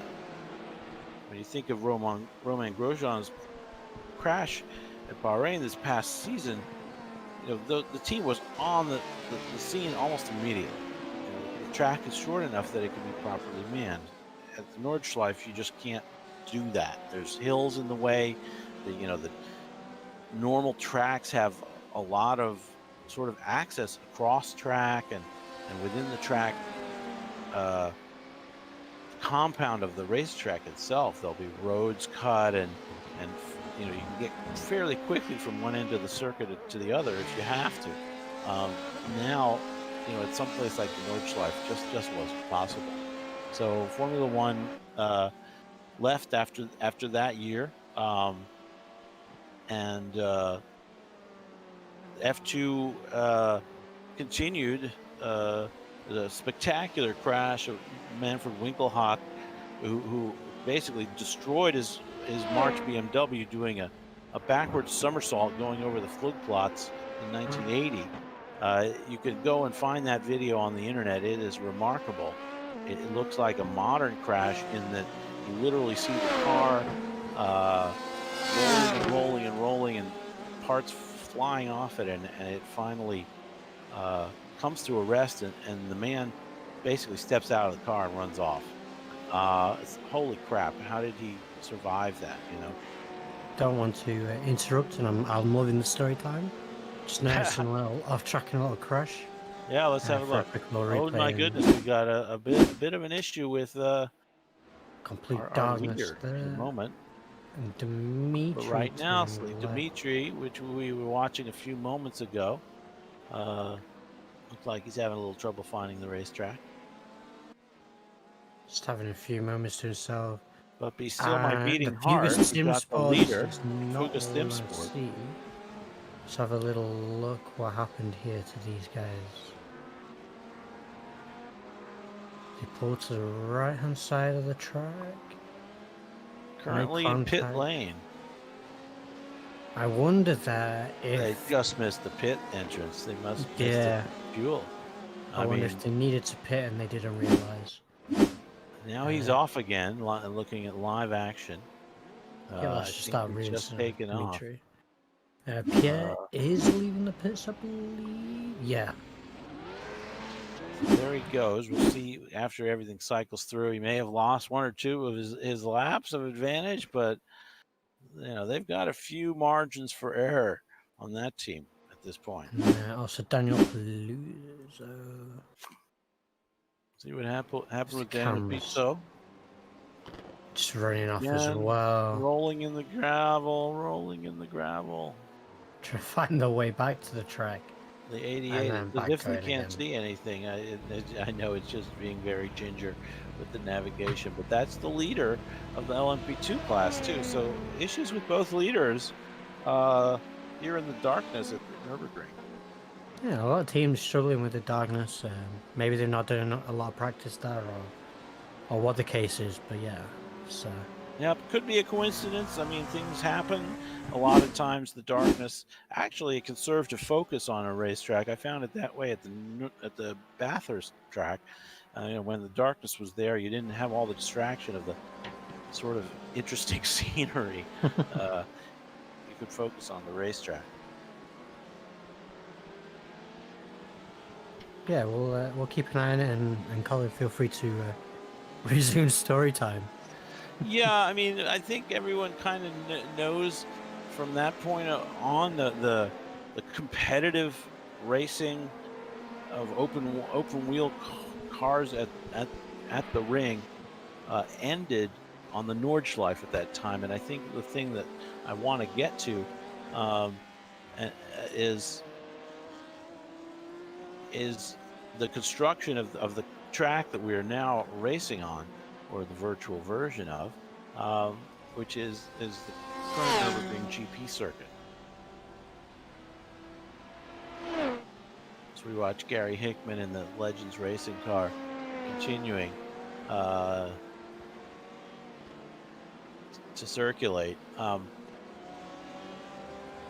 There was a new Grand Prix circuit inaugurated in 1984, where the then relatively unknown Ayrton Senna beat a host of Formula One drivers in a special race of saloon cars, Mercedes saloon cars.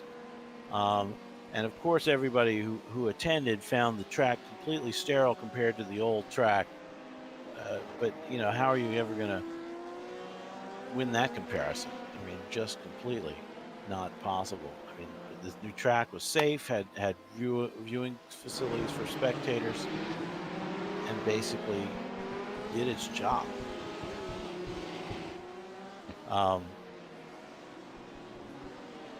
After that time, there was a full calendar of 2- and 4-wheel events. I would say that the F1 circuit largely stopped coming to the Nürburgring in favor of the Hockenheim ring, Hockenheim that is, and other tracks. As even in Europe in recent years, it's become there's become a decline in the number of European Grand Prix in favor of the kind of richer other countries that want to race. The Formula One has to go where the money is, as we know. But there's been sports car racing there all along. As we know, the 24 hours going on, and including the new Grand Prix loop, even as they raced on the Nordschleife. Right, so sports car racing continues to this day to some degree on the Nordschleife. And there's track days, and there's open taxi days, and days that you can bring your own car and drive. So that's still interesting. Still an interesting, and even more interesting to those of us in sim racing, because we could probably go over there and either get a taxi ride from one of the BMWs that offer that service there, or take our own personal road car onto the track. Yeah, it just takes time from taking your own car to the track of the Nürburgring. I don't know how true this fact is. Well, I need to probably fact check it before I say it, but I'm going to say it. I've overheard that if you take any rental cars onto the Nordschleife, you are banned from that rental company. Apparently full live for taking it on the Nordschleife. I would love to find out how true this fact is, but either way, I find it quite hilarious, to be honest. Yeah, I mean, it's pretty darn dangerous. I mean, you know, it can be fairly common, fairly common for cars to now get into issues there, right? I mean, nowadays, it's possible to go and drive your car there, but there's constant, there's crews and what am I trying to say? There's safety crews on call at the dangerous parts of the circuit with tow trucks and flatbeds to haul your wrecked sedan away when you blow it, you know, coming through one of the fast corners. So you really gotta wonder what's the wisdom of doing that with your own road car. I'm not so sure it's good. That said, I know a gentleman that I raced with on iRacing who takes his BMW from England over to that circuit every year. He's got a nice BMW, and he bought iRacing specifically to train for that, learn the track, which I feel could only be really dangerous in the end, because you'll get used to such speeds on that track that you would try to duplicate in your road car. I mean, and it's not beyond the realm of imagination to actually lose your life driving your own road car on the Nürburgring. In fact, it happens. A couple people die every year, from what I've heard. And again, I haven't fact checked that either, but I know it's up there. And people say that there's a number quoted on one of the websites that said over 200 people have lost their life on the Nordschleife over its what is now probably about almost 100-year history.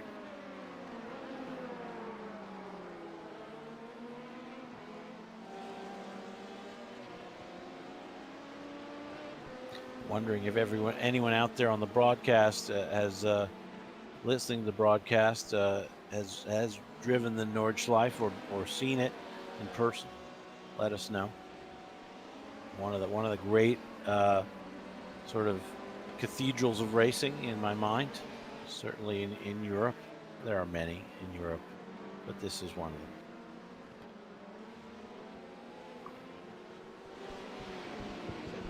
Checking in on the race, the LMP2 leader is now Leo Racing, back on top after a Venomworks pit stop approximately 5 laps ago. It's going to be interesting to see how that pit cycle plays out to the end of the race. As always, your announcers wait with bated breath to see if somebody needs one less pit stop than someone else and manages to pull off a position or a win based on that.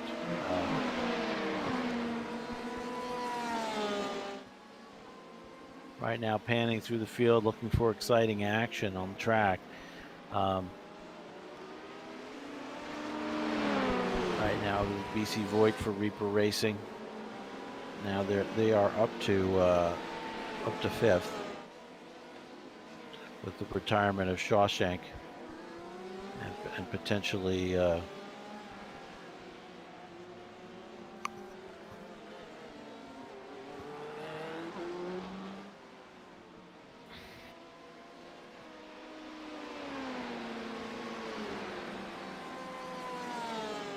and the Freaky Fast I was going to mention. I knew there was another team. It's the Freaky Fast guys who had just one guy. Oh, and look out. We see Marco Murbeck's on the grass there, trying to deal with lap traffic and apparently getting it all wrong in the MJR machine. Very exciting moment for him. I'm going to just kind of review it on my side, but maybe when you get back, if you're here, my camera buddy, just take a look at this. What I'm seeing is is approaching the chicane. He just arrives and realizes he's carrying too much speed and straight lines to the chicane, and then I'm sure he'll get a slowdown for that. Which instances? Which? It looks like Marco Murbex would have left the racing surface at some point here. I don't know if we see that in the list. Should be there.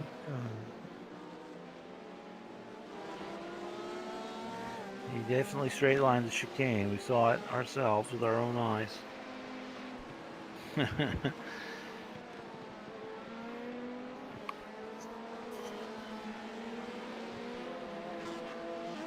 Yeah, so the software we're using, you know, as you know, iRacing knows anytime the racing service is left and gives you an X for that, but that data is also passed to our broadcast server, and we're able to isolate those instances, and they just think we might have it here. Become a list of clickable incidents for us. We'll see. That looks a little further back than I would have expected, as it just happened. But then again, passes are happening all the time. It wasn't really a pass.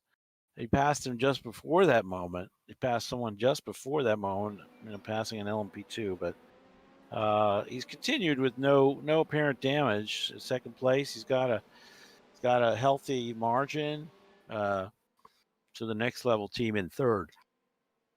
Yeah, unfortunately, it's not giving me anything to do with it, unfortunately. Yeah, it's very, very curious. MJR just starting lap 312 with next level exactly a lap behind them, just starting lap 311. See a little spin from Celia. Oh, doing donuts. So he's doing donuts. Oh no! Oh, he gets nailed. What is going on there? That's the third place car at Core Motorsports. Disaster as they kind of go off track, and then it looked like they got into trouble trying to deal with returning. So he's good angle of it. Parallel to the race surface, then I can guess that he probably hits the gas and realizing what's going on. Holy moly. That is not going to be a good incident. Speaking of Marco Murbex, that's who rear ends him basically. Unbelievable. That is a tough set of events. I have to assume the MJR car has got a very crumpled front nose, which is changeable in LMP2, but you know, he'll stay out if he can. Looks like someone's coming in the pits. Or are they? Celia and Mendes are going to the pits. Yeah, Celia's into the pits. Core Motorsports. They're running for now. Car, but yeah, continuing, trying to assess the damage, no doubt, as they do so, as the MJR Racing Team, number 113 car. Chuh.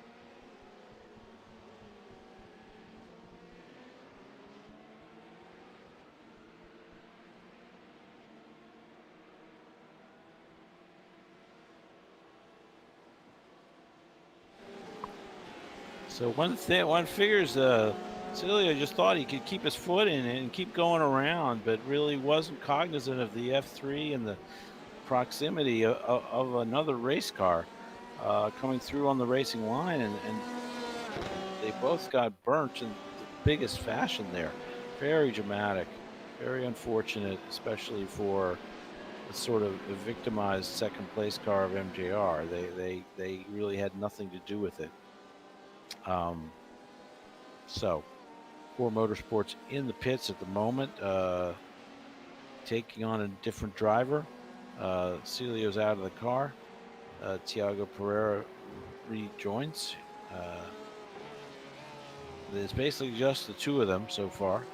Not sure if that was around their scheduled stop or not. 8:44 elapsed.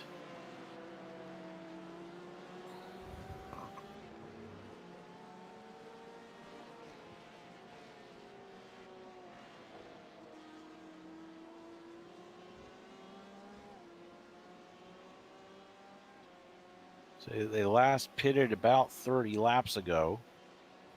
So that actually does sound like approximately the pit window that we'd be looking at here.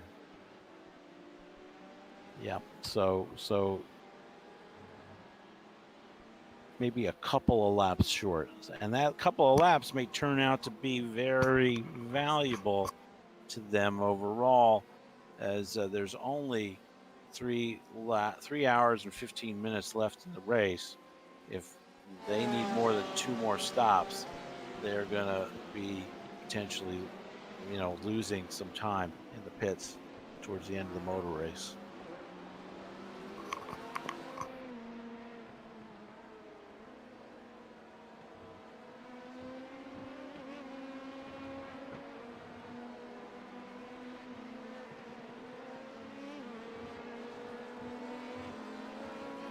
The other thing I'll notice, even though we've called out a few incidents here, dramatic changes of position, with a kind of a safer race overall comes a little bit less of that completely chaotic, topsy-turvy type position changes that you see in this kind of racing, or that we've seen in V.E.C. so far.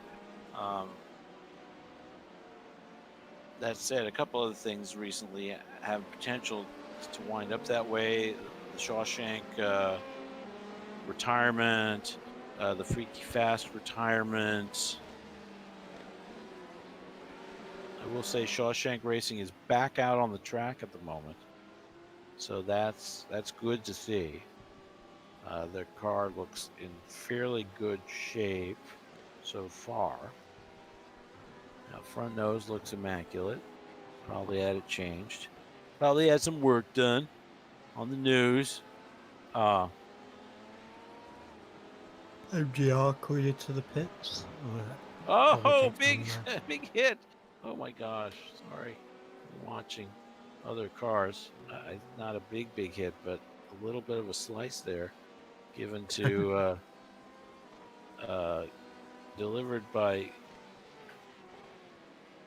delivered to DMC Niels Bedorf by Julius Braun.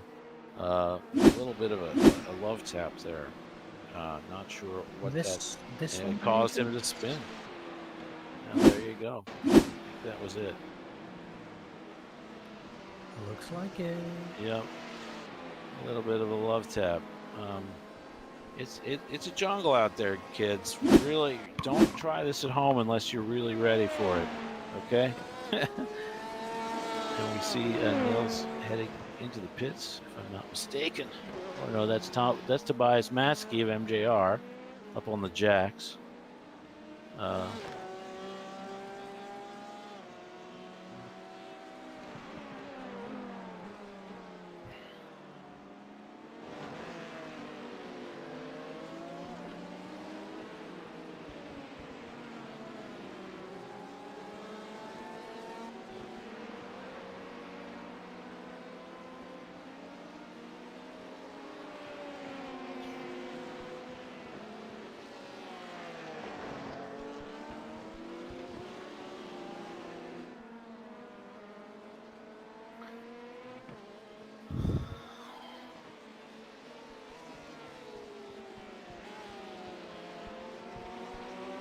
So exciting times, and it is true. All the interesting stuff happens in the dark.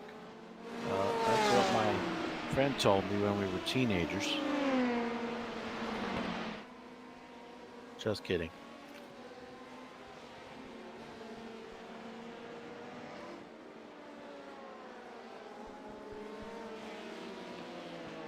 Just noticing a big off-track moment for Julius Braun.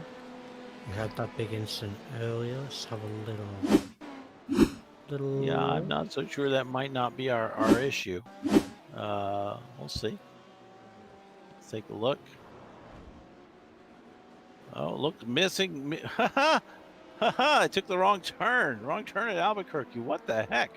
I feel like he thought that the left-hand turn was part of the race circuit there. Right? Isn't that what that looked I like? think maybe he had that car caught up on the curbing, which is quite a high-rising curbing. Right. And he just struggled to get the car stopped and turned. Yeah, he pretty much going very straight. But turning off to the left, I guess he was trying to hang on to pavement and good grip as long as he could. Maybe that's the issue. A little bit of a bump there. Geez, and he does wait for a safe re-entry there. Good job. Like to see that for sure. Yeah, definitely with that slow-mo, he's definitely got that caught up on the curbing and right. He struggled to get that going. Takes a decent hit on the nose there. Not sure whether he'll get required repairs over that. It doesn't look like it. He's still out there circulating. If it was real bad, he'd get the black flag. But he carries on.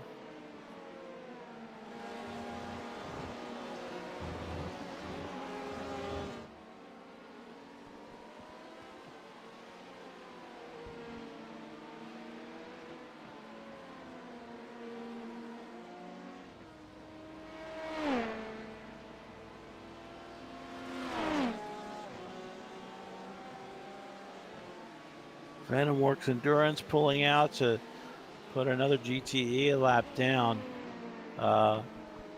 They're running second right now, 25 seconds or so behind the race or the LMP2 class leader, Leo Racing.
Just focusing in on MJR versus Next Level Racing right now. MJR running lap 318, Next Level running lap 317, but just starting 318, so less than a lap behind still. But you know, MJR just having another off, bumping their way back onto the racetrack. We see it now, Tobias Matsky. Something a little crazy going on with that car right now. If I listen to the engine sound, it does not sound right. Not sure they're using the boost. Maybe it's just me. I don't know how the Audi sounds. As they come around and complete another lap, we'll see what that lap time is. Obviously not going to be a particularly good one given the off, but certainly better than the previous 153, coming in at a 145, but still almost, over 10 seconds behind their fast lap for the race, which, I don't expect them to be doing that now in the dark as everyone's getting tired, but they're certainly, I think, losing time to Next Level. And if this continues like that, we could expect to see Next Level pull up to them. But it's going to take a few more laps of trials and tribulations before that could happen.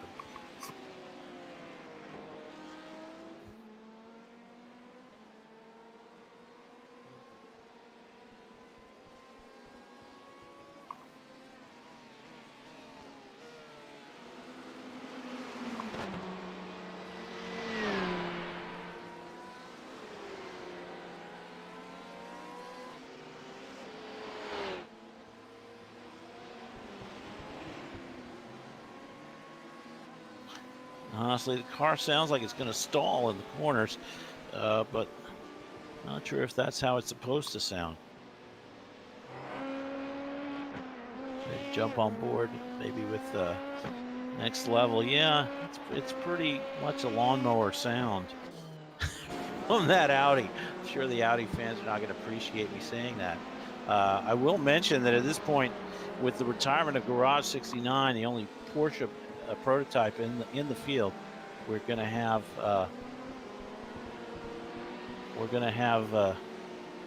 an all Audi podium, presumably, or definitely.